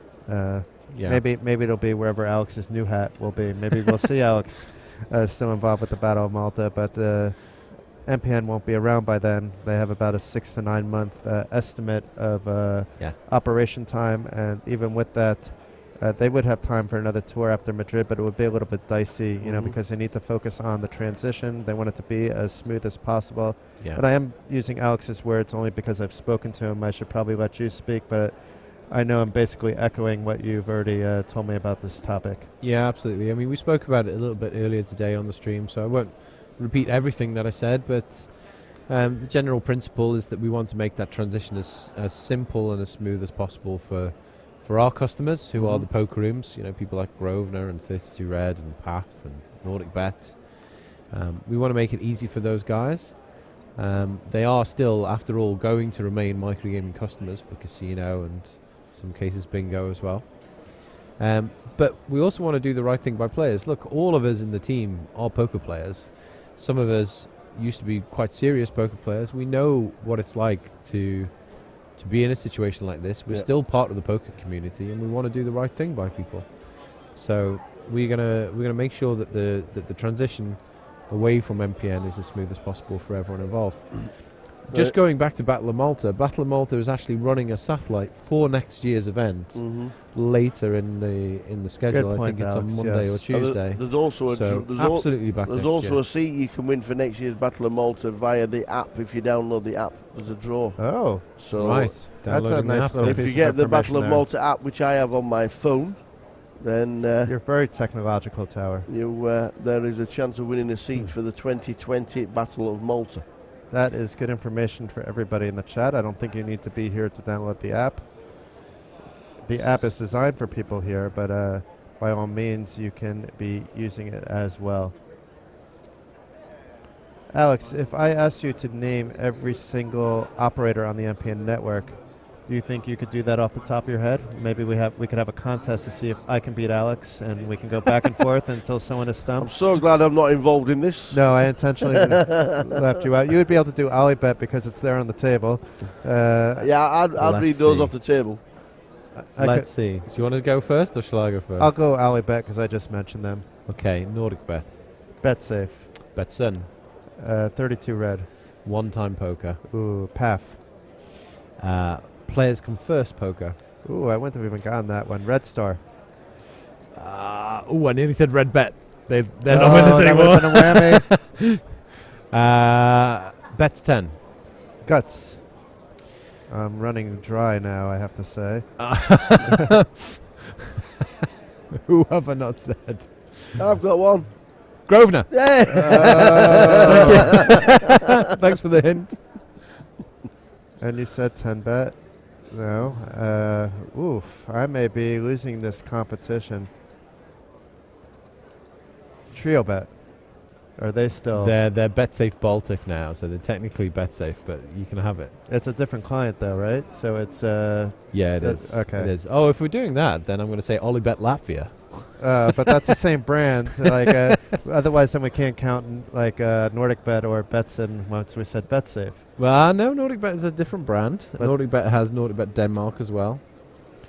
I think we could call it a tie if you can't get one because I sort of cheated. Go on, let me. Why? Now you're cheating. How did you cheat? With Trio Bet.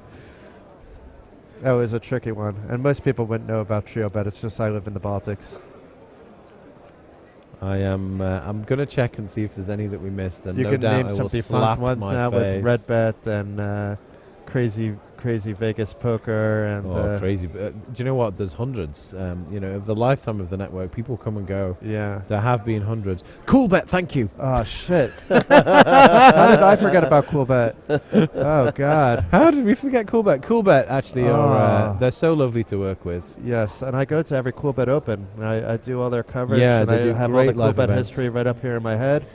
Do you know there's a couple I more? saw Sander during the dinner break, who took second place in the first ever main event and took first place in the next high roller. I'm going to need to think now. This is very there are difficult. Chip in the chair says he has about 38 red bet patches in his drawer and has no reason to wear them anymore. Quick I have a thing, red bet hoodie. quick thing for you, Chip in the chair. Bin them. No, donate to charity. Somebody will use them for Have something. it cleared out, just like Jason did with his hoodies the other day. Yes, I had Over to. 30 hoodies. That was a marriage-saving move, though. Merchandise with names on. Over 30 hoodies he had. 3 more, Jason. 3 more plus another sort of. Oh, I said Red Star. We've only got 10 minutes. The countdown clock is on. Oof. This is a problem. I We won't put the may pressure not on. beat Alex. Well, to be fair, I There's did gotta be have another- to There's cheat. got to be another obvious one. No, Cool Bet I should have had, and then you would have been on the clock and had trouble. Yeah, I would have struggled. It is difficult to remember them all. I will think. Difficult to Grover remember them there all always under pressure, said. anyway. Oof. Actually, there's 2. Ah. There's 2 sort ofs. And there's sort ofs, too. That is going to be tricky. So there's 3 real ones and 2 I subs. typically know my online poker pretty well, even though I don't play as much as I used to. Have you said one time? Yes. Wow. Okay. They're the Lovely newest guys one. over at one time. Shout out to Casey. I don't Yeah. think he's listening, but shout out to Casey anyway. Why not? Because he's in Canada. Ah. He should be here with us. So, like a shout out, but also like a dig at Casey for not being here with us.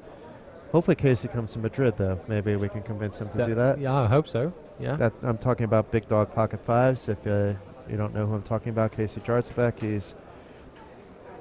He's involved. He runs everything really with one-time poker. They tried to make poker great again as well. They were offering a lot of value-added tournaments on the side on top of the MPN tournaments, and slow down a bit. You can only give away some free value for a certain amount of time before you have to curl it back in, but props to him anyway. Got an interesting hand developing here. You wouldn't think 9-8 or King 4 would be that, but there we go. So I like the 9-8 here, even though the 9-8 is currently behind. I think it's an easier hand to play. It'd be very easy to incorrectly fold the King 4 here when you're ahead, which we may actually see, although The captain Virtuslav checks. has Yeah, I checked, won't surprise you when check. Even though the 7 hits his range in the big blind a lot more than it would hit Maura's button range, even though it does hit a button range to some extent as well. So 9-8 misses. Had a lot of outs there. And now Vyacheslav can't bet because he will get called. You know, his he looks strong until he slowed down on the turn. I think if he fired the turn and jammed the river, it might get through, but this is likely to go check and over to Mauro. And that's exactly what's happened. So nice little pot there. Did we mention Red Kings? Red King's closed. They closed. Red King's Oof. closed about. In the chat box, 6, Pat 9 Poker's months been ago. said, and so has Betson. Yes, they have. I Yeah. remember those two. So I'll give you one which you probably don't know, which is the Croatian lottery. They're one of The Croatian lottery. And are you counting a Jara bet? Yes, that was one of my sort ofs. So Okay, a there's- Jara there's- bet. I finally got it because that's the you two gave me the sort clue with ofs. the Croatia because I know some of the people at a Jara bet, or at least I did. So Croatian lottery is another clue. It's a clue not only for a Jara bet, it's a clue for another one of the operators. The sports one. No, they have their own network. This one, the Croatian one, I'm thinking of.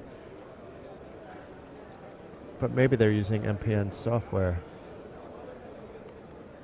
No, Not Croatia. Not Croatia. but a country not too far away. Serbia? The tournament is about to restart. Just over 2 Montenegro? minutes. 188. There we go. 180 bet is still on the network. I would have not gotten Someone, that. someone is now looking at our website. 10 bets a week.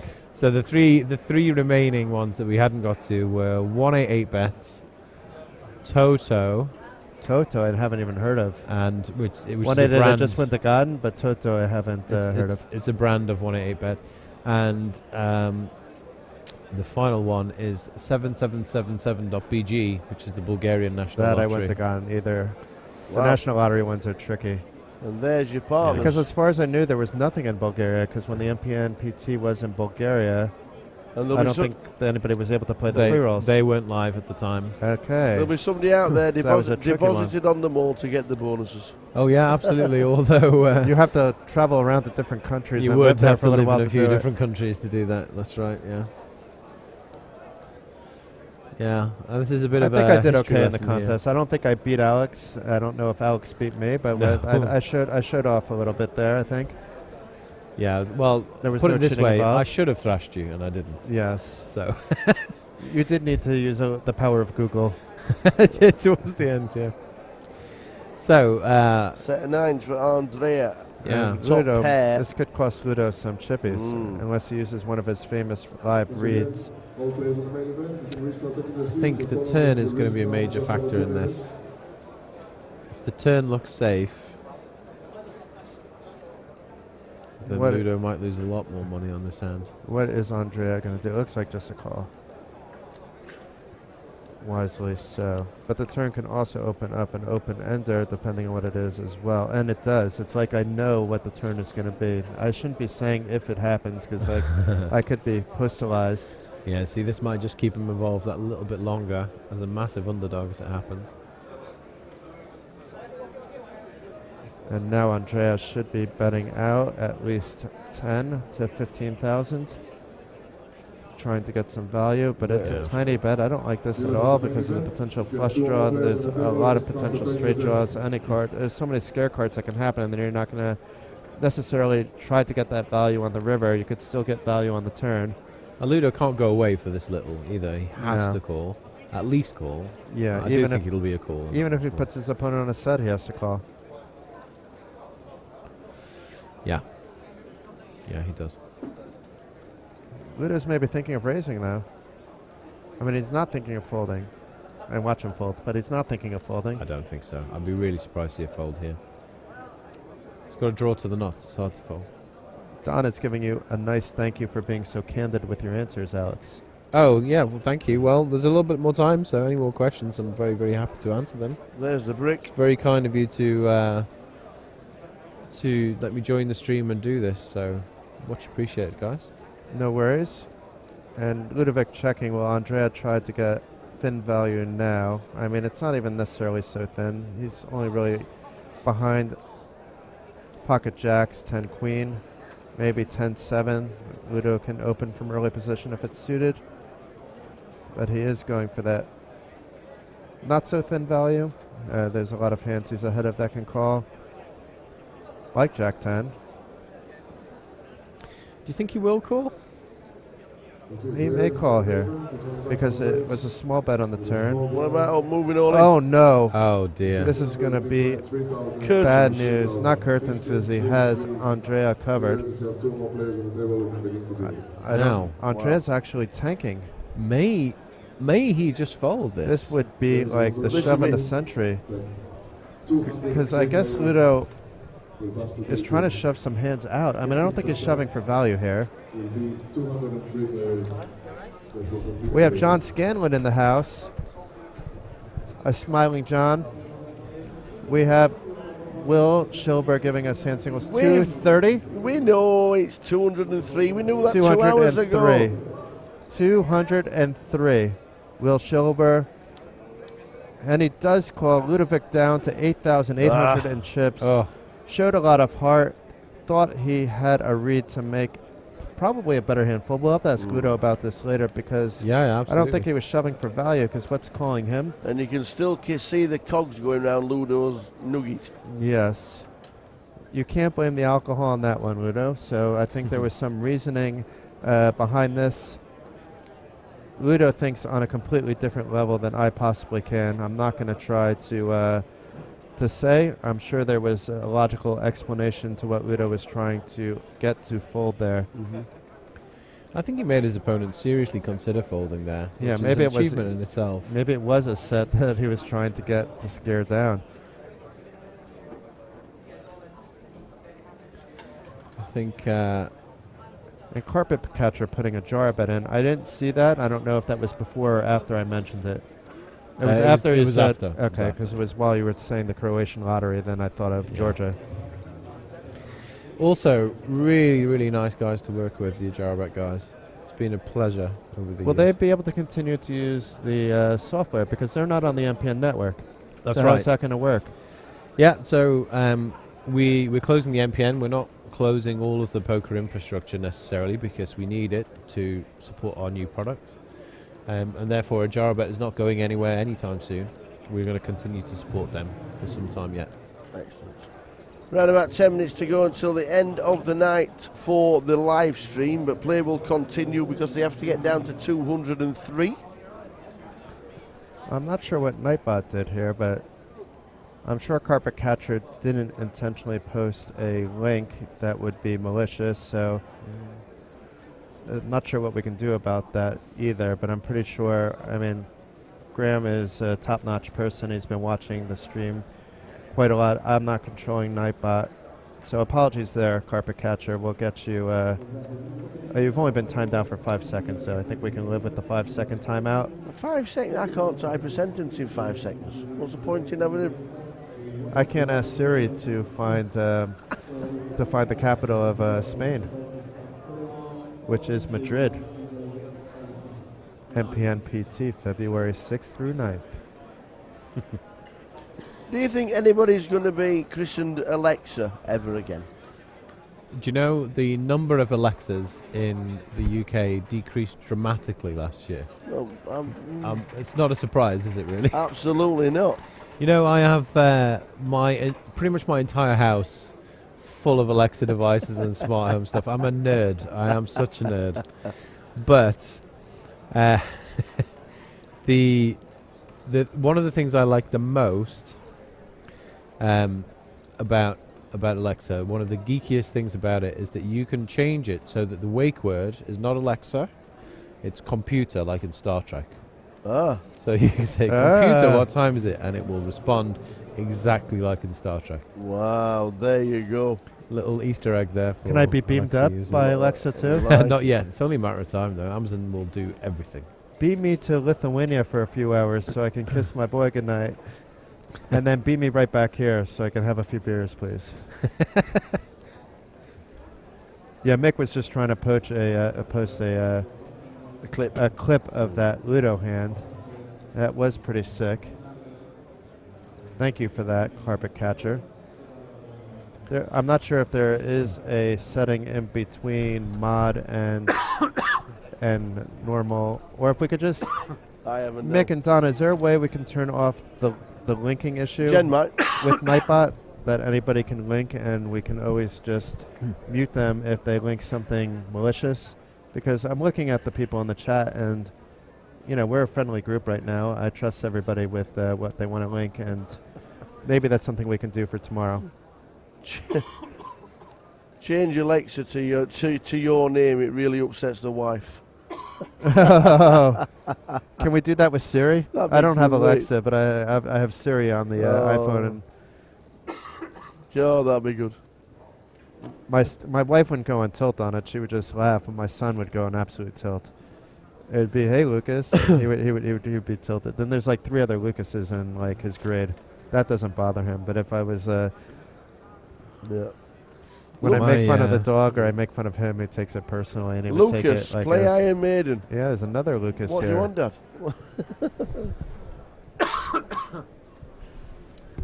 My son is 3 and he's just learned how to use it. Donna is saying that we can't change Nightbot, so it is what it is. What do you mean? I wanted Nightbot not to mute people for trying to do links, but Got Donna's is letting me know that that's not possible. Okay. So, Carpet Catcher, we appreciate though you doing the clip, and we know that you're in easy contact with Yes. with Donna and Mick. Is that Ludo just about all in? Yeah, Ludo only had a little bit left though. Well, no, he just calls the 3K to leave 800 chips behind. A chip in a chair. Mm. Well, now we can bet out. And have some fold equity. Oh, what a flop you don't want when you've got 7-8. This could be curtains for the man. It hits this king-queen very well, with the king being a club. Obviously, Alan should be concerned about some aces, but being Alan opened up, people should be more concerned about aces in his range. Is there a case to be made for Ludo to fold here? It's a massive pot. But he would need runner. I mean, he's priced in. He's priced in to call. Unless somebody even has for two runner, pair or a set, he's priced in. Just based off the fact that it was 19,000 before the bet here, so it'd be about 21,000.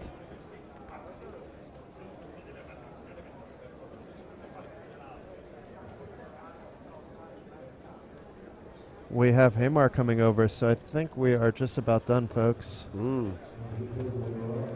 And Ludo folds, so Tower is once again spot on. You've been spot on most of the day, Tower. Done well today. The back's been patted. Me, when I think something should be done by a player, and Ludo obviously knows what he's doing more than, let's say, I do, but it doesn't matter who the player is. It seems like more often than not they're doing the exact opposite. Maybe I'm the illogical one. So maybe the move was, knowing that there's 6K in the pot pre-flop, to just take a stab at the next pot instead. Is your equity going to be higher in the next pot than it is in this one? Maybe. I mean, he will be all in the small blind, so we will see if he gets at least a chance to triple up, if not more, because it'll be he'll be able to get that full 2.5K of ante for his 800 in chips, because he paid the ante last time, so he's effectively paid his right to that ante, plus the 800 he has in the small blind, plus 800 off the big blind, and then 800 off anybody that's getting involved in the hand. Is this event choose a stack, surrender a stack, No. pick a stack? No, what happens is if he's not bagging 200 chips.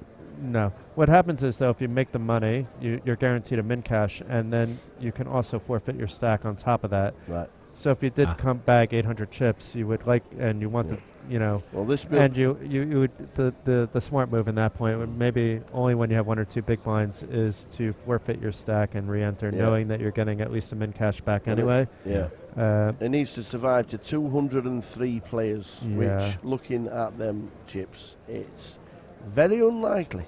But even if you bag like 15 big blinds, it makes no sense to forfeit. You have a stack to day two. That's playable. It needs a specific flop.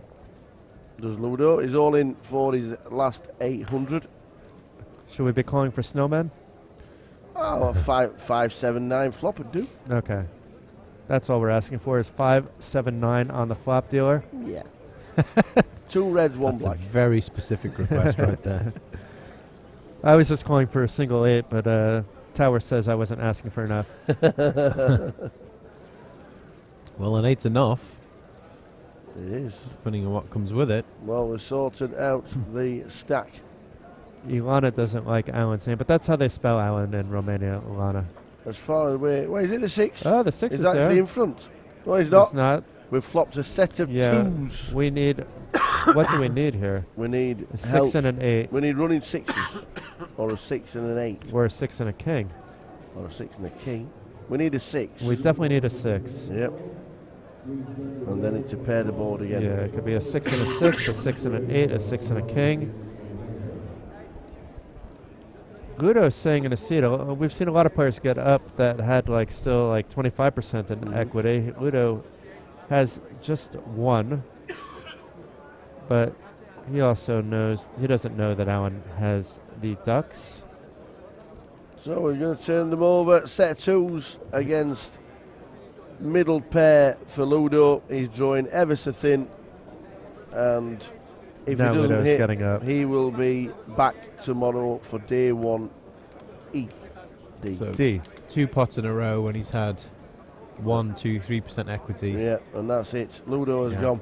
Good game, Ludo. And that, ladies and gentlemen, is the stream for day 1C. What a fantastic day. Thanks to everybody who's helped, Jason and everybody else. Alex, thank you very much. Thanks for having me. It was a pleasure. It was a pleasure having you. Thank you for joining us. Proper good luck for everything that goes on in the future. Thanks very much. And I I'll really echo appreciate Donna's that. sentiments. Absolutely. It's refreshing to hear the transparency, so it was great having you back in for a second time. We are back tomorrow from 1:30 here on the live stream, 1 o'clock in the club. It will be a busy one. Please come and join us on Facebook, on the Battle of Malta webpage, and also on the Twitch on the live stream. But from Jason, Jackson, Poker, and the Tower, and Alex, good evening. Peace out and good night. Good night.